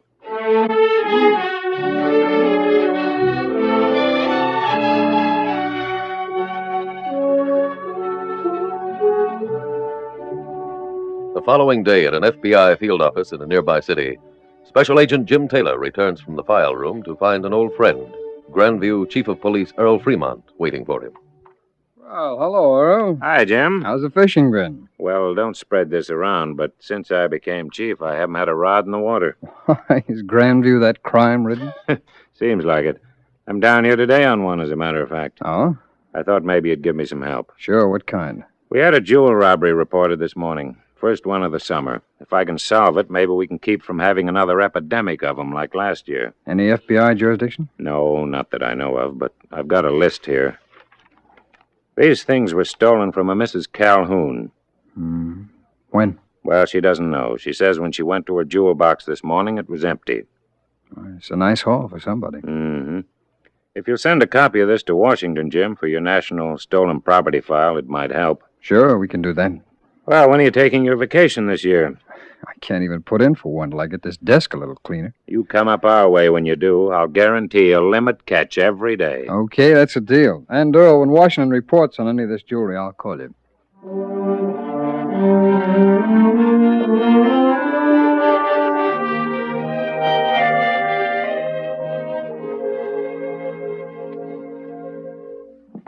When one has traveled as much as I have, and one has seen snow-crested mounts of... when one has seen snow-crested mounts, snow-crested mounts silhouetted against a leaden sky. Oh, come in. Oh, Edith, darling, come right in. Sit down, darling. I've just been studying.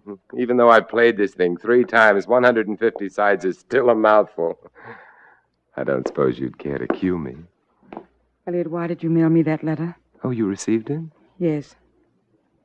I was shocked. Oh, but darling, in every drama, the letter plays an important part. I suppose you were shocked by that part about killing you? That was merely for dramatic effect. Now, did you bring the money? Yes. Splendid. I'll take it, please. First, I want a promise. Of course. You'll never ask for more? Oh, I'm surprised at you. Do you promise? Solemnly. Now the money. Here. Elliot, is this all? Yes, darling, and don't feel badly.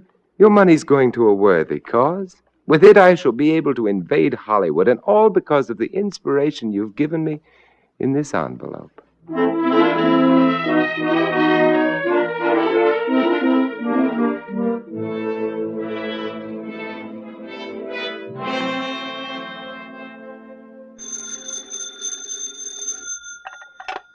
Taylor speaking. Jim, this Earl Fremont. Oh, yes, Earl. You can notify Washington to cancel the notices on that stolen jewelry. I located it this morning. Oh? One of the loan companies up in Portland called when they got my circular. Did they give you a lead on the thief? There wasn't any. What was that? The company made a loan on the jewelry to some woman. When they gave me her description, I got suspicious and drove up there. Oh, what for? To show them a picture of Mrs. Calhoun, the woman who reported the theft. Huh. They identified her as the person they made the loan to. Positive ident? Yes, and I made double sure. Oh, how, Earl? Well, they gave her a certified check, which she took to a bank around the corner and cashed. The bank teller also identified her picture. He said she got the money in small bills. How much? $5,000.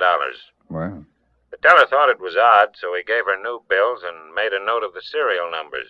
Earl, this Mrs. Calhoun tell you why she did it?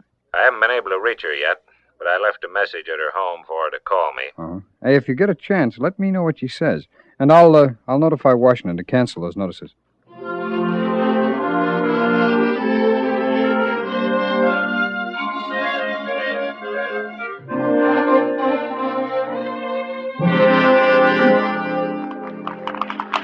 Why doesn't the fool leave the curtain down?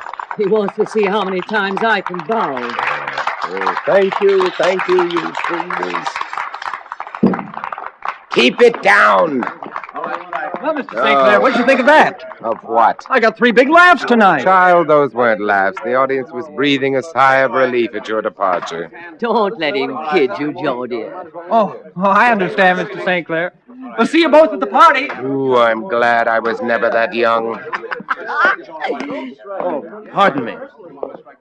Well, Mr. Gibson, I trust the reaction pleased you. Oh, they liked it fine. I didn't, and I only tried to please myself. Well, I thought we were perfectly wonderful. Oh, Miss Perry, the theater is an art form. And in art, there is no such thing as perfection. See footnote, page 38, Stanislavski strikes back. All right, St. Clair, I've tried to be pleasant. Did you hear the news? The party's off. What? Oh, no. What, the party for me? Well, it can't be. I only heard it 5 minutes ago. I'm sorry, Mr. Gibson. They just got word out front about that woman who was a hostess. Mrs. Calhoun? Yeah. This afternoon she committed suicide.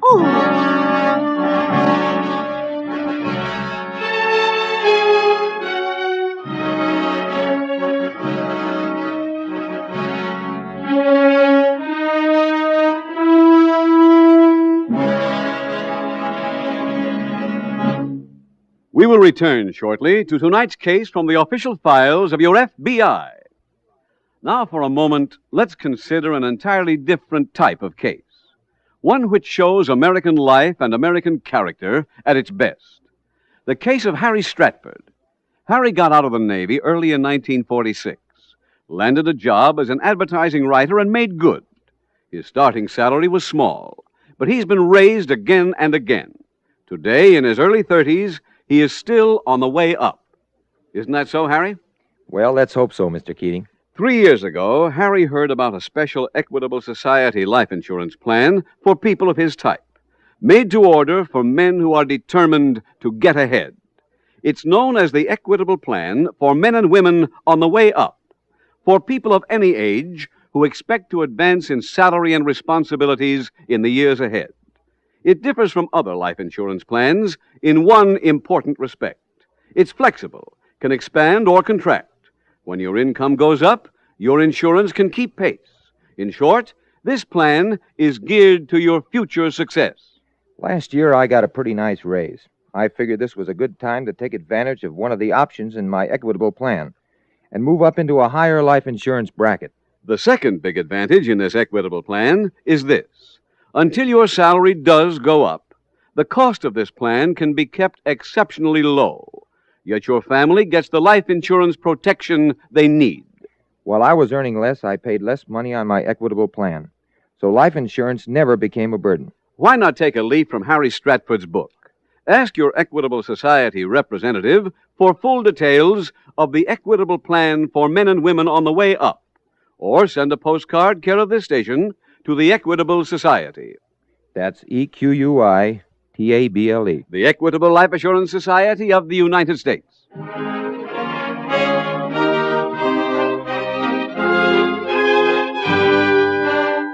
And now back to the FBI file, The Straw Hat Shakedown.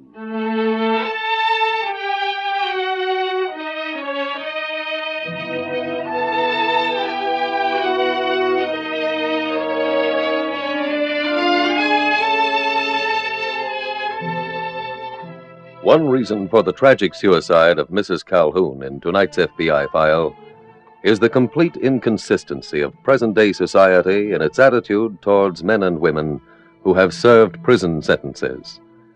We want them to reform, and yet make it immensely difficult for them to do so. Their record becomes a lifelong handicap. Many employers turn them down for jobs. So-called respectable people refuse to associate with them. The end result is to drive many of them back into the criminal career from which they have sincerely wished to escape. Today, in this country, there are thousands of men and women on parole, others just released from prison, who are looking for a second chance. They should be given that chance.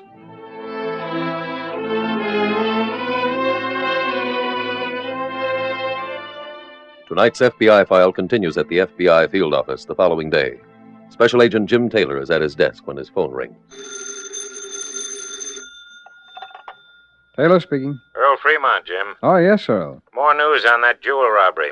Oh, well, you didn't have to call me earlier. Could have dropped me a line. No, I called because you're in on it. Oh, how come? Mrs. Calhoun, the woman who robbed herself, committed suicide yesterday. Oh. I found a suicide note, also a typewritten extortion letter threatening her life. Was that mailed to her? Yes, I've got the envelope. It was postmarked here in Grandview. Well, that gives us jurisdiction, all right. I'm sending the notes down by messenger. Good, I'll get them over to our lab. I also sent along Mrs. Calhoun's jewel case. I found it empty beside her body. It's got some prints on it. Fine. Oh, Earl, have you been able to develop any suspects? No, not yet. All right, I'll start up there right away.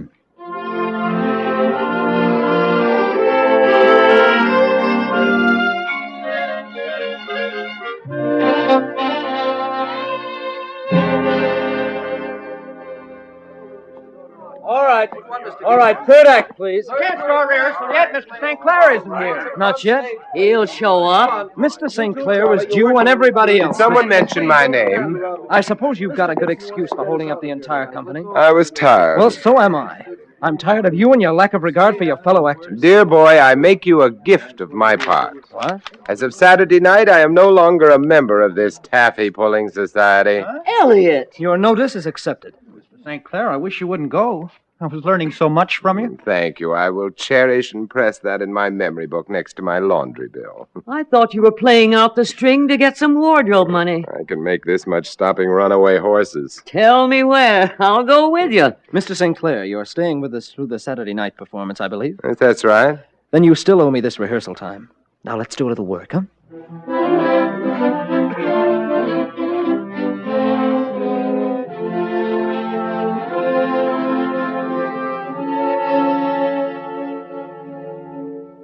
Earl, that Mrs. Calhoun case took another turn. Which way, Jim? Well, I didn't report it back on those fingerprints from the jewel case.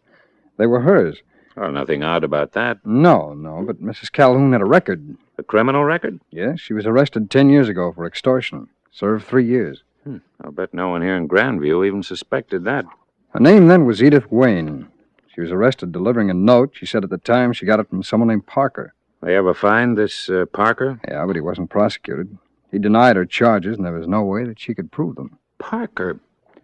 The extortion note I found by Mrs. Calhoun's body was signed with the initials G.P.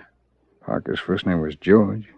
Yeah, could be he came back. Have you got anything on him? No. As I said, he wasn't prosecuted. I got what might be a lead from Mrs. Calhoun's chauffeur. No? He told me he drove her to Portland and back the day she took the jewelry to the loan company. Back to the Calhoun home? No, to a barn they're using for a theater out on Route 11. The chauffeur says she held a manila envelope in her hand all the way down there. When she came out of the theater, she didn't have the envelope. That could have been the money. Well, if it was, she gave it to somebody in that theater. Mm-hmm. Have you been over there yet? No, I just got this dope on the phone. Oh, come on, Earl. Let's drive out to the theater.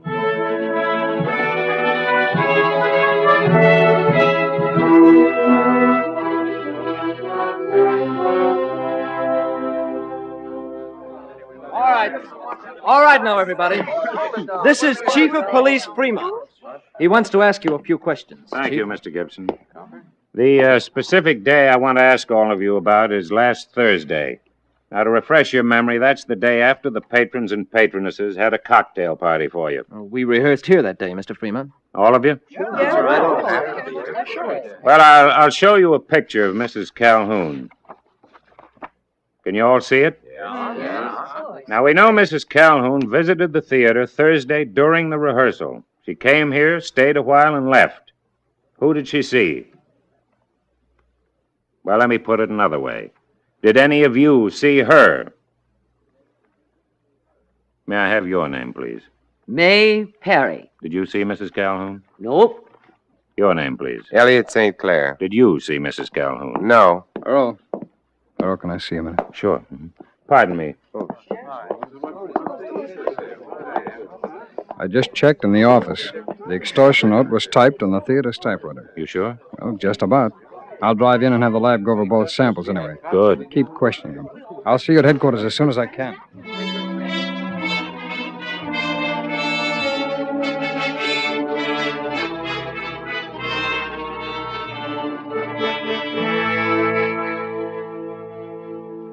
Earl, the lab just confirmed our theory. The typewriter was used on the note, but it's no help. No, why not? Well, I just found out that typewriter in the theater office is almost public property. The actors use it, the office help uses it, the stagehands borrow it sometimes. It's all over the place. So even knowing the note was written on it doesn't pinpoint any suspects. Yeah, that's true. If we only had a fingerprint or some physical clue we could work on. In your questioning, did you touch on that GP business? I asked if any of them knew a man named George Parker. None of them did. Oh, I brought Edith Wayne's record back with me.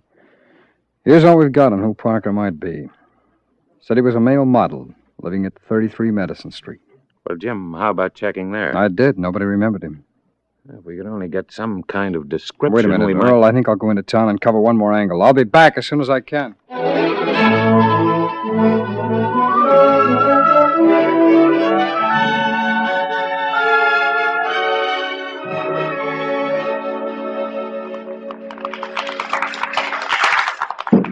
Leave it down.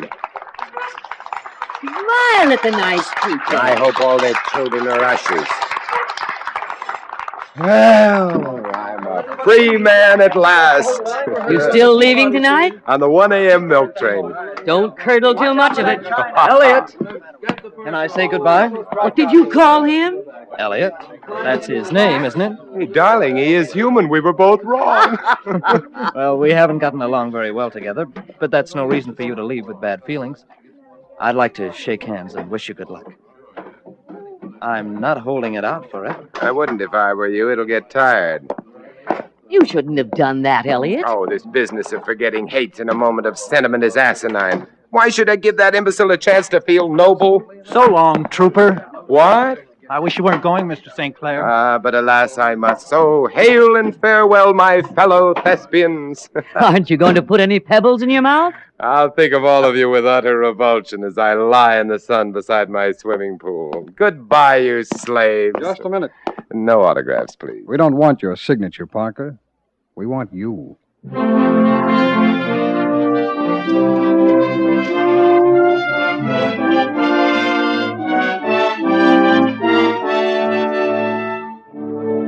George Parker was convicted in federal court of the federal extortion statute and sentenced to serve 5 years in a federal penitentiary. Special Agent Taylor and Chief Earl Fremont were able to arrest the guilty extortioner because of that last trip Taylor made back to the city. By canvassing every model agency in town, Agent Taylor found one which had in its files the picture of George Parker, a picture which revealed him to be the man now using the alias of Elliot St. Clair. And now, ladies and gentlemen, here is a vital message on our nation's internal security from J. Edgar Hoover, Director of the Federal Bureau of Investigation. Mr. Hoover's message is, and I quote, "Espionage is the obtaining of confidential information regarding the national defense and furnishing it to unauthorized persons to the detriment of the United States or the advantage of a foreign power. The American people have been requested by the President of the United States to report immediately to the FBI all information concerning allegations of espionage within the continental United States and the territorial possessions."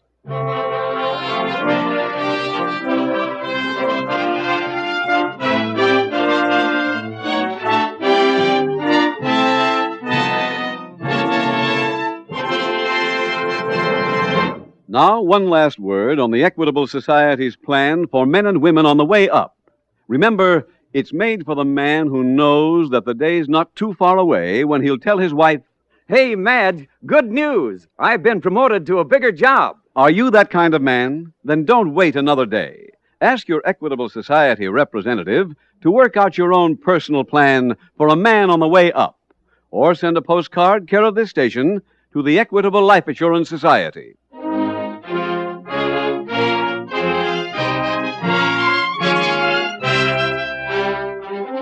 Next week, we will dramatize another case from the files of the Federal Bureau of Investigation. Its subject, robbery. Its title, Old Mother Larceny. The incidents used in tonight's Equitable Life Assurance Society's broadcast are adapted from the files of the Federal Bureau of Investigation. However, all names used are fictitious, and any similarity thereof to the names of places or persons, living or dead, is accidental. Tonight, the music was composed and conducted by Frederick Steiner. The author was Jerry D. Lewis. Your narrator was William Woodson, and Special Agent Taylor was played by Stacey Harris. Others in the cast were Betty Blythe, Betty Lou Gerson, Terry Kilburn, Jack Laird, Henry Morgan, and Vincent Price. This Is Your FBI is a Jerry Devine production. This is Larry Keating speaking for the Equitable Life Assurance Society of the United States and the Equitable Society's representative in your community, and inviting you to tune in again next week at this same time when the Equitable Life Assurance Society will bring you another thrilling transcribed story from the files of the Federal Bureau of Investigation. Old Mother Larceny on This Is Your FBI. This is Your FBI.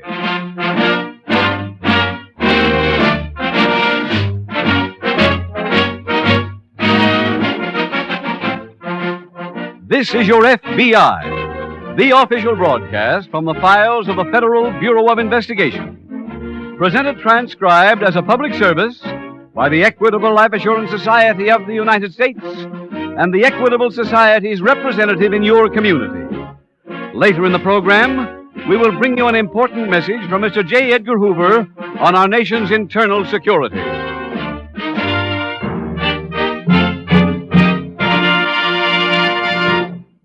From time to time in their 30s and early 40s, most men and women ask themselves, what will I be doing when I'm 65 years old? What are my chances of being 100% self-supporting when it's time to stop work? Well, that's largely up to you and the decision you make right now. One such opportunity for an important decision will be offered to you in our middle commercial. It tells about the Equitable Society's Independent 60s plan. This plan means exactly what it says. Financial independence for you in your 60s. Do you like that idea? Then please listen carefully to this important message from the Equitable Society coming in about 14 minutes.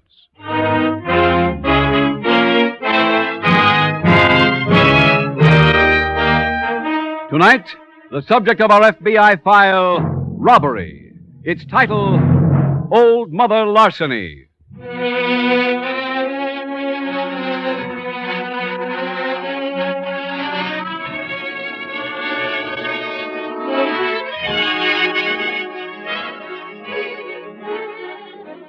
What kind of homes do criminals come from?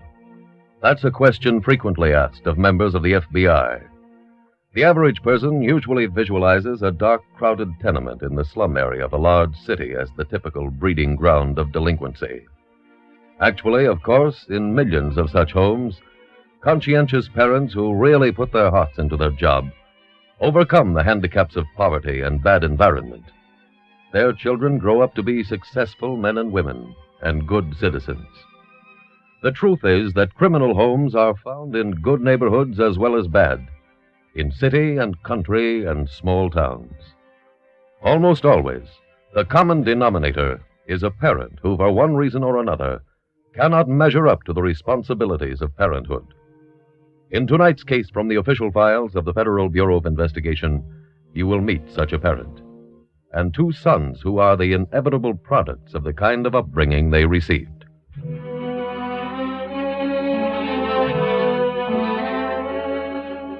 Tonight's FBI file opens on a river running past a large Midwestern city. It is late evening as a small boat drifts aimlessly toward a barge loaded with freight cars. In the rear of the small boat, a man lies motionless. In the prow stands a tall, heavy-set man. As he sees a figure move on the barge, he lifts his head and yells. Fresh fish! Fresh fish! Mister, you want good fresh fish? No, go away. Maybe your friends buy some. Nobody up here but me. Then you buy. We gotta get money for more wine. Buy one, mister. 10 cents. No. A nickel. No. Would you like fish? I don't want any. I'll make you a present. You take a fish free, for nothing. You be my friend. Will you get out of here if I do? Sure. We get wine money someplace else. How about a fish like this? That's fine. Swell, mister. You take it. Okay, Danny. Come on board. Let's get to work.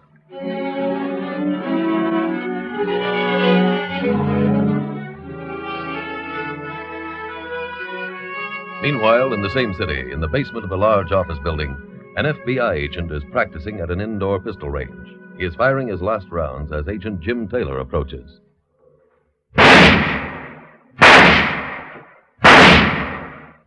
Larry, can I see you a minute? Yeah, sure, Jim. I just got a call. They want us upstairs. Oh? They tell me you're handling Becker's cases while he's out. Yeah, that's right. Well, we might be getting a lead on those stolen watches. I haven't hit that file yet. Go ahead, Larry. Yeah, thanks. Can you fill me in? Yeah. About 6 months ago, 2 men knocked out the watchman at the freight yard, broke the seal on a car from New York, and stole almost 300 wristwatches. Quite a haul. Yeah, about $6,000 worth. Oh, this is the only elevator running tonight. Yeah. The only description we got was that one of the men was tall and heavy set. It all happened at night, and the watchman never did get a good look at them. And you say we may be getting a lead? Yeah. We had the list of serial numbers inside the watch cases, and it just paid off. Oh, how? Well, a soldier in Korea returned one of the stolen watches to the factory to be repaired. Uh-huh. The Army sent a cable for us and found out the watch was bought at a local store. Which one? A little place on Broadway, Calhoun's jewelry shop. Is he a fence? No, I went to see him. He's giving us full cooperation. Well, can he help? Yeah, he remembered buying the watches from an itinerant salesman. Gave him the name he used and a good description. I sent them both along to Washington. Go ahead, Larry. Yeah, thanks. 16, please. Does Calhoun have any idea what the salesman's name was? No, but he promised to come by the office tonight, go through our file of pictures. That was this afternoon. Uh-huh. Well, then he called a couple of minutes ago to report the salesman came back to the store. Tonight? Yeah. Wanted to sell Calhoun binoculars this time. And instead of stalling, Calhoun accused him of selling stolen watches, said he was taking him to the police. Well, the mention of that, the salesman ran. To get away? Yeah.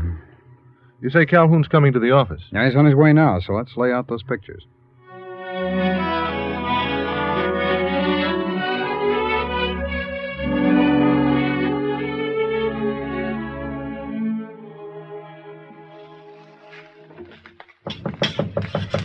Just a minute. Coming. Hello, Mrs. Berrien. Mr. Martin, come in, come in. Thank you. Yeah. Where are the dead end kids? Not home yet. Come on out into the kitchen. I'm cooking something special for them. Al told me Danny and him were getting some binoculars tonight. How'd they make out? Oh, I don't know. They never bother me with business. Meatballs and fried onions. Ah, wonderful. How soon will they be back? Who knows about them? If you could tell where they'll be the next minute, would they be my babies? Babies? You couldn't hide them in Grand Canyon. Why don't you wait and eat with them? No, thanks, I can't. I got to meet my girl. You don't know when they'll be back, huh? No. Well, I got to see him and get those binoculars the first thing in the morning. Why so fast? Last time with the watches, you said it was better to leave them for a little while. Well, that was different. Mr. Martin, you're not in some trouble. Me? Say, you want to know how lucky I am? I win crooked raffles. Oh, you're like my boys. Always fun comes first. Say, you know what they did to me last night? No. Well, when I sleep. The building could fall down. Yeah. So last night, they come in my room and carry me on my mattress out to the kitchen. Then they made me get up and cook them a whole meal in the middle of the night. Mrs. Berrien, I'd like to stick around and hear how you locked each other in the gas chamber, but I can't see. So tell Al to call me when he gets back.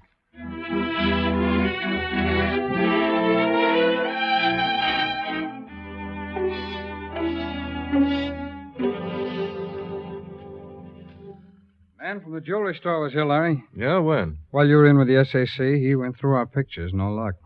Anything else we can do tonight? Nothing I can think. Oh, will you take that, Jim? Yeah. Taylor speaking. Yes, Captain.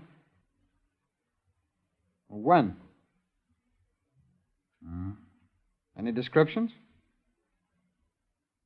What'd they get? Yeah, I see. Yes, right away. Thanks for calling. Larry, that was Captain Jones, 1st Precinct. Another interstate freight car was broken into tonight. Oh? This one was on a barge. 2 men did the job, got 3 crates of binoculars. That's what the salesman offered Calhoun. And the M.O. used tonight was the same as on the wristwatch theft. Did they leave any evidence this time? Well, the railroad police are waiting for us to inspect. Larry, will you run up to Pier 11? I'll cover the hospital. Yeah. Hospital? Well, the watchman passed out after reporting the robbery. He's at emergency ward now. I'll wait to see him and try to get some dope on the two thieves.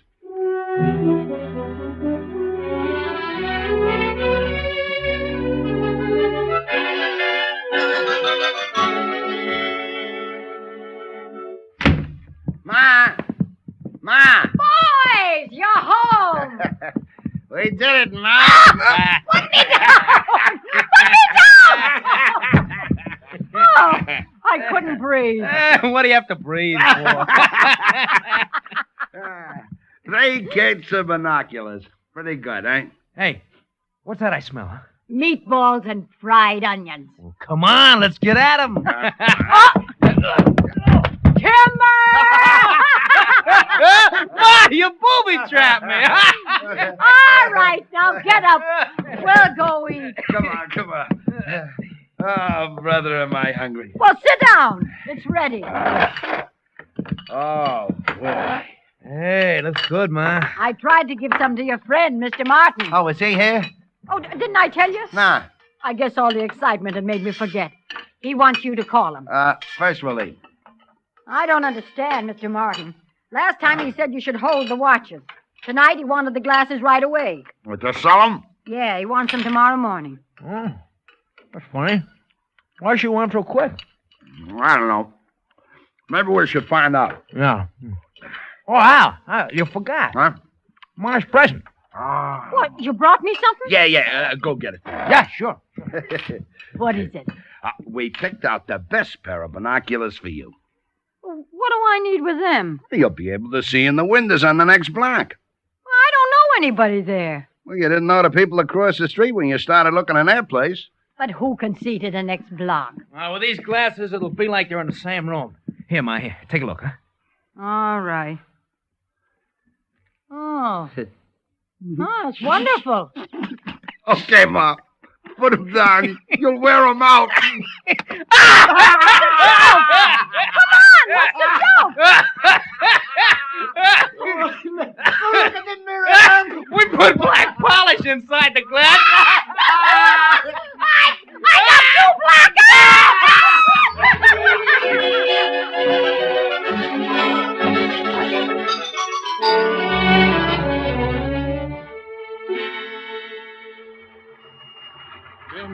Did Washington send anything yet? Yeah, Larry, that ident just came through. Oh, who is it? Somebody named Eric Martin. His pictures are on the way.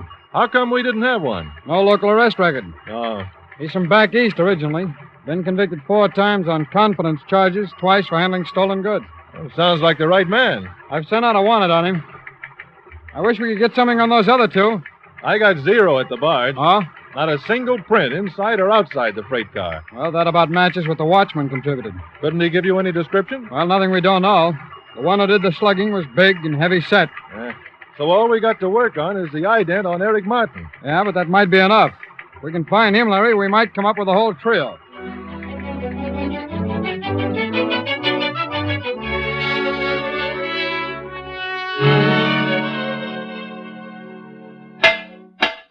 Hey! Oh, hi, Eric. A little respect for a king-size hangover, huh? Oh, gee, right here. Oh, those crates in the truck, is that the merchandise? Uh-huh. Well, let's have the keys. Keys to what? The truck. I got to deliver that stuff this morning. Where's all the big jokes today? In those bottles I emptied last night. Now, let's have the keys and I'll get started. Wait a minute. Al wants to talk to you. Al?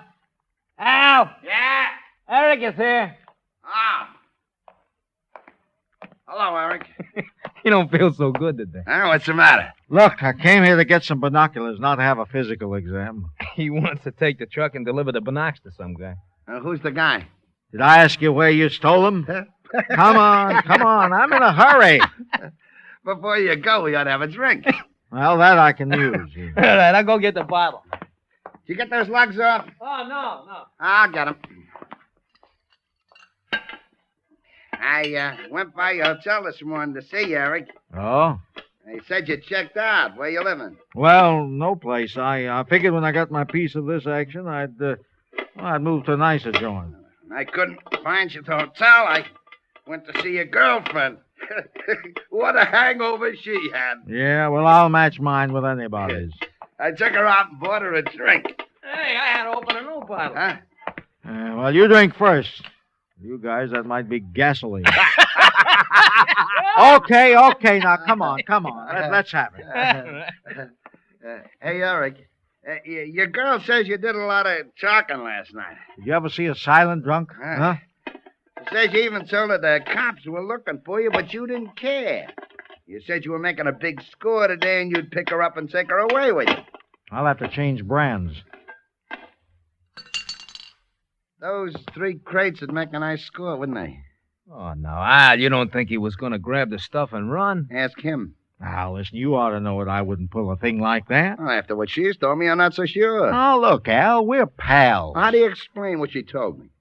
Well, it's perfectly logical. I figured on the money I'd be getting from you. What you get from me ain't big enough to blow town on. Now, look, if you don't want to believe me, we'll call the deal out. It ain't that easy. Don't. I want to talk about it some more. Don't, Al. Don't. I don't feel good, honest. You mean you need some air? Yeah, I need air. Well, we can take care of that. We'll take you for a little ride in our boat.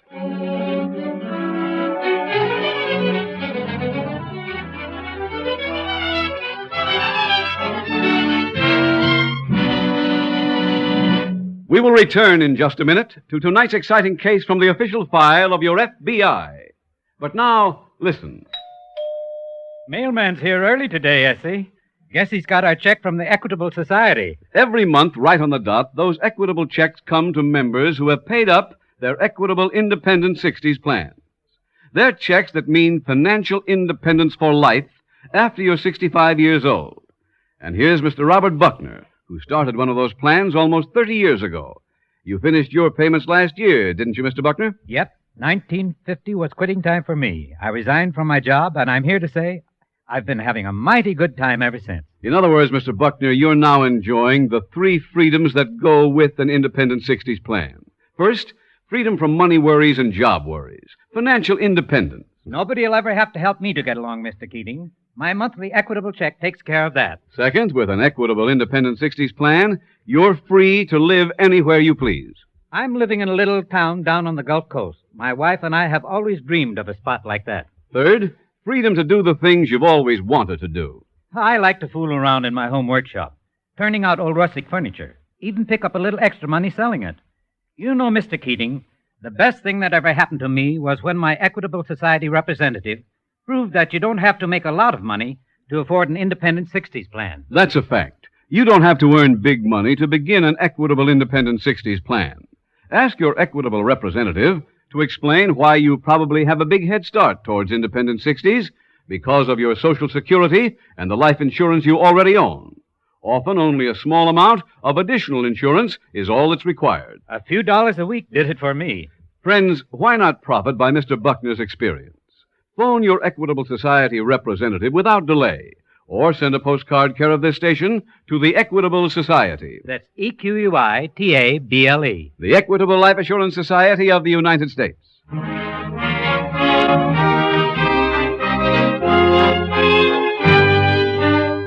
And now back to the FBI file, Old Mother Larceny.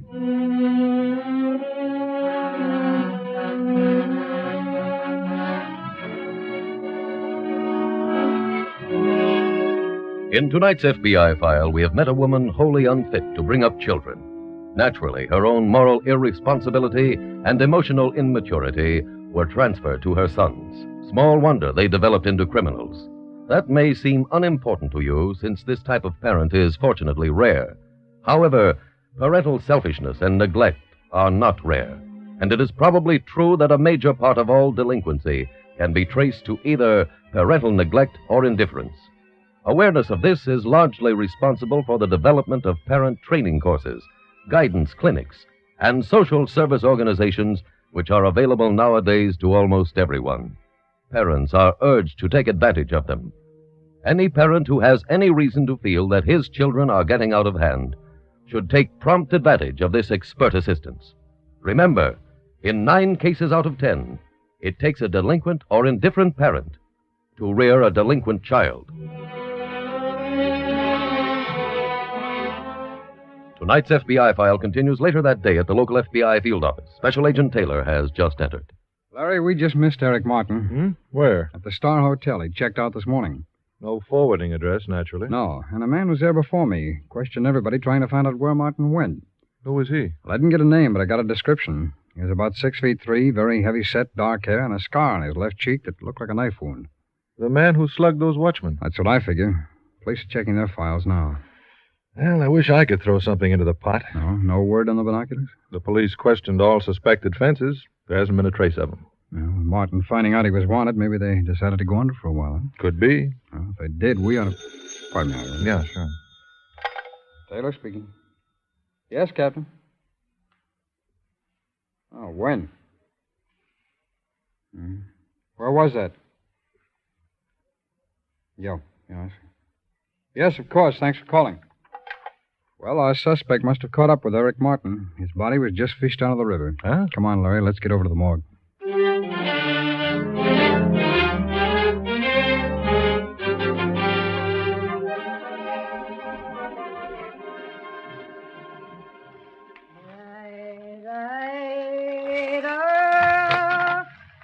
that you, boy? It's me, Ma. Where's Danny? At the garage. Did he sell those things? Nah, we were busy saying goodbye to a friend. Oh, I'm sure glad you have so many friends. Yeah, we got one less now. Who? Eric. He was going to cheat us. Oh, Mr. Martin? Mm-hmm.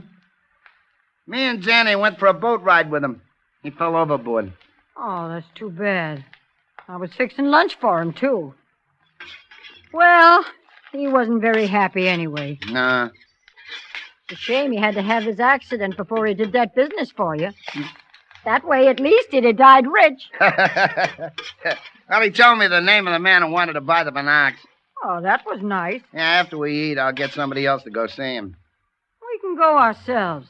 Keep the money in the family. But, Ma... Son, the way prices are today, a person's got to try to keep every dollar he steals.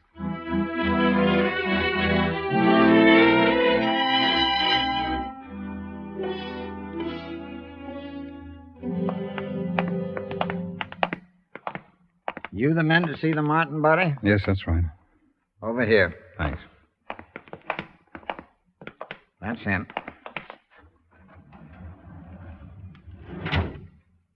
Yeah, it's Martin, all right. That's a bad head wound. Uh-huh. Marks on his face, Larry. Looks like he was beaten. Yeah. Is the medical report in yet? Just came down. Oh, thanks very much.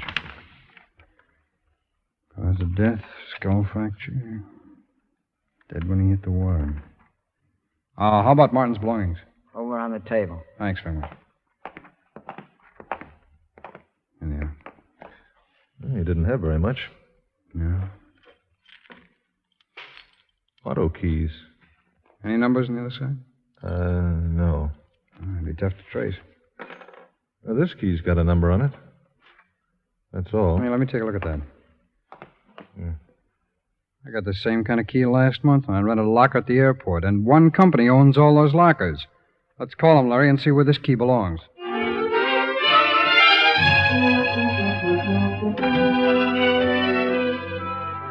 There's another bank of lockers, Larry. 837... There it is. Yeah. Got it? There's a bag, Jim. Open it, will you? Right. One change and a bottle opener. This porter's tag on the handle has number 17 on it. Let's try and find him. Larry, I located number 17. You remember Martin? Yeah, he was here this morning. With anyone? No, alone. Come on. Where are we going? Porter saw Martin going out that door. If he took a cab, the starter might know where he went. Larry, we're closing in. What did you find? The starter remembers Martin taking a cab. Where to? He doesn't know, but this morning's drivers have cashed in, so let's hit the cab garage and start checking trip records.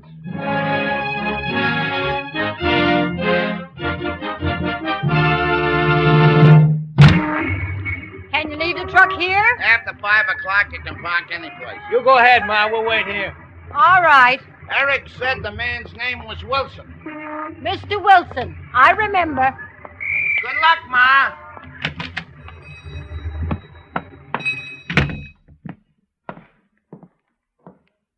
Can I help you? You're Mr. Wilson? Yes, ma'am. I have binoculars here in this box. How much will you give me? I'll have to see them first. Go ahead, open it.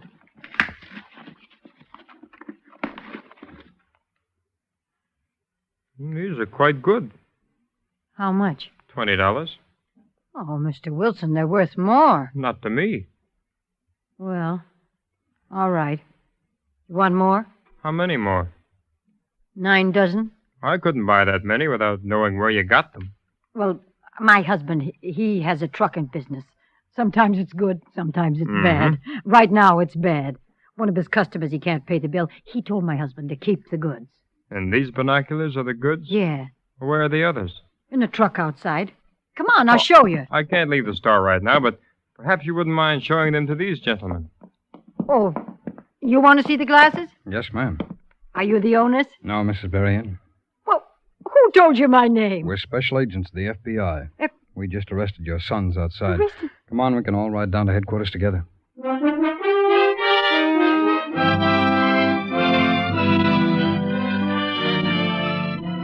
Mrs. Berrien and her 2 sons, Albert and Daniel, were turned over to local authorities. They were tried and convicted in a state court on a charge of murder. In checking the cab records, Special Agents Taylor and Dodge found that one trip made at the time Eric Martin left the railroad station had been from the terminal to Wilson's pawn shop. Since that was a likely place to dispose of binoculars, they waited in the hope someone would appear and try to consummate the sale. And now, ladies and gentlemen, here is a vital message on our nation's internal security from J. Edgar Hoover, Director of the Federal Bureau of Investigation. Mr. Hoover's message is, and I quote, "The term subversive activities applies to activities on the part of any individual or organization which is intended to forcibly overthrow the American government or to give aid to its enemies. Your FBI has been entrusted with the duty of coordinating the investigation of subversive activity on a national basis. All law enforcement agencies, patriotic organizations, and loyal citizens are requested to report information relating to subversive activities to the FBI immediately. This is an important contribution that the private citizen can make to the nation's security program."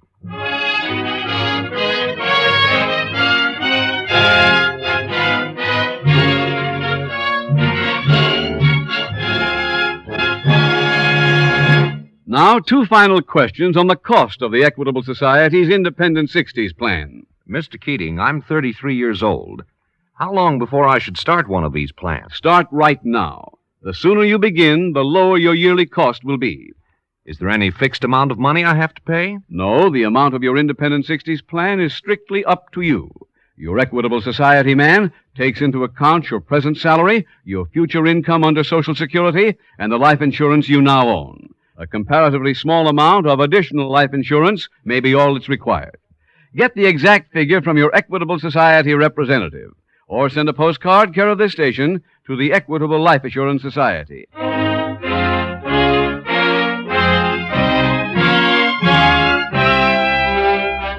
Next week, we will dramatize another case from the files of the Federal Bureau of Investigation. Its subject, homicide. Its title, The Night Rider.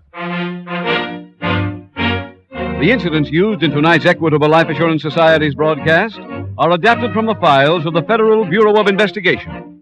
However, all names used are fictitious, and any similarity thereof to the names of places or persons, living or dead, is accidental.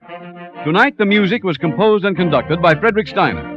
The author was Jerry D. Lewis. Your narrator was William Woodson, and Special Agent Taylor was played by Stacey Harris. Others in the cast were Tony Barrett, Ted DeCorsia, Charles Maxwell, John Mitchum, Jeanette Nolan, Victor Rodman, and John Sheehan. This Is Your FBI is a Jerry Devine production. This is Larry Keating speaking for the Equitable Life Assurance Society of the United States and the Equitable Society's representative in your community, and inviting you to tune in again next week at this same time when the Equitable Life Assurance Society will bring you another thrilling transcribed story from the files of the Federal Bureau of Investigation. The Night Rider on This Is Your FBI. This is Your FBI.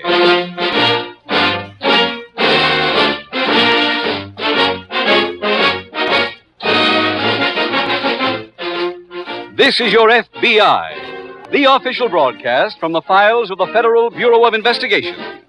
Presented transcribed as a public service by the Equitable Life Assurance Society of the United States and the Equitable Society's representative in your community.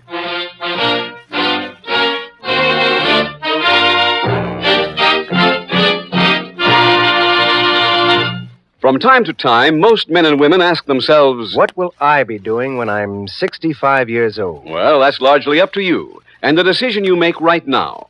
Opportunity for an important decision will be offered to you in our middle commercial. It tells about the Equitable Society's Independent 60s plan. This plan means exactly what it says. Financial independence for you in your 60s. Listen carefully to this important message from the Equitable Society coming in about 14 minutes.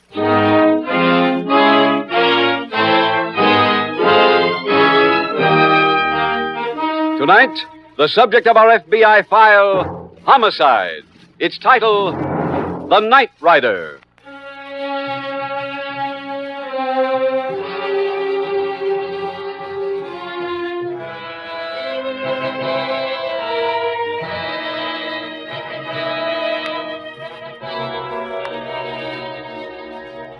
Special agents of the FBI come in contact with all kinds of criminals, ranging from the weaklings who drift into crime from sheer lack of character to some of the world's most brutal killers. Yet, with all their experience, no agent would ever think of claiming the ability to pick out a criminal on sight, by his face or bearing or the look in his eye.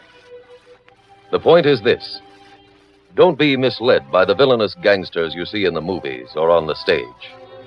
A visit to any prison will show you instantly that the vast majority of criminals don't look like criminals. Most of them look like ordinary, respectable citizens.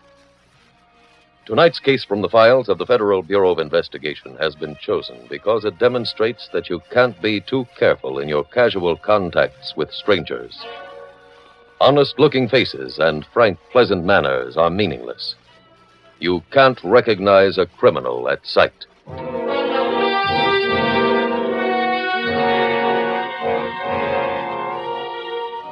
Tonight's file opens at a gas station located on a desolate stretch of highway in a western state.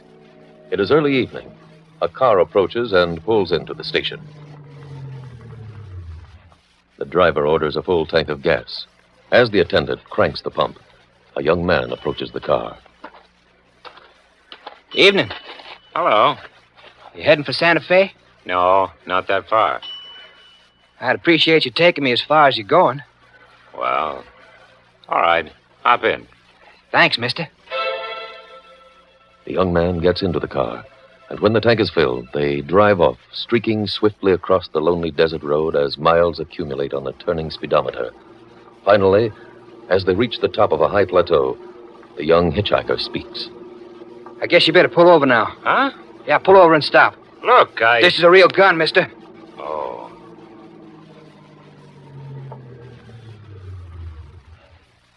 All right, come on now, get out. What for? This is as far as you're going. You're not leaving me here. I'm afraid I've got to. But I'll freeze. That'll keep you from minding the cold too much.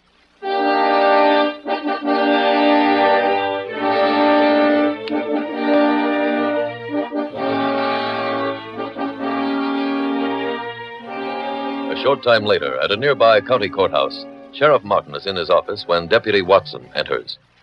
They call you from the morgue, Sheriff? Yeah. All they said was you brought in a body. Whose was it? A man named Paul Jackson. He'd been shot and dumped. Where? Out near the state line.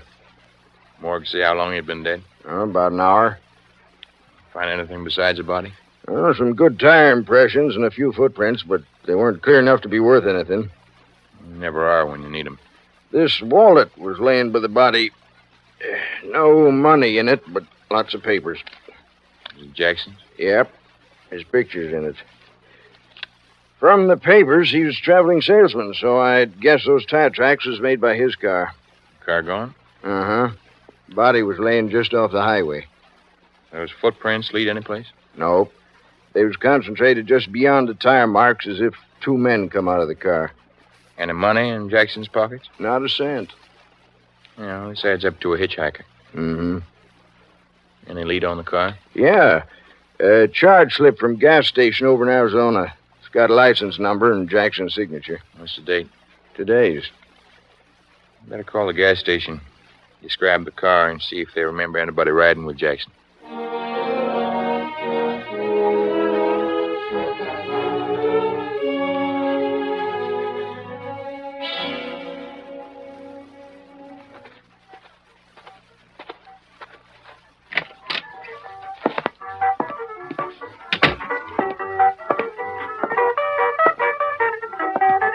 Evening, ma'am.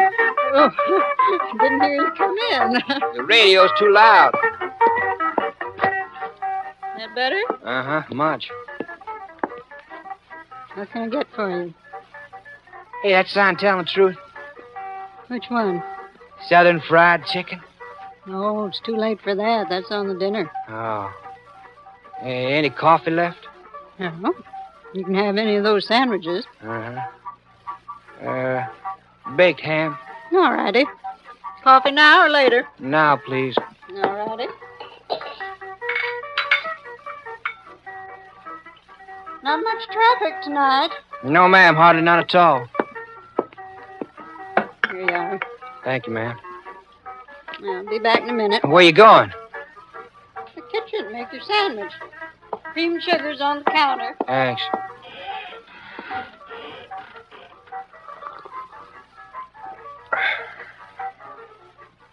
We interrupt this program to bring you a bulletin. Be on the lookout for a black Plymouth sedan bearing California license plate number 7, letter T 7929. The driver is believed to be armed. I repeat that license number. California 7, letter T 7929. If you see this car, notify the Winslow County Sheriff's Office immediately.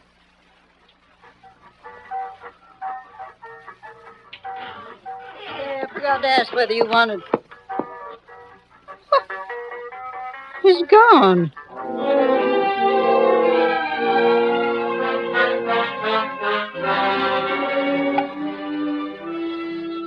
Later that evening, at the FBI field office for that area, Special Agent Jim Taylor is finishing a report when his phone rings.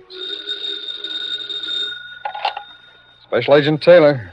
Sheriff Martin calling, Taylor. Oh, yeah, Sheriff.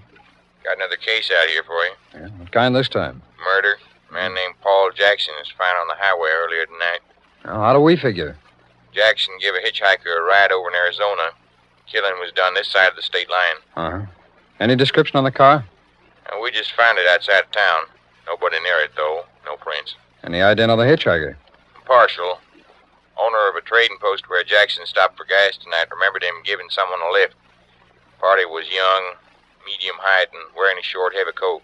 Yeah, it's not much help. I know. I got a full circle of roadblocks up, and I'm bringing in every hitchhiker my man can find. Good. Can you get down here? Yep, tomorrow morning.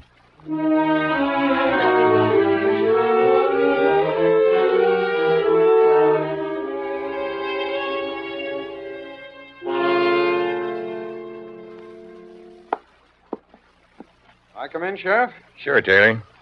How are you? Fine, thank you. Well, how's it going? We've questioned 40 men so far without any luck. Oh, sorry. Mr. Carter, this is Special Agent Taylor of the FBI. Hi, Mr. Carter. Hello. Mr. Carter's the owner of that gas station Jackson stopped at last night. Well, Mr. Carter, have you seen anybody who even comes close to the hitchhiker? No, sir, not yet. All right, send in the next men.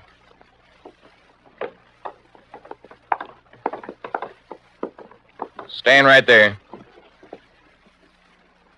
All right, man, this won't take long. Let's start at that end. What's your name? Pete Miller, Where are you from? Frisco. When you leave there? Last week, For where? Santa Fe. Santa Fe. Well, Mr. Carter, isn't Santa Fe where that hitchhiker last night wanted to go? Yes, sir, it is. Uh-huh. Is that the kind of coat the man was wearing? Well, I don't think so. Does his face look familiar? No. No, sir, that's not him. Sure. All right, Miller, you can go. Next man. Name? J. Adams, Where are you from? Biloxi, Mississippi. When did you leave there? Oh, a couple, 3 months ago. For where? Ain't no place special. I just kind of let myself drift, get me a ride, and go where it goes. Mr. Carr, that leather jacket look familiar? No. I didn't hear the man do too much talking last night. But from what little I did hear, I don't remember him having a southern accent like this fella. I recognize his face. No, I'm afraid that's not him either. Right, Adams, you can go. Next man.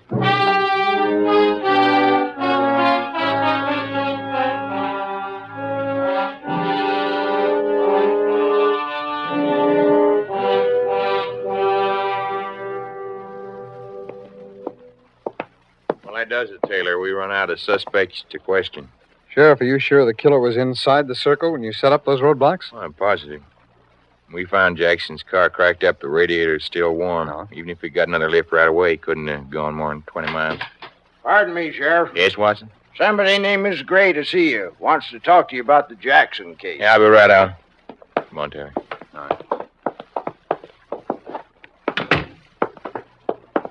Miss Gray, That's right. this is Special Agent Taylor of the FBI. All right, How do you do? I understand you want to talk to us about the Jackson case? Yes. I own the Two States Diner out near the Arizona line. Uh-huh. Heard you were looking for a black Plymouth sedan. I saw one last night. Did you see the license number? No, but a young man came in for dinner last night, ordered some food, and when I come back from the kitchen, he was gone. And I looked out, and I saw him driving away in this black sedan. Stopped a short piece down the road. He got out, threw something, got back in, and drove away. What time was this, Mrs. Gray? Coming up to 10 o'clock. Just after the killing? Yeah. And this morning, after I heard the news, I went and looked near where he stopped. And there was this gun. Wrapped like that? Oh, no. I saw some policemen do that in the movies so they wouldn't get any fingerprints on it, so I did it, too. Good for you. Now, what did this young man look like? Well, he was medium height. Wore a short coat coming out at the elbows. Sheriff, where are those pictures of the hitchhikers? Oh, yeah, I'll get them.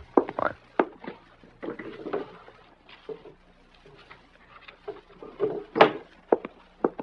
Yeah. Thanks. Now, Mrs. Gray, will you be good enough to look at these? Tell us if you can see anyone who looks like the young That's man. him. Which one's that? This one. Are you sure? I'm positive. Sheriff, we had the killer here and let him go.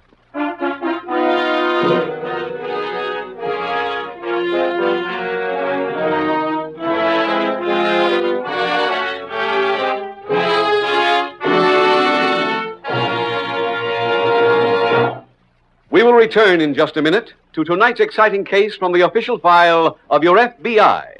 But now, listen.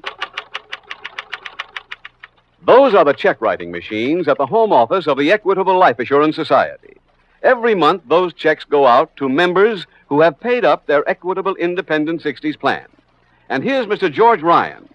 You finished your payments last year, didn't you, Mr. Ryan? Right, Mr. Keating. So I resigned my job and started to enjoy life. In other words, Mr. Ryan, you're now cashing in on the 3 freedoms that go with an independent 60s plan. First, freedom from money worries and job worries. Financial independence. Well, I guess I'm like the village blacksmith in Longfellow's poem, Mr. Keating. You know, he looks the whole world in the face, for he owes not any man. Second, with an Equitable Independent 60s plan, you're free to live anywhere you please. My children moved out to Arizona. Now we've moved out there to live near them. Third, freedom to do the things you've always wanted to do. I'm getting my fill of sunshine at last, Mr. Keating. And it all happened because I talked to an Equitable man years ago, and he showed me how little it costs to start a plan like this. That's a fact. You don't have to earn big money to begin an Equitable Independent 60s plan. Ask your Equitable representative to explain why you probably have a big head start towards Independent 60s because of your Social Security and the life insurance you already own. Often only a small amount of additional insurance is all that's required. A few dollars a week did it for me. Friends, why not profit by Mr. Ryan's experience? Phone your Equitable Society representative without delay, or send a postcard care of this station to the Equitable Life Assurance Society of the United States.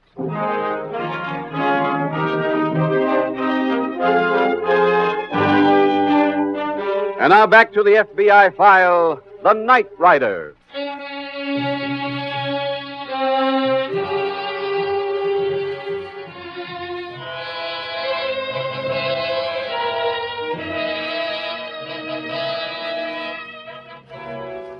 In dramatizing tonight's case from its files, the Federal Bureau of Investigation had one important purpose in mind.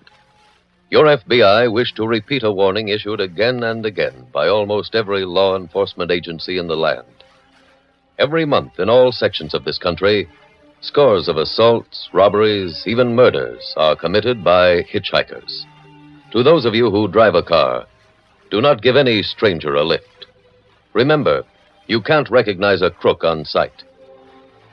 For all you know, the harmless-looking individual who thumbs a ride may be a hardened criminal or even a homicidal maniac. This danger is so well recognized that in more than one half of our states, hitchhiking is against the law. Many communities also have local ordinances prohibiting hitchhiking. If 1951's pattern of crime is similar to those of previous years, thousands of our citizens will be victimized by these hitchhikers. Moral: don't give anyone a ride. Then no one can take you for a ride.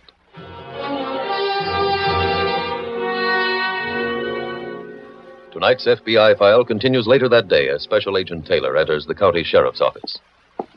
Sheriff, anything come in on that hitchhiker yet? Not a word. Well, at least we're sure about him being inside that circle of roadblocks. Pretty small bone to chew on.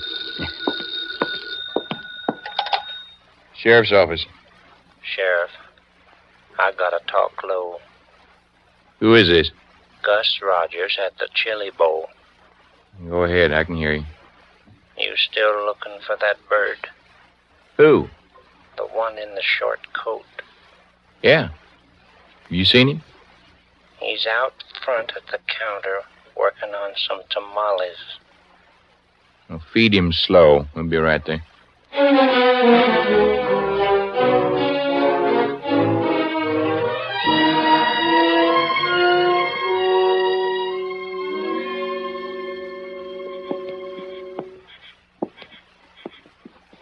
Let's look in the window first here. All right.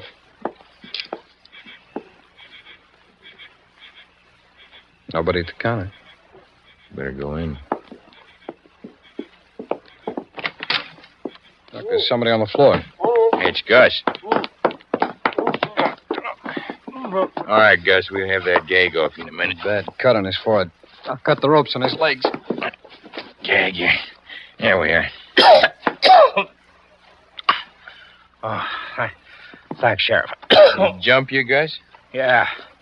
They bashed me with a sugar bowl. How come? Well, they must have heard me call you. Happened right after I come back. Yeah, your legs are free. Oh, thanks. Roll out your arms. I'll release them for you. Were you not cold, Gus? No, but I wish I'd been. I sure didn't like hearing him drive off with my car. Well, now he's got transportation. And my gun. There you are, sir. Oh, thanks. Gus, you better have a doctor look at you. Oh, I'm okay. Sheriff, let's send an alarm on his car.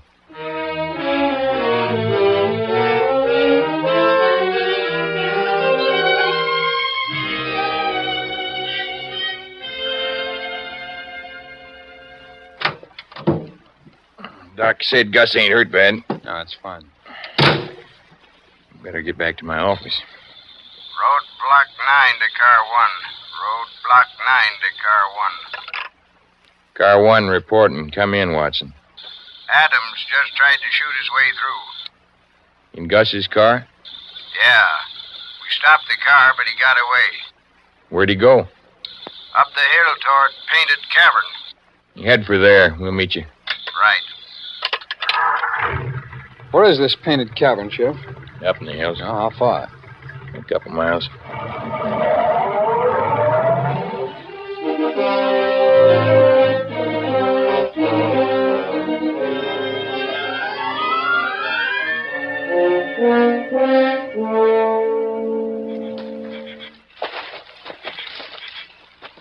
Up here, Sheriff.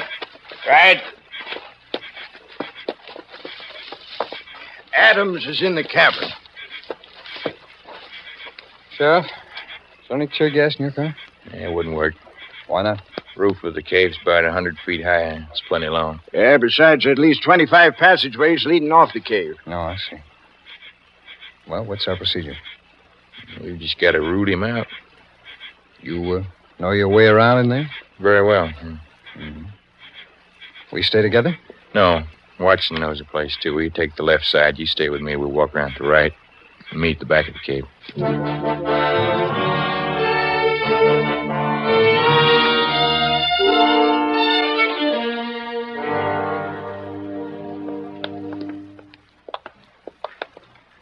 Hold it, Sheriff.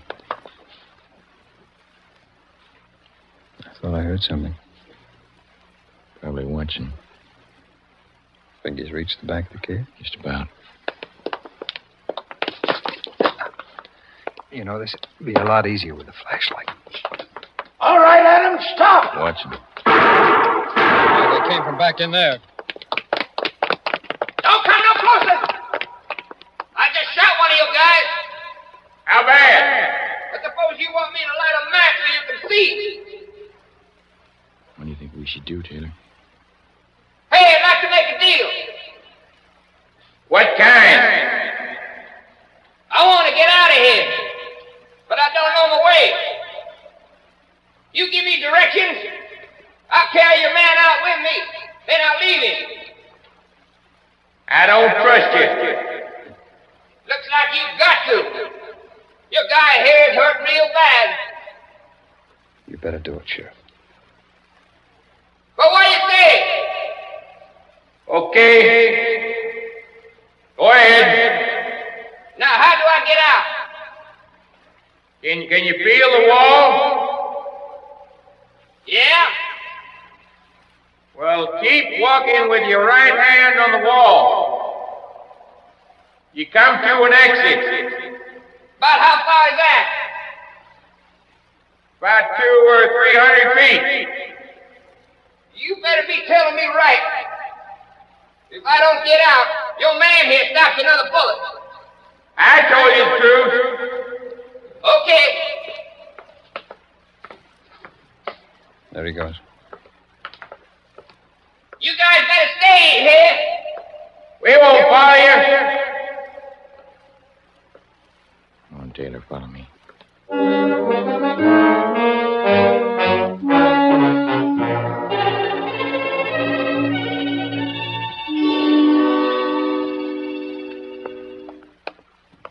Feel that moss on the walls, Taylor?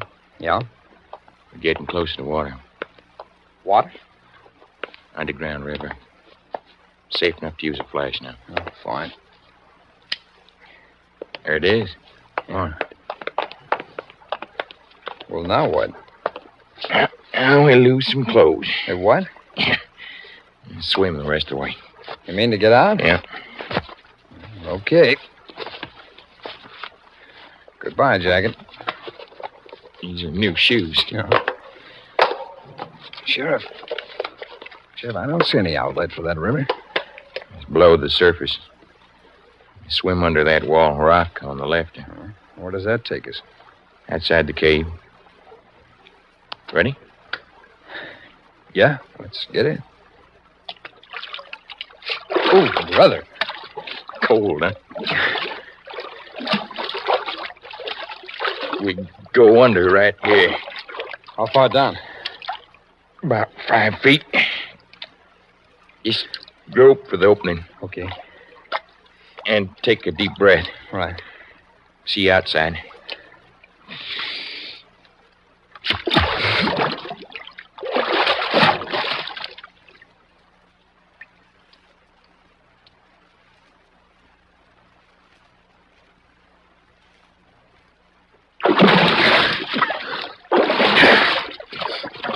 That's it for the bank.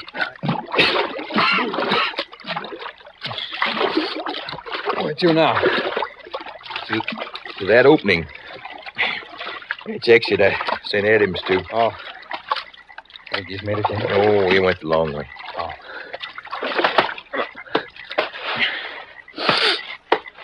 Now, let's climb this hill. You stand on each side of the opening. Our guns may not be much good. We better grab him. Yeah. Stand over there. Let's see. I think we might even... What now?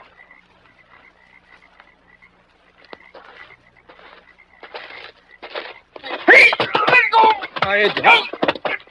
Hold him, Taylor. I get his gun. All right. I got it. All right, come on. Come on, get up. I'll carry Watson. All right. All right, come on, Evans. Come on, let's get out of the car.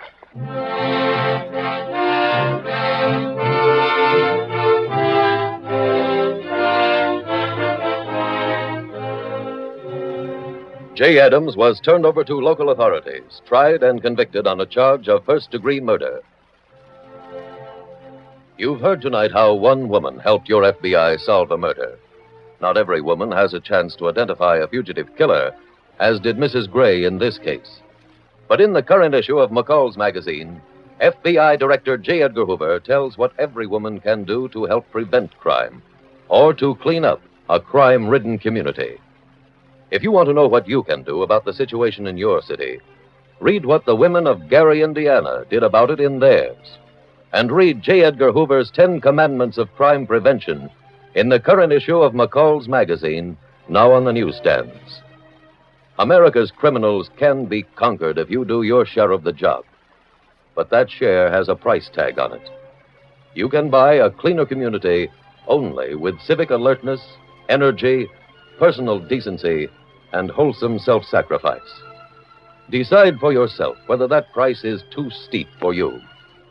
Before making your final decision, though, consider one thing.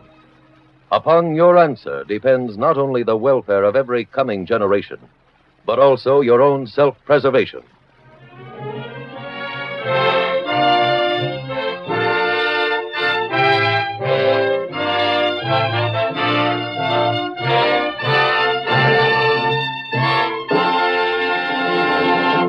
"40 years ago, on June 1st, 1911, the Equitable Life Assurance Society issued the first group insurance contract in the United States.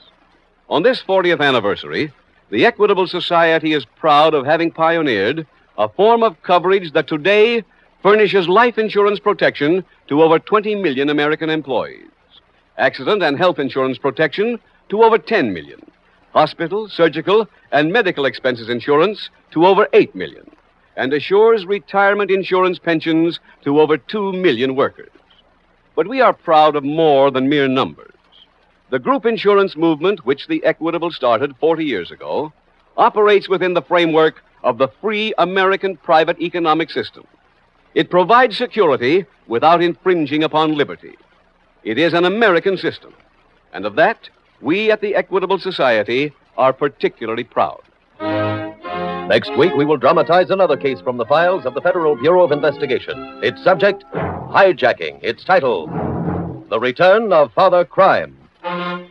The incidents used in tonight's Equitable Life Assurance Society's broadcast are adapted from the files of the Federal Bureau of Investigation. However, all names used are fictitious, and any similarity thereof to the names of places or persons, living or dead, is accidental. Tonight, the music was composed and conducted by Frederick Steiner.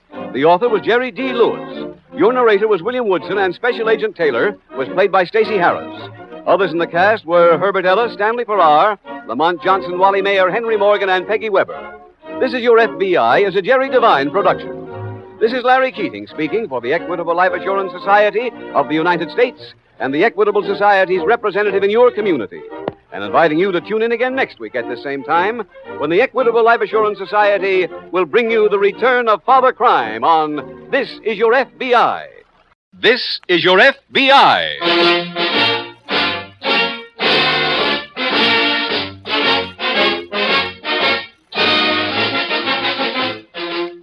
This is Your FBI, the official broadcast from the files of the Federal Bureau of Investigation. Presented transcribed as a public service by the Equitable Life Assurance Society of the United States and the Equitable Society's representative in your community.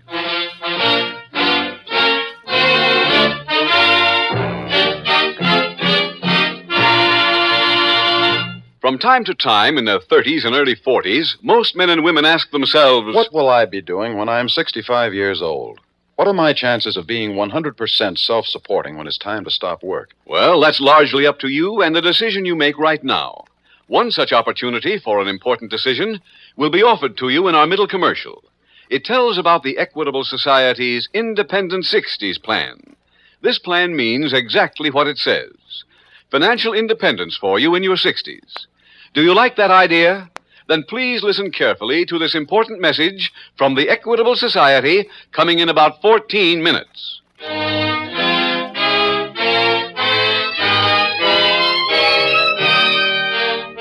Tonight, the subject of our FBI file, Hijacking. Its title, The Return of Father Crime.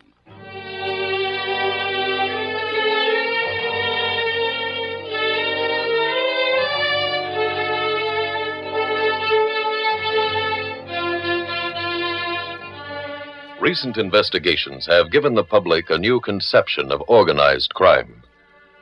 Today, you know, as well as do your law enforcement officers, that top men in the underworld have infiltrated into respectable social circles. They may live in excellent neighborhoods, send their children to exclusive schools. They themselves often belong to the good clubs and bend elbows amiably with respectable citizens at the 19th hole. These men run crime as a big business and frequently make fat profits through the unsuspecting people they consort with socially. Your FBI has long known this menace, and you can rest assured is doing everything in its power to uproot it. Tonight's dramatization from the official FBI files is a case in point.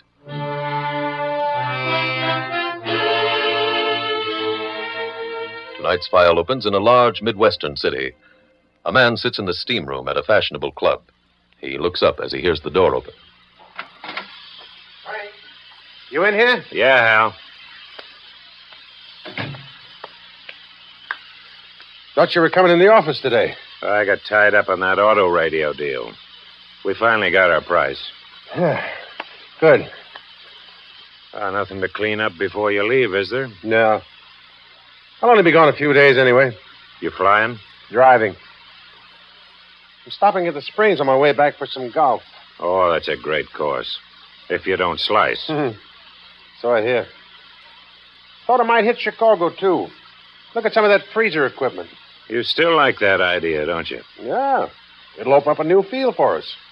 More frozen foods being stolen every day. Why don't you meet me Tuesday in Chicago? We can look the stuff over. No, Tuesday's no good. They have an open house at Ted's fraternity. I promised to bring him and that red-headed roommate of his back to town for a little fun. Oh. Hey, somebody told me Ox Martin is getting out. Oh? When? This week, I think. Seems like he's been away forever. Well, it has to be 25 years. Yeah, this'll be a brand new world for him. No more guns, no more muscle. Shall we get in touch with him? What for? Well, we were partners. Hal, that was a long time ago. Well, let's get dressed. We can have lunch before you leave.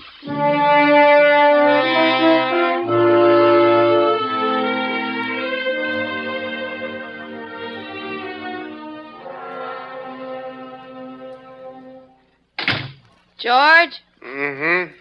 What are you doing home? I'm tired. Oh, you're tired. Well, isn't that too bad? Would you like to get into bed and have me bring your dinner?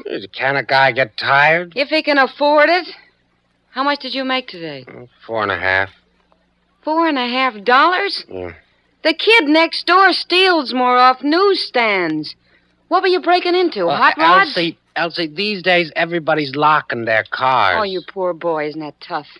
Maybe you ought to stick a card in the windshield with your name and address on it. Then people could mail their loot to you, and you wouldn't even have to get out of bed. Oh, lay off. It's going to be a sweet job explaining you to my uncle. Yeah? What uncle? Ox Martin. He's getting out Monday. He'll be meeting you. I want to know what you're doing. Why do I have to make character with him? 'Cause he just might give you a job. Oh, what makes you so sure he'll get back into action? Honey, Ox Martin is the toughest man this town's ever known. And the biggest. Yeah, but 25 years, a long time. He's still got connections. Frank Boyd and Hal Shelby used to be his partners. They were all in the hijacking business together. If he wants, he can move back in with him. Yeah, but they ain't hijacking anymore.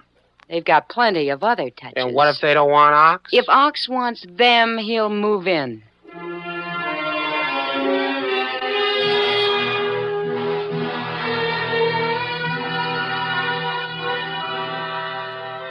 Later that evening, at a local arena, the Police Athletic League is holding a series of benefit bouts.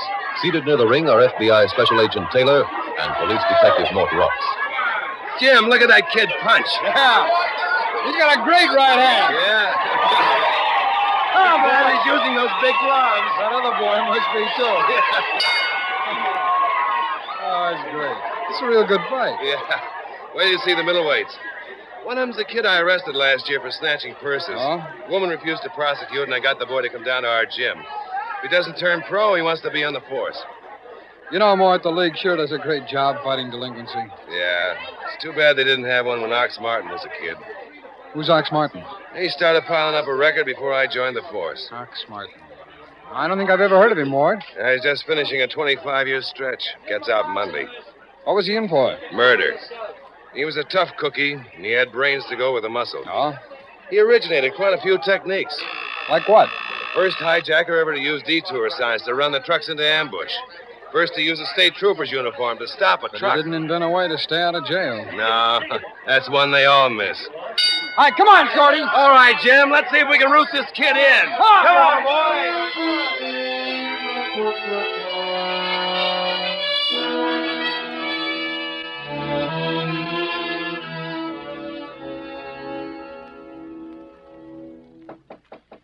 Yeah, just a minute.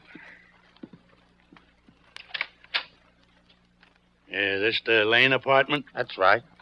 Is Elsie Lane in? Who are you? I'm her uncle. Ox Martin? Yeah. Oh, well, gee, here, come right in. Come right in. Thanks. Yes.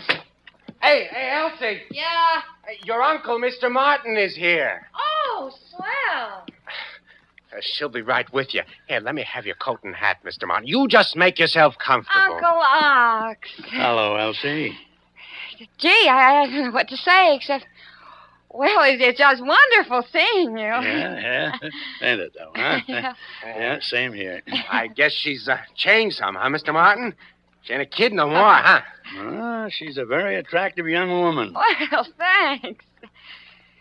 George, how about digging Uncle Ox a drink, huh? No, don't bother. Bother, why, it'll be a pleasure to toast your being home. I don't touch the stuff. Well, when I was a kid, they told me you were a 2-quarter day man. Yeah. Well, that's before I went away, honey. I haven't had a drink in 25 years. Say, do you mind if I sit down? No, sit right here. Thanks a lot.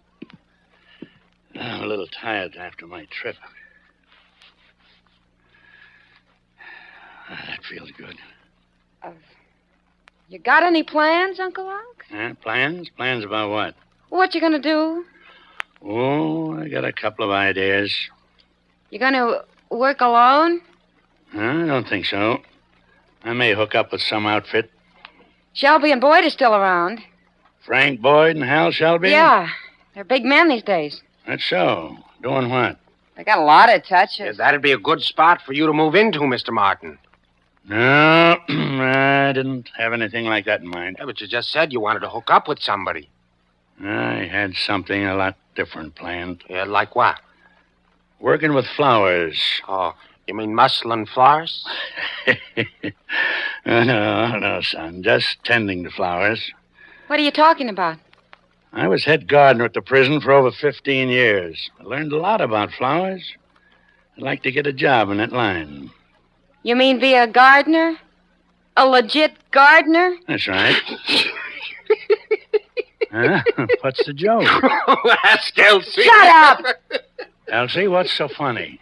I'll tell you later. Right now I'm going out for a walk.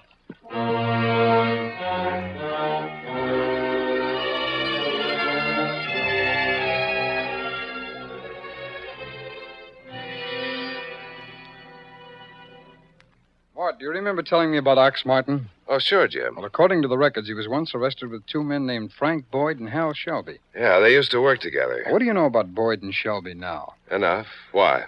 Well, the office just got word from Washington that they might be mixed up in handling the loot from a dock holdup back east. I'll give you a list of their warehouses. Oh, wait a minute. I haven't got enough evidence to get a search warrant.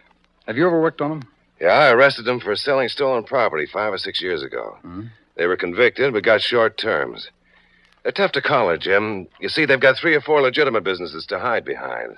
Really legitimate? As far as we can find out. What was stolen back east? Whiskey. We've got the serial numbers that are on the crates. Can I have a list of them? Yeah, I think I've got an extra one. Here on me. Yeah, here it is. Thanks.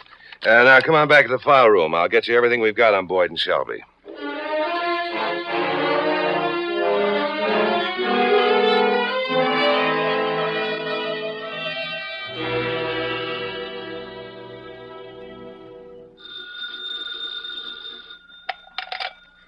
Hello. Hello. Oh, where are you? Downtown. Oh, honey, you should be home here entertaining your uncle. You know, he's a big man, biggest man in town. All right, joke over.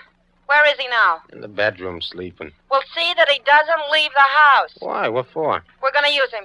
Yeah, for what? I got a deal figured out. I'll tell you about it when I get home.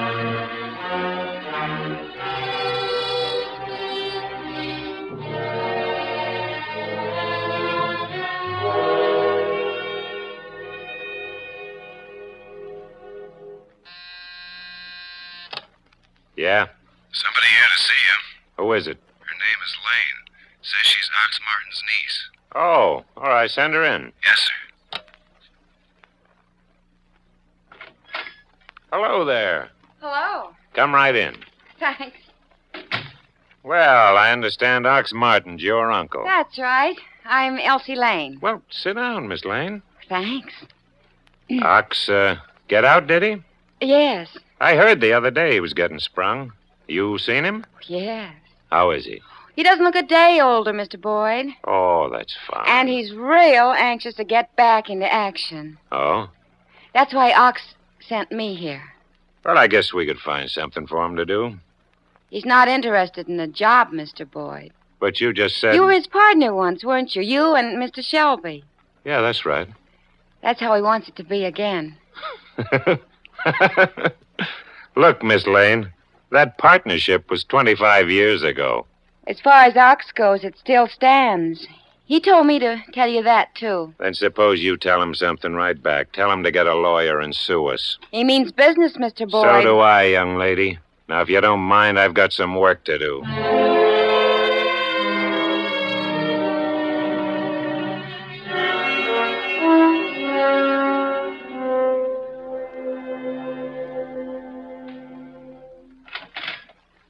That's you, Elsie? Yeah, Hey, where you been all day? trying to work an angle. Where's Ox? Oh, he's in the bedroom. He got up once, wanted to go out. Said he had to get some medicine, so I told him to go back to bed and phoned the drugstore. Had it sent over. Is he sick? No, it's something he takes all the time. Hey, what's this angle you were working? Well, I went to see Frank Boyd. Told him Ox was feeling great and looking for action. What was the idea? I said that Ox sent me there to tell him he wanted to be a partner again. Oh, did you go for it? Oh, You're lucky. And how could you sell that wreck in there as a guy who was feeling great and ready for action? we keep him here. I'd be the go-between. Hey, wait a minute. I just thought of something. Hey, what? I just thought what Ox would do if he was in shape and Boyd turned him down. He'd move in on those guys, make it so hot they'd have to take him in. Yeah, but Elsie, he ain't in shape. That doesn't matter. Ox's specialty was hijacking. We'll use that against Boyd and Shelby. Well, what do you mean? We'll find out when they're sending a truck out, and it could be hijacked with the same tricks Ox used. Uh-huh. Then I'll write them a letter, admitting the hijacking and sign Ox's name. Hey, that ain't bad. Who'll you get to hijack the truck? You.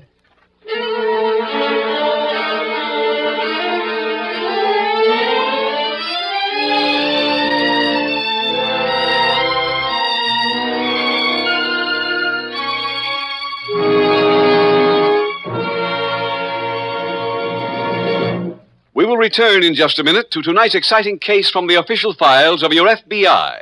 But now, listen. I guess that's the mailman, Helen. Our check from the Equitable Society comes today. Every month, right on the dot, those equitable checks come to members who have paid up their Equitable Independent 60s plans. They're checks that mean financial independence for life after you're 65 years old. And here's Mr. Duncan Cameron, who started one of those plans 26 years ago. You finished your payments last year, didn't you, Mr. Cameron? That's right, Mr. Keating. 1950 is the year I stopped working and started to enjoy life. In other words, Mr. Cameron, you're now enjoying the 3 freedoms that go with an independent 60s plan. First, freedom from money worries and job worries. Financial independence. My children will never have to worry about me, Mr. Keating. I'll be doing fine as long as I live. And completely on my own, too. Second, with an equitable independent 60s plan, you're free to live anywhere you please. Wife and I have moved back to the town we were born in. We'd rather live there than any place else on earth. Third, freedom to do the things you've always wanted to do. I bagged some mighty fine-tasting quail last hunting season. I think I've a better shot than ever. You know, Mr. Keating, the turning point in my life was the day my Equitable Society representative showed me you don't have to be in the high-income brackets to afford an independent 60s plan. That's a fact. You don't have to earn big money to begin an equitable independent 60s plan.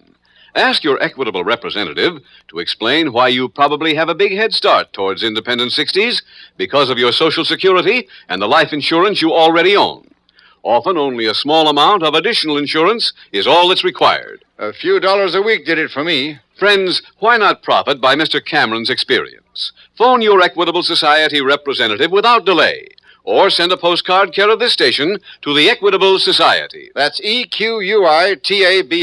The Equitable Life Assurance Society of the United States. And now back to the FBI file, The Return of Father Crime.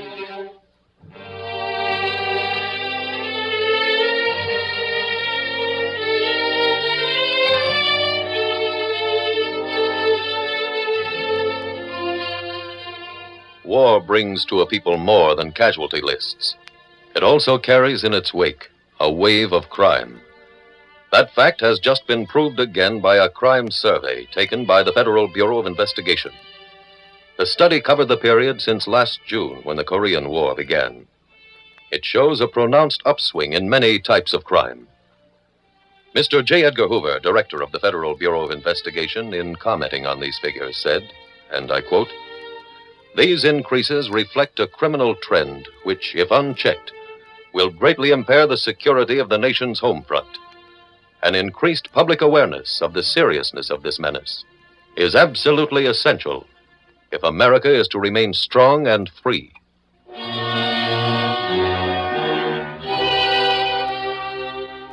Tonight's file continues at the FBI field office as Detective Mort Ross approaches Agent Taylor's desk. Jim, I've got some word on Boyd and Shelby. Oh, what's that? I heard a rumor they were trying to unload a shipment of whiskey. Hey, any proof? Not yet. You dug anything? Yeah, I think maybe Boyd and Shelby are back in business with Ox Martin. This just came in. What? Well, a state policeman reported stopping a car on Highway 10 for speeding. As he was writing out the ticket, the driver mentioned seeing another trooper just up the road stopping a big truck. Uh-huh. Well, nobody was patrolling that other part of the highway. So this policeman drove up there and found a motorcycle painted like a state trooper's. That's Martin's technique. Any leads off the motorcycle? No, it was stolen last week here in the city, and we've got no description of the truck. How'd the trooper happen to call you? Well, the man who got the ticket remembered seeing an ICC license plate on the back of the truck. Oh. Well, good luck. We're not on the case yet. Oh, why not? Well, until we get some definite proof of theft from an interstate shipment, we've got no jurisdiction. You have, though, Mort.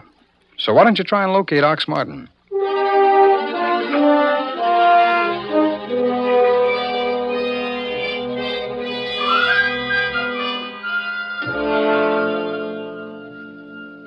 Hi, Frank. Oh, hello, Hal. How was the trip? Well, the golf was awful. The business was great. Wish I could say the same. What's the matter? Well, we've been having a little trouble. Wednesday morning, a dame shows up at the office. Said she was related to Ox Martin. Mm-hmm. She said she had a message from Ox. He wanted to move in for 1/3 of our action. Oh, that's great. It didn't turn out so funny, Hal. One of our trucks was hijacked last night. We lost a couple of 100 cases of whiskey. What? This morning, this letter arrived. To Frank Boyd and Hal Shelby. As I write this, I'm sitting in front of 200 cases of very choice whiskey. That should give you an idea about what happened to your truck. I'll knock off a lot more of them unless you boys change your mind and declare me in. Signed, your old pal Ox. Well, what do we do? Well, let's wait for him to contact us personally.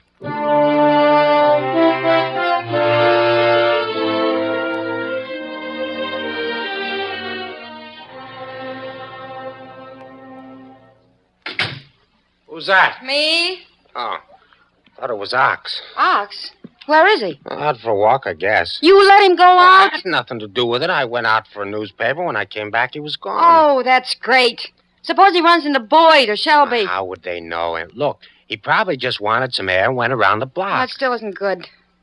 Have you been to the garage? Well, not since last night. I thought you were going to go over this morning and check the whiskey. I slept kind of late. Get over there now. Well, what about Ox? I'll wait here till he comes back. I'll meet you over there.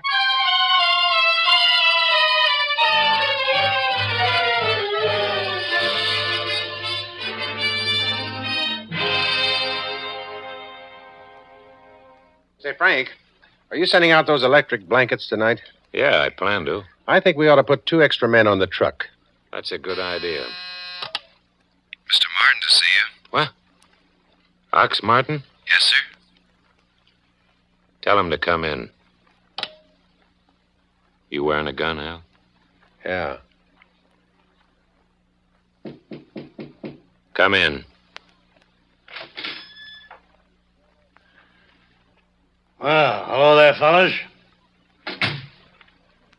Well, don't you know me, boys? Ox Martin. We know you. You fellas haven't changed too much. You might have put a little around the middle there, maybe lost a little on the top. I hear you boys are doing fine. What's on your mind, Ox? Oh, nothing. I just heard where your office was and thought I'd walk over and see you. Of course, if you're busy, something like that. Quit stalling, Ox. Get to the point. I don't know what you're talking about. That letter you sent us. Letter? What letter? Don't give me that. I didn't send you any letter. I suppose you didn't knock off one of our trucks, too. Look here, boys, honestly, I don't know what you're talking about. This letter's hijacking. Did you send your niece to see us? Elsie? Yeah, Elsie Lane. Well, I'm living over to her place, but I didn't send her here. They've been kind of nice to me. They took me in, let me stay there till I find a job. You see, I was head gardener in prison, and I'm going to look for something in that line outside. Frank, I think he's leveling with us. Yeah, well, what about the hijacking? I got an idea he's being used for a front. Ox, where is this place that your niece lives? Right down there in Townsend Street. Suppose we drive you home.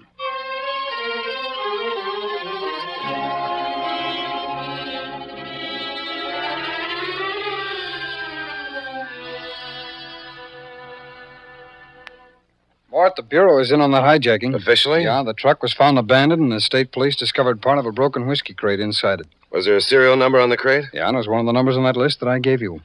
That sounds like Martin is working against Boyd and Shelby, not with them. Yeah, I know. Have you examined the truck? Yeah, the license plates were stolen down south. How about chassis and motor numbers? Well, those are filed off. Lab's trying to restore them now. Oh, have you gotten any lead on Martin? Not a thing, Jim. But if he pulled that job, he must have had plenty of help. No, why do you say that? I got this report from the prison today. Says he spent more time in the prison hospital the past few years than he did in his cell. And look at these new pictures of him. Looks like a sick old man. Boy, he sure does. If he was in the hospital that much, he could still be needing medical attention. I've already thought of that, Jim. I checked our local doctors in the hospital, and he hasn't been near any of them. Mm-hmm. Did you talk to the prison about his state of health? No. Let's get him on the phone. They could give us a lead.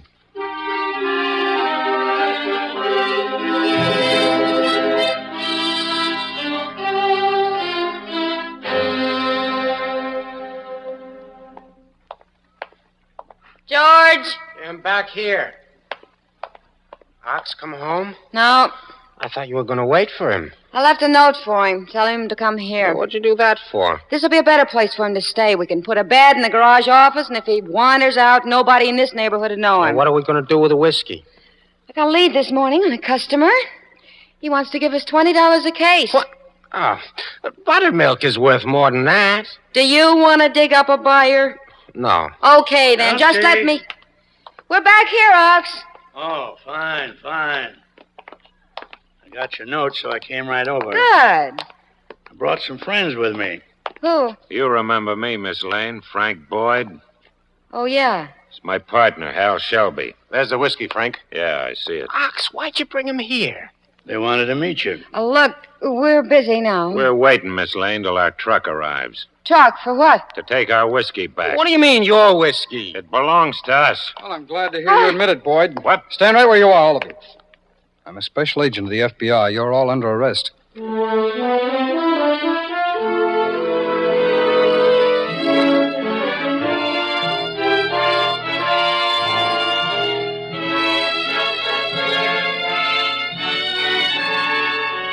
Frank Boyd, Hal Shelby, George Lane, and his wife Elsie were convicted in federal court on a charge of violating the federal theft from interstate shipment statute. Each received a sentence of 5 years. Ox Martin was released following the proof of his innocence, supplied the court by your FBI. The phone call made by Special Agent Taylor to the prison hospital where Ox Martin had been a patient was put through in order to learn whether Martin had been supplied with any prescriptions. Upon learning that he had, Agent Taylor and Detective Ross checked drugstores until they found the one which had filled the order for Ox's headache pills. The store supplied them with the address to which the medicine had been delivered. As they approached George and Elsie Lane's place, they saw Ox Martin come out with Boyd and Shelby, get into a car, and drive off. It was then a simple matter to follow them to the garage. And so your FBI, in cooperation with the local police force, closed another case. Closed it and removed 4 more criminals from circulation. Removed them so that at least for a while, they will no longer be a danger to you, the American people.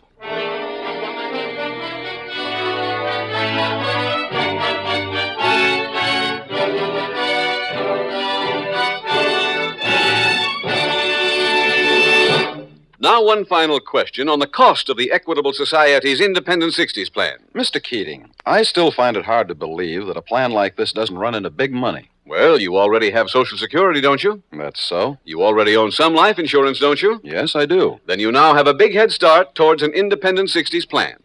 A comparatively small amount of additional life insurance may be all that's required. Get the exact figure from your Equitable Society representative, or send a postcard care of this station to the Equitable Life Assurance Society.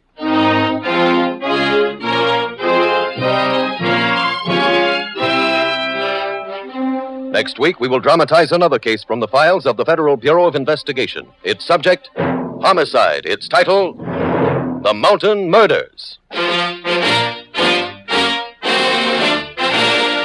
The incidents used in tonight's Equitable Life Assurance Society's broadcast are adapted from the files of the Federal Bureau of Investigation. However, all names used are fictitious, and any similarity thereof to the names of places or persons, living or dead, is accidental. Tonight, the music was composed and conducted by Frederick Steiner. The author was Jerry D. Lewis. Your narrator was William Woodson, and Special Agent Taylor was played by Stacey Harris.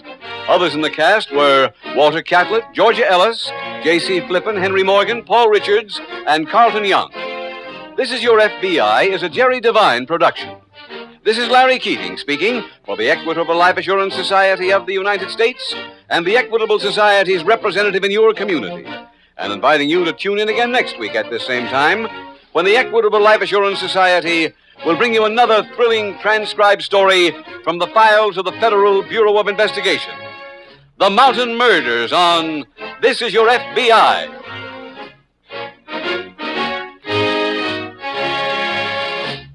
This is your FBI.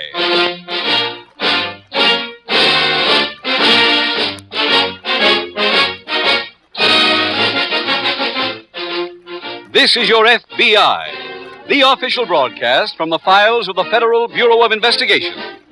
Presented transcribed as a public service by the Equitable Life Assurance Society of the United States and the Equitable Society's representative in your community.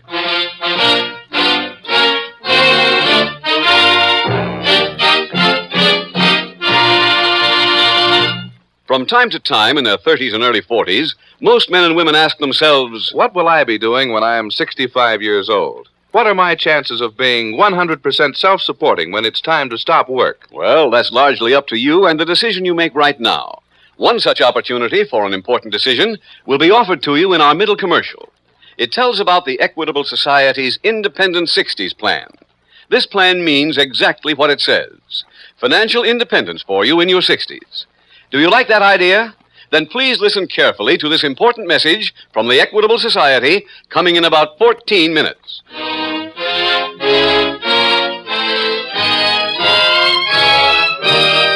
Tonight, the subject of our FBI file, homicide.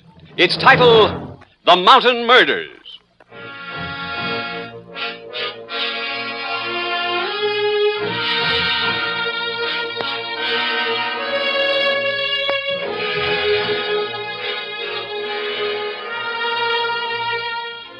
From time to time, in its never-ending war against lawlessness, your FBI runs into a type of criminal who might be described as the cold-blooded killer. Others may murder in emotional fury or for self-protection. But this type kills on the slightest provocation, with the pitilessness of a rattlesnake embedding its fangs. He is utterly ruthless, an individual totally lacking in sympathy or imagination. The outlaw frontier days belong to this breed, as does the modern racketeer. Psychologists say that such character can frequently be traced back to an unhappy childhood, devoid of affection. That is one reason why your FBI urges you to support youth movements and child guidance clinics in your area. With their help, cases like the one discussed in tonight's official FBI file can be kept down to a minimum.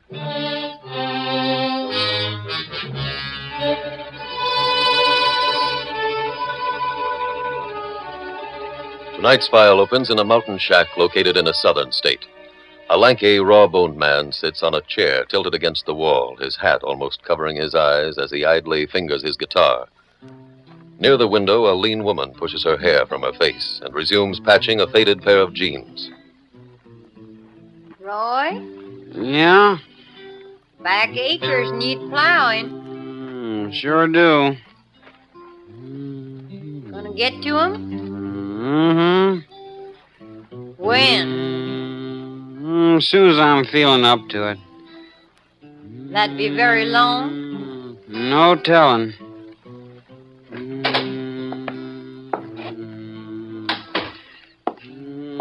Grandpa, mind that dirt you're dragging in. Oh, the world's too clean anyway. Sure a wind coming up. Gets to being strong enough, might blow them fellers away. What fellers? The one stringing the wires. Roy, you said last week you made 'em quit. Thought they did. I seen two fellers in the south field. South field, you say? Yeah. Got my traps down there. I ain't telling you just to be jawing. Lucy, where'd you put my rifle? Where it's proper. In the closet.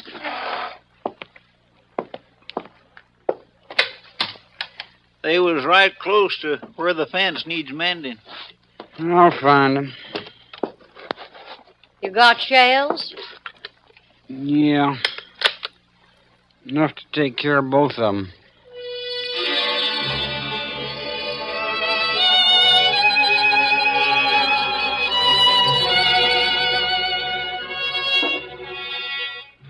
Later that day, a construction gang is at work in a large open field a few miles from the mountain shack.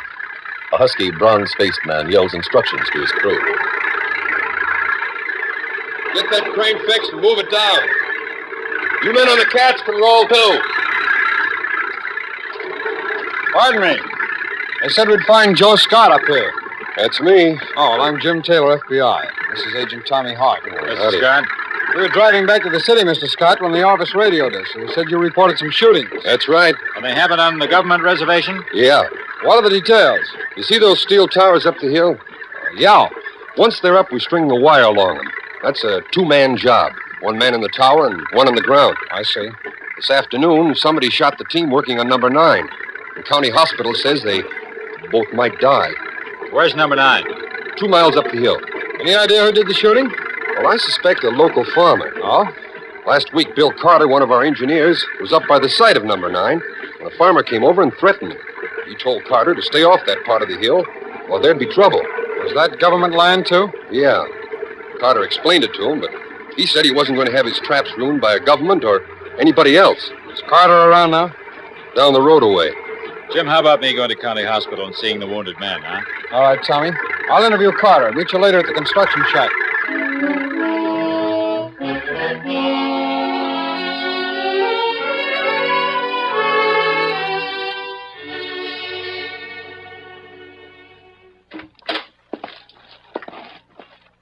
Roy, Yeah? need a hand carrying in the supplies.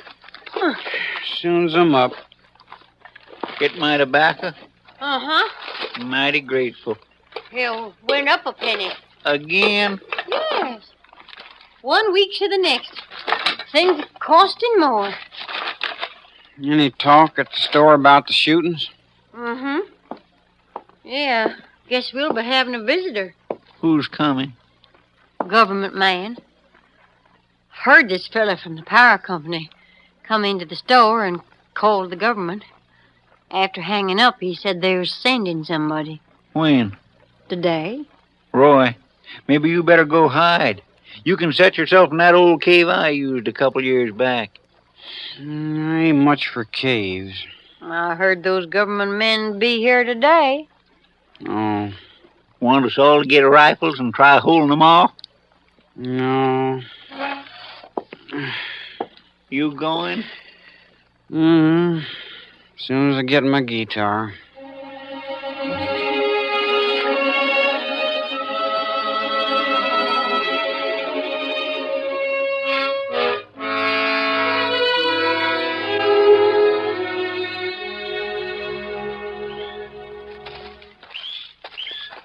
Carter, Yeah, Joe? would you come here a minute? Yes, sir. This is Mr. Taylor of the FBI. Oh, How are you, Carter? Mr. Scott here tells me you were threatened last week. Yeah, that's right. You know the man's name? Roy Warren. He lives in a shack across from Tower 9. Anybody else giving you any trouble? Oh, a few, but once they find out the lines won't hurt their farms or stock, they're satisfied. Yeah. What does this Warren look like? I see. He's over 6 feet, real thin. He's got high cheekbones and black hair. Taylor, you shouldn't have any trouble recognizing him. No, I don't think so. Mr. Taylor, the men he shot were both good friends of mine, so if there's anything I can Not do... right now, thanks. Joe, I think I'll drive over and see Roy Warren.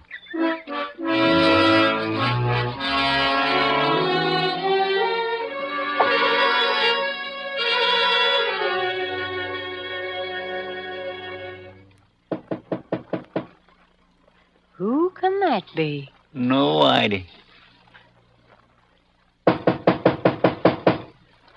He ain't going away. Yeah, might as well go see. Good evening. Sure is. Does Roy Warren live here? Yeah? I'd like to see him. Don't know as you can. No, why not? He ain't here. Who is it, Grandpa? Don't know myself. I'm a special agent of the FBI. Here are my credentials. This is Roy's wife. Oh, Mrs. Warren, I'm looking for your husband. Roy joined up and gone into the army. Oh, how long ago? 3 weeks to the day. Why'd you want to see him? Well, I've been told he shot 2 men working on the power lines. When? This morning. You can see for yourself how that can't be. Where's your husband stationed, Mrs. Warren? Well, I got no notion. Roy ain't much hand for writing. Well, if he's in the army, I can locate him. Think you'll be getting to see him? I'm hoping to. Tell him me and Grandpa are both fit. I'll do that.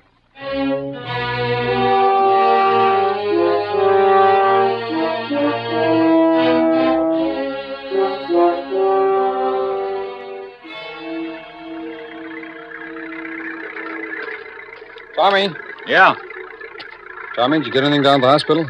No, Jim, neither man's recovered enough to talk. Well, we got trouble at this end. Oh, what? I just learned that Carter got permission to take a couple of days off. Carter? Oh, that's the man I interviewed this morning. Oh, the one who gave you the ident on the farmer. That's right. Well, what's wrong with his taking time off? Well, he told the foreman he was going to go look for Warren himself. Oh, fine. I don't know why some people think that all you have to do on this job is have a pocket for your badge. Any idea where Carter headed? No, Tommy. But we better find Roy Warren before he does.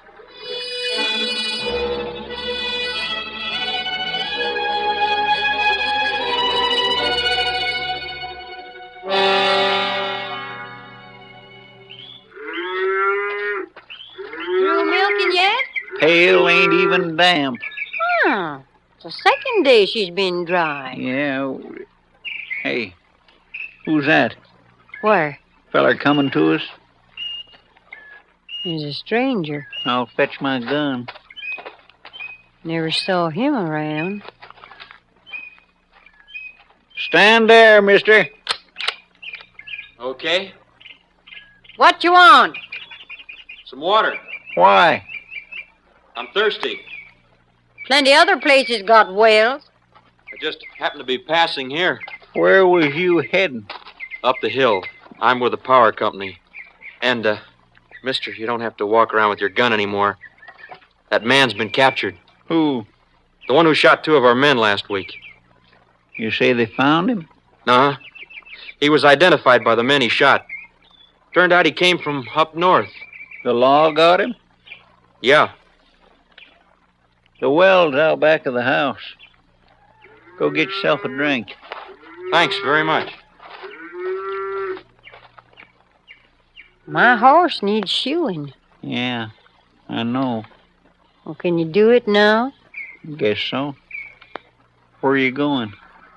See Roy.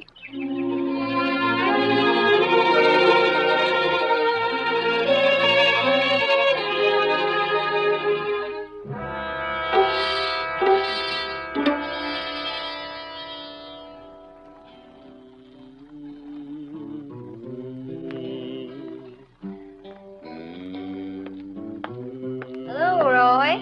Hi. Feller from the power company come by today. Talk to him? Mm-hmm. What do you want? Well, he give me and Grandpa some news. What kind? Said they caught the feller shot those men. Told us he was from up north someplace. Well, what do you know? Means you can come on down home. Yeah. You just stay where you are. Roy, he's the one that told me. Guess it ain't true. Remember me, Warren? You warned me to stay away from that field. Yeah. Too bad you didn't listen to him. Those other 2 fellas never would have got shot. Get up, Warren. We're going down to the valley. What for? So I can turn you over to the police. You ain't doing nothing. Grandpa. I got a gun too, young fella. You was so busy following Lucy you never thought to look around and back. Roy, what do you think we ought to do with him? Same thing we generally do. Well, That's right.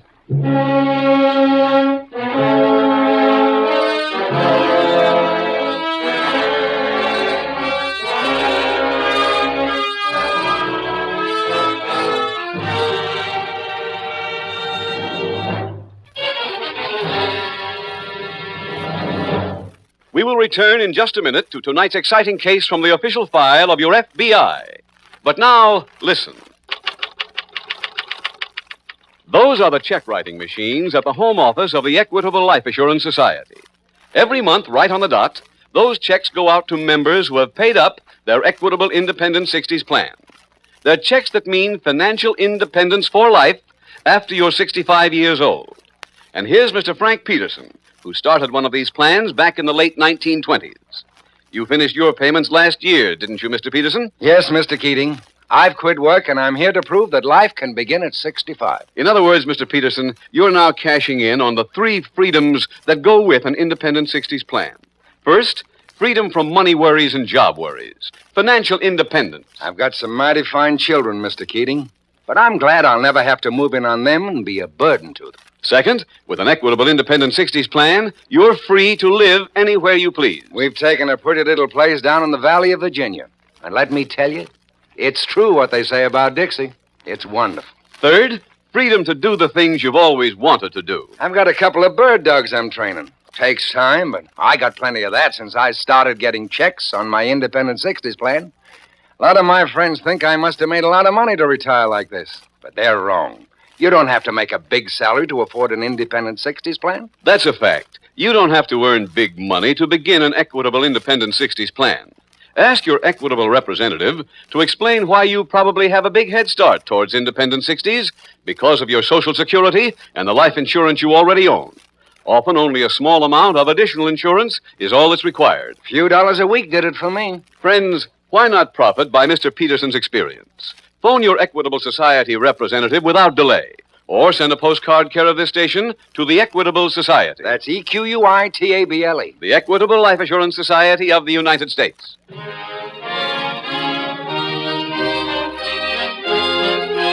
And now back to the FBI file, The Mountain Murders.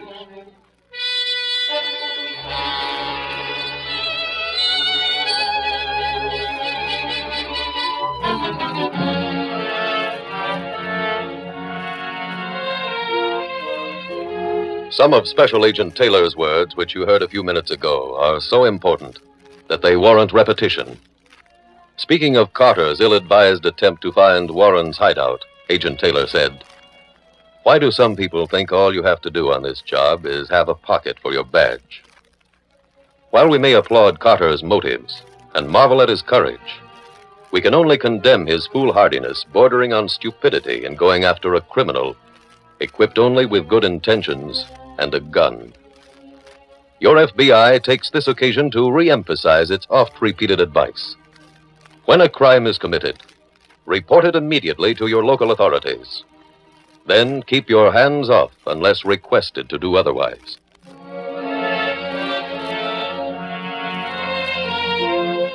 Tonight's FBI file continues later that afternoon as Special Agents Taylor and Hart work with Foreman Joe Scott searching the mountainside. Taylor, where's that map? Tommy's got it. Yeah, here it is. Pull it out, Tommy. Yeah. Yeah. The pilot said he spotted Carter's Jeep there. Yeah. That's where we are now. Well, he might have been a little off. Yeah, that's true. I think we ought to keep moving, huh? Okay. How much more daylight, Joe? About 2 more hours. Uh-huh.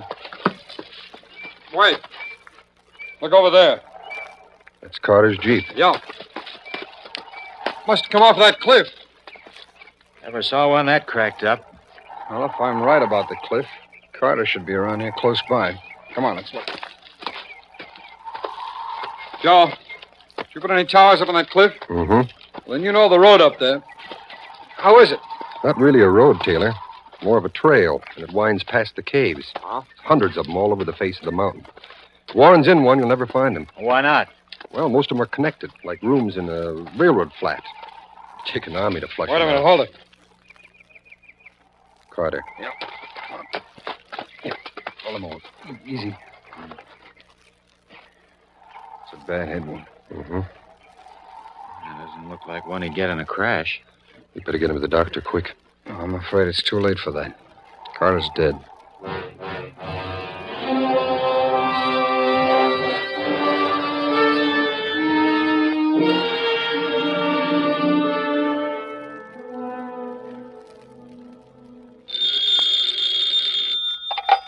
Hello? Joe?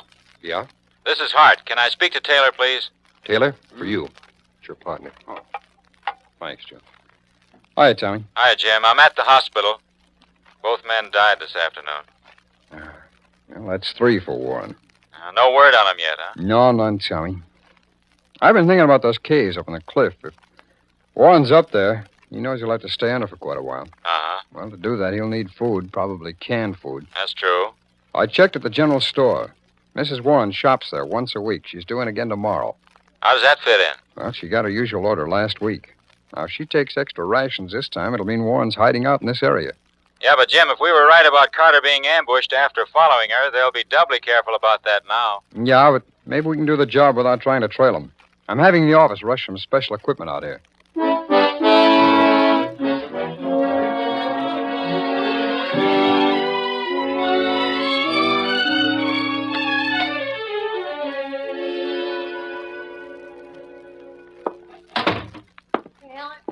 I'm back. I can see that. Can do. Sure heavy. For Roy? No, his are out in the saddlebags. Oh. Roy's getting to be known. His picture's all over the village. Ain't no sense to that. Folks there know him now. Yeah, the power company's put up a reward. How much? $1,000. Seems those two fellers he shot died. Thought they would. Looks to be clouding up. It is. I better take my coat. Where are you going? Bring Roy his food. I'll stay clear of the trail. Yeah, best if you did. Tell Roy about his pictures. Oh, I sure will. He'll be real pleased.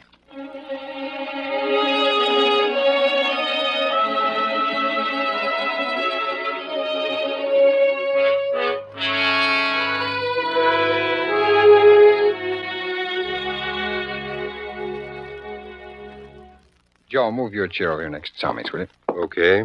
Slide around, Tommy. That does it. You probably recognize this, Joe. It's an aerial photo of the east slope. Mm-hmm. It was made before you put up those towers. Now, would you locate them for us? Can I mark the picture? Yeah. Yeah, go ahead. The first one's here on top. And they string down this way. And how far apart, Joe? 1/4 mile. Number 2's here. Yeah. And this would be 3. Well, that's all we'll need. Need for what, Taylor? Spotting. Tommy, suppose you climb Tower 1 up here. Huh? Yeah, sure, Jim. Joe, will you handle the middle one? Glad to. And I'll be up on number 3. Now, the minute either one of you see anybody heading up the hill, call it in. How? Those things in the corner are walkie-talkies. We'll show you how to work them, Joe. Okay. Each of us will have one of these copies of the aerial photo. Now, you see the way the picture's divided into squares? Mm-hmm. All right, each square is numbered. Now, as you spot Mrs. Warren or the old man, you call in and tell me which square they're in, and I'll mark it here on the master map. I see. That way, even if we lose them for a while, we'll have a record of which way they've been heading. Joe, you better take these night glasses. Thanks. Now, anything else? Well, I've got a dozen men we could use, and they want to help. Well, just give them one instruction, please, Joe. Tell them nobody's to follow whoever leaves the Warren house. And, Joe, make that strong, will you? If the Warrens don't think they're being trailed, there's a good chance this'll work. Okay, let's go. We'll show you how to use that walkie-talkie and then head for the towers.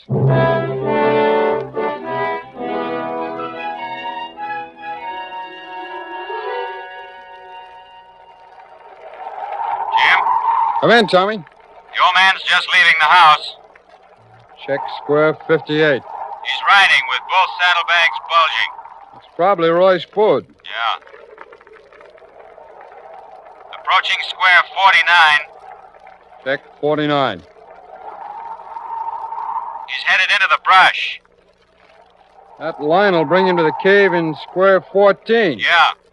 Over for now, Jim. Right, Tommy. Talk to you later.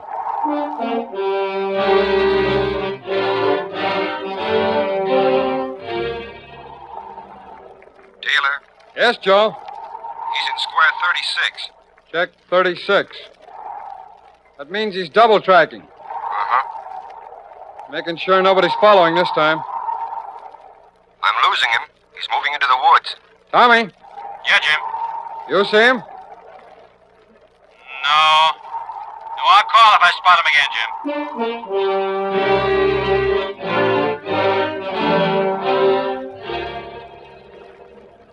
Taylor? Yeah, Joe. Still no sign of him. I think I see him, Jim. Yeah, he's in square 28. Check 28. It's clear from there to the top. Okay, Tommy, I'll pick you up and we'll move in together.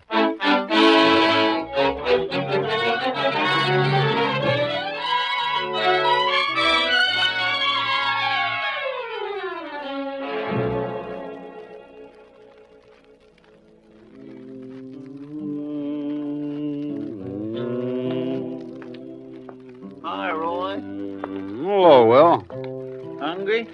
Sure am. Food's in the saddlebags. Come on.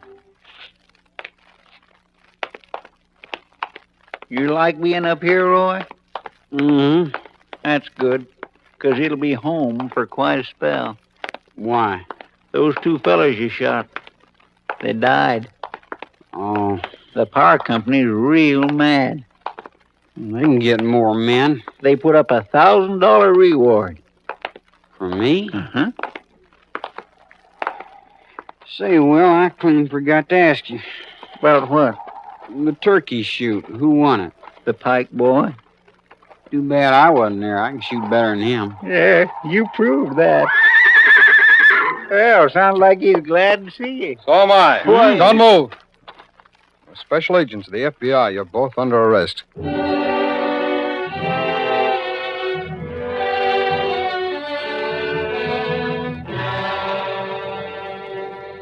Roy Warren and Will Cooper were tried and convicted in federal court of murder on a government reservation. Each received a sentence of life imprisonment.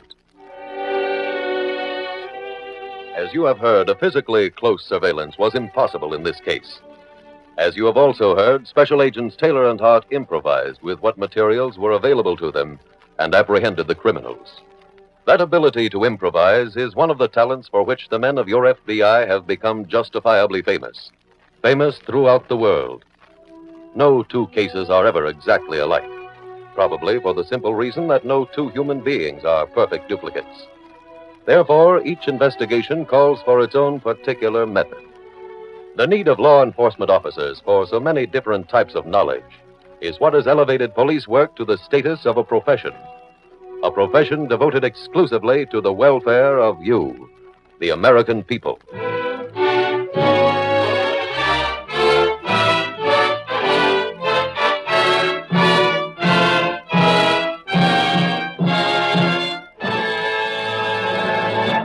Now, two final questions on the cost of the Equitable Society's Independent 60s plan. Well, Mr. Keating, I've never looked into a plan of this type.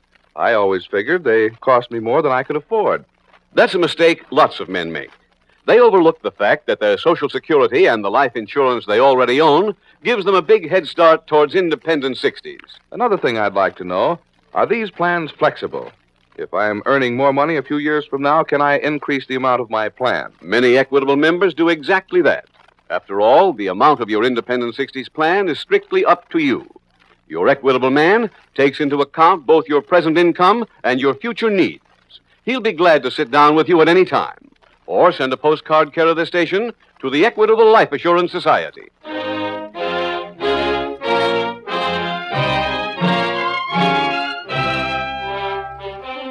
Next week, we will dramatize another case from the files of the Federal Bureau of Investigation. Its subject, espionage. Its title, The Traitor.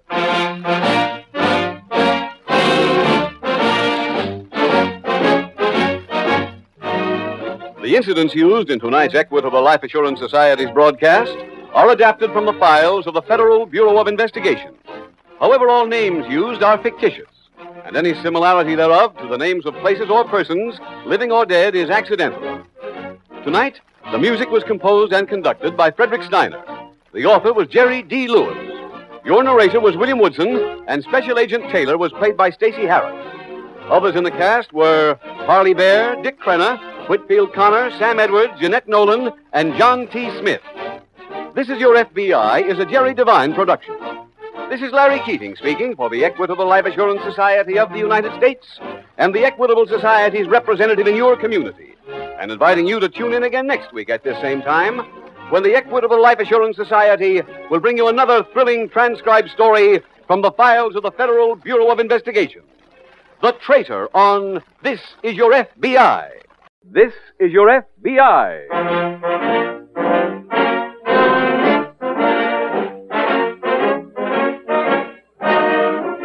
This is your FBI, the official broadcast from the files of the Federal Bureau of Investigation. Presented transcribed as a public service by the Equitable Life Assurance Society of the United States and the Equitable Society's representative in your community.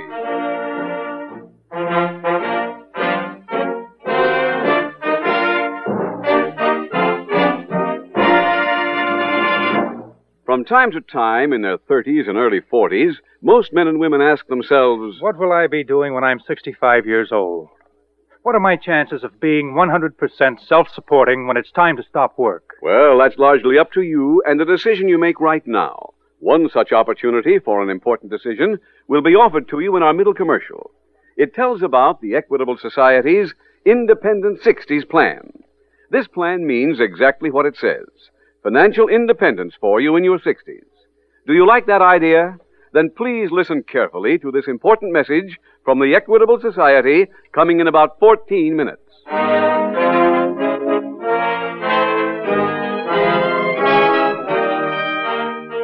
Tonight, the subject of our FBI file, espionage. Its title, The Traitor.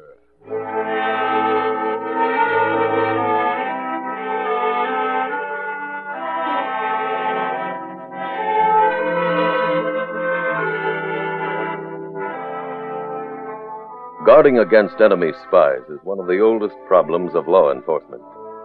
In chapter 2 of the book of Joshua in the Bible, we read, "And Joshua sent out 2 men to spy secretly, saying, 'Go view the land, even Jericho.'" Today, no one knows the number of spies from totalitarian countries operating in our country. Certainly, they amount to many, many times more than 2. Particularly when you include even the native-born citizens who place allegiance to a foreign ideology above love of country. Today, espionage has been developed into a science, directed and conducted by experts. Combating this army of imported and domestic spies is one of the chief responsibilities of the Federal Bureau of Investigation. Tonight's case from the official FBI files was selected because it is one of many in which a lead from an alert and patriotic private citizen proved to be of invaluable assistance to the men of your FBI.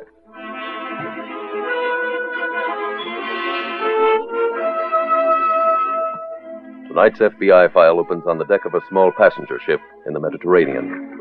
It is late at night as a passenger leans against the rail, idly watching the boat's wake. He lights a cigarette and flips the match overboard as the chief steward comes up behind him. Mr. Yadkin? Yes, steward? I hope you won't think I'm, butting in. I happened to be in the lounge a few minutes ago. I saw you. I was there when you got up from the table. You lost again tonight. Don't worry, I'm saving enough for tips. Oh, I wasn't thinking of that, sir. If you're running low on funds, I know where you can get them. Where? From friends of mine. Like to give their money away? No, sir, but when a person has something they want, they pay well for it. I don't understand. Mr. Yadkin, I couldn't help overhearing you talk to some of the other passengers. You were saying something about how well you know every port in the Near East. Yeah? You overhear quite a bit, don't you? Is what you said true? Of course. Could you draw defense maps of those ports? Is that what your friends buy? Yes. I'm signing off the ship at Genoa. If you drew some, I could make the arrangements for you there. Think about it, Mr. Yadkin.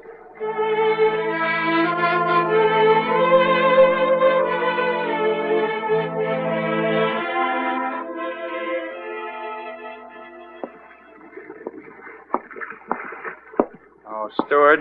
Yes, Mr. Yadkin. I played again tonight. I saw you at the table, sir. I'm ready to discuss your proposition. Oh, that's fine, sir. Tell me a little more about it, huh? There isn't much to tell. You have certain information. I give it to them. My friends pay you. It's that simple. You say they pay well? Yes. How well? Well, that depends on the assignment. Oh. Pardon me, sir. Huh? Yes, that's me. Mr. Yadkin's wanted in the lounge, sir.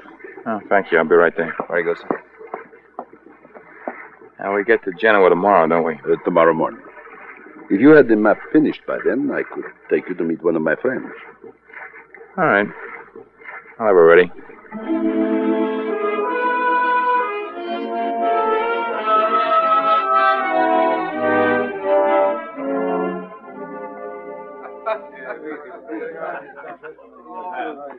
You know this cafe? I've never been in the city before. Oh. Where's your friend? There he is, Mr. White. Dear Joseph. Good to see you again, Mr. White. I'd like you to meet my friend, Mr. Yadkin. How do you do? Mr. White. Sit down, sit down. Little wine? Thank you. You know, they write songs about April in Paris. But to be here in summer and with good friends, that, my young man, is living. I drink to that. Mr. Yadkin, I hear you'd like to join our little family. I want to sell a few maps. You have one with you? Yeah, right here. This is Haifa. A dotted line is a gate that closes the channel. A line of circles is the underwater pipeline. Those X's are the oil refineries. Mm-hmm. These are docks. Those are secret gun installations. The map is right. It's valuable. That's right. How much do you want for it? What's it worth? Well, let's say $200. It's yours. Mr. Yadkin can draw maps of every port in the Near East. We'll pay the same for the others. When? As soon as you deliver them. My boat leaves in an hour. Oh, no. I didn't mean today. You draw them on the way back to the States. When you're finished, Deliver them to a woman in New York. I'll give you her name and address. How's she know what to pay me? I'll be home before you are. More wine, gentlemen?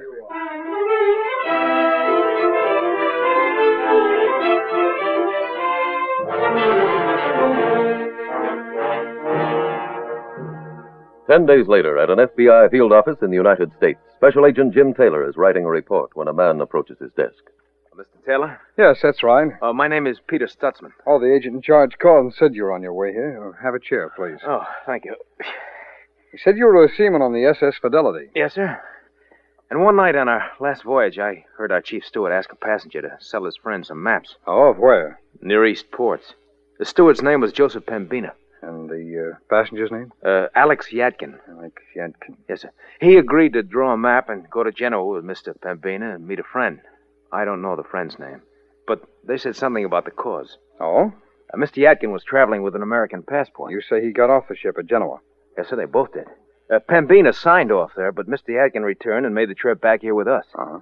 He stayed in his cabin all the way across, making more maps. Here, I have copies. Well, how did you get them? Well, he drew them on a pad. I went into his cabin and took the page under the one he used. You can see the lines he drew here. See, they came right through. Yeah. Did you see him when he left the ship here? Yes, sir. After he got through customs. He gave his trunk check to the man from the Hotel Star. That's all I know. Well, thank you very much. It's all right. I hope it helps. Well, we'll start checking the maps and Mr. Yadkin right away.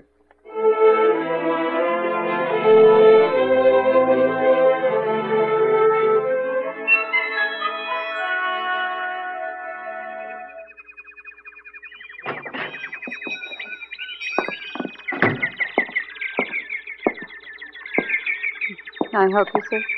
Yeah, please. Birds, tropical fish. I'm not looking for a pet. Well, that's all we have. I wanted to see Mrs. Desha. I'm Mrs. Desha. I'm Alex Yadkin. Well, the man from the boat. Got a report on you. A report? Information about you, who you are, where you're from, the usual thing. You have those maps? Yeah, here. Thank you. Well, I'd like to be paid. How many are there? 3.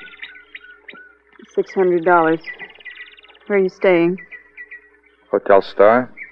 As soon as the maps are gone over, I'll call you. Well, it might take a while. A week or so. Well, couldn't you call Mr. White and ask him to speed it up a little? No, there are 3 steps between us. I never contact him directly. I'll get your money as soon as I can. Hey, tell me, is there a report on everybody? Yes. I'd like one of Mr. White. He's a man who'd give any friend the shirt off his back and get into a business deal with the same friend and drive a bargain so hard the shirt would be returned with interest. That's good to know. Well, don't let it bother you. Why not? You'll be dealing with me, and I'm easy. I just get the shirt back. No interest.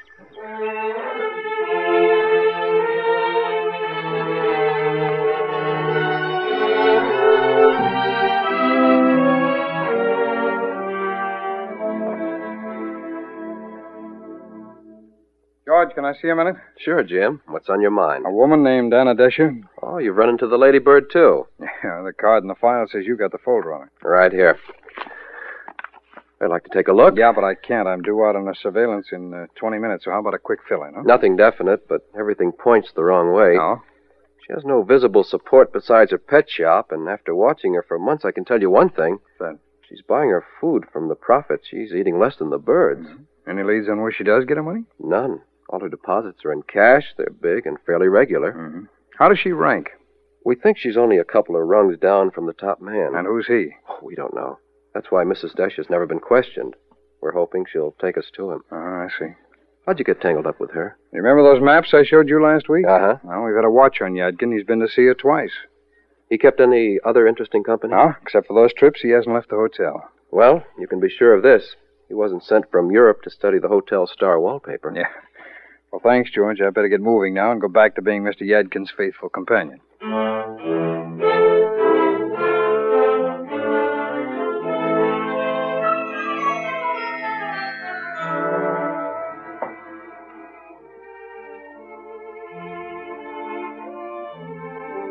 Mrs. Desha? Sorry about being late. Oh, that's all right. Now, the pay is good for these maps, but the hours are awful. But you can stop making them. Huh? Before I'm going out of business? Now I've got another assignment for you. If you want it. Do I get paid? Of course. When does it start? The minute you get to Havana. Where? Havana, Cuba. You meet a friend down there. Who? Joseph Pambina. What's he doing in Havana? Getting information. His name there is Villas. When do you leave Europe? Right after you. Here. Yeah. There's enough there to cover everything.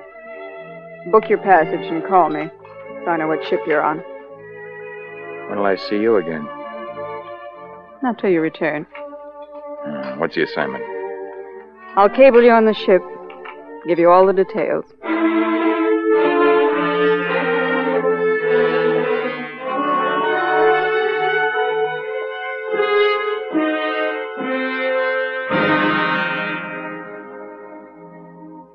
George, our man had lunch with Mrs. Desha today. Oh? Yeah, and from there he hightailed to a travel agency, got himself a cabin on the SS Heritage for Havana. When's he leaving? Tonight, and that's part of the problem. I can't follow him. Why not?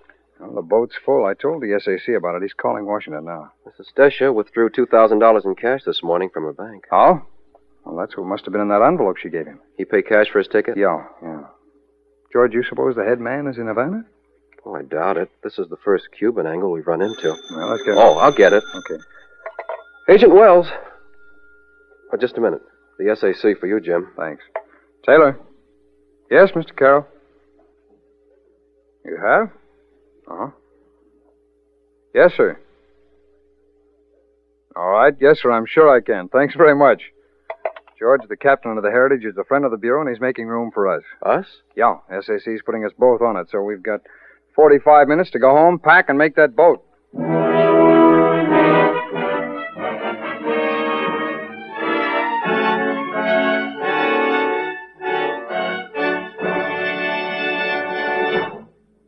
We will return in just a minute to tonight's exciting case from the official file of your FBI. But now, listen. It's the first of the month, Evelyn. I guess that's the postman with our check from the Equitable Society. Every month, right on the dot, those equitable checks come to members who have paid up their Equitable Independent 60s plan.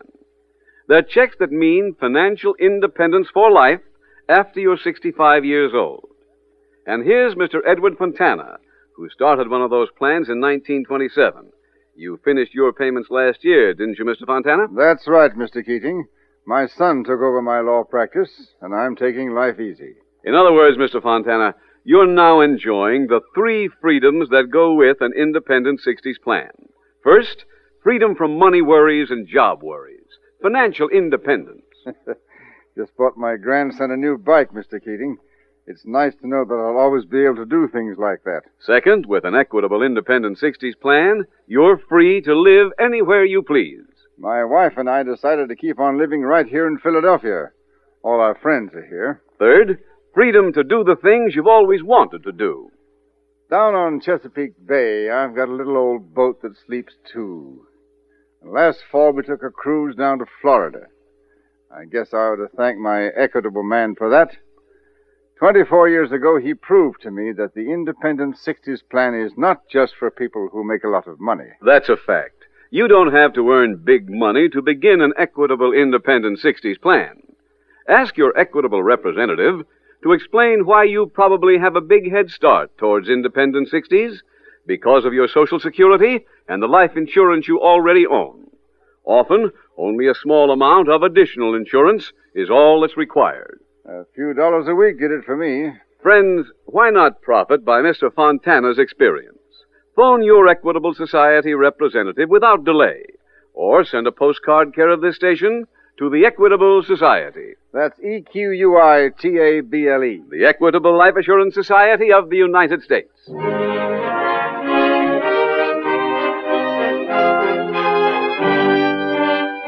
And now back to the FBI file, The Traitor.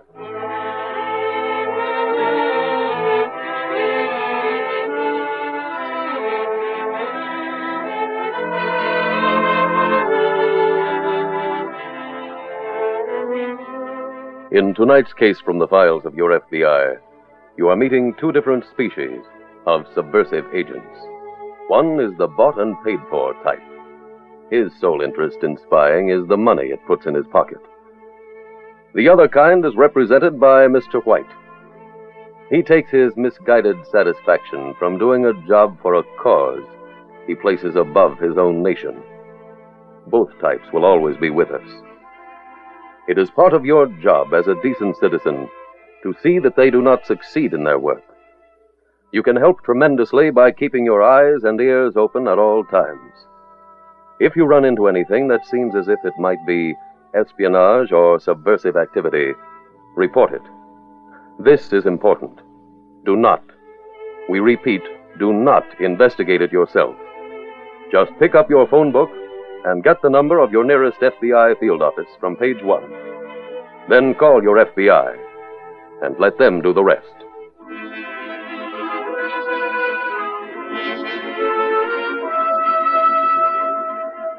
Tonight's file continues aboard the SS Heritage en route to Havana.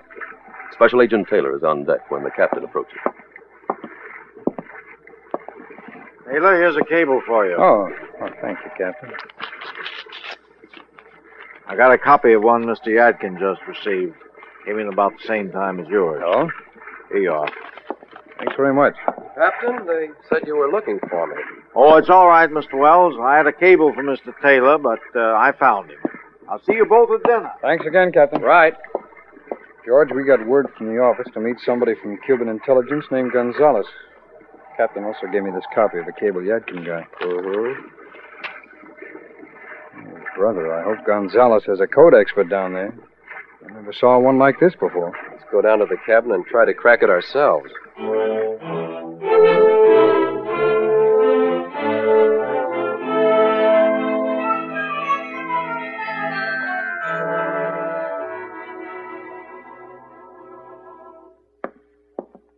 Senor Gonzalez? Si, senor. Taylor, FBI. Oh, it's nice to meet you. Thank you. I heard that you were coming down with Senor Wells. Well, Agent Wells is out now following Yadkin. Oh, I see. We're pretty sure that he's meeting somebody this morning. Oh, who? Well, that I don't know. Tell me, do you have a code expert? Oh, si, senor. Very good one. Fine.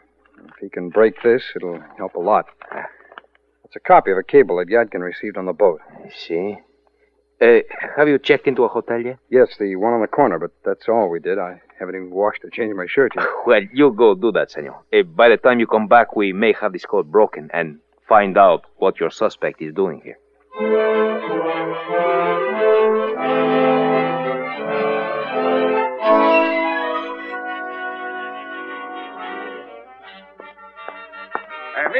Mister, a lottery tickets. How much?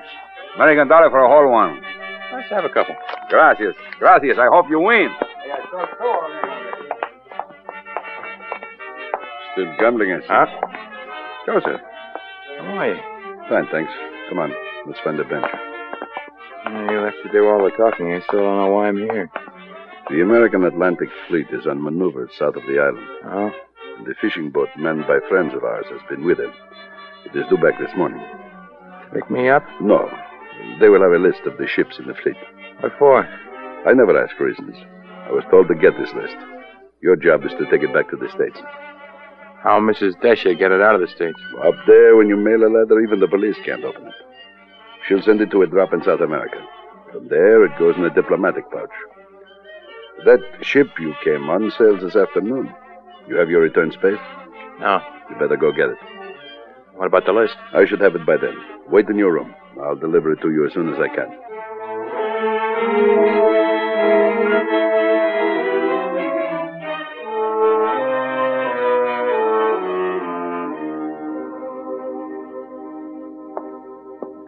Senor Gonzalez, have you broken that code yet? Oh, more than that has happened. 2 men were brought in a few minutes ago, and one of them had this list in his pocket. Oh? That would be worth sending Yadkin down for, huh? Yes, I should say so. Were the men bringing it to him? Well, they must have been. It was in an envelope with the name Joseph Vilas across the front. The cable to the boat said Yadkin was to meet Vilas at the public square by the entrance to the music festival. Senor Wells called in and reported that they met and talked for a few minutes. Who is this Vilas? Well, he's new on the island. He come from Portugal a few weeks ago. Somebody who knew him in Europe said his real name is Pembina. Joseph Pembina. He recruited Yadkin. Hey, Senor Wells told me they seem to be old friends. These two men you arrested, they know you've got this list? Oh, no, senor, no. It was taken from them when they were searched at the jail. This list was then thrown into the property box. They probably think it's still there. Why, senor? Well, if you were to release them and let them take this without any questions, they'll deliver it to Vilas. But if we do the... excuse me, senor. Certainly. Hello. Si, senor Wells. He's right here now. For you, senor. Oh, thank you. Yeah, George. He did? For when? Yeah. Yeah, okay. Yeah, I'm working on something right now. Yeah, bye. Yadkin bought a return ticket on the Heritage. Well, that leaves this afternoon. Which means we've got to work fast. Well, let's change these figures enough so the list won't do them any good. All right. Then release those prisoners. This might have to go through the head man back in the States, and that's who we want.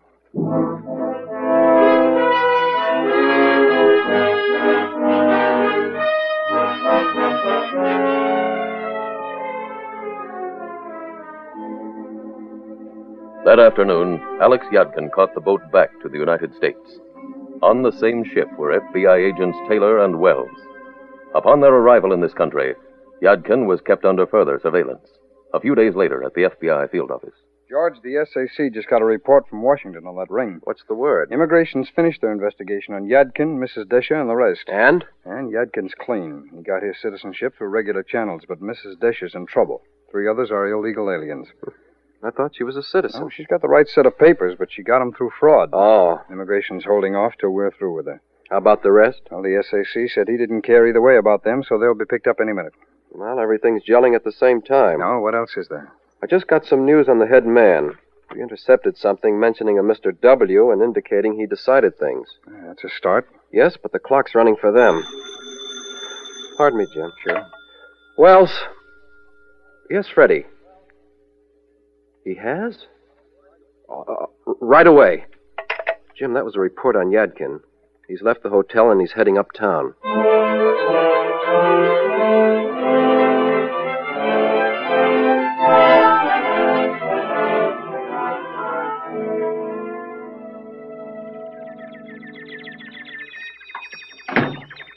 Mrs. Desha, why don't you answer your phone? I've been busy. Who's that list there, Burbank? I'll hold on to it. Huh? Don't you want it? I don't know what to do with it. Why not? My contacts with Mr. White were arrested When? this afternoon. All of them? Yes. You deliver it yourself. Can't. I've got to wait here. Look, I was promised a bonus for this. Mr. White's the only one who can okay the extra money. Look, if you don't take it to him, I will. Go ahead. Oh, where is he? Hotel Caldwell. Phone him. Tell him I'm coming.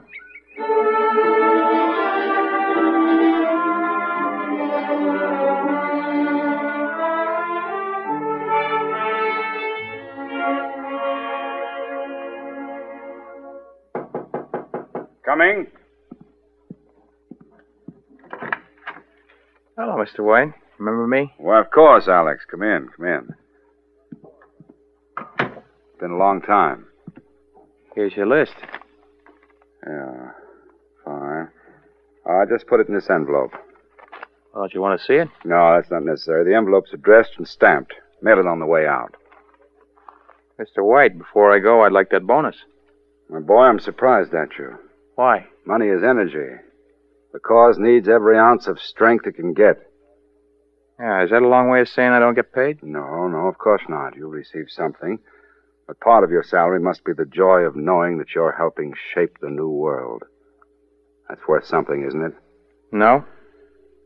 Alex, I'm disappointed in you. You're the only member of my family taking this attitude. I'd still like to be paid. All right.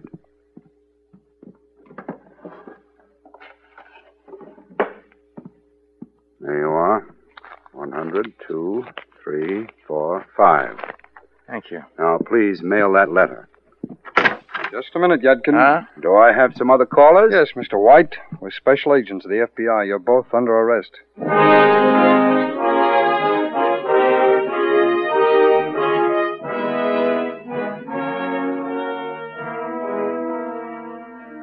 All members of the spy ring described in tonight's case were arrested, tried in federal court, and convicted.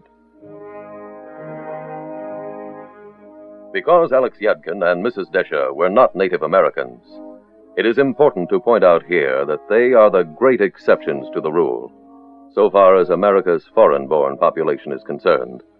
For of that group, the overwhelming majority is loyal to this country. It is also to be pointed out that this case shows the thoroughness with which your FBI protects the security of the nation. Like everyone else, the men of the Federal Bureau of Investigation hope and pray there will never be a World War III. But if it comes, your FBI stands ready.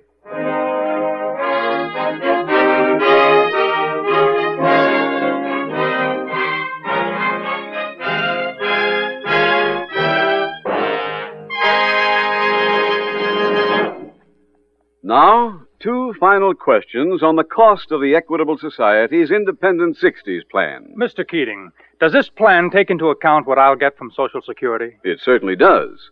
That's one big reason why the cost of an Independent 60s plan is so moderate. But can I start now with an inexpensive plan and expand it later if my salary goes up? Many Equitable members do exactly that. After all, the amount of your Independent 60s plan is strictly up to you. Your Equitable man takes into account both your present income and your future needs. Get the exact figure from your Equitable Society representative, or send a postcard care of this station to the Equitable Life Assurance Society.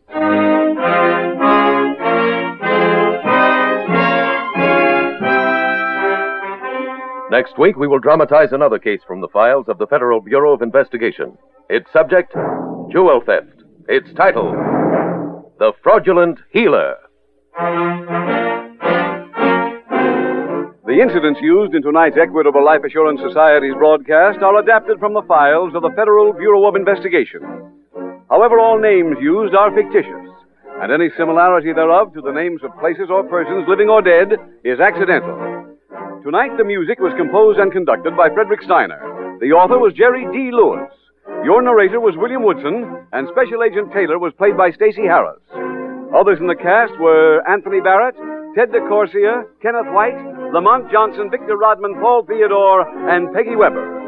This Is Your FBI is a Jerry Devine production.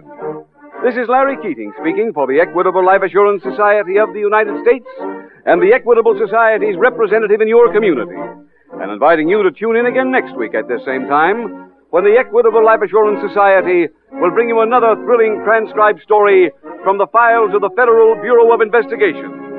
The Fraudulent Healer on This Is Your FBI. This is Your FBI.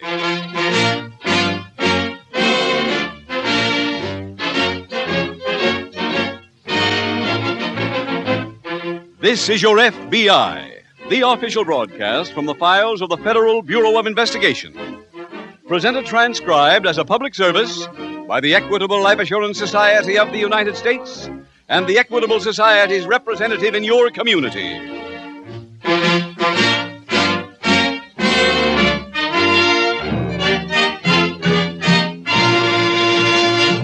From time to time, most men and women ask themselves, what are my chances of being 100% self-supporting when it's time to stop work? Well, that's largely up to the decision you make now.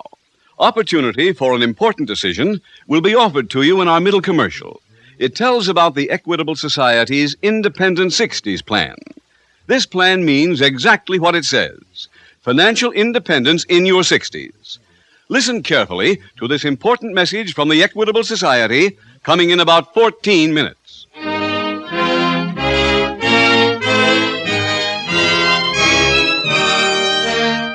Tonight, the subject of our FBI file, jewel theft. Its title, The Fraudulent Healer.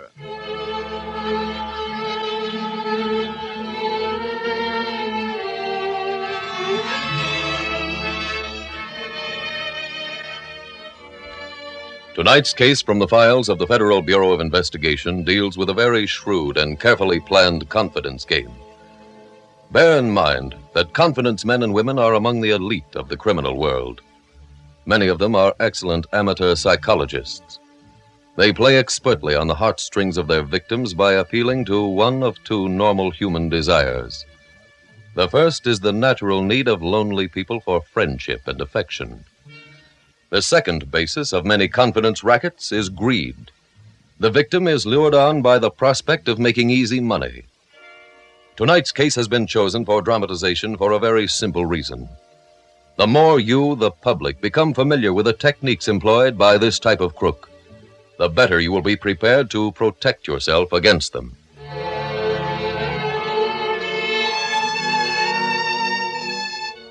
Tonight's FBI file opens on a lush green hillside some 30 miles from a large western city. An attractive girl in a simple cotton dress, wearing almost no makeup, sits on a tree stump and stares at the rolling clouds. She is so lost in thought she fails to hear a man approaching until he speaks. Hello? I had to see if you were real. Oh, don't go, please. I saw you through these binoculars. I couldn't tell if you were a statue I'm or... quite real. Hey, look, I'm not a masher or a peeping Tom. I use these glasses for my hobby. I'm a bee fancier. I'm studying a hive in that oak tree by the fence, the old one. Know anything about bees? Really, I have to leave. Bees flap their wings 16,000 times a minute. They can fly 7 miles without stopping. They get up to a speed of 20 miles an hour. They've got 2 pair of wings, one in back of the other. Thank you for the information. Oh, there's a lot more about bees I haven't told you. I'll be at the oak tree tomorrow afternoon, the old one by the fence.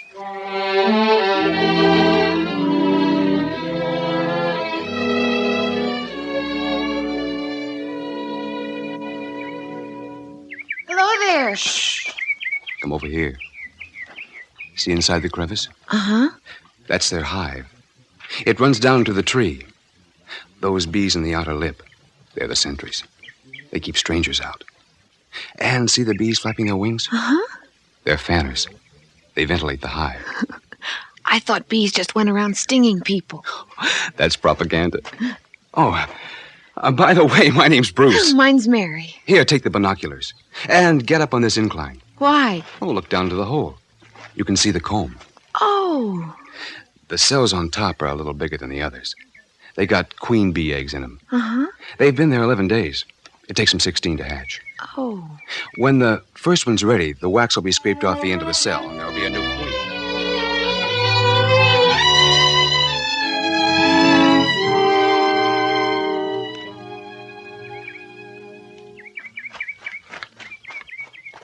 Bruce, I'm sorry I'm late. Hi, Mary. I thought you weren't coming today. I almost didn't. What happened? You get tired of the job already? No, I didn't know whether I ought to keep meeting you. Why not? Well, where's the notebook? In my briefcase. Here we are. I remembered the pencil this time. How far did we get yesterday? Oh, wait, I'll look. Let's see. Yeah, here. 4:45, mild activity outside queen bee cells, 15th day. All right, let's start today's page. All right. 3 p.m. Great activity outside upper right hand, queen bee cell. Other 5 dormant. Mm-hmm. Will they get a new queen today? You'll know if they do. How? Oh, the old queen will be driven out of the comb. Just like that? Uh-huh. A few of the bees will escort her to the lip and push her out if she won't leave willingly. When she does go, somewhere between 60 and 70,000 bees will follow her. Where to? Oh, she's already sent scouting bees looking for a good place to make a new hive. She'll go wherever they pick. Hello, Mary. Oh, hello. Dear, you know this is against the rules. I should report you, but I won't. What is this? Come on, dear. We'll go back. All right. Mary, where are you going? I have to leave. Goodbye, Bruce. Will I see you tomorrow? I don't know.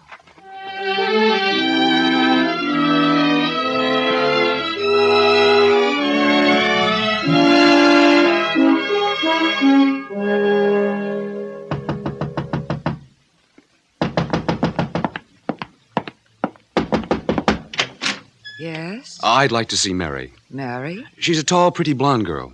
Is she a sign of the stars? Huh? You seem to radiate positive. What? Yes, I do believe you're a positive. They're quite rare, you know. Please, may I see Mary? What's your name? Bruce Miller. Your astral name, I mean. What is all this?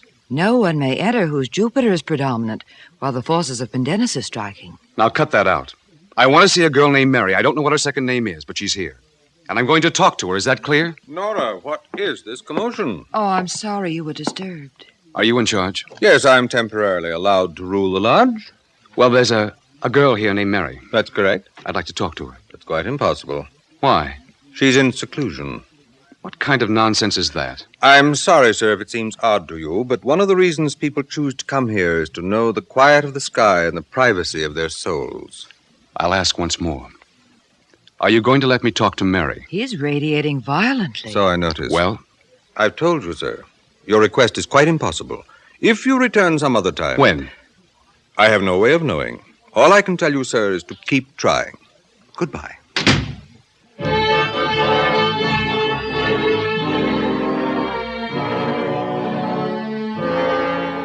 The following day at a local golf course, FBI Special Agent Jim Taylor stands waiting for a friend to hit a shot. In the water. I know. Hit another one, Bruce.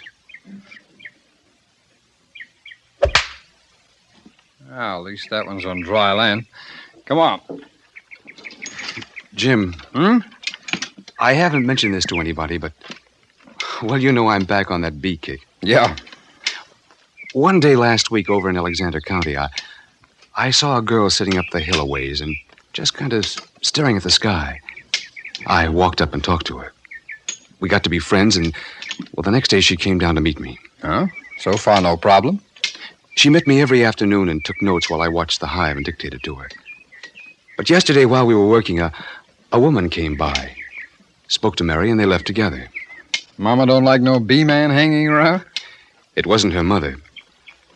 She said something to Mary about it being against the rules, and off they went. Well, Bruce, I wish I could sympathize, but if you didn't know her address after a week, that's your fault. I did, and I went there. They wouldn't let me in. They? A zombie in a long white gown answered the door and gave me double talk. When I started to get mad, some joker horned in and said she was in seclusion. Oh, what does that mean? I don't know. He talked like it was a hotel or a rest home. But I can't help feeling Mary's being held against her will. Oh, now, Bruce, this is 1951. Jim, can you help me? Sure. I keep a white Charger in the garage. The minute a fair damsel gets in distress, I whip out my trusty suit of armor. I'm serious. Okay, Bruce. Has this place got any neighbors? Uh-huh. All right, ask them what goes on. They'll probably know. Okay. In the meantime, there's your ball. Now, will you forget about Liza being chased across the ice by Simon Legree and hit yourself a golf shot?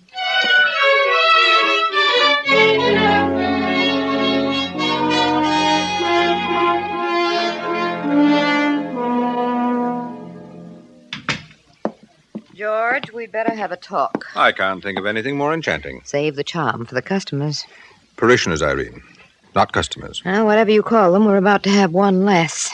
Who's that? Mary. Why? She's restless. I think she's losing interest. We can't afford to have her go. Why do you think I'm here? It's natural for her to be restless. Any young girl cooped up for 3 months would be. But you've got to prevent her from getting bored. How? Irene, astral control isn't a dull subject. If she's beginning to think it is, you're not feeding it the right way. I'll start using a spoon. Really, dear. We share equally, you know, when she signs over her property. What's that got to do with it? You ought to do as much work as I. I do. If you hadn't been careless, she wouldn't have become involved. That's over now. He was back again today. You see him? No. Nora kept him out. You better not wait till next week for Mary's induction. We've got to. Why? Your confidence is very touching, but even I can't rush an eclipse of the moon. Let's find another reason. You've got a transfer deed. Get her to sign it, and I'll make her a member in 15 minutes.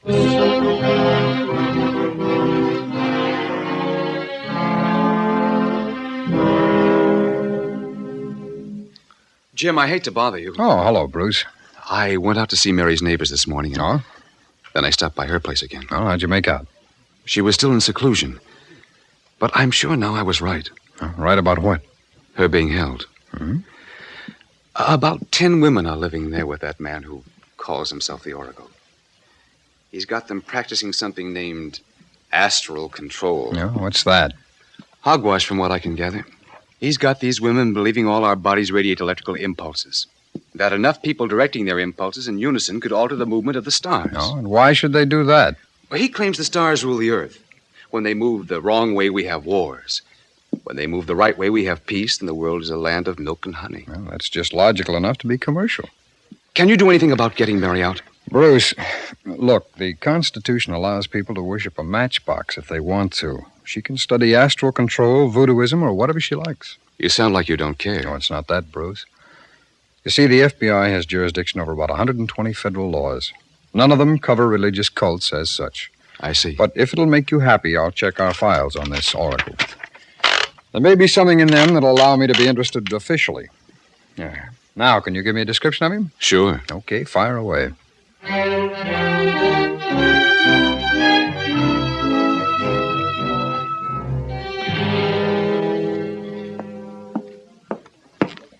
George, Mary's in the hall. What's she doing there? Waiting to see you. How about the paper? She won't sign it. Have her come in. Mary, dear? Thank you. Irene says you wanted to see me, Mary. Yes. You think you're ready for private instructions? That's not why I came. Oh, well, if there's any personal problem on your mind... Mary, would you like me to leave? No. No, you can hear this. Before I say anything else, though, I want you both to know I'm very grateful for these last 3 months. All our people feel that way. Maybe you've noticed I haven't been to your lectures these last few days. Of course. When Irene first told me about astral control, I felt it was a chance to start all over again, to do something good with my life. And you're coming along wonderfully. That's why I'm looking forward so to your working with us. I'm not going to. What? This wasn't an easy decision. It's all I've thought about for a week, and then this afternoon I made up my mind. To what? I'm leaving. But you can't. Irene, if she's made up her mind, there's no point arguing. I'm sorry. I am too. For you. This is your loss, not ours. What are you going to do with yourself? I don't know yet. You're welcome to stay as long as you like. Thank you. But I'll pack and go in the morning. If it's not too early, come in and say goodbye. All right, I will. George, if she leaves without signing that paper, we're broke. She'll sign. What makes you think so? Irene, our motto is faith and confidence. The least you could do is have faith and confidence in the oracle.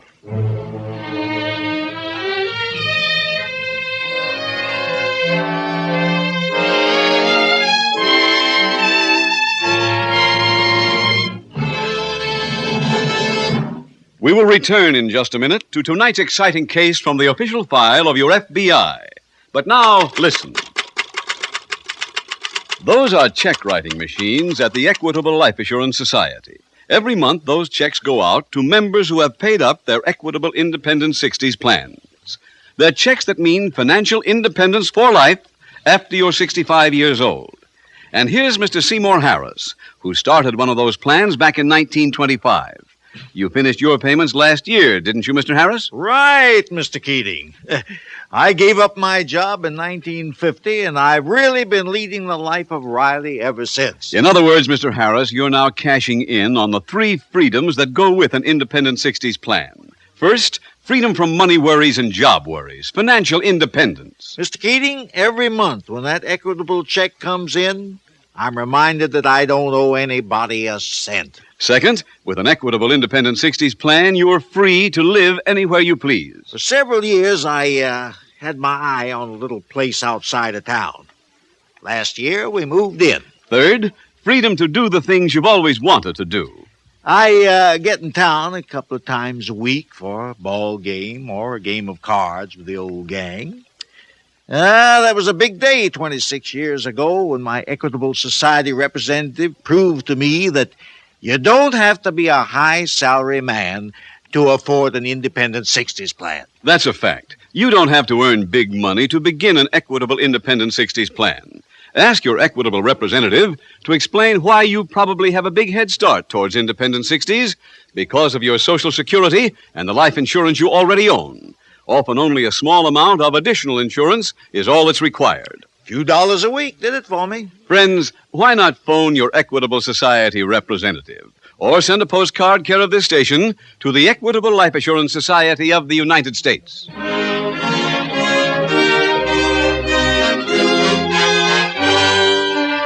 And now back to the FBI file, The Fraudulent Healer.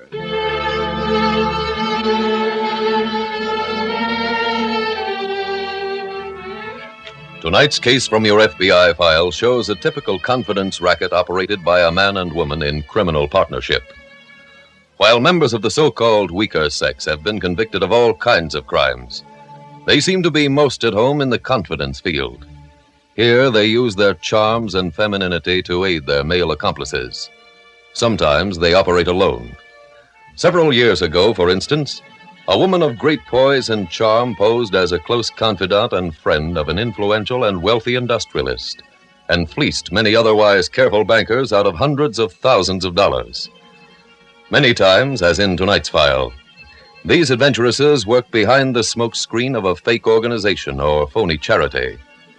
Before joining any unknown organization or even contributing to it, your FBI urges you to check its authenticity with your Better Business Bureau, community chest, or your local authorities. Tonight's file continues the following morning on the street outside the local FBI field office. Bruce Miller is approaching the building as Special Agent Taylor comes out. Jim! Oh, hey, Bruce, you're just the one I want to see. I hope you don't think I'm making a pest of myself. Well, I wouldn't have been calling you for the last hour if I did. I took that description you gave me and sent back the file on somebody named George Brown. Oh, that oracle's first name is George. Is this his picture? Yes. You sure? Positive. Come on, walk me over to the garage, will you? Okay. I'm going out to see Mr. Brown. Who is he? He's a confidence man. He's wanted back east. That's what puts me into the case. Jim, this is wonderful. Well, it might be a break for your girl. Can I drive out with you? No, Bruce, this is business. But you can give me that exact address. 28 Smoky Hill Drive. 28 Smoky Hill Drive. And Jim. Yo. How long will this take you? Well, that depends on Brown. You stick by your phone. I'll call you as soon as I get back to the office.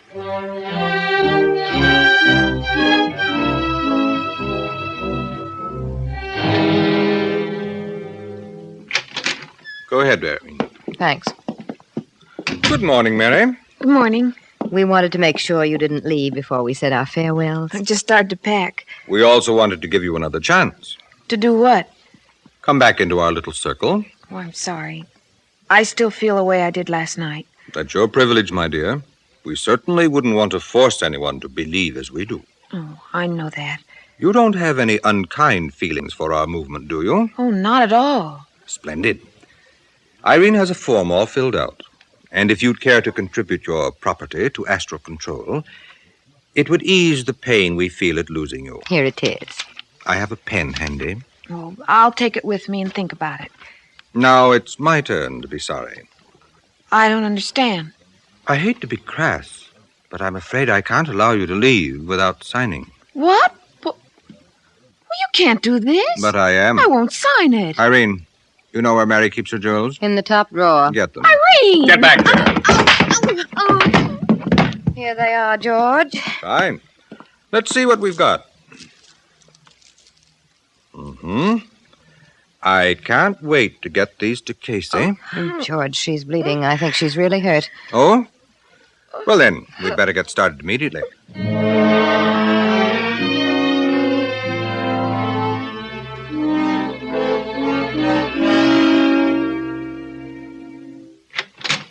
Yes? Good morning. I'd like to see Mr. Brown. My, you radiate a distinct positive. I beg your pardon. Your impulses. Just wait till the Oracle sees you. Yes, ma'am. That's what I'm here for. May I come in? Oh, the Oracle can't speak with you now. Oh, why not? Yes, I'm sure you're positive. Ma'am, why can't I see Mr. Brown? He's not here. Oh, where'd he go? To gaze at the stars with Miss Irene. Yes, I'm sure, but where? It must have been a long trip.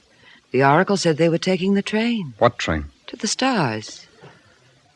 Ma'am, is there anyone else here I can talk to? Everyone else is in seclusion. All right, this paper I have here is a search warrant. It permits me to come inside and look around, so I guess that's what I'd better do now.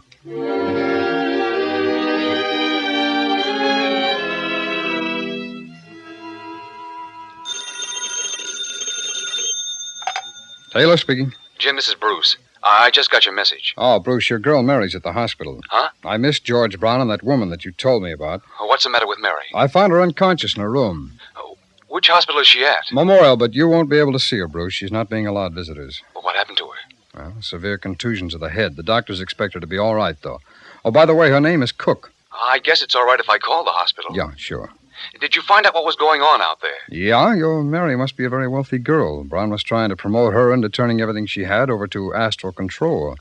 That means him. Mm-hmm. But I guess she wouldn't sign the transfer deed. I found it in her wastebasket. That's what they must have had the fight about. You're not letting him get away with this, are you? Not if I can find them. All I know so far, though, is they took a train, but nobody at either station remembers seeing them or selling them tickets. So... Oh, pardon me, Bruce, will you? Taylor speaking. This is Memorial Hospital, Mr. Taylor. Yes. Dr. Corday says you can see Miss Cook now. Thank you. I'll be right there.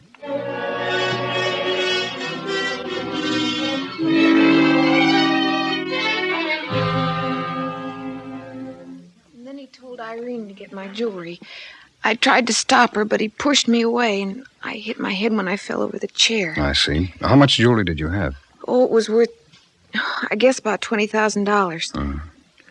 Miss Cook, may I ask you a personal question? Yes, How did you ever get mixed up with George Brown? through Irene. Oh. I met her at a party back home. You see, 5 years ago, both my parents were killed. I inherited everything. Having money, I picked up a lot of new friends. The whirl I went on would have put an honest merry-go-round to shame. And then I met Irene. She told me about astral control, and, well, it looked like a chance to make my life over. Mm-hmm.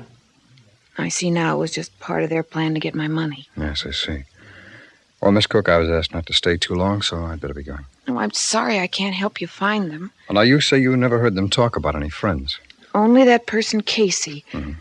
Mr. Brown mentioned him just before I passed out. Well, maybe I could get an idea who that is if you could remember exactly what he said about Casey. Well, let me see. Yes, that was it. He said, I can't wait to get these to Casey. Let's see. Nothing here in his record or hers about anyone with that name. Casey. Hey, wait a minute. Casey might not be a person at all.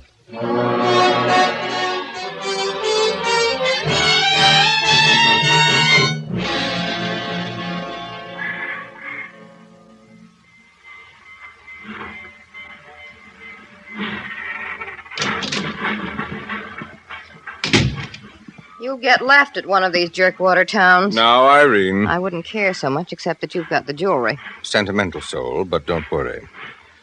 There's always time to jump out with the papers. Why do you keep buying them? To read. But they've got the same things in all of them. I feel more comfortable knowing there's nothing about us. There wouldn't be anyway. Why not? The only way to get your name in those papers is to be a prize-winning cow. Very funny. Yes, well, I'll tell you something that's not so funny. Our touch is gone. I was getting tired of it anyway. The money from that jewelry won't last forever. Doesn't have to. I've thought of another deal. What kind? Selling masterpieces. Spell that. You'll be a widow who doesn't realize the value of the paintings in your late husband's estate. And you? An art collector who just happens to know the paintings were smuggled into this country. We'll find mean men who want to cheat you out of those pictures.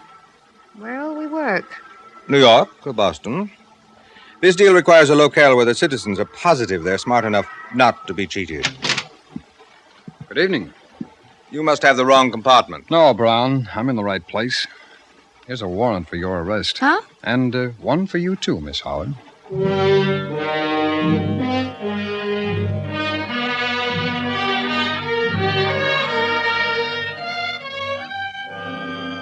George Brown and Irene Howard were tried in federal court and convicted of violating the Interstate Transportation of Stolen Property statute. What Special Agent Taylor noticed in reviewing the arrest records was that George Brown had been convicted twice of swindles in Kansas City, a place many people call KC. He learned the schedule of their train and caught up to the fugitives by flying to an intermediate stop. And thus, your FBI closed the file on these two criminals. However, The convictions interrupted the careers of only this pair. There still are confidence men and women at large throughout the country, and they are at work this very minute. You can keep from ever being numbered among their victims, but there's a price on that freedom. It's the same price we pay for liberty: eternal vigilance.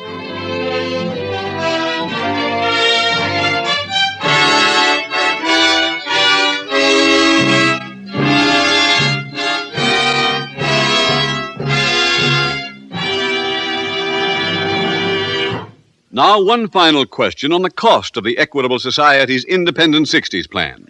Is there any fixed amount I have to put into a plan like this? No, the amount is strictly up to you. For instance, you can start now with a modest plan and expand it later on when your salary goes up.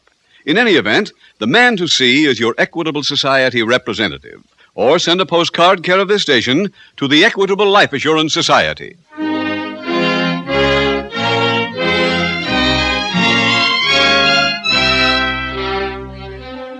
Next week, we will dramatize another case from the files of the Federal Bureau of Investigation. Its subject, marriage swindle. Its title, The Runaway Corpse.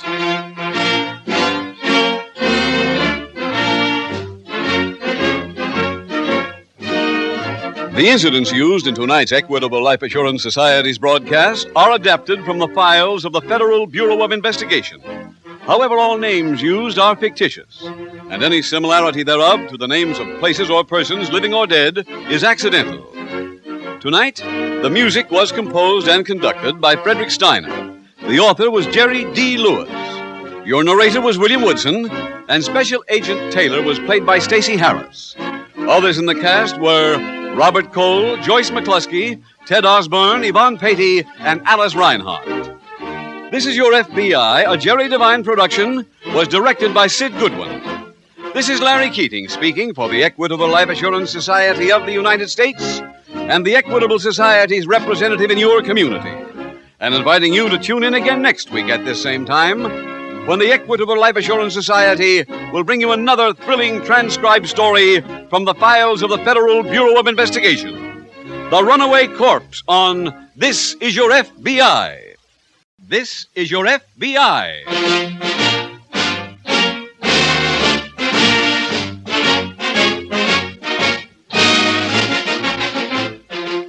This is Your FBI, the official broadcast from the files of the Federal Bureau of Investigation. Presented transcribed as a public service by the Equitable Life Assurance Society of the United States and the Equitable Society's representative in your community.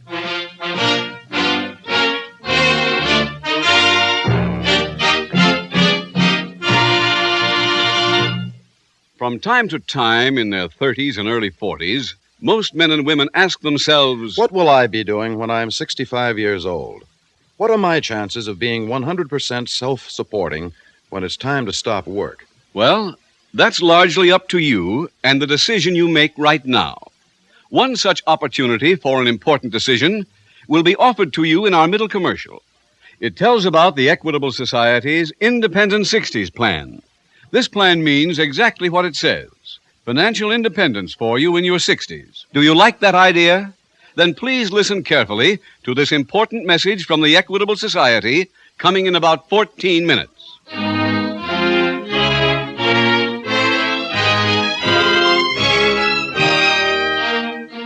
Tonight, the subject of our FBI file, Marriage Swindle. Its title, The Runaway Corpse.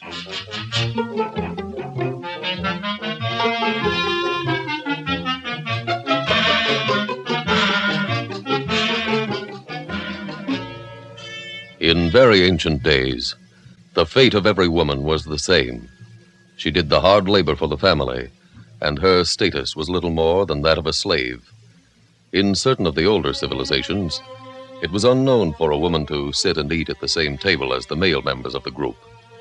Those taboos and other similar customs have, of course, been discarded. Today, women have attained the highest ranks in science, art, literature, and business. Every year, more and more members of the female sex find themselves in responsible positions once held exclusively by men. No field of endeavor has remained closed to the women of America. And that statement, unfortunately, includes the field called crime.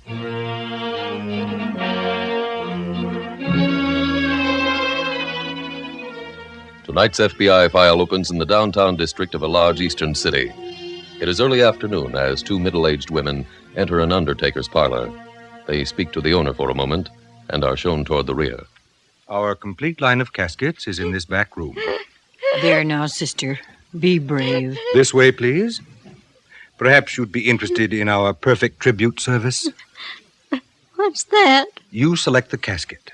We do the rest. Ethel, I believe that would be better. You needn't decide immediately, Mrs. Carson. Thank you. Not at all. We try to live up to our motto, kind and personal consideration where the tribute never becomes a burden. Isn't that sweet? The price tag on each casket covers the entire service. This is a very good value. The wood is the finest walnut. And as you see, the lining is crushed crepe. Beautiful. Oh, Agnes, let's pick one and leave. All right. She's under such a strain. Of course. We'll take this. I'm sure you won't be sorry. When can you send the hearse? Did the deceased pass away at a hospital? At home.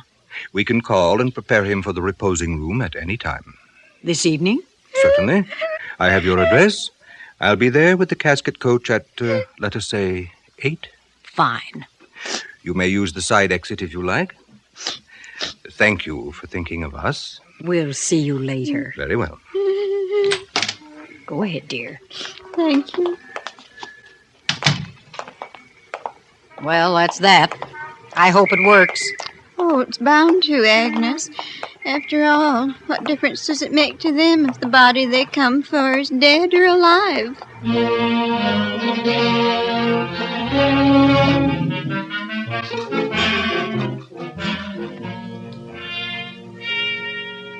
Meanwhile, at the local FBI field office, Police Detective Tommy Stewart approaches the desk of Special Agent Taylor. Hello, Jim. Oh, hi, Tommy. Hey, you've been a stranger lately. I won't be from now on. Why, what's up? Wedding Bells is out. What? Wedding Bells. Herb Carson. He escaped yesterday from the state prison. Tommy, I'm afraid I don't know him. Oh, I guess you hadn't been transferred here this time last year. No. We arrested him for working the marriage swindle. He was quite a boy. Huh? When we circulated marriage bureau clerks around the country with his picture, we uncovered 24 brides, and quite a few places haven't been heard from yet. Is this his record here? Mm-hmm. According to this, the Bureau had a detainer on him, huh? Yeah, he crossed more state lines than the super chief. How'd you catch him? The last woman he married died shortly after the wedding. Natural causes? Yeah, we double-checked. In her will, she left all her money to charity, around $20,000 in cash. And when it couldn't be found and her new husband couldn't be either, we put out an alarm. Did you know then it was Carson? No. Your lab gave us an ident off his prints. Oh, I see. I'm having 4 of his local wives brought to my office now. Want to question him with me? Well, I have some work to clean up here, Tommy. I'll be in touch with you when I finish.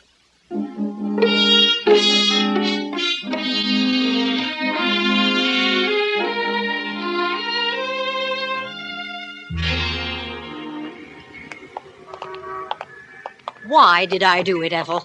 Why? Do what? Spend half the day getting an undertaker to come to the house so your dear husband can steal a hearse. But Herb needs the hearse to go to the cemetery and get that money from Mrs. Watkins' vault. And when he gets the money, he skips out on you again. Agnes, Herb's my husband. Fine husband. You've been married 15 years and seen him 15 minutes. It's not his fault he has to be away so much. Can't blame a man for being interested in his business. Getting married is his business? Of course. What are his hobbies?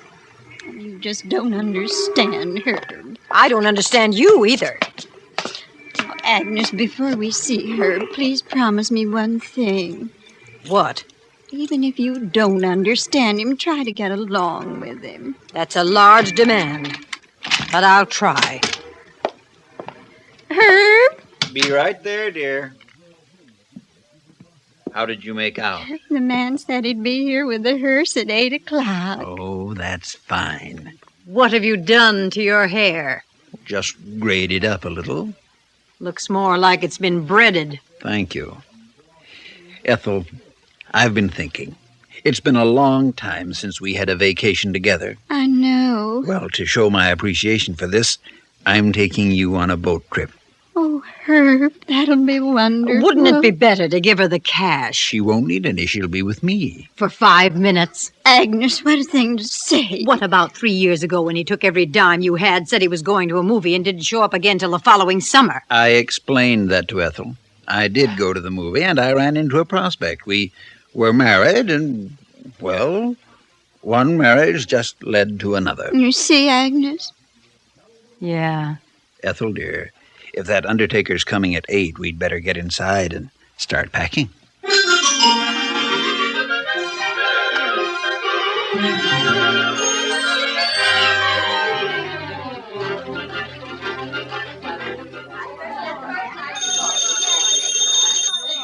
Detective Stewart.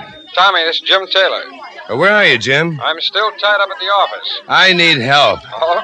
You hear that babble? Those are Carson's ex-wives. Have you talked to them yet? No. Well, let me know if you get anything from them.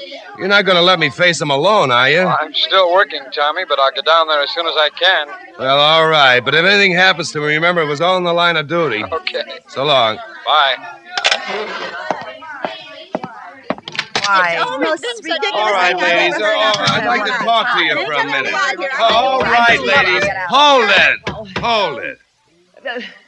Who are you? I'm Detective Stewart. Where's my husband? We're looking for him, too. That's why you were called in here. You've got to find him for me. Find him for you? Look, honey, I'm married to him, too. Girls, for your information, I'm the only one he ever loved. He's a bum. Oh, he is not. Dare you say that? All right, ladies. All right. I'd like to get your listen to such relationship talk. straightened I out here.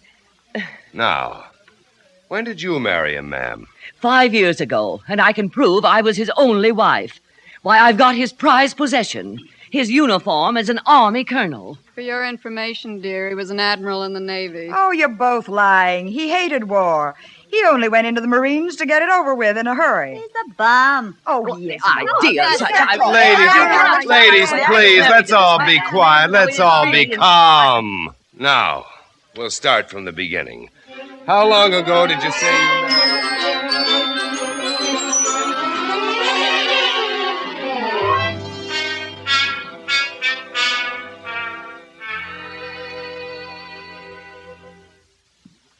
Ethel, what time did that undertaker say he'd be here? About 8. He's due now.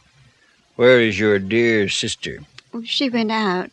She said she'd stay out until we left here. Yes, well, perhaps that's just as well.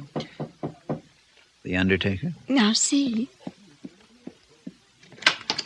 Oh, hello, Mr. Martin. Good evening, madam. You the undertaker? The funeral director. My assistant will be up with the cot in a moment. Where's the hearse? The casket coach is right outside. May I see the departed, please? This way.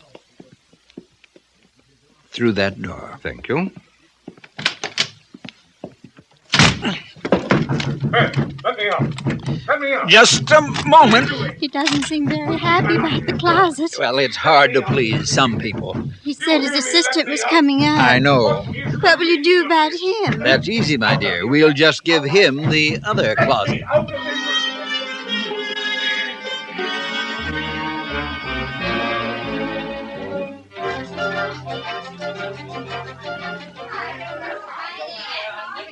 Hello, Tommy. Oh, Jim, am I glad to see you. I gather the women are still here, huh? And still talking. You look a little weary. I feel like Clyde Beatty. Tell me, did you get anything from them? One possible lead. What's that? Well, the other women agreed that Carson had one wife that he always went back to. Oh?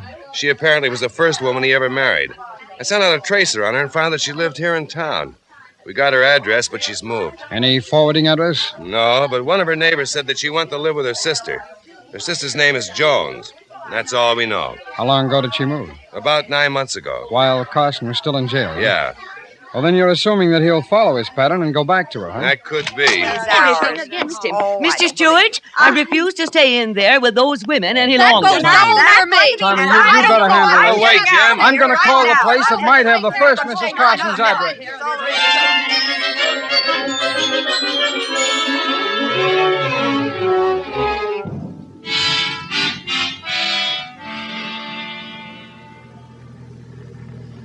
Ethel, watch on your side.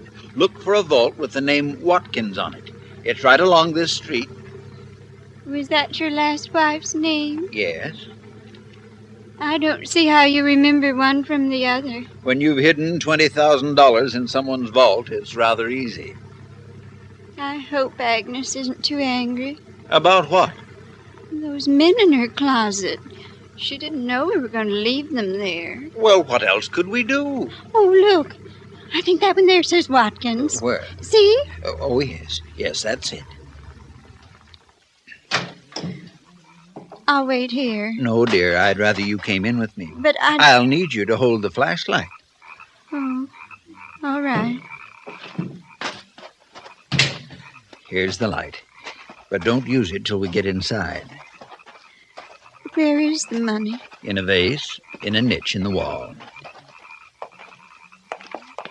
Now, I have a key someplace. Here it is.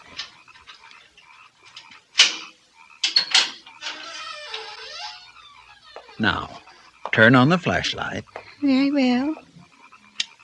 Come right in, dear. Just follow me. Now, just shine the light on that wall on the left. That's it.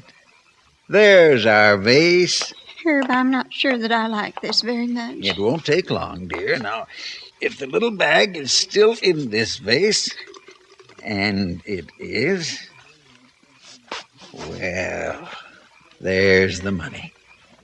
Mission accomplished, my Herb, dear. let's get out of here. Oh, I almost forgot. You wait here just 1 minute. I brought some flowers along. I left them in the hearse. I'll go get them. Herb, I don't Just want stay to- right here, my dear. I'll be right back.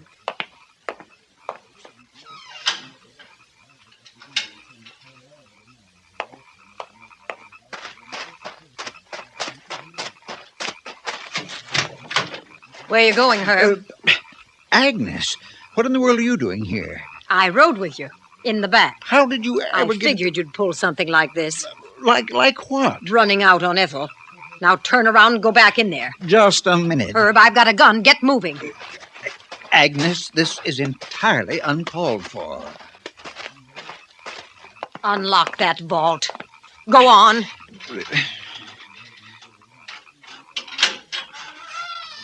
Ethel? Agnes, what are you doing here? Saving you from an all-night stay in the vault. I'll take that money, Herb. Ethel, will you please reason with your sister? What's going on? Your dear husband here was planning to skip out and leave you. I planned nothing of the sort. Where's the money? I didn't find it. But Herb, you got it out of this vase. No, that's not true, Ethel. It's still in there. Let's see the vase. Here. It's empty. I don't understand it.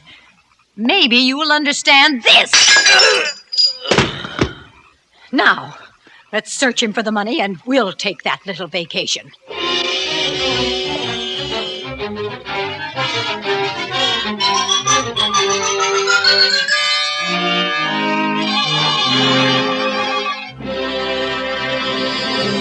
We will return in just a minute to tonight's exciting case from the official file of your FBI. But now, listen. Okay, Cora, I'll answer the door. That's the mailman with our check from the Equitable Society. Every month, right on the dot, those equitable checks come to members who have paid up their Equitable Independent 60s plans. They're checks that mean financial independence for life after you're 65 years old. And here's Mr. Arnold Muller, who started one of these plans back in 1928. You made your last payment in 1950, didn't you, Mr. Muller? May 1st, 1950, I quit work, Mr. Keating. I've been having the time of my life ever since. In other words, Mr. Muller, you're now enjoying the 3 freedoms that go with an independent 60s plan. First, freedom from money worries and job worries. Financial independence. Mr. Keating, I haven't given money a thought since I retired. No need to with those equitable checks coming in the way they do. Second, with an Equitable Independent 60s plan, you're free to live anywhere you please. We've bought a little 5-acre farm on the edge of one of the prettiest towns in America. Third, Freedom to do the things you've always wanted to do. I've got one of the swellest gardens you ever saw, Mr. Keating. We deep freeze all kinds of fruits and vegetables, and it cuts our food bills way down. I tell you, that was the luckiest day in my life when I found out that you don't have to be rich to afford the Equitable Independent 60s plan. That's a fact. You don't have to earn big money to begin an Equitable Independent 60s plan. Ask your Equitable representative to explain why you probably have a big head start toward Independent 60s because of your Social Security and the life insurance you already own. Often, only a small amount of additional insurance is all that's required. A few dollars a week did it for me. Friends, why not profit by Mr. Muller's experience? Phone your Equitable Society representative without delay. Or send a postcard care of this station to the Equitable Society. That's EQUITABLE. The Equitable Life Assurance Society of the United States.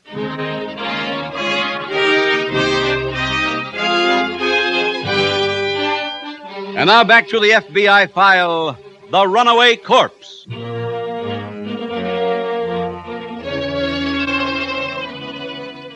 As you listen to tonight's case from the files of your FBI, you may well have said to yourself, only people of below average intelligence could fall for such an obvious confidence game. Unfortunately, such is not the case. Throughout the country, there are millions of men and women who are lonesome. Concerning these people, one writer says, quote, every day the postmen of the United States deliver 1 million letters to men and women who have advertised for husbands and wives. Men and women who belong to the vast and tragic army of the unwanted. At the offices of the 400 matrimonial correspondence and lonely heart clubs, they are numbered in the hundreds of thousands, in millions. Every year they contribute to the pocketbooks of club owners several millions of dollars. These people are not necessarily unintelligent. They are just lonely, and their natural human desire for companionship often makes them easy victims for unscrupulous swindlers. Tonight's file continues at police headquarters. FBI Special Agent Taylor has just entered the office of Detective Tommy Stewart. Tommy, we just missed Carson. Where? At his sister-in-law's home. When I left here, I called state prison and had them check their mail file. Yeah? They found Carson had written to his first wife, care of a Miss Agnes Jones, 38 Adams Avenue. And you just missed him there? Yes, he left with his wife a couple of hours ago in a hearse. A hearse? Yes, they tricked an undertaker into coming to the sister's house, locked him and his helper into closets, and stole the hearse. We better get out an alarm. I already have, Tommy. Why would he want a hearse? He could have had a rental agency deliver a car. Yeah, I know. Well, he shouldn't get very far in it. You must know that, too. Tell me, what was the name of that wife of his that died? Mrs. Watkins. Now, didn't you tell me that Carson was suspected of stealing the cash from her estate? That's right. Well, isn't it just possible that he buried that money with her, left it there till he was ready to pick it up? Yeah. Tommy, let's find out what cemetery she was buried in and get out there.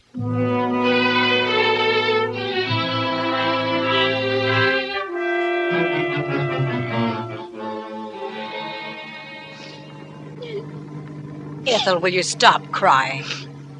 That was very cruel of you, What was leaving Herb out there that way.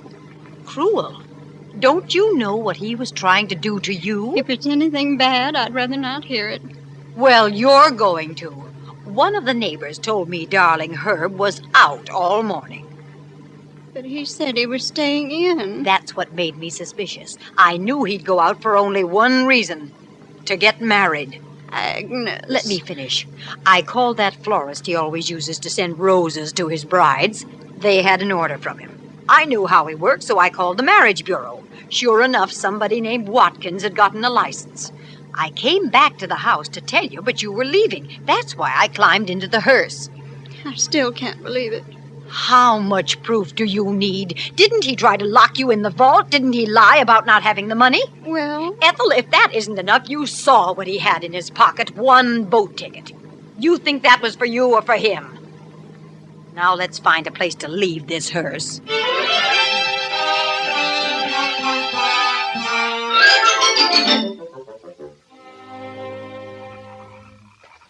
Tommy, I just spoke to the gateman.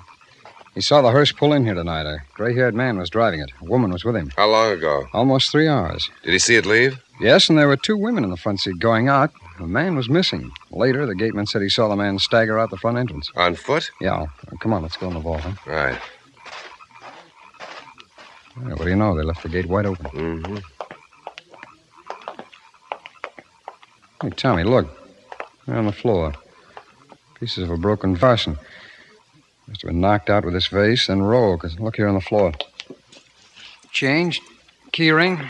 And what's this? What do you got, Tom? Envelope from a travel agency. But it's empty. Well, those two women could have gotten the ticket. Ticket to where? Well, that's what we've got to find out. The agency won't be open this time of night. Yeah. Well, let's finish up here, and if nothing has come in on Carson or the hearse, we'll check the travel agency first thing in the morning.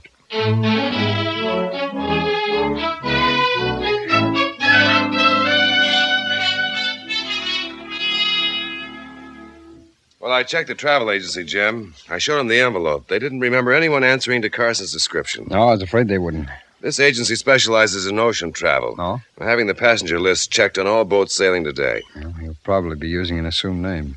Oh, and the hearse has been located. Oh, where? On McKinley Street. McKinley, that's down to the docks, isn't it? Yeah, our men went over it. No leads. Jim, how about giving each steamship company a description of Carson? I'm afraid that wouldn't pay off either, Tommy. Our files show Carson as having dark brown hair, but evidence at the cemetery showed that it's now gray. And I've just been going over these photostats of his marriage licenses. There's a different description on every one of them. Yeah, that's bad. Tommy, I've been trying to get some form, some pattern out of these. I was just about to arrange them in sequence when you came in. Let's see, here's number 1. Mm-hmm. Number 2. Here's number 3. Yeah, thanks.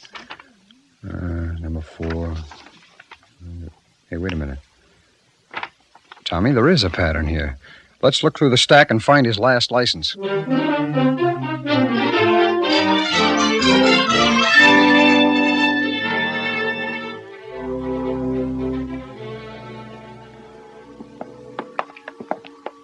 $121. $123. Here's our cabin. Good. I couldn't walk another step.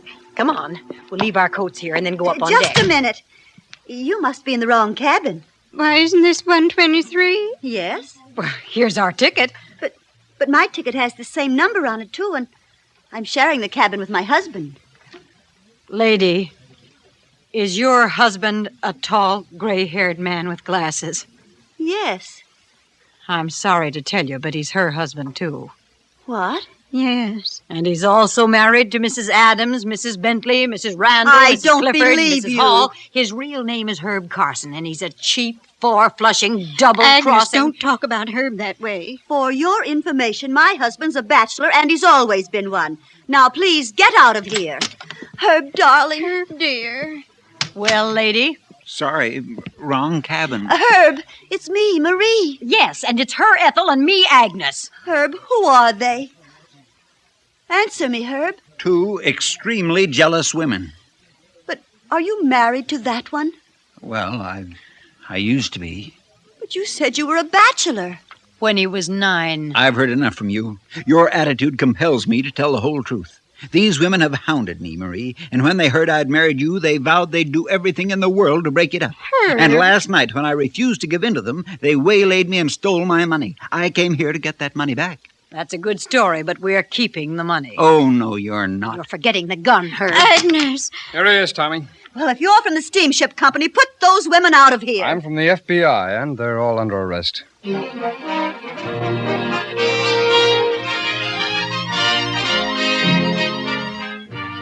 Herbert Carson was sentenced in federal court to 10 years for interstate transportation of stolen property violations, and Agnes Jones and Ethel Carson were sentenced in federal court to 6 months for harboring a federal fugitive. Special Agent Taylor and Detective Stewart were able to arrive at the boat because of the pattern in the marriage licenses. Agent Taylor noticed that Carson always used the maiden name of each wife for the marriage which followed. It was assumed he would continue the pattern in making his reservations, a fact which was borne out when Agent Taylor called the steamship line. And so your FBI was able to close another file because of the aid and cooperation of the local police. Without such cooperation, many cases would be almost impossible to solve. That is why your FBI continues to ask you, the people, to exert your every effort to obtain an adequate local law enforcement staff. For law enforcement, like charity, must begin at home.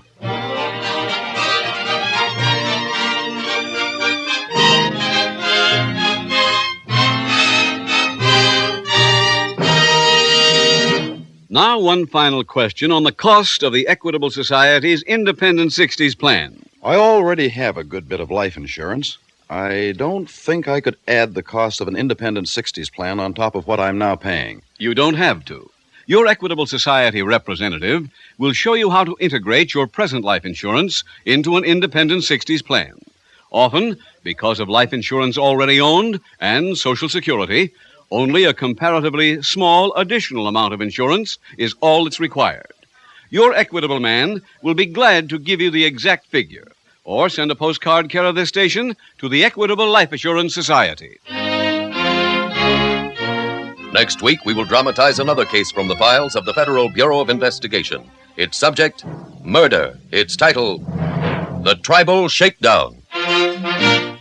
The incidents used in tonight's Equitable Life Assurance Society's broadcast are adapted from the files of the Federal Bureau of Investigation.